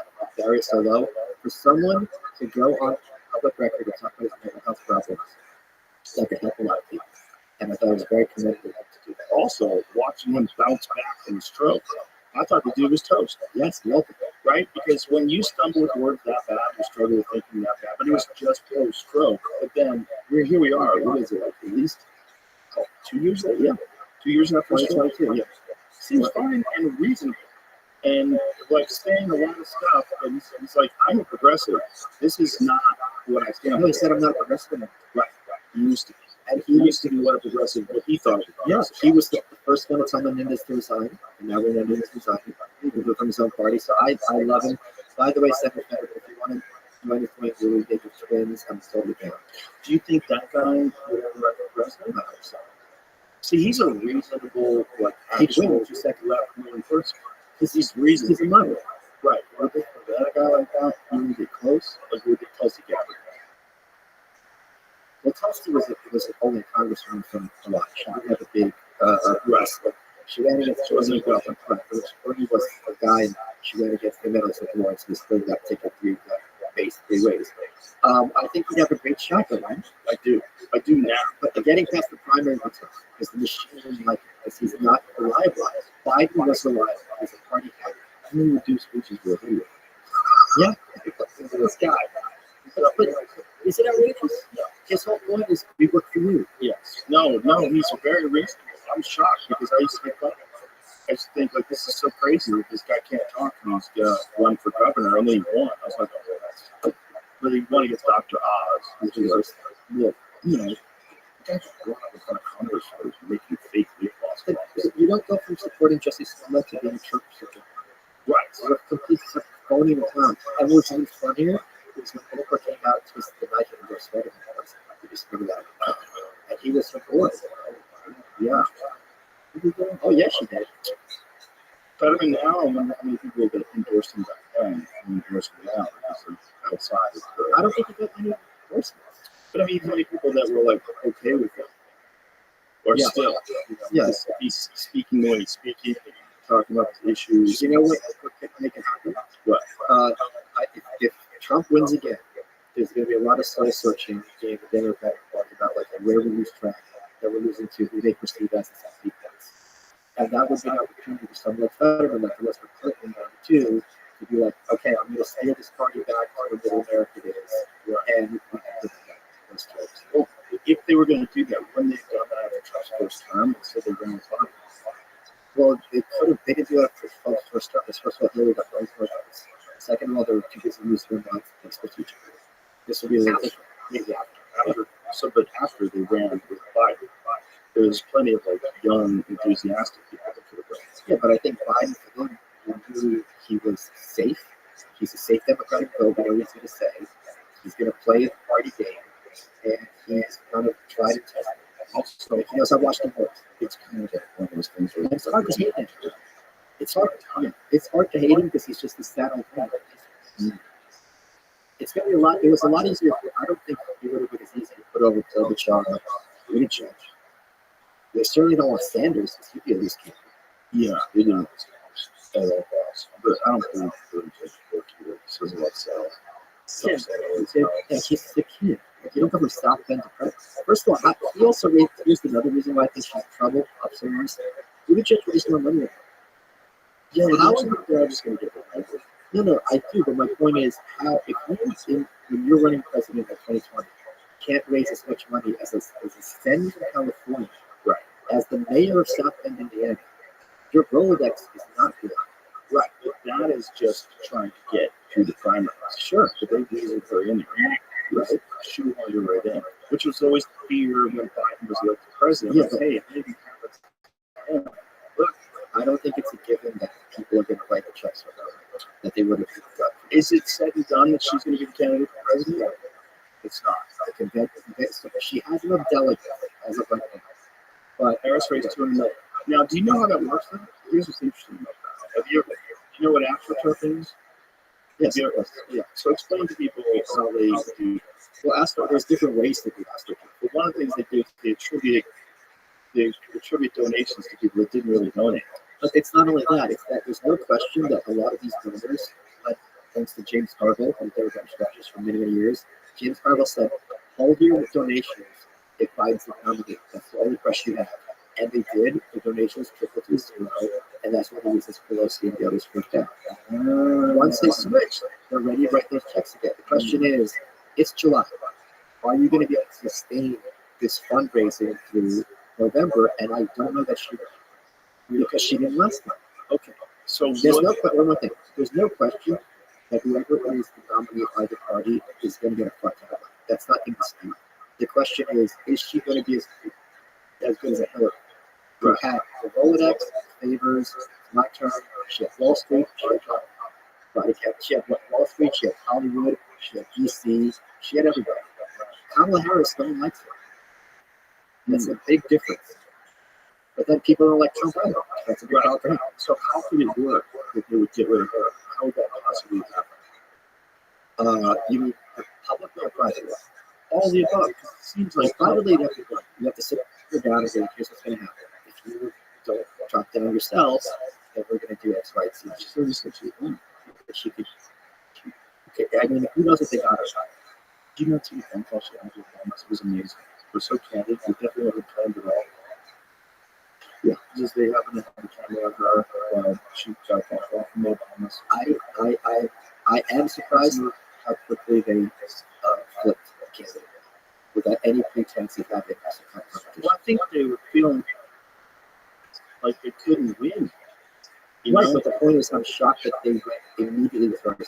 Because she is the one that is in the administration now, which means all the people that have jobs. They're all very That's not bad. doesn't. Well, she could get rid of some of them. That's what happened with Johnson took over, with George Bush took over from Reagan. They bring in house. They bring in their own guys. Of course. Are you kidding? She would make it look like a bad time. She's not. She's the nominee for Netflix. Like she's gonna make it all DEI. Who could possibly take over? Like, how would they do that?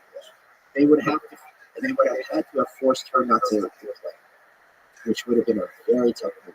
Because if she's not the nominee now, here's my 40 chest. Okay, 40 chest. Biden is like, all right, we put her out. We know she's gonna lose. She can't go back to. She's not gonna be governor of California. She's not gonna be senator. Her career's done. And that was his kind of legacy, getting rid of her. Because otherwise, she's going to be the nominee for a very strong piece for in 2028. Right, but don't you think that if she runs in 2024, it's very likely there's a possibility with more than 50-50 that she wins? I don't think it's more than 50-50. Oh, that's interesting. I don't think it's more than 50-50. I think there's so many people that are opposed to the idea of Trump. That's true. Like Trump is very loud. Like in support of Trump, they go to the rallies, they get to fill up stadiums, and so people in their head they go, "Oh, he's more popular." But the people that are not willing to vote for him, they're on the quiet side, and they might talk amongst their friends, and they might talk at work, but they're not going to these rallies. She didn't even make last time. So we got us 3 months of her. This is a woman who cracks herself up and she sees a school bus and goes, the wheels in the bus go round and round. You don't need to solve problems. Her mom. Kamala, we did not just go for the exist in a context. Yeah. So I think this is going to be, and here's the other thing. How is it you're going for that debate, and when Tulsi hits you with your record, you don't have a counterpuncher? That makes no sense. She didn't have to. She knew they were going to bury it. But they didn't bury it. It ruined her career. It ruined her campaign. Yes, I think at the time she. Well, yeah. I mean, there was a lot of people that were very high on her. I thought she was going to be the one. It's true. Yeah. But they were wrong. But maybe they're right now. And in the day, you got plagiarism, radiated. he was never the guy, but he was running for president. Sure. I mean, Just like they took her out, they took him out. He came back and became president. yeah, like 20 years later. Yeah, No, but 40 years later. 40 years is 4 years. Plus, she's got the experience, international experience, of being the vice president of the United States. And never the 40s are. That never That happened. never happened. You're Despite crazy. the fact that people say she was the voters are newly appointed voters No, the are. Republicans made that up at a time machine. It's a cheap fake. It's a cheap fake. It's just such a wild time. And most people don't even, the average person that's going about their job, occasionally watching the news and occasionally paying attention to the news feed on their phone, they have no idea what's going on. How petty it is. Yes. But until they do, it's like gradually and suddenly, Yeah. like with the Biden debate. If the corporate comedians had done, like Colbert and Jimmy Kimmel and all the other Jon Stewart's other bastard trumpet, had done their job and made fun of Biden for 4 years about being an old fart, that debate wouldn't have landed as hard as it did. The fact that it was a complete 180 for you being told was what really did it. So the more they're trying to hype her up now, and of course she's the new nominee, she's the greatest thing that's ever happened. She's basically another Oprah. Once she starts up on her mouth, and once here's the thing, she's notoriously difficult to work for. The New York Times, New York Post covered this all the time. Wait until people who are trying to get her to the White House start leaking to the press of what a nightmare she is to work for. That is what the White House. She's not a killer. Everyone's who Linda was in the blood with, that's a jail for her. People ride or die with her. I'm listening to this. Well, she has a really high turnover, 90%. That's good. What's wrong with that? I don't know. It's not 90, but it's 90. Yeah. It's not just that they left, it's they left and left the press to be like, I can't, she doesn't do her homework and she doesn't do nothing prepared. Like they went leaked. People leave these offices all the time, but they don't leak. But it's just so wild. The media is all behind. So I said, well, It's interesting. It's just wild to see. it's a lady. Yeah, the shamelessness. It's wild to see. Yeah, but it's even wilder seeing it to Twitter. Yeah. Because you see their 180 switch and people like the guys who used to 2 weeks ago. Yeah. It's hilarious. Thank you. Yeah. Yeah. Oh my God. Because if it wasn't for him, first of all, he changes the watermark. Yes. For all the things that all the other social media companies would have blocked you for, more stuff is slipping through the cracks right now. It's like, less people are getting banned on these other social media networks because it's just it highlights. And in their defense, brothers speaking, what's the point of me banning this person if they're going to do these other 9 sites? I mean, even one of these sites, it's not actually accomplishing the purpose, it's just a waste of time. Yeah. And alienating potential subscribers or users. Yeah, it's a strange time. Again, it's like the Coliseum people. But do you know what's even funnier? Is that blue-pill people on the left have been told and believe that Trump is here to debate. Yeah, that's fine. They think this. You don't think that? Yes. No, they don't have thoughts. That's what he said. They think that because she's young. No, she's a prosecutor and she's tough. Hashtag girl boss. Yeah. And she's a prosecutor and he's a crook. So she's going to put him in his place. And everyone will come. That's going to be interesting if they do debate. They're going to debate. That's several. If he lives. Yeah. You think you're going to try to take him out again? Yes. Yeah, I think too. Yes. I guess they did that. This is not the only time they do that. And then also that one was so Lee Harvey Oswald. It was so perfect. Lone gunmen. At a certain Take point, him out. if you're that sloppy, you're in. Someone had to at least know that he was under threat And and didn't gonna care. support him. Yeah. That's the thing. I don't think that literally they worked with this Crooks kid at all. You don't think so? I don't think so. What about the data that shows that someone from near the FBI office in DC was busy in this kid? Being on their radar screen is like things like colluding. Right. I don't know if they're checking and out is the same thing as he's working. If you were already maybe who knows, lots of checks, but yeah. Point being, yes, that was Sleep. Did you get paid? that was fun. Yeah, like I paid my shot. Yes, you did. I gave you the briefcase. I didn't know. That's crazy. Point being, if you, I think they just didn't care. Right. And if it's your job to protect someone's life and not really care, Right. at a certain point, something's going to happen. Mm. The whole thing is very strange. This is very strange. It's also water commercial. And, yeah, and also the idea that, again, the media is like, yeah, whatever. Yeah, it's fine. Yeah.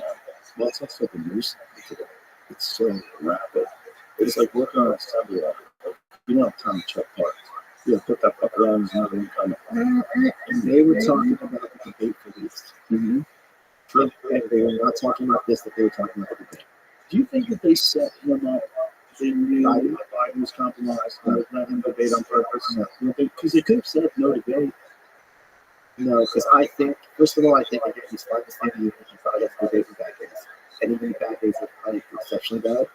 And I think he has his people. I'm the president, Joe Biden. Who's going to tell Joe no?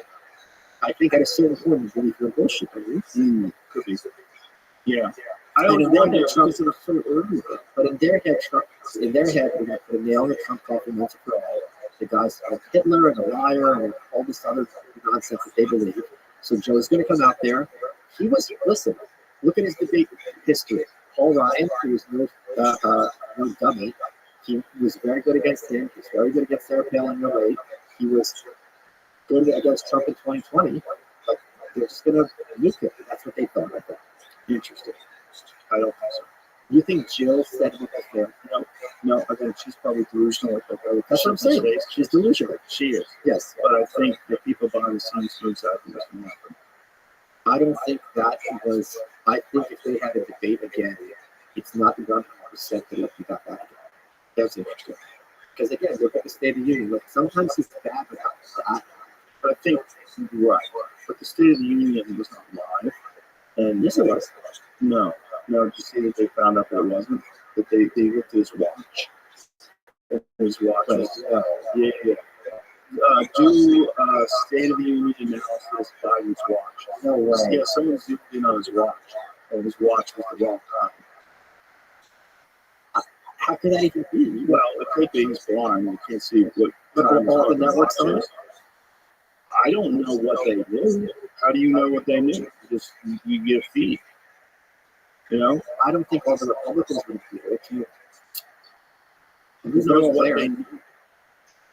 They're all there live. Yeah. Yeah. You got Mike Johnson behind you. You got their own audience busting their hands. They don't like what you say. It's kind of, Let's see. If the Union was alive, I would watch. There could be some troubleshooting. yeah. But there was no Biden's watch. Look at Biden's watch, incorrect time, State of the Union. He's like Russia's son. That's the thing. That's the thing. He's a good star. That's not how he has that face. No, President Biden's almost wasn't pre-recorded. The fake Well, that's image a lot of from the State of the Union. They got this tons of pictures. It's just amazing how much stuff is floating around. Say it again. Yeah, it's upstate down. Wasn't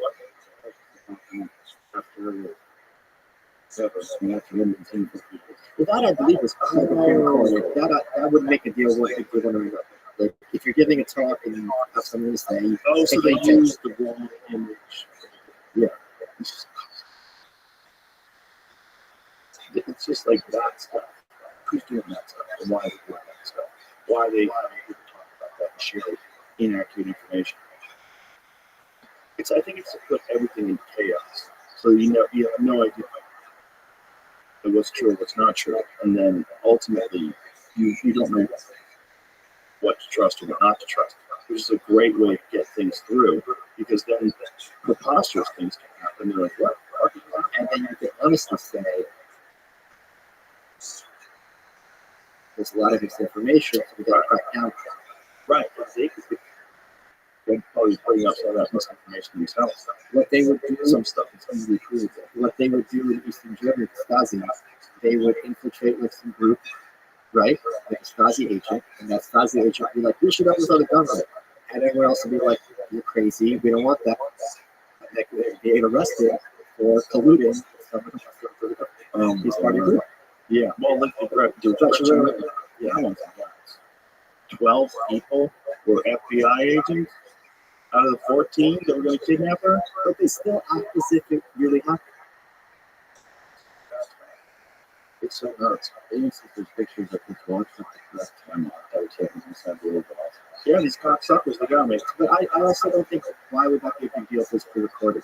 Do you know what I mean? If he's Well, just the idea is that if he's pretending to be live but really can't be trusted, because he's so gone, But he's- edited this way. I don't believe for a second that Colby. So you think they just pulled a clue, essentially? I don't think the clue's because of COVID or No, it's no, just a win. why would I? Okay, one thing that I think everyone, most people would understand is these politicians are kind of unhappy, right? Why would I, as president, step down when I do have still a decent shot of being Trump again, and I do not step down?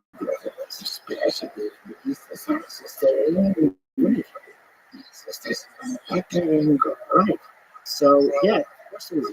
Jesus, right? Am I wrong though? So good to be Jesus was number one in this class. Number one. Right. Jesus is a dream. Don't you think they have to go to prison? Yeah, one. What else would get around it? I mean, maybe it's just toxicity. So good. Do you remember when You kill the whole arc. You don't want to step down. Do you remember when Chuck Schumer told Dianne Feinstein she's got to resign, but she agreed, and then forgot at the end of the conversation we had to talk to her 3 times. Well, at the end, like she was having people behind her. Oh yeah, That was nuts. They were wheeling her around. Yeah. It's like, you ever see that video of the lady that brings the guy to the bank? no, It's just like holding his hand. So they're trying to get him to sign the money order. You never seen that? No. This is amazing. This lady brought a dead guy to the bank. No. Oh, yeah. is that a Well, person or so- dummy? He's dead. He's a dead guy. He's fully dead. Trying to get to secure a loan. She's like, no, it's fine. It's all good. Here's the put on your name. Sign this right here. And they're like, oh my God, look at this bitch. I mean, this guy's fully dead. Bank employees eventually called the police and arrest the woman. She said, what are you doing? I'm just sleeping. I just want to get some money. It's like, that's the respect. But that's not good. That's good. Do you think Biden's hot? And do you think he wasn't? Can you tell us? If they have this body double out there running around for national security reasons, don't you think they would just keep their mouth shut? No, because I think he would behoove them if she got to be president. I think she's a strong enough. So if he was dead, then it would be good because she would be the president then, and then who is in the But now, there were rumors going around that during the middle of time was banished from the face of the earth, which is not a thing that happens with presidents. When you don't know where they are, where he was like having a seizure, he was like, this is the thing that's like, touched by aliens in the real. Let's say it better. Or the aliens came in. They used new tech. In 6 inches high. Here's the question I have. I don't know if he's going to be there for January. Right. Right. Yeah, he's got to make it. And I'm very worried about Taiwan. Yeah. Because if I'm China or if I'm Putin, that's the time to move. Right. You got to evacuate leadership in the White House. Ugh. That's scary. You think he's going to start off the Trump? I don't know. When I see that guy, supposedly it's Biden, I'm like, I don't know what's going on now. Since we live in a simulation, and I'm going to spoil the best country of all time, Pete, at a certain point, Pete becomes president, and she's voted out, like 5 months later. And since Officer Harris is basically Selena Meyer, just like dipped in chocolate, I don't think he's going to be president through January. So he becomes vice president. She's going to wish to pick one of these governors, right? Sure. It's either Willie Cooper of North Carolina, Andy Beshear of Kentucky, or Josh Penny of Pennsylvania. The short list is what You know what they do? They do what, like, kind of an insecure pilot. that's what I was talking about. Yeah. So they can walk it. You know how tall he is? He's towering. But also how quickly he's walking. Yeah, he doesn't understand. He thinks he's walking like an old man because that's a 40-year-old dude. Very strange. He definitely is walking way better. Yeah. Can you put up footage of And him there's walking? also a kind of a power to his step, like he's trying. Yeah, his stature. Yeah, well, there's an effortlessness to the way he's walking. This is again armchair physiologist. When I'm looking at, Oh wait, look, side by side. Wow. okay, which is the big one? The tall one on the left. Clarity, acknowledging by awkward untied walks and self-confidence is halting with stiff gait. That looks the same as the other one. The one on the left does. Yeah, that looks like Listen me. again. It's a little more effortless, dude. Look, he's much more casual. He's walking with a little bit of stiffness to his arms, but he's much more casual with his legs. Let me see it again. I don't know. I might be fucking with my own mind. He's definitely taller though. He's taller, Yeah. The big one is just, that's the big one. Yeah. Yeah. That one's nice. That one freaks me out. Because look, he's walking fine. He's walking fine. He's so big. Look how big he is. Like clearly big. Did you ever want to get a bodybuilder? A working bodybuilder? 4, you know. Do you? Yeah. They're doing sex all the time. I'm sure like my notes. Oh shit! This one's earlier. Yeah, but the thing is about like you can find a tall, thin person. Not a short guy. Until the next, yeah. You just have to, and there's enough. Just plant like, especially if you just want the video. Yeah. So that's different. Yeah. See. Okay. Yeah. That one's very slow. But also that's at the end of the But day. also look at his posture though. The head's at an angle instead of straight up. Right. That's the difference for me. Well, it's also he looks like he's struggling there. Whereas the other one, the new guy, the recent one, he doesn't look like he's struggling at all. So this is the look how he's going up the stairs. Effortless. Weird. He's going up the stairs like a regular person. Yeah, he's falling. Well, he's not struggling. There's like a hitch to the gait. Like you saw at the debate when he had to step down off the platform and do it sideways. Like, remember what she was asked to debate? By Stephen Colbert. So look at this one right now. So this is him walking in the other way. He's really struggling, man. But again, that could be just like his mental ability to come and go, especially with that fucking juicy Indian cocktail jazz. Or it could be jet lag. Which is really fun. They really do have some stuff that rejuvenates you, but you also grow. I get on that shit too. It'll be a real problem. Why? You get over the other knock. That dude with the fucking rubber in his face, every 10 feet tall. The thing else at the other knock is the whole thing is that they're supposed to be way taller than us. I was talking to Kurt Metzger about this. Oh, boy. And I love Kurt. He's the best. I know, I do as well. Too long. His eyes be crazy and he gets in your face and he's fucking sucking on a vape pen. It's so great. I don't just give me. And he had the same thing about the typography of the finale. He said, like, these ones hate these ones, these ones look white, these ones look like Aryans. Kirk was everything. He did Jimmy Dore show right then. Being on that show, he was known before he started. Was he? Yeah. Well, like, so he was crazy. But he was like a different kind of crazy. Yeah, but I don't think it's crazy because everything he says, I look up and just see. It's Oh, based no, on no, something. no, no. I don't mean crazy, like incorrect. Right, okay, Yeah. Yes. Like, I'll show you the walls of text that he sends me. I'm sure he sends me. Yes, of course. He lives here. Yeah. Yeah. Good. But he's the best. And he's such a funny dude, too. His ability to, like, have jokes is like a joke machine. For any situation that comes up. There are two things Kurt told me that I think about like once a week because they're so funny, and I'm just like I'm in the presence of like a comedy legend. One is he was talking to Patrice O'Neill, I had just seen Fight Club. And Patrice was like, "Oh, that's a ultimate white people movie. It's a great movie. So I don't in my life like that. Let's speak it up." I watched him punch you in the face. I didn't have to like. Okay. So that was one. And then Kurt did his homework on Nicole Beat. He got canceled because she used the N-word. And he looked it up, and it turned out that she said it when she was getting robbed at gunpoint as a bank truck. And he goes, this is the most progressive old fat Southern white lady ever. He goes, they should build a statue of her. That's really what she said. Yes, and dads will bring their sons, and the plaque will say she only sent it once. Look, son, this is a progressive. Yes, her courage. Please double check it. Yeah, you know. He also told me that the plane that disappeared that sucked into his vortex. Nothing to Oh, yeah, second group. The Malaysian. Yeah, that one. Well, remember Don Lemon asked who's a black coat? On CNN, the dumbest man the dumbest man on television. What if he's a black coat? Isn't it interesting watching guys like him without the whole production crew and yeah, Straight up.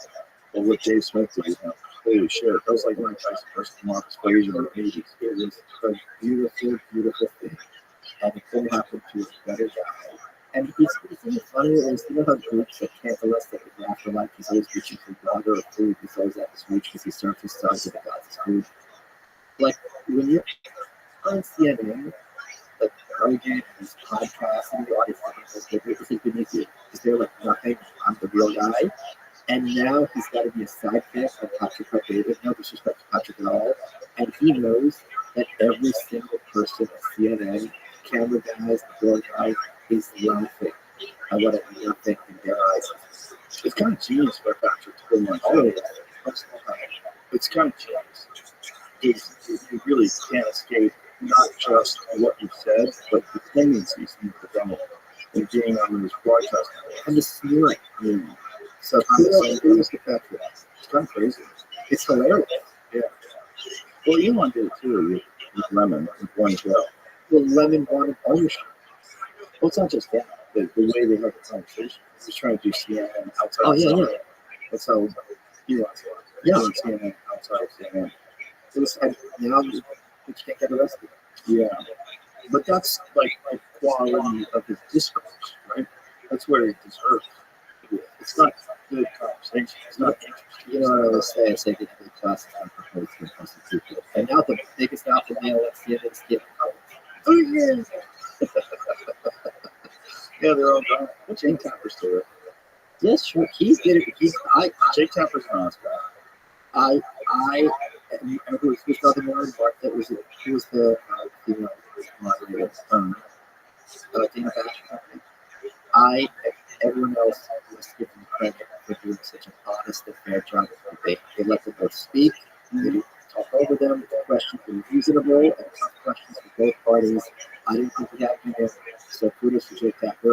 And I'm going to apologize for saying that he always looks like someone just farted. Yeah. He did a great job. And he also did a great job at Chris Coons, who's head of the campaign. He was holding his feet to the fire about the debate. So I didn't know where this came from, but I was wrong. I took that.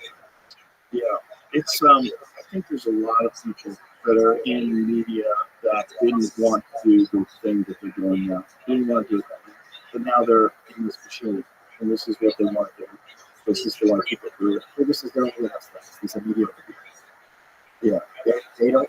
They're not going to. If you're not writing for the New York Times, no one's reading your Substack. You're not writing about nothing. You're not interested. They're not the press of people. Look at this guy, no opinion. Like, if you look at his photo, he looks like Jack or something. Who? Exactly. Who are you talking about? No opinion. Who's that? He's one of these nobody. Oh, is it no opinion? Yes. Not Noah. No, it's I thought you said Noah. I am Opinion. NOAHPIN. So it's like no cunt. You know, it's just like that. Except it's not like that. Isn't this my cunt? And no one's seen like that. Interesting. Well, there's a lot of those guys. A lot of them.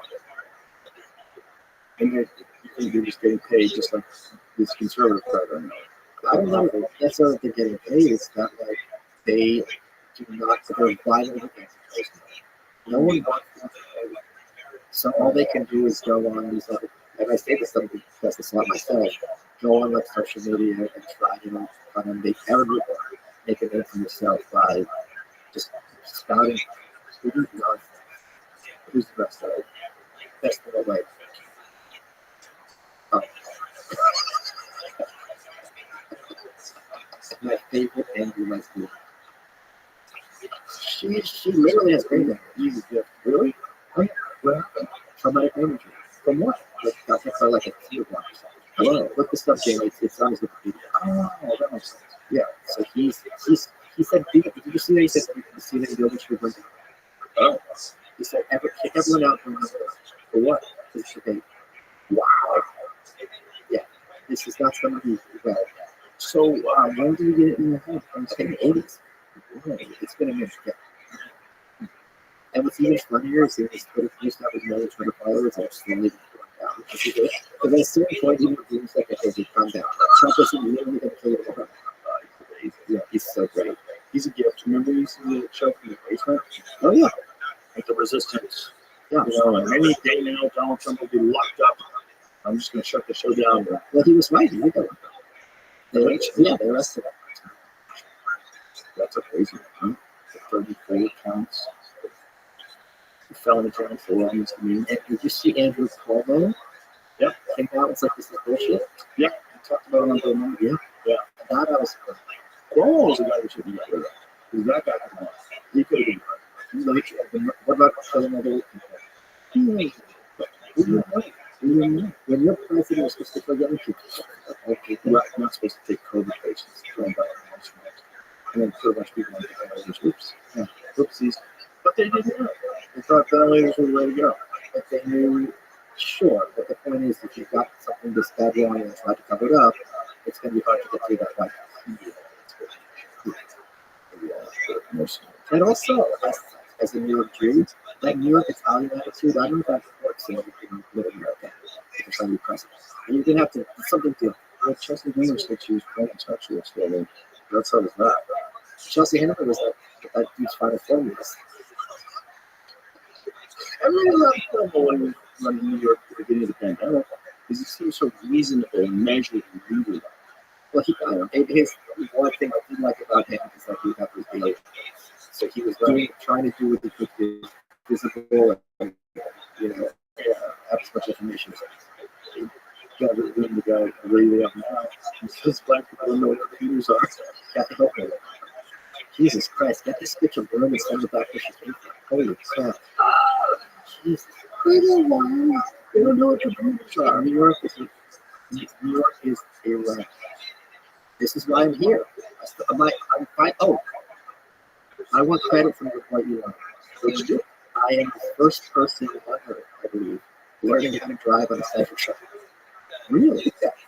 You didn't know how to drive at all? I still don't really. Oh my God. My buddy Colin Rob's a professional car tester in NASCAR.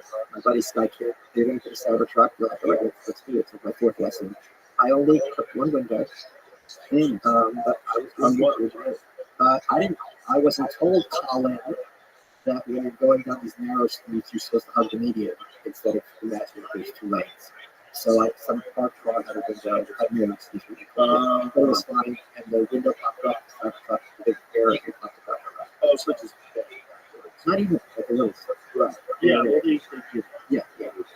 that's what the old design. Yeah, that's a crazy car to learn how to drive on. Yeah. It was wide. Yeah, big, and also like heavy. But I got safe that if I got in an accident, somebody else would have the consequences. That's true. Which is That's the fear that people have about people driving those things. You're essentially driving a giant steel box. It's big. You know the clips on the show? Oh yeah, that's right. How it was a laser show, and there's also a megaphone. Yeah. And also, he's a Simpsons fan, because when Homer Simpson designed a car for his brother and grew his brother's company, Homer said, we should make horns everywhere in the show, play up the Garacha, and you can make the horn but 15 choices to the Garacha. And I know that's a Simpsons joke. That's hilarious. He's got a lot of wild things for that car.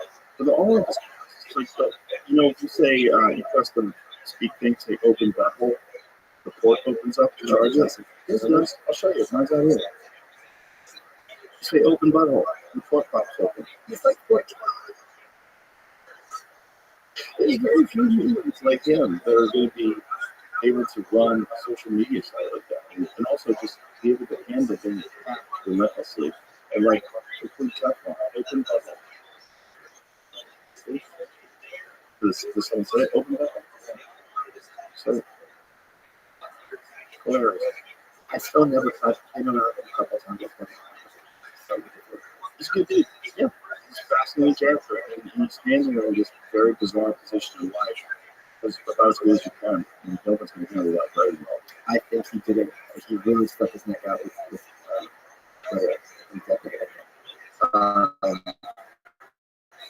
$4 billion, a big stick your neck out. Because what's it worth now? I don't think it's the money to stick in there. I think he's a target. People who used to love him, he's left the cards, but I think he's a fascist. Isn't that interesting? Like the people that loved him in California, if you drove a Tesla, it was a sign that you were environmentally conscious. You lived in New York, yeah, driving a Tesla. I don't think there's a stigma to it yet. Not yet. They haven't They're too good. yeah, and they haven't really martialized it or tried to stick it to that. It's just kind of trips off because there's so much support for him, you know. It's just most people recognize that he really, especially when the Twitter files came out, like Taibbi and Scheinberger, leaked all the Twitter files, and you realize like there was like real concerted effort to hide the truth from people. And then people get guys to be like, we knew all this stuff all the time. No, we didn't. It's also stuff about COVID, about China, and all these other people that got unfairly, real actual experts, and the government got rid of to suppress them. Which also tells me they wouldn't be able to do the same. You think so? Because I think he's autistic enough that he thinks he feels. Right. And that's not enough. I want to change my job. He's got great security and Does it value on it? Let's get the he's got to be like a boy, but he's got to have like a legs that like forms himself. Have you seen the Chinese guy? No. There's a guy who looks almost exactly like him. He lives in China. Just slightly off. Like if it was like you spliced it. Wait, you're saying that this Chinese person looks like somebody else? It looks almost exactly like you are. Not like a regular Chinese guy. Can you pull it up? I think it's real because right. He's just going to call Jackie Chan.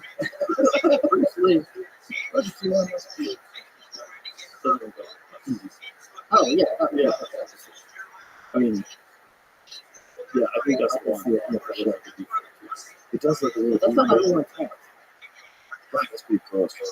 But the emotions are first. Yeah, but the things doing with his lips. Yeah. And the clothes are very hot. That's the end of it. Much younger followers like that. It's hard to say because there's something about his face to me. I got that uncanny valley from this. Like it might. This looks like bullshit. Oh, by the way, Besides the muscles in the face, that look pretty good. the eyes are huge. Most of you want to be It's so close. but he doesn't look Asian. That's what's weird. That's not Well, strange. that really does look like you. That really does look like That looks like, AI yeah, shit. that's not, yeah, that's not right. That's not Google is the Asian Elon Musk. That's right. That was Guinness. Yeah.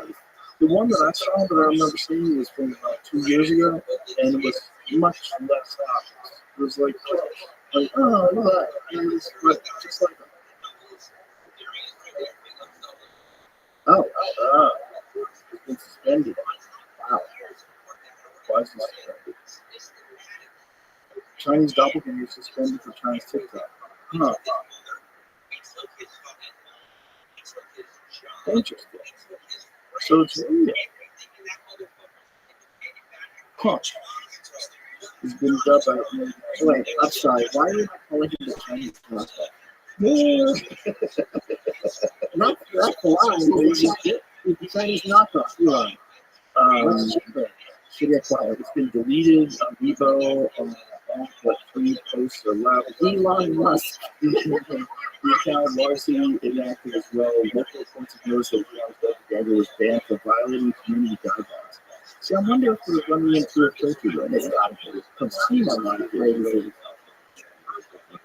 Yeah, I mean, it seems like he's probably close enough, and then did some shenanigans. It's going to be so hard to tell. They swap this out much good. Not at all.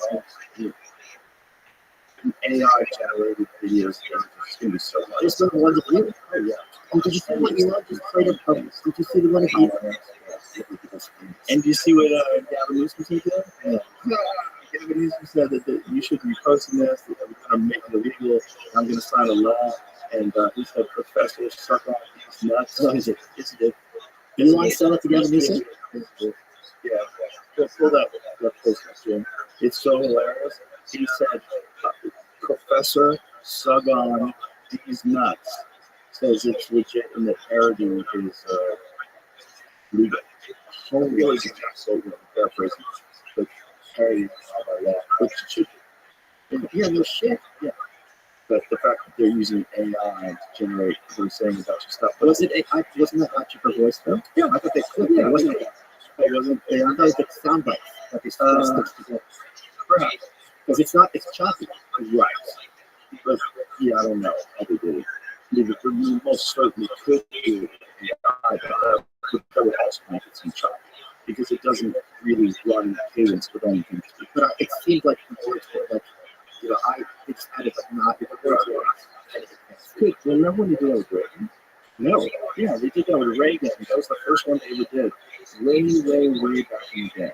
I think it was Iran. I forget which country did it, but they made some fake audio recording of Reagan. And then upon analysis, and again, this is in the 80s, right? So the technology was very crude. They just audio stitched it together and edited it. They found bits and pieces from each one of his speeches that they compiled this one thing to. So that was the first time it ever happened. Elon retweets altered Kamala Harris campaign. She says manipulating voices in an ad like this should be illegal. I'll be signing a bill in a matter of weeks to make sure it is. And then he says in there, I checked with renowned world authority Professor Sagan these nuts, and he said parody is legal in America. We don't have to say anything. What a wild dude. Wow. What a wild dude. Because he's not scared of those folks. He's the richest man in the world. Would you be scared of Gavin Newsom? No. But it's also like what Gavin Newsom represents. He's a part of this machine. You attack him, they're going to attack you. Even if you don't attack me, even if you don't attack me, they're going to attack you. The Reagan audio compilation. I forget what it was in reference to, but it was something Reagan saying something about race things. Well, they have that for Iran, they have a bunch of people saying that. But this was back. Yeah. And then they put it on television, on the news, showing all the different pieces of different speeches in different suits, and all the things that he actually said, how pieced it together. This is like very early on in education. You have to be careful with technology. This was very rudimentary technology.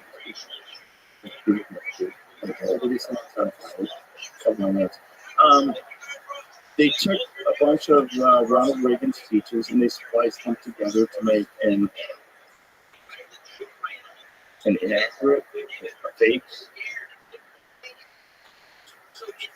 Make them say something they never really said. But I remember it was on the news. Yeah, like a Reagan. Maybe it's one of those I'm having something like that right now with one. My friend Michael Wolf is a strength coach, and Kid Austin is a great dog with chops. And I remember very distinctly that chops looks like this mostly big.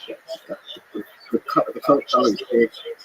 And I remember distinctly Michael telling me, no, the DNA test is actually not great DNA at all. It's something else that has to religion with that.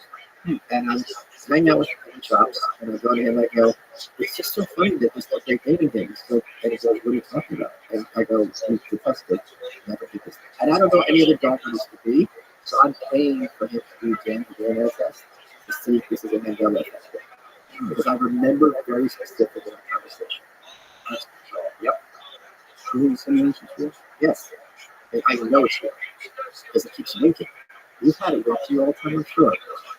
I was with you at the green room, and I go, Joe, like all these things have happened. Because we have to get home. He goes, no. He's going to have to go with it like this. Like I talked to Jordan Peterson about this. He goes, at a certain point, you wake up and you're like, oh, the president's young today, and it's like you have to accept this reality. Yeah, we have to Yeah. It's like, all right, this is this. So yeah, Roseanne's texting me now. Okay, I guess this is my life.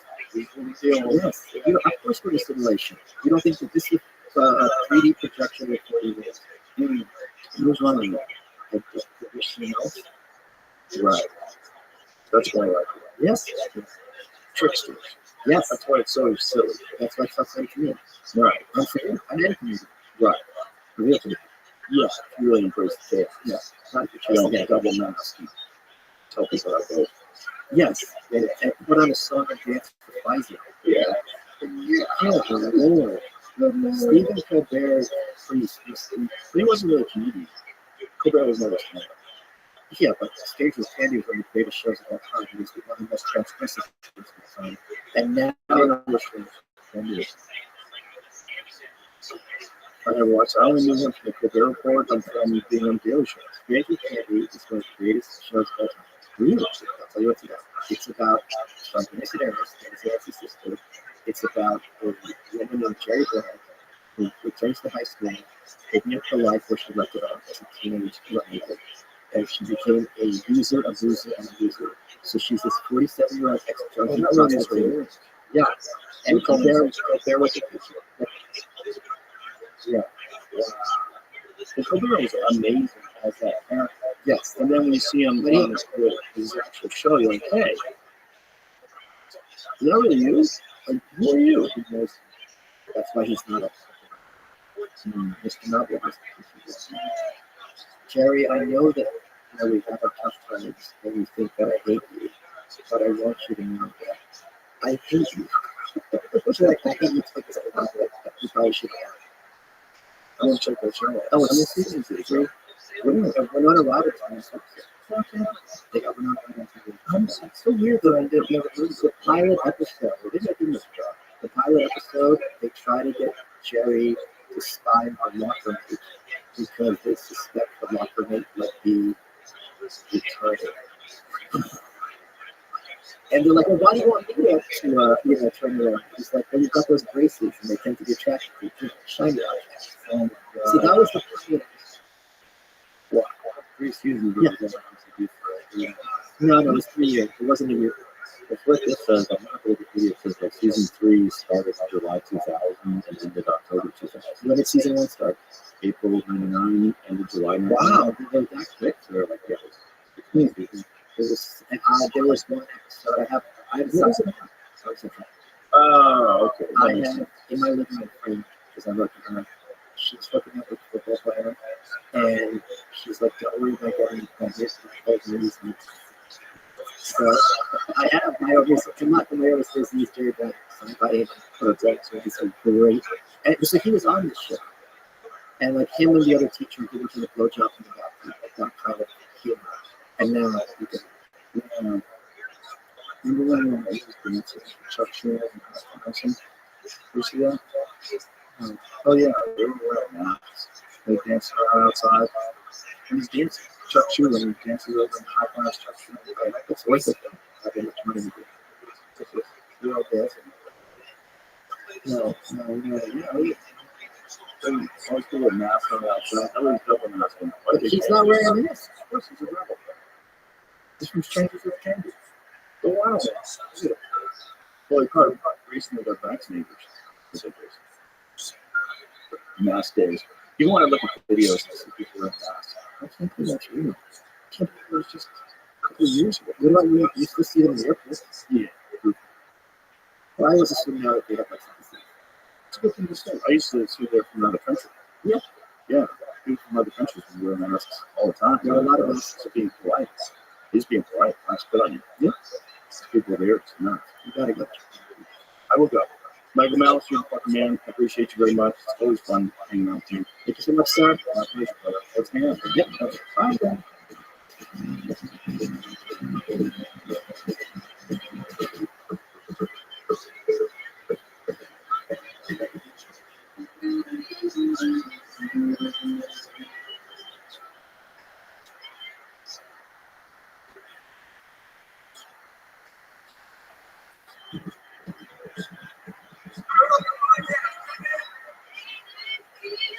Good job. Well done. That's good.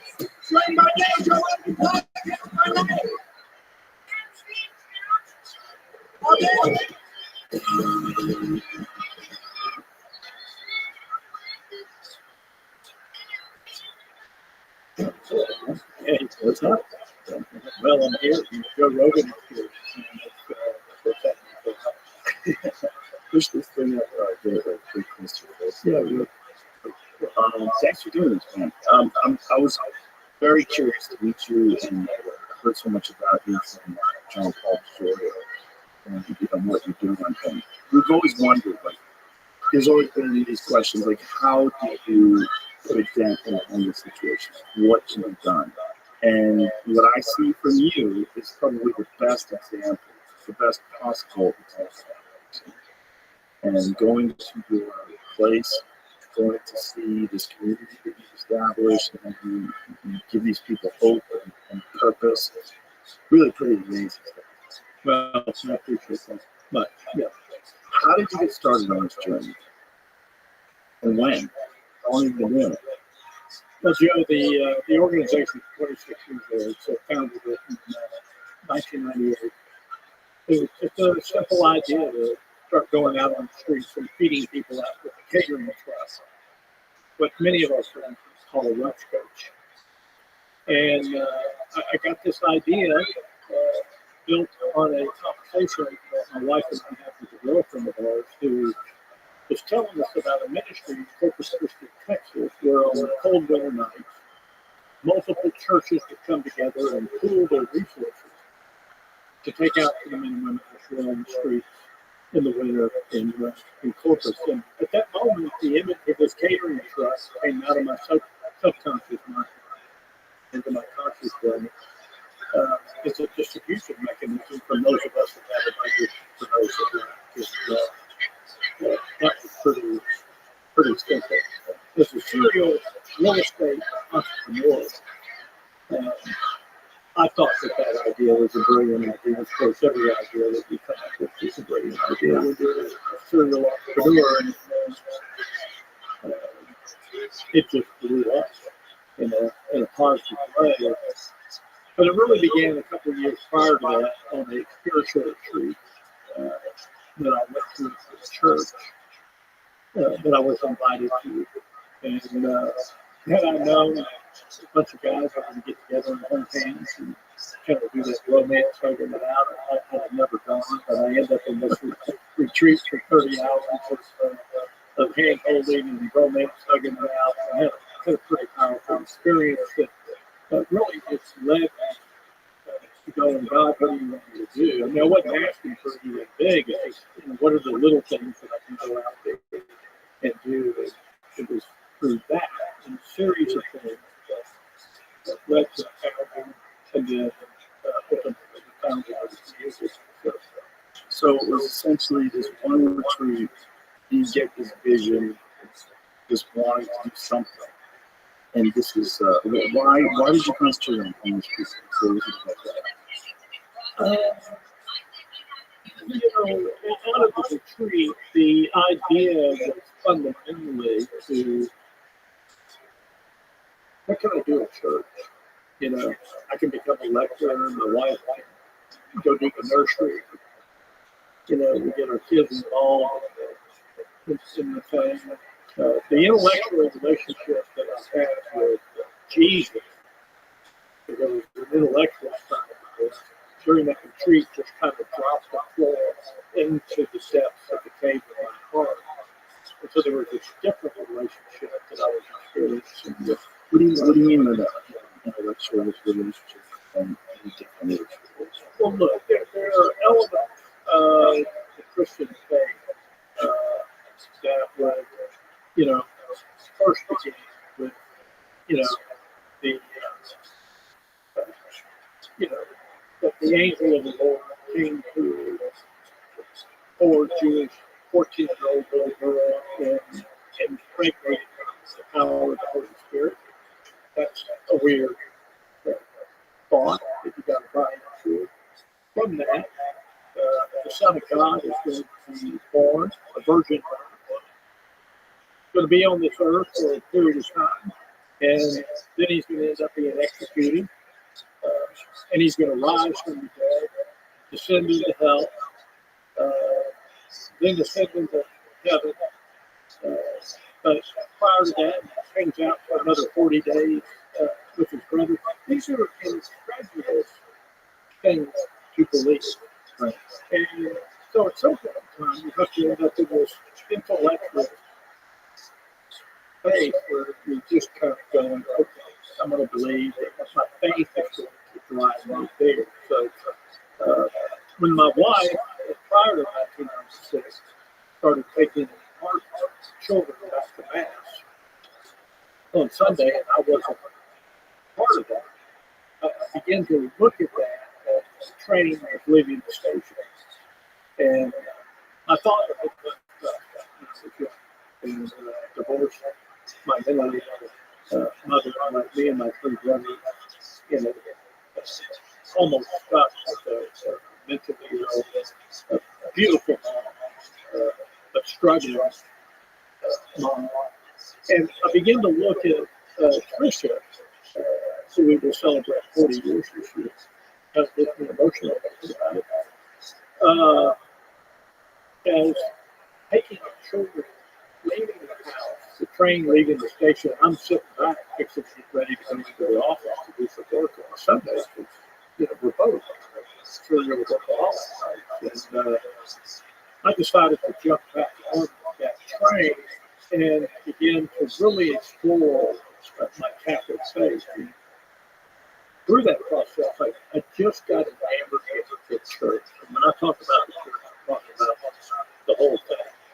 The Roman Catholic Church, the Eastern Church, the Protestant Church, the schisms, the heresies, the wars, the Reformation. And I got enamored with maybe one of the greatest novels ever written in mankind. What a train wreck this whole thing is. Yet, at the center of that world remains this Jesus of Nazareth.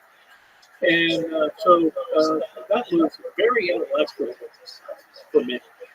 And I was buying into it. My faith was buying into it. I was believing in it. I wanted to believe into it, but I got no factual things to take me there. This retreat took the intellectual stuff, just dropped it right into the depths of my heart. That's what changed. Really began to return. It became more of a heart relationship with Christ as opposed to an intellectual thing. So when you talk about these specific concepts that are hard for people to wrap their heads around, the resurrection and like the first birth, all these things. What do you do with that in your mind when you say you have an intellectual relationship? When you come across something that seems impossible, how do you manage that? How do you approach it?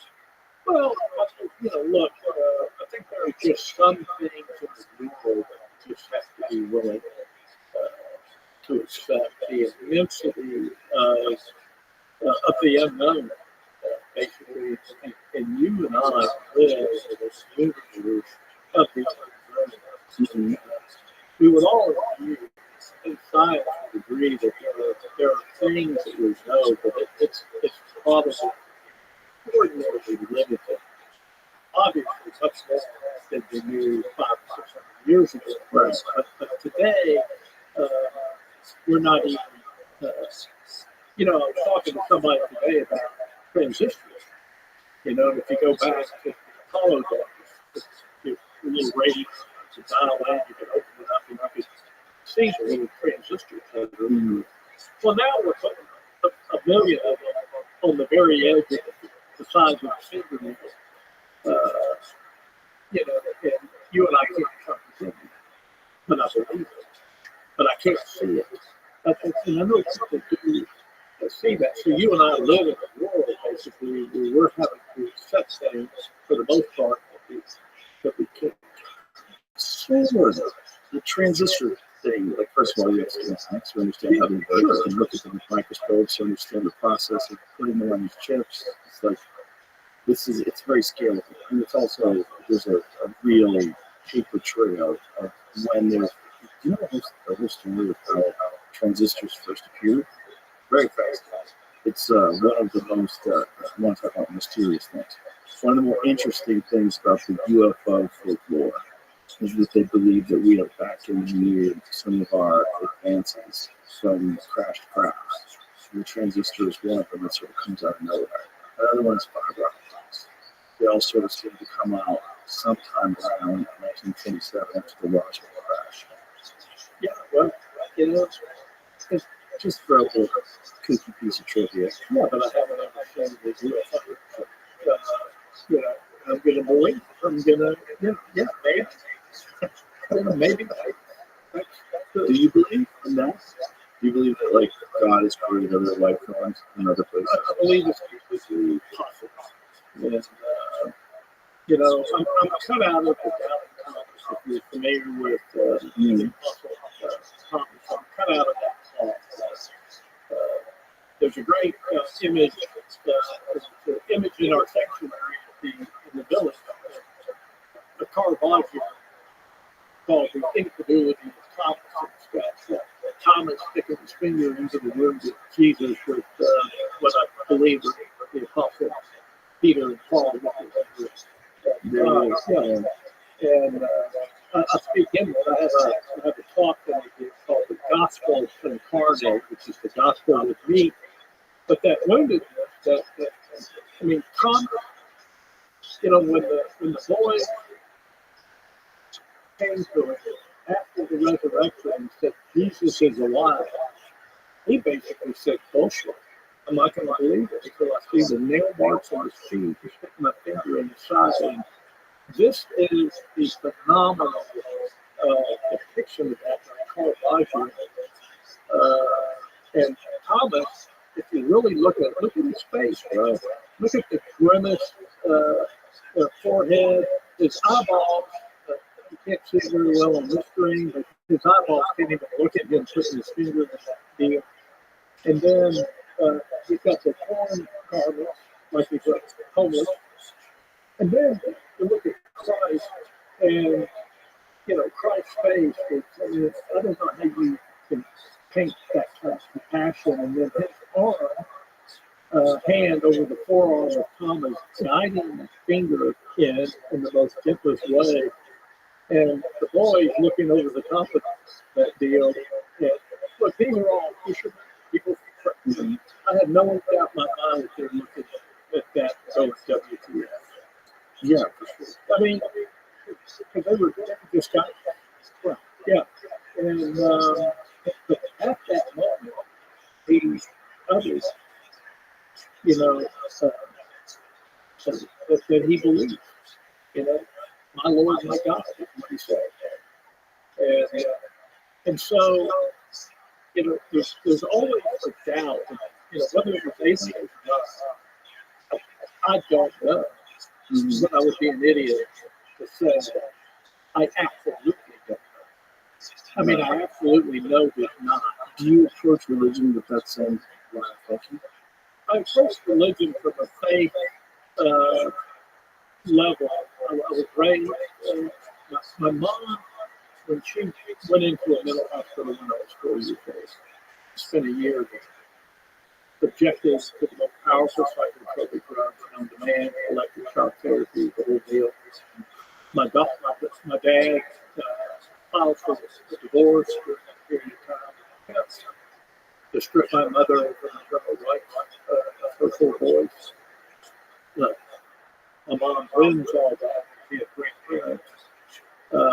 She gets out, and at some point in time, she converts to Roman Catholicism and drags my brother to the church and the whole deal.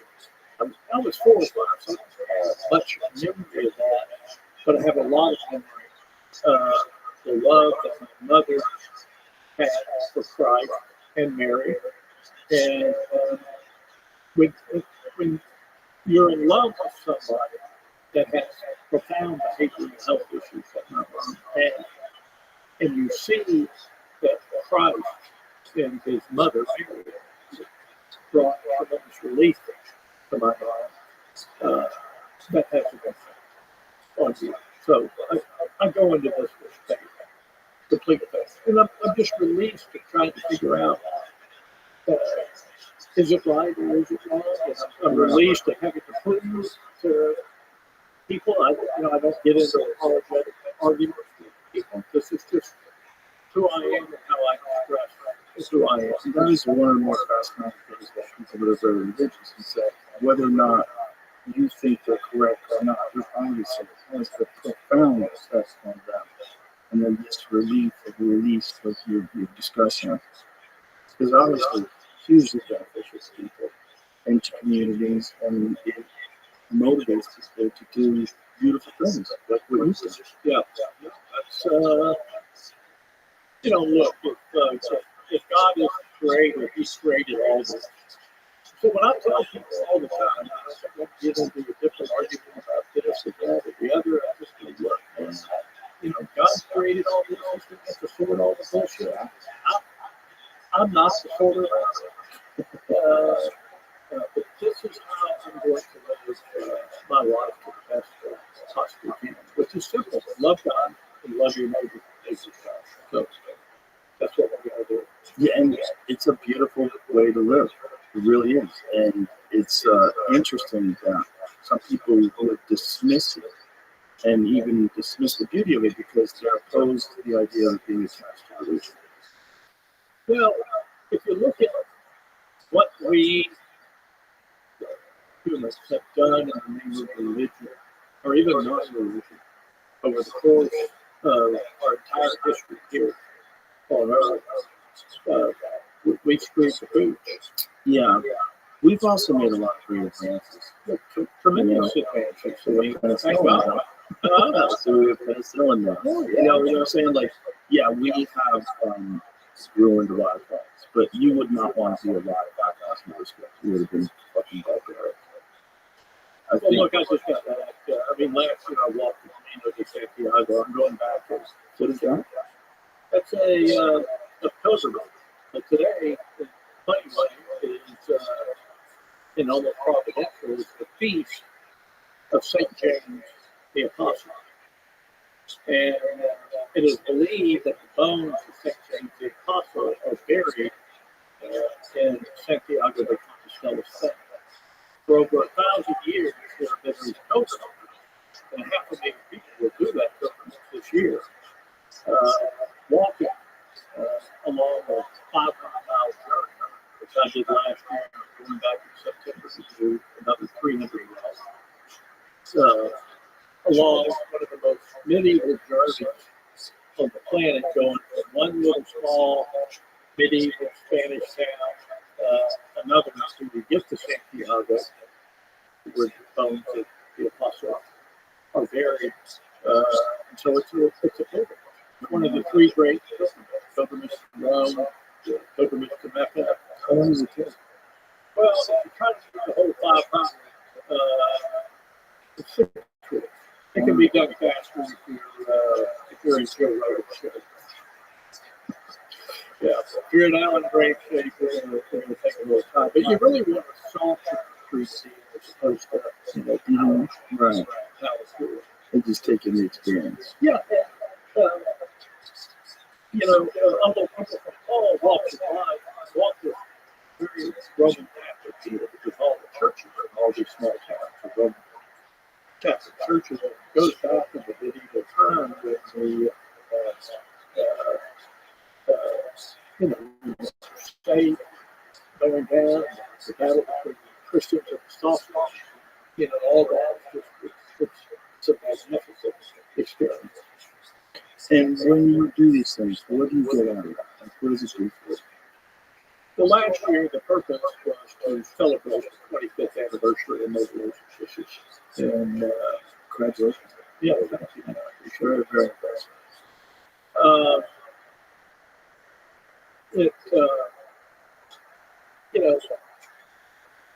For me, it's just, I'm going back in September, and I have 2 of my kids going with me, so it's going to be this great spiritual opportunity to journey.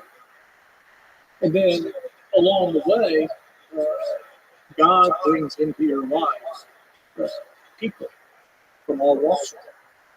And you don't know that the impact of people coming into your life. Like, I believe I'm sitting in this chair right now.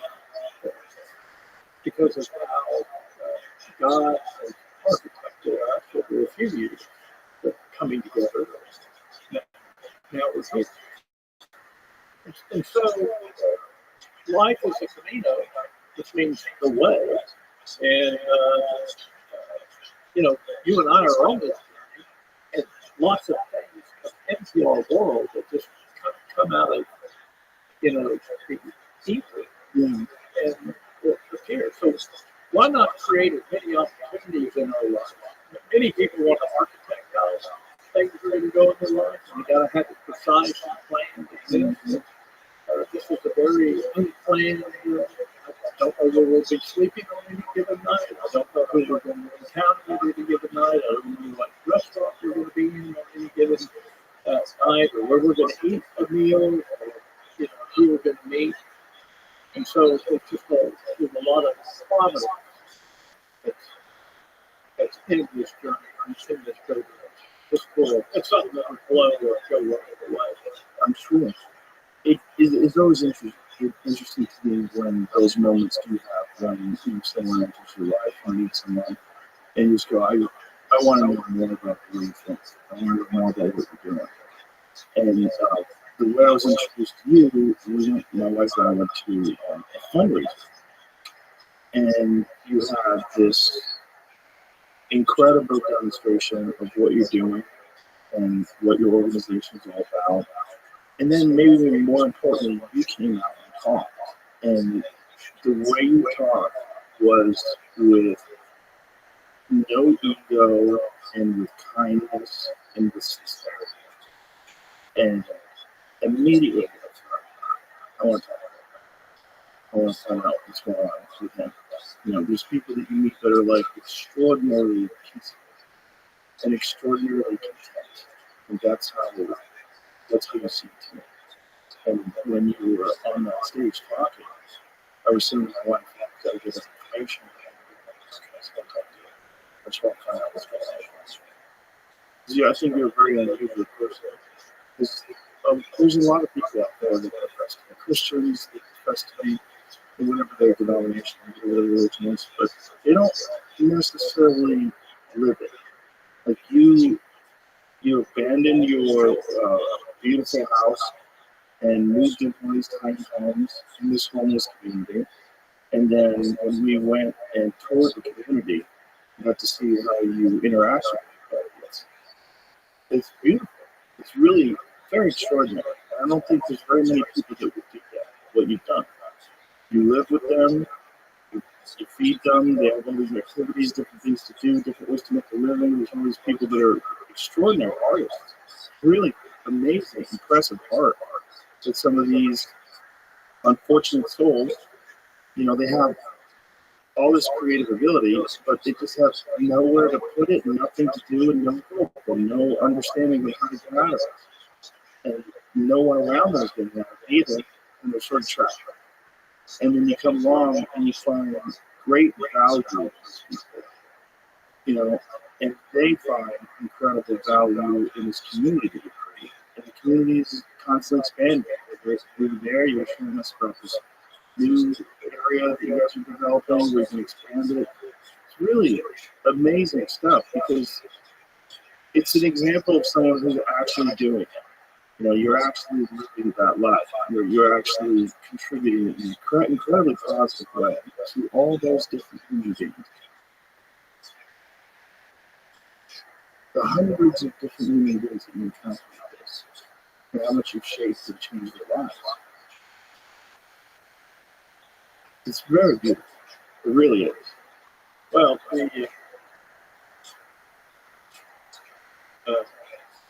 the interesting thing is that they've shaped my life, and that's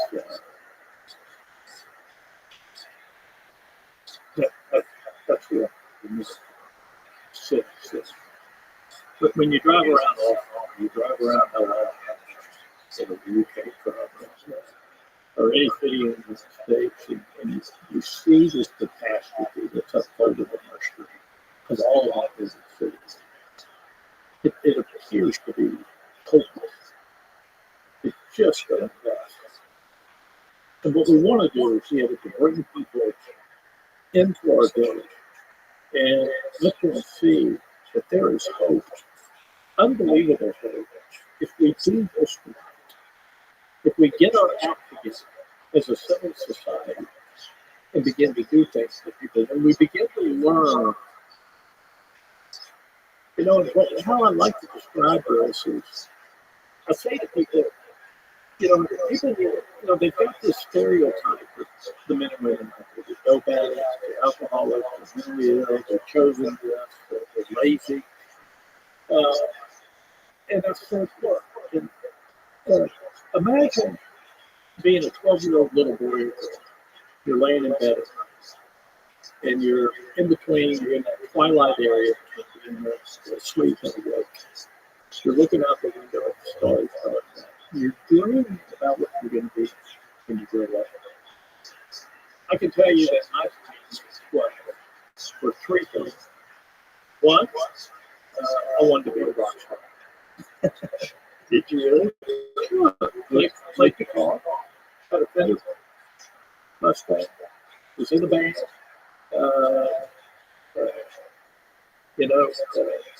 Remember playing the song Band by Cream, I think, Eric Clapton, Jack Bruce, deal. Football, I played football, was moderately decent football player. At one time, thought I could play in the NFL. You've seen my videos, you realize that was never possible, but it was still a dream. And then I wanted to be a jet pilot. And what's amazing? I'm 68 years old today. And if I'm driving and I've got AC/DC cranking in the car, guess who is on stage playing that guitar and singing that song? Not Angus Young or Bon Scott or Brian Johnson. Or if I'm watching a great football game, and I see somebody throw a great pass or do a great block or a hit or something like that, I go back in time. Or if I see a F-22 screaming across the sky, I still dream today. And I tell people one of my favorite smells on the face of the planet is burning jet fuel. I love being on airports. I became a private pilot. I got fly pilot many years ago. So the embers of that, those little boy and girl dreams are still inside of us. You had them. I don't know what they were at that time. And then somebody came in and poured fuel on top of those little boy Joe Rogan dreams that now have you, because you couldn't be laying in bed at night going, hey, I'm dreaming of doing the Joe Rogan experience thing. I wasn't on the plane. This thing is Yeah, that's exactly. But somebody was fueling whatever your dreams were along the way until you got to the dream that the world needed you to do. Mm-hmm.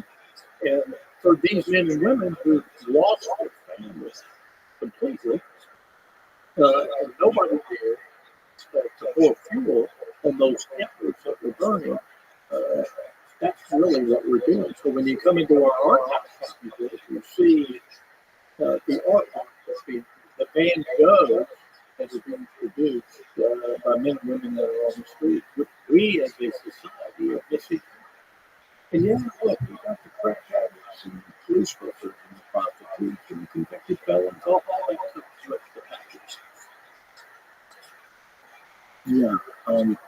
How do you do that to make it safe for the other people doing that? Like if you do have the bank robbers and all the people that are live a dangerous life and find themselves homeless, how do you screen those people out? Like, what do you do? We do very little screening. We want to know who you are. But it's a very low barrier entry to get into a deal. We demand civil obedience. I will tell you that over the course of my life, I have personally won thousands of dope cases. Most of them are just good people. Isn't that crazy? I think that's the case with all people. I think most people are good people, but we are so we gravitate so much to elevated threat levels that we concentrate on the bad people all the time. It's like the news, right? The news doesn't show you all the news; it shows you what's scary. There's a lot of beautiful things that are happening all the time. The news never highlights. The news just gets you freaked out about global warming, nuclear war, economic collapse. Is that really Biden, or is that a guy in the Biden suit? Whatever it is, it's just more crazy things that get you freaked out. But the majority of your interactions with other people, the majority of your experience with people, are pretty positive for the most part. Even considering all this stress that everybody's under all the time. Bills that can't be paid, relationships that suck, jobs that get fired from, all these different things, hopes and dreams you crush, flat tire, bad transmission. Fuck. Most people are good. Most people. That's why you can go on the highway and everybody, for the most part, is doing what they're supposed to do. Yeah, when someone doesn't, it's like, what is this asshole fucking driving like an asshole? But for the most part, the vast majority of people are letting you leave. They're all pretty much adhering close to the speed limit. Hit your 400. Formerly chronically over in this country. Average time on the streets is 9 miles. At any given time, 15 to 20 are giving us a run for the money. 380 to 85 are just for fun. When you say give us a run for money, what's the worst case scenario? Well, they're bringing, most everything that happened negatively out there is going to be related to dope and alcohol. So you may have your on-site dope dealer that we got to manage, figure out how to either tone that down or get them out of there, that kind of thing. The really aggressive meth or crack cocaine addicts are going to be stealing somebody's bicycle, debit card to go buy something. Or sometimes we have the confluence of profound mental health issues and drugs at the same time. They get destructive of their properties. Those kind of things. The reality of the whole world that we live in in a microcosm. It's probably well, that's right. Look, we go to everything every day all the time. We're safe. We live a great life. yeah, for the most part, it's just these threat things that people concentrate on. Yeah. They're engineered to try to stay alive. And that's what our DNA's all about. If you want to procreate, if you want to carry on your genetics and keep your loved ones alive, you got to stay alive. And so there's this fear, this constant fear, and it's crippling, and because it's projected both by the mainstream media, it's projected by social media algorithms.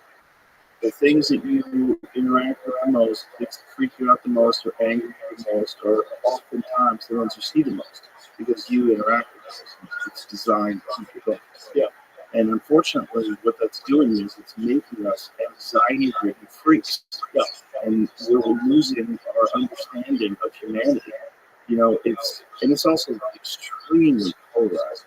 We have a conversation about this because the news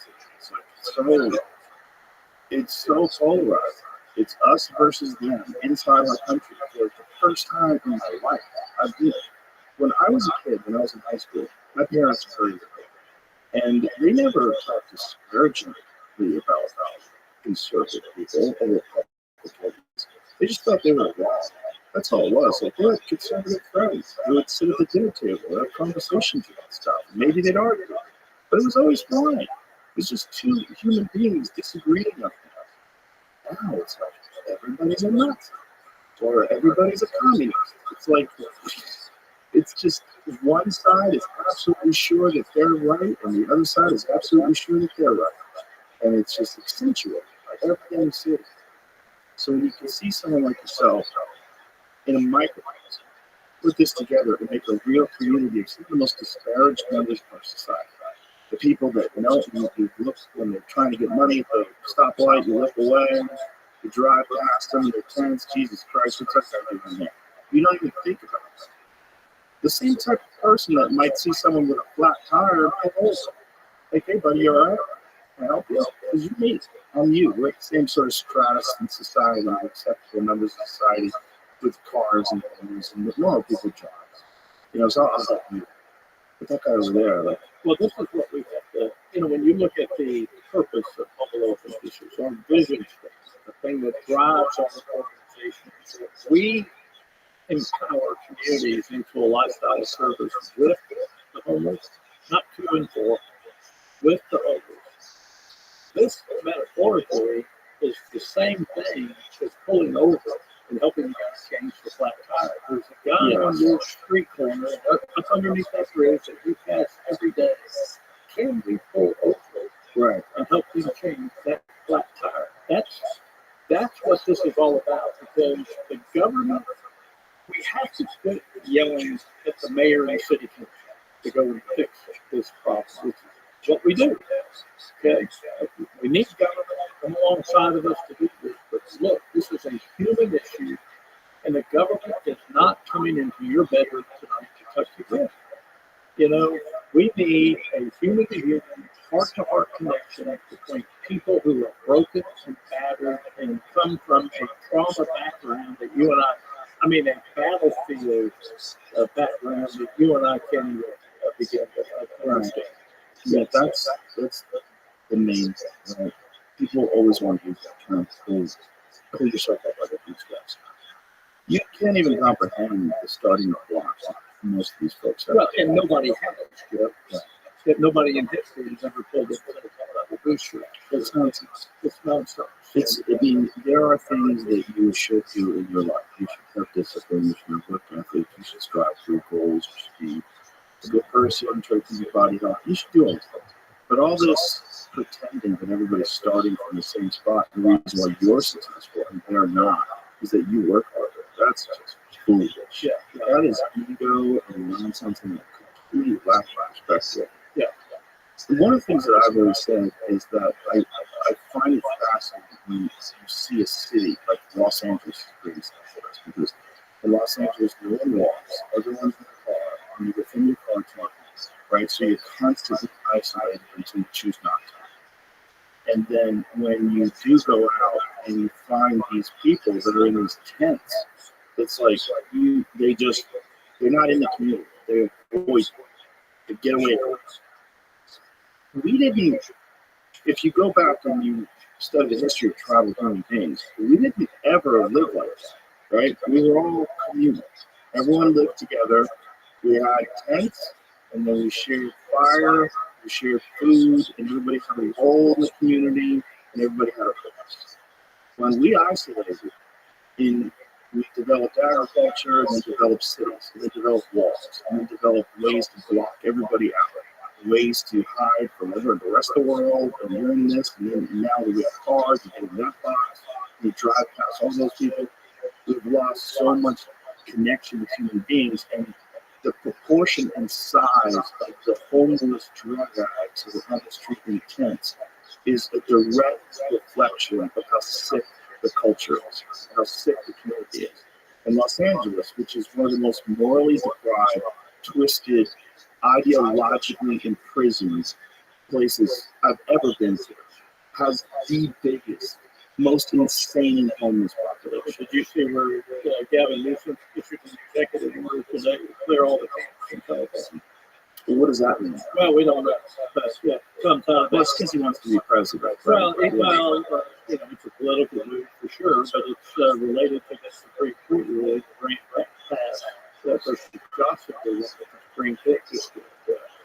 And so it's an interesting byproduct now what we're going to witness. Well, it's a byproduct of people's absolute frustration and fury over this. You know what was interesting is I had a woman that worked for us a few years ago. She was a PhD English classic, very, very smart, learned person. I asked her one time, where did the word budget come from? She went to research it.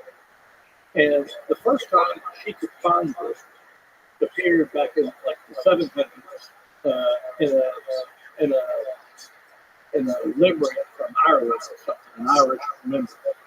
And then it didn't reappear again until about the 15th or 16th, 17th century type of thing. And it was not even hardly present. But when you get to the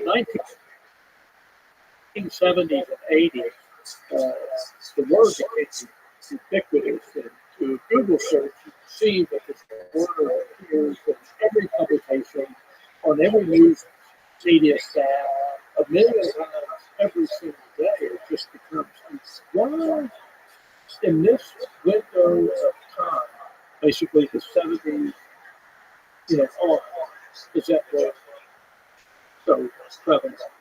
Because we didn't have it. When I moved from Austin, Texas, from Houston, Texas, the Houston area in 1976, there weren't people standing on the street corners saying, you had the Otises from the, Anthea Bayberry, downtown, trying to lead their drunk downtown, but it wasn't ubiquitous on every single street corner. But what the hell happened in the past 46, 7 years? What do you think of it since you're in it? Well, profound loss of family, culture of death within our community, culture of death. Culture of death, just people not caring about other human beings, or individual rights superseding the rights of the community. Those kinds of things are constitutional individual rights, and I believe in our Constitution. This is in the anti-constitutional terms. But, recently, on my Facebook, which is my own social media deal, I'm a member of my high school thing, and one of our assistant principals recently passed away, Coach Rothschild. And there were 500-600 comments on Coach Rothschild. 90% of it were from men who got into his office and ended up being handled, during that period of time. Just talking about how awesome Coach Rothschild was. And I couldn't tell you how many I got Coach Rothschild during that period of time. So I was a little turned by it when I was in middle school. And that's what they used to do to us. They used to paddle. I got paddled when I was before.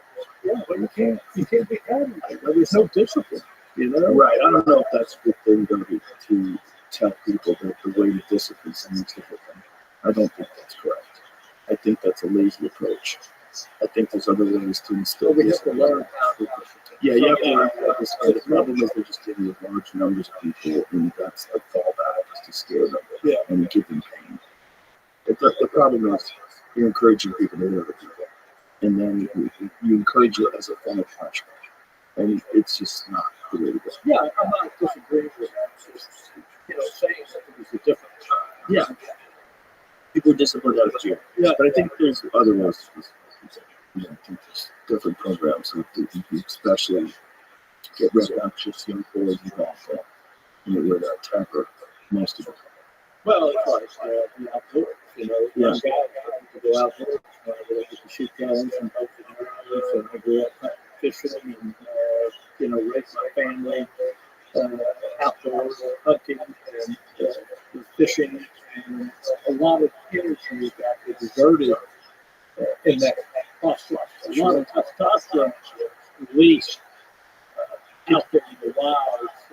It's also a more natural activity than sitting in a classroom.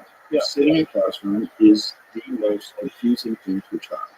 You do not want to do it. You don't understand why someone is telling you to sit still. Well, I hated it. So it didn't And you should. It's not good for anybody. I mean, I'm not telling the kids listening to this drop out of school, but I am telling you that it's designed for one thing. School is designed to get you accustomed to doing things you don't want to do so that you become part of the workforce. And that's what it is. It's not necessarily your friend. I mean, education is a wonderful thing. Enlightening your mind, filling your mind up with new and exciting information, and exploring the world is fantastic. heavy emphasis on exploring. Yes. Yes, all that is fantastic. But what they're doing to kids is not. They're making kids sit down all day. They don't want to. They're making them pay attention to some shit that's boring from some unenthusiastic, uninspired teacher who's underpaid, and it's a mess. Well, I'm a dropout. There you go. Didn't work for me. I didn't drop out, but I did have nightmares after I graduated high school that I was going to have to go back. Yeah. It was terrible nightmares. Yeah. It was something fucked up, but I did get all my credits. I had to go back and do high school. Yeah. Yeah, the reality of the way we educate people is that it's just not well thought out. It's not aligned with human nature. It's not aligned with the requirements that a young, healthy body has for activity. Yeah. Well, we used to have PE, Right. Yeah. It's also the things that they're learning, they're not even necessarily absorbing correctly because they're not enthusiastic about it. When you show someone something that's really interesting to absorb it, they get into it, it resonates. They want to be involved in it. Which is why I'm sure you could think back, like, I had a great science teacher when I was in 8th grade. I think about that guy all the time. He was great. He put in my mind the concept of infinity. He put in my mind, he would tell the whole class, like, just one night, go outside and look up and realize that there's no end. Because you really want to make your brain hurt, try to figure out what that means, if there's no end to that. Try to think about how far that goes back. And don't let that thought go. Because I thought about that almost every day of my life. From a guy that I met when I was 13 years old. Every now and then, you got a really good teacher. Yeah, And this time being the same. he was also a guy who fought in Vietnam. And I think that, he had this perspective that he's trying to relate to us. Like, this is not a long time. Like, you got to figure out what you like and go after it. This is not what you think it is. And you're going to lose people along the way. Yeah, there's a great kind of a poem out there called The Prophets of the Future, not about how insignificant we actually are. Yeah. We're just a puff of smoke in this infinite space-time, particularly time, the space. Yeah. Here, you and I are sitting in this history of human time. Right. It's not even measurable. We can't even see it without having a microscope to go through it. We're looking. Yeah. And we are so trapped in our own life, what we're trying to achieve, what we're trying to do in our social circle, whatever the nonsense that we have going on in life, that we lose our perspective. And that's really unfortunate because even our perspective, just to think about how small we are in this life and how quick this life goes by. In the universe, this planet is but nothing that you can see in the night sky is there. It's just too much. It's so big. I think that's one of the reasons why, in a similar way, people who live by the ocean are very chill out. I think there's something about being by that ocean that makes you go, oh, what is this? What the fuck is this? This is all bullshit. Look how much water there is. Or the same thing about mountains. People that live in the mountains, they live And food. and food. Oh, because there's plenty of food there. Right. That's true too. It's, Yeah. where all the food is. Right. But there's something about the humbling of the environment, of mountains, or another example of that. There's a humbling of the person by their environment. And I think one of the main problems that we have in civilized society is light pollution. And because of light pollution, we're not humbled by the night sky like our ancestors were. Our ancestors, every night, they got to view the most spectacular thing a human being ever gets to witness. The vastness of the cosmos, right above their heads, every night. And now we don't even see it. We sacrifice that so we can take our toy, go to the 7-Eleven and take the Yeah. Well, we can travel and look at those. We got little spots. right. Not But you know, you get like a little dose. Yeah. You're supposed to get vitamin D every day. You know, I think you're supposed to get vitamin space every day. Yeah. I think you are. I think the sun gives you vitamin D and makes you healthier, and I think space makes you mentally Well, healthier. I like vitamin space. Vitamin space is legit. Yeah. I went to the observatory on the Big Island, and the Keck Observatory. I've gone a few times since then, but one time I caught it perfect. One time, me and my family, we went up there, and it was no moon at all. The moon was hidden, so the sky was just everywhere you looked. There was just billions of stars. And you could see the full Milky Way with the naked eye. And it felt like we were, what we actually, it felt like we were on an organic spaceship that's hurling through the vastness of the universe. In the satellites. I didn't see it as You didn't see it? No, I didn't see it. I mean, maybe there was less of it back then. We're talking about like 2009, I guess. 2008. When it's, 2008. When this really rocked in. I just remember thinking, watching it, like, you know what? 2007. I remember thinking, this is such a travesty that we don't have this view every day. And I think it would change the way people think. It would change the way people feel about just the mystery of life itself. Just to be confronted by the stars. Just confronted by this inescapable greatness that's just mesmerizing. And now I'm living in the Truman Show. Yeah, a little bit. I think it's spiritual too. I really do. I think there's a spiritual aspect of looking out into the universe that's undeniable. I think it imparts something into people. I think it imparts this sense of humility and wonder that we're missing. And I think it's another one of the other reasons. I mean, you really mean it's stripping us of that wonder because we don't look out. Yeah. Dream the way we just to dream as you look out there. Yeah. Into the unknown. Yeah. You know, on the Camino, you end up in this place beyond Santiago called Medellin, that was believed to be the end of the world. And it was just a coastline thing overlooking the Atlantic Ocean. So they thought that was it? That was it. And I stood in this place where for centuries people stood and knew beyond the shadow of a doubt that they were at the end of the world. Well, You know, and the dreams that got us beyond that, somebody thinking to themselves, there's got to be more because they're looking up, and they're seeing all of that past. Had to be looking across and being able to see a similar vastness that didn't exist. it's just amazing who had the courage to take that first boat trip, let them fall off the edge. Well, they did. Yeah, I mean, some of them believed that you would hit a wall and you'd go off the edge. Wasn't there like ancient depictions? Yeah, If the earth would play, it would show the boat going over the edge. absolutely. That's what they believe. It wouldn't go out there. Yeah. You know, it's amazing because, you know, we vilified Christopher Columbus, you know, because he's, you know, Found out I wasn't such a good guy. well, he has issues. Like, you know, look, we all have to admit that we are a perverted species. Have you ever read the accounts of the priest that traveled with him? Some of, yeah. That's rough stuff. No, it's not scary. Yeah. There were months. Yeah. But in Spain, he's a hero. Right. He connected the European to the Americans. Right.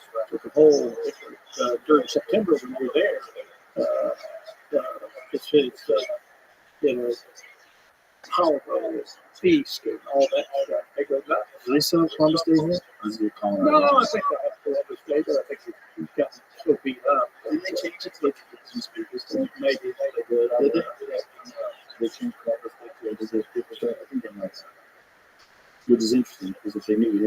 indigenous people. Well, a lot of bad stuff going on there too. A lot of bad stuff. Yeah, A lot of bad stuff going on right here. humans, yeah, That's the reality. There's that's never the been reality. Yeah. one group of humans that lived in this perfect society, this utopian world where we were kind to all each other. No. Humans have always been barbarians and conquerors. Yeah. Yeah. It's just, what's it say? Some places like Portland in Texas is still Columbus Day, where state workers have the second Monday of October. Oh, but that's just when so the other places they don't have that on. So it's just holidays, state holidays honoring Americans. And do they still call it Columbus Day on your phone? What day is it? What day is it? I can remember let's see if it says in the with these colonizers. The second Monday in October, is that what you said? No. Yeah. Oh, it does. Yeah, 14th. Yeah, Columbus Day and Indigenous Day. Yeah. There you go. Yeah. But my point was when we really started this whole journey that the health of the community is often measured by how they treat the downtrodden. And I think it's a great example. Look again, I think Los Angeles is a great example of a place that's really built up. And the evidence is these people in place that really work. And the fact that people just passing by and they live here for years and just expect it. It was bad. It was bad in certain parts of downtown LA where I was filming Fear Factor there in 2003. We were filming, we filmed downtown because there's a lot of these warehouses that were abandoned and used them for stunts and different things that people don't do. And I took a wrong turn once and went down Skid Row. And I was like, yo, this is crazy.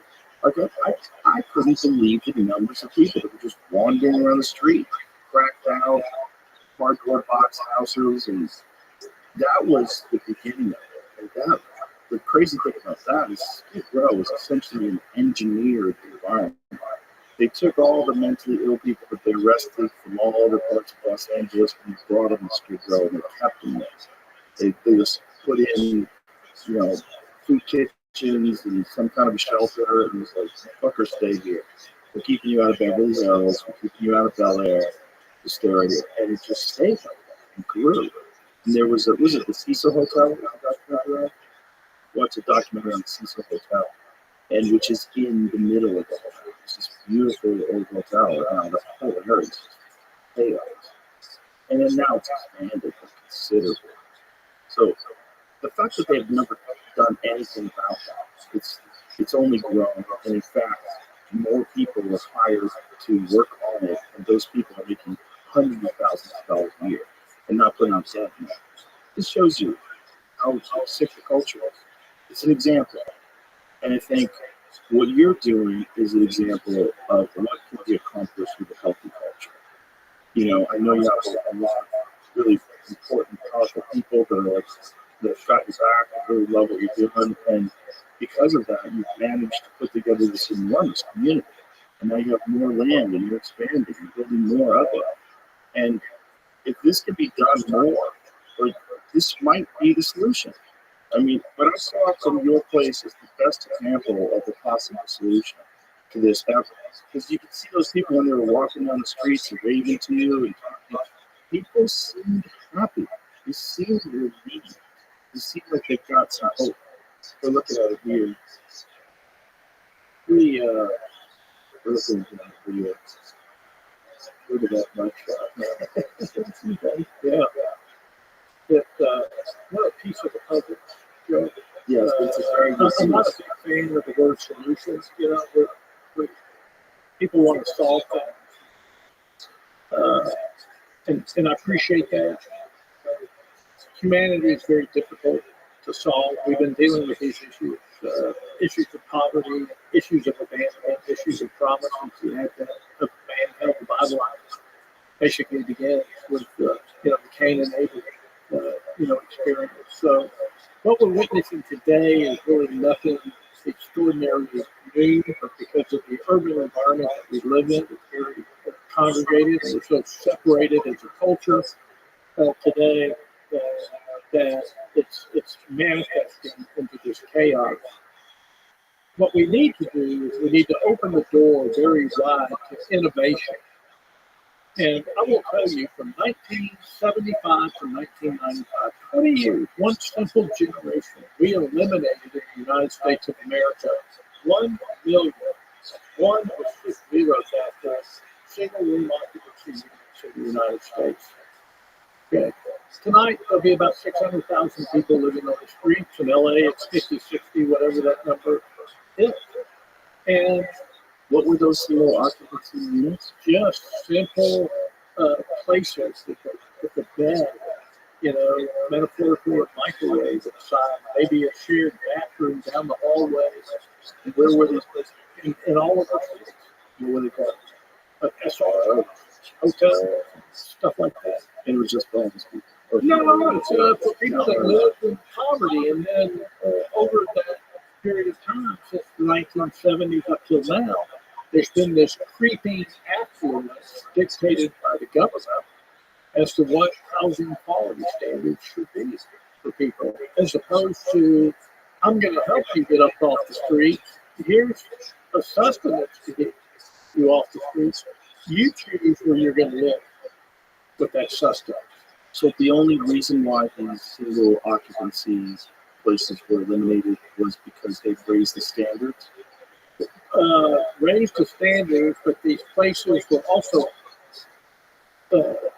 in neighborhoods that people didn't want those people in their neighborhoods. So it's kind of a confluence of not my backyard, plus this elevation of these housing quality standards that makes a place like Community First Village, which you have seen firsthand,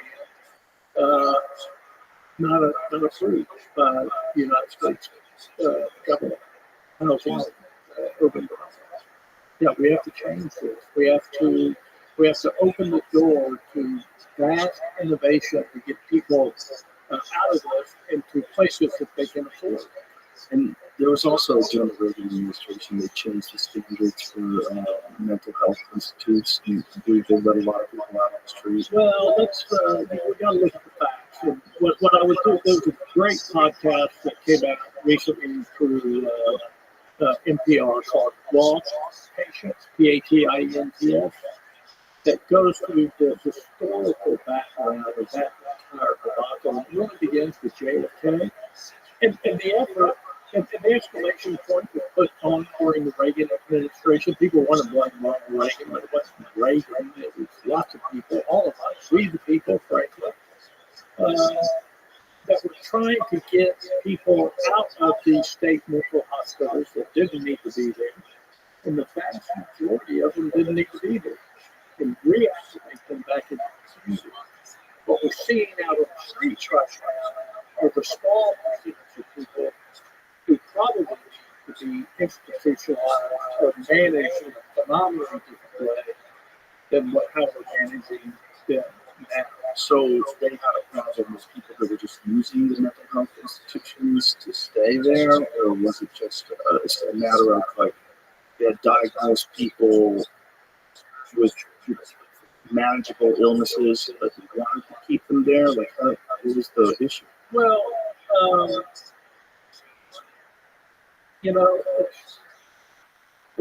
it's complicated, so I'm going to just kind of do a superficial. In 1887, there's a map of the city of Austin. It's an oblique map that goes from Colorado River north through North Austin. It's kind of a topographical map. You can buy these maps today. And on that map are three prominent features. This is 1887. The Capitol. There's the University of Texas Tower. And there's the insane asylum. If you can zoom in on that, That's the insane asylum. that's the insane asylum. That's a pretty big asylum. You see how few people are there. Well, that building is still there. Really? Right now. What is it now? It's at 45th and Columbia. But what is it now? It's the insane. It's still the Austin State Hospital. Um, Okay? And so we, the people of the state of Texas and the state of everywhere knew that we had to have a place for our neighbors that lived in our community that had profound mental health issues. The problem is that we did a lot of human experimentation during that period of time. Right. By the time the 50s and 60s came around, we had invented these unbelievable drugs. Haldol, Thorazine, all these drugs that we could give people. Electric shock therapy, which had been around for many decades prior to that. Lobotomy, the whole deal about Kennedy had to do with this system having a lobotomy. And but there's got to be a better way we can bring people back into the community as opposed to being in these institutions. And so I ask you and all of our listeners here, how many people do you know that are on psychotropic, battling depression, bipolar disorder? It's all around us. And they don't need to be institutionalized, but there are a few people in this world that need a different level of care than they're currently giving them. I have half a dozen of them live in the village that we can't manage. And we need a different level of care. By the time Ronald Reagan came around, we were completing what was really an honorable experiment that has gone partially lost.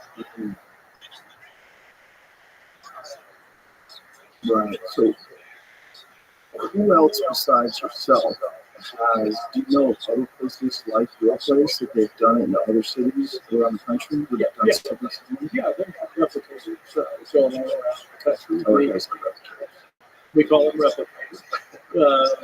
We have a replication operation with all those fishes. So 3 times a year, people fly in from all over the country, sometimes from the world, come and learn for 2.5 days. We're immersive 2.5 days symposium. Wow, What we're so doing. you're teaching people how to do it other places. That's correct. How many of them exist in the country right now? Just get to kind of pull a number, a couple of dozen happening around the U.S. and more coming. Is there a cohesive website that you can find these? No, but we'll probably have someday. We debate, let's call it argue internally, what is a replicator of community first model? There could be, let's just hypothetically say that there are pillars associated with what we do. And so how many pillars do you have to follow in order to actually be a real replicator? It's like a McDonald's. We're not going to be a McDonald's. We're not going to be able to manage people to do exactly precisely what we do. But how we do it in Austin, Texas is not necessarily how you do it. But there are some characteristics of what we do that we think is extremely important. And so these people that come to you, how did they hear about you? How did they hear that you were doing this? You had experiences with these people that explained their calling, that's why they were brought to you to try to replicate this thing in their towns? Well, there are people all over the U.S. working in the homeless space, that have been in this space, that are dealing with these people, looking for ways to compassionately move the needle on this deal and witnessing. We're not doing a very good job in our country of moving the needle. And then we've been all over the news. This show is going to have a giant, we're going to get slammed, frankly, in a positive way by people interested in what we're doing. But we've also offered today's show 60 there's just been so much that we don't have that we've got to experience. They just hear about it. We're pretty well known. Still controversial, but well known. Well, it's a beautiful thing you're doing.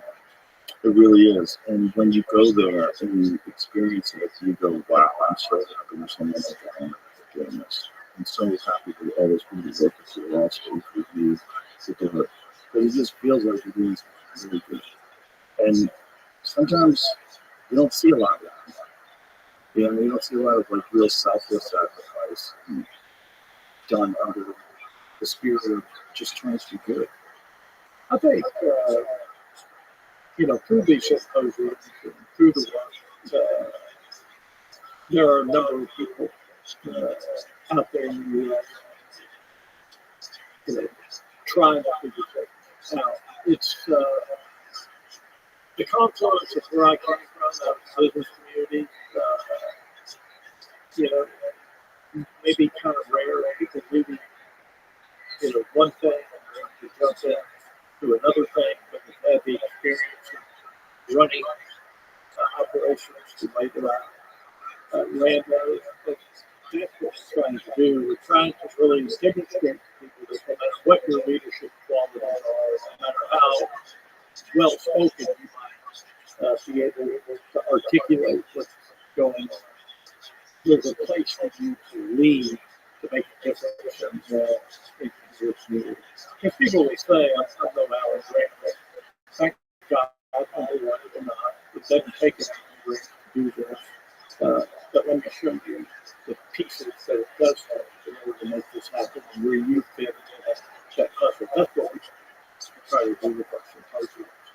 And what's interesting also too about the place that you have is you give these people an opportunity to learn things, to express themselves, and then these people wind up selling it. Like the artwork was truly extraordinary. Like the person that's making those chess pieces, like those are really intricate. Like you look at something like that, very valuable. And a lot of art is really incredible. You just think like how many people get affected and get moved by these pieces of art that would never experience it if these people didn't have an opportunity to express themselves. Several years ago, my wife and I were really to Vincent Van Gogh. And we traveled around the world trying to see every publicly available Van Gogh that we could possibly see. The Van Gogh Museum in Amsterdam is incredible to learn that, he started painting when he was 27 years old, committed suicide at 37. Wow. During his lifetime of art work, he sold one country. He was an absolute failure. And it's forensically believed that he was maybe schizoaffective, bipolar schizoaffective. Also, rumored that he was possibly a drug addict, gets a drug. He spent 2 years in an insane asylum in a little town in Arles, France, where he probably painted the most expensive art on the planet while he was in an insane asylum. And then it was post his death, and because of his sister's death, his brother, who died 6 months after Van Gogh, to really expose him as he's considered one of the greatest artists of all time history. That's what I believe that we potentially have out there on the streets of these Van Goghs. You met Victor Dittmar, a German person who is gifted, gifted and sold that just for $10,000. Wow. Yeah, worth it. Yeah, it was worth it. Handmade, one of a kind. There'll never be another one like it. Hand carved, hand glazed, absolutely stunning, beautiful. And I think it's something that's because we collectively, we the people, us, not just mobilization issues, decided that we were going to fuel on the childhood. I've heard her. That's what she gets to do every single day. Okay.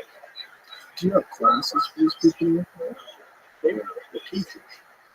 That's there's some levels of that. It's a lot smaller than people think. You know, I don't know how you word it a little, but I'm a stick figure guy. I could only color outside there. It's never worked. But then there were people that we knew that were growing up and used to draw all facial stuff. There's a natural talent, something in the brain, man. They're able to get this creativity out onto the canvas. Just be honest on my art is the village. That's my canvas. That village is a different kind of art. But I'd love to be able to draw and make something. I've tried it. It looks like shit. So It just takes more time. When I was a kid, I went to the comic history, so I drew a lot. so you may have that. Yes. Well, I think it's just an interest, and then with focus and time and dedication, you get better at it. If you're truly engaged and enthusiastic about it, obsessed with it, you get better at it. I think there's certain people that definitely have a very unique perspective, and that whatever that is, that gift, allows their art to be completely unique and different. It's just something that it sparks, has a different feeling when you look at it. I think that really comes from whoever that person is. Because the skill of learning how to do it that's a learning skill that you could learn. Now, did you, when your kids were younger, did you draw caricatures? Yeah, one of my daughters is incredible artist. She's incredible. She's really, really talented. She's more talented than I was at her age. She's incredible. I think maybe some of that comes from genetics. I don't know how that works. I'm not sure. There's some people that are children of great singers and they have incredible voices. And you wonder, is that the genetic makeup? Is that just you have this capacity for sound that I don't have, so you can make beautiful songs that I can't do? Or is it a learned thing in your genes from some person, your parent, one of your parents that has this thing inside of them and it somehow never gets in you? It's in me. I think there's a little of that too. Well, the Malcolm Gladwell comes out in our Right. It's pretty legit. It's 100%. Yeah. Time spent learning something is 100% legit. The more focus, the more dedication, the more you're all in on something, the better you're going to get at that. And that's the difference between someone who's truly great at something and someone who's just kind of mediocre. It's how much time you spend on it, how much focus, how much energy you have to apply for it. Yeah. And this thing about your village is that there's a lot of these people that do have this energy, they just didn't have half of it, and it just was banging around inside of their head. Well, so think about what we, how old are you? 56. So I'm 60. And I grew up in the Houston area, born in Houston. Moved out to middle school to Dallas, Texas. When I moved from Alabama to Austin in 1976, there were no panhandlers on our street. Anyway, in any city, you might have had the chronic inebriate downtown LA or Houston, or Austin. But you had men and women selling bottles of water, newspapers, flowers, household scout kids, and I'm sure your favorite velvet Elvis bar. Everybody's favorite. We need a velvet Elvis on the screen. And we've outlawed that entrepreneur spirit, that quest for people to go out and be purposeful. And instead, the only remaining bastion of entrepreneurialism remaining in the United States for poor people is the First Amendment free speech right to stand on the street corner. Okay? And you can't go to any country in the world and not be assaulted by somebody that is selling you something. You could be sitting in the middle of the road. There it is. Right there. Velvet Elvis too. Velvet Elvis. That's Vegas Elvis. Yeah. And you'd be in the plaza in Rome or something, drinking your, $10 cappuccino, and the rainstorm like today comes on, and there's 100 people out there with umbrellas and ponchos selling them. And you're buying them. The rainstorm goes away, the bottles of water, the artwork, and the whirly gangs come back out. What happened to that place of who we are? One of my great friends, a guy named Dead John Rommel, used to sell,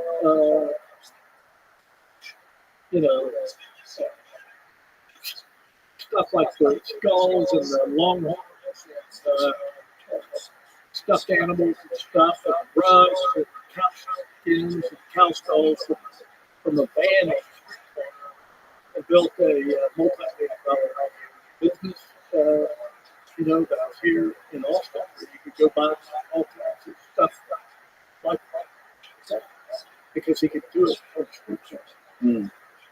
When did they make them illegal? It's either illegal or the occupational licensing requirements to do it have become so onerous and expensive that people that live in the street of poverty can't navigate that deal. That's the problem. Like, I think that if you're going to sell prepackaged food items like a bottle of water or a bag of chips or a Milky Way, something like that, you ought to be able to go buy a box of those from Sam's Club, go stand on the street corner and sell them. We walk up and down the side, and Milky Way, $2. Bottles of water. How much a bottle of water is by the case? About 20 cents. Right. And how much do you pay for a bottle of water South by Southwest? Like $5. You'll pay $2 for a bottle of water. You would buy a bottle of water faster from a guy that's trying to sell it for 20 cents than you would just to give them the 20 cents. Right. And they would rather earn the money. So I wrote a little blog post many years ago called The Panhandler's Greatest Yet Most Unaffected Entrepreneur. They're great. They're willing to stand out there on the street corners in absolutely abysmal, shitty conditions, being rejected over and over and over and over again, spit on, reviled, all for on nickels and dimes and $40, $50, $100 a day. Crazy. Yeah. We should empower that our nanny state that had them. We can't have them on the street. We're going to get hit by a car or something. I think the fears that you would encourage her to do that, and then you'd also get in everybody else's way. Well, that's the fear. I'd rather walk down 6th Street and see a guy without a car laying like that. Yeah. And throw money in that deal. Thank you for that deal. You told me I really did walking with my family to the restaurant that my kids in and going, Daddy, get me, please. Yeah. They pull out a $5 bill. It's dignity. And then we never know where that leads. Here's that big homeless shelter that's 7th Street. Yeah, 7th exit. Yeah. Like, how do they do it? Because that seems like a crazy place to put a homeless shelter right next door to everybody's party. Because you go 1 block over, you're on 6th Street, and it's madness. It's chaos, drunks wandering down the streets. That's fine. Well, that place came about in the 1990s when downtown just got into the shithole. Nothing more. We were barely at the beginning of the revitalization of downtown Austin. So the obvious to have put that shelter was there as the eastern fringe of downtown. And then there was an explosion of people wanting to revitalize, move downtown, and then suddenly this thing became kind of the source and summit of the center of the town, reviled by everybody moving kind of came about naturally. It actually happened during my buddy's Washington's first term as a mayor. And even Brexit, he looks at that and say, a mistake, but what do you do now? Right. You know, Do they even have the money to move it? And where would they move it and why would they move it? well, what you have to say is that, what neighborhood are you going to move it into? Right. And that becomes the issue. And I think we'd be better off building more options first, and pumping more money into that. Yeah, no question. No question. What would it take? How many people are being taken care of at that place on 7th Street? I'm going to guess 100, 150 people. Not many. It's not, there's a new organization. I can't remember the name right now. Forget me. That took it over about a year and a half ago or so. It's done a marvelous job. We drive by today. Shelter. Mm. So, it's actually being run extraordinarily well. So you said it's about a month. Yeah. That makes sense. Urban outfit. Urban outfit. The organization that is California. Came and put that away. That makes sense because I have noticed a difference because when we used to do the local, which is down on 6th Street, it was like catty corner of that place and it was just mapped. Yeah, well, you should. That was a couple of years ago. Yeah, but if I walk down 6th Street today, it's still full of people hanging out there because it's a large crowd, Mm. all the things. Yeah. Hey, yeah, opportunities. So until they really revitalize that area of 6th Street, that was probably check. Right. Oh, there's some work going on doing that. So we'll see. Yeah. But Are you a fan of that revitalization? that's why I know you do. So, yeah. I mean, I want it to be safer. Yeah. But it's also, I like the fun. Yeah. That street's fun. Yeah. It's got a lot of energy to it. You're hearing live music from all over the place. People walking back and forth. Great food trucks right there. It's fun. Yeah. Yeah. It's got So that's what attracts. yeah. And so how do we make that part of the character of the DNA the extreme negative side effects that people experience sometimes? The extreme negative side effects of having a shelter there, you mean? Yeah. They've made it better. Whatever they've done over the last year and a half, it has cost contact. Yeah. See less of it, less real problems. You definitely see, unfortunately, some people that are still like under the throat of drug addiction. There's a corner over by where Buffalo Billiards used to be. You know that's about there. Red River. Yeah. And you know, to revive that day, there's like 50 people just slumped over. Some of them laying on the ground, some of them like barely able to stand up, just rocking back and forth. They were drugged around. Oh, it's such a heartbreaking. That sounds cool. You know, that's what it is. When you have children of your own, too, you look at people like that and you go, hey, that was someone's baby boy. Yeah. And now here they are, half naked, scabs all over their bodies, slumped over, rocking back and forth in the breeze. Yeah. Yeah. Devastating. And how it's doing. Yeah. Just on their own. You know, and it's my feeling that in a healthy society, those people would be treated and cared for. They try to figure out a way to try to help those folks. So when they get out, everything. when they get out of that misery and come into this place, why community first world? Our statistical data that we've done over the past 7 or 8 years shows that 80% drop in drug use from the street to the village, and about a 40 to 50% drop in alcohol. That's amazing. It is amazing. It's a harm reduction model, and because how are you going to live in misery of being on the streets other than anesthetizing yourself to the back? So it's hard to blame people. I mean, we're anesthetizing all of us, right? I mean,